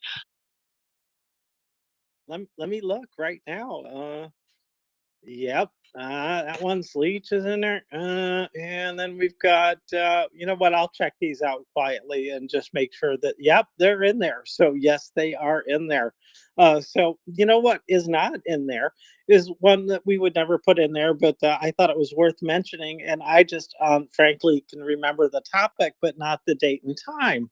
I think though it is 7 to 10 p.m. Eastern, and that would be Robin, and Alan, and Beneficial, talking about the upcoming trip by Robin to Ukraine, which I think is going to be wonderful. And we're not saying that she's our eyes on the ground or anything like that, but I think she'll find it hard to resist our pleas to tell us what the heck's going on in Ukraine directly. And I know I know she has a wonderful interview lined up with the author of the Forging of a Nation, Ukraine, the Forging of a Nation. So Herstek is his last name. Anyways, so I think there is another thing worth noting about her upcoming time slots. It will be a chance to wish her well. Listen to some of her Ukrainian, I'm pretty sure, and hear Alan and Ben rib her a little bit too. So anyways, should be good fun. So is that tonight or tomorrow night? That's tonight. Alan was talking about it earlier, and thank you for reminding me about that, James. I'm so looking forward to it. I just had a huge smile on my face then when you were talking about it. I'm just so over the moon for Robin that she's going to Ukraine, and so I feel like I'm going on holiday tomorrow. Not that it's a holiday, but you know what I mean, that feeling when you're going somewhere, because I'm so excited for Robin, because she's just going for a really important reason, isn't she? For to learn more in the language and to immerse herself in that language completely. And I think that's just incredibly wonderful. Hearing Robin talk about how she's learning the language and her feedback and updates, I really enjoy listening to that. It's really heartwarming. And you said she's got that incredible interview lined up. And I actually cannot wait to talk to Robin when she's in Ukraine, to have her here in the space. I'm so excited for that first conversation, and when she goes, I think I'm going to have to be making sure that I don't sleep until she comes in the space, because I definitely do not want to miss that first conversation with Robin when she's in Ukraine, or at least hear it, if not taking part.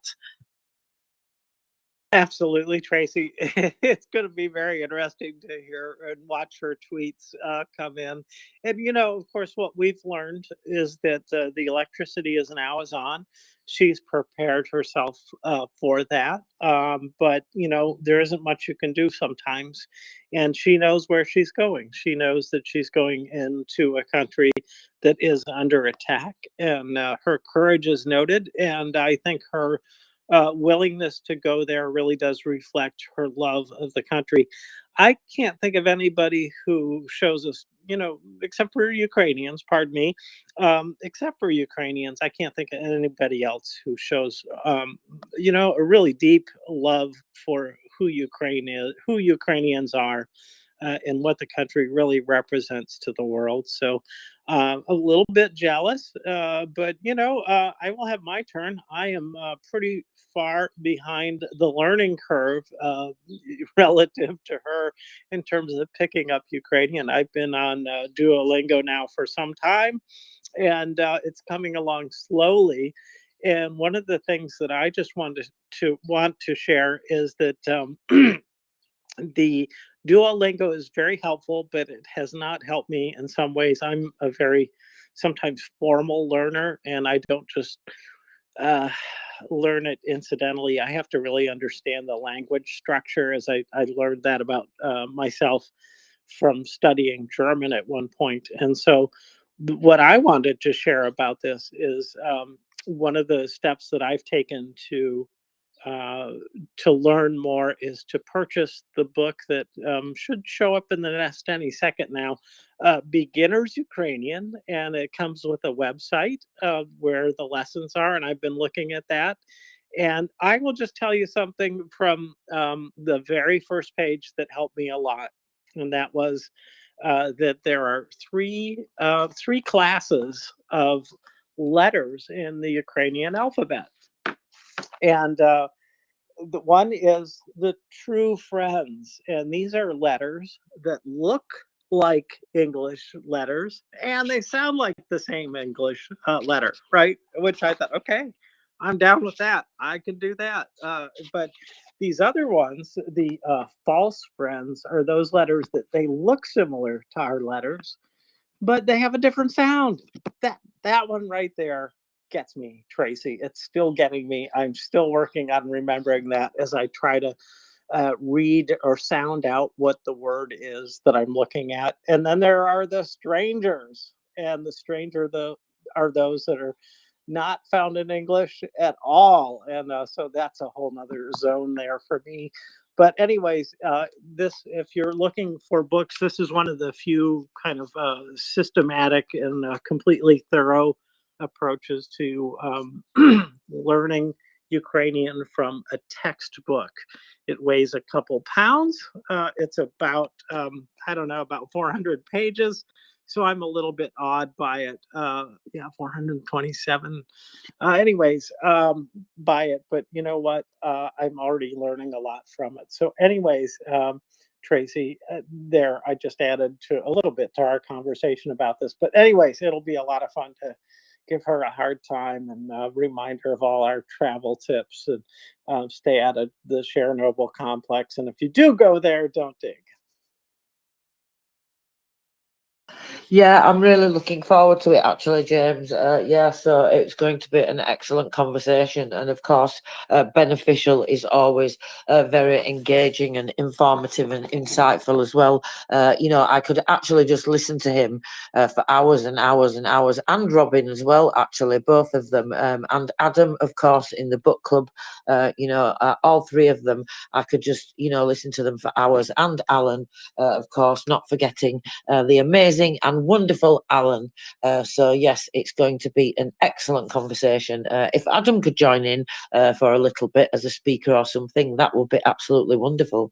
But you must all join in and tell everybody else as well.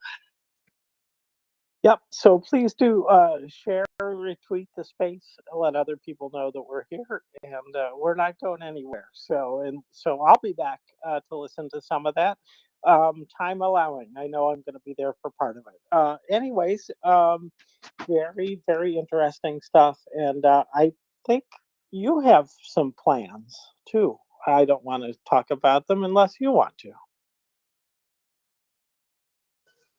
Yes, James. I've spoken about it in the space anyway, so you're not revealing anything. But I haven't gone into too much detail other than to say that I'm going in August and I'm volunteering with Hopeful. So I am going to have the privilege of being able to go, and not just to give Ukrainians the practical need that they help in practical help that they need, should I say, in terms of food to survive, but also just to give them that little bit of hope and that little bit of a morale boost to know that people are there supporting them from around the world, because I think that's incredibly important. I feel we all, if we can do that, we have a responsibility to do that. Not everybody can do that, I understand that, but if you're privileged enough to be able to have that opportunity to do that, then I think we all should definitely do so.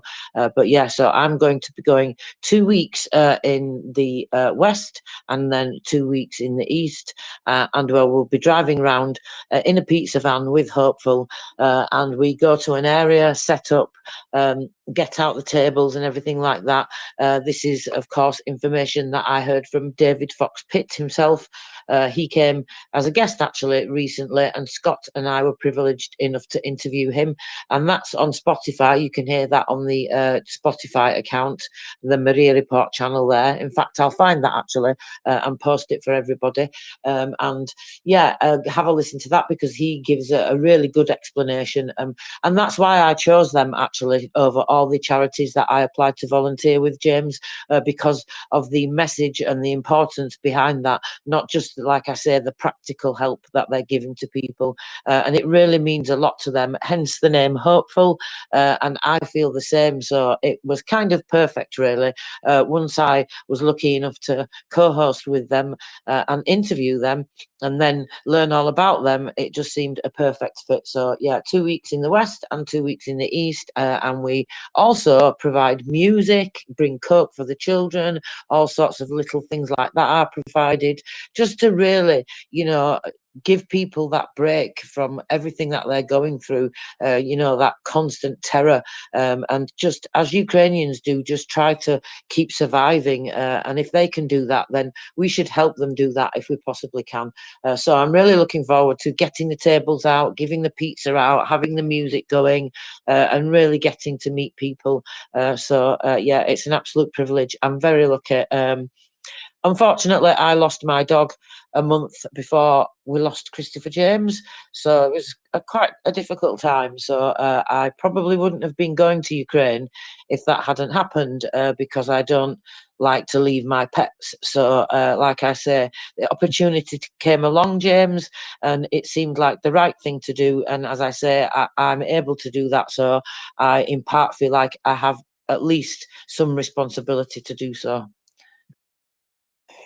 That's wonderful. I'm glad. Well, I'm sorry that you have the opportunity, but I'm glad you have the opportunity. You know what I mean?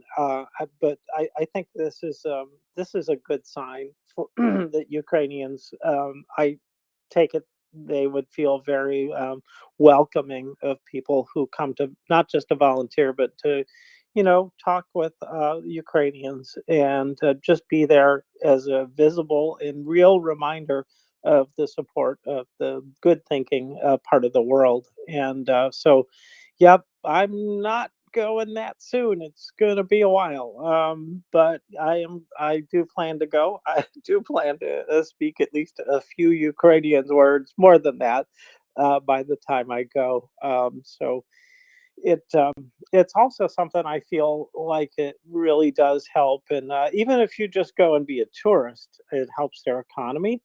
But if you can go and volunteer, then it really does provide a direct military aid. And we've had a number of our staff. Do we call ourselves staff? Volunteers.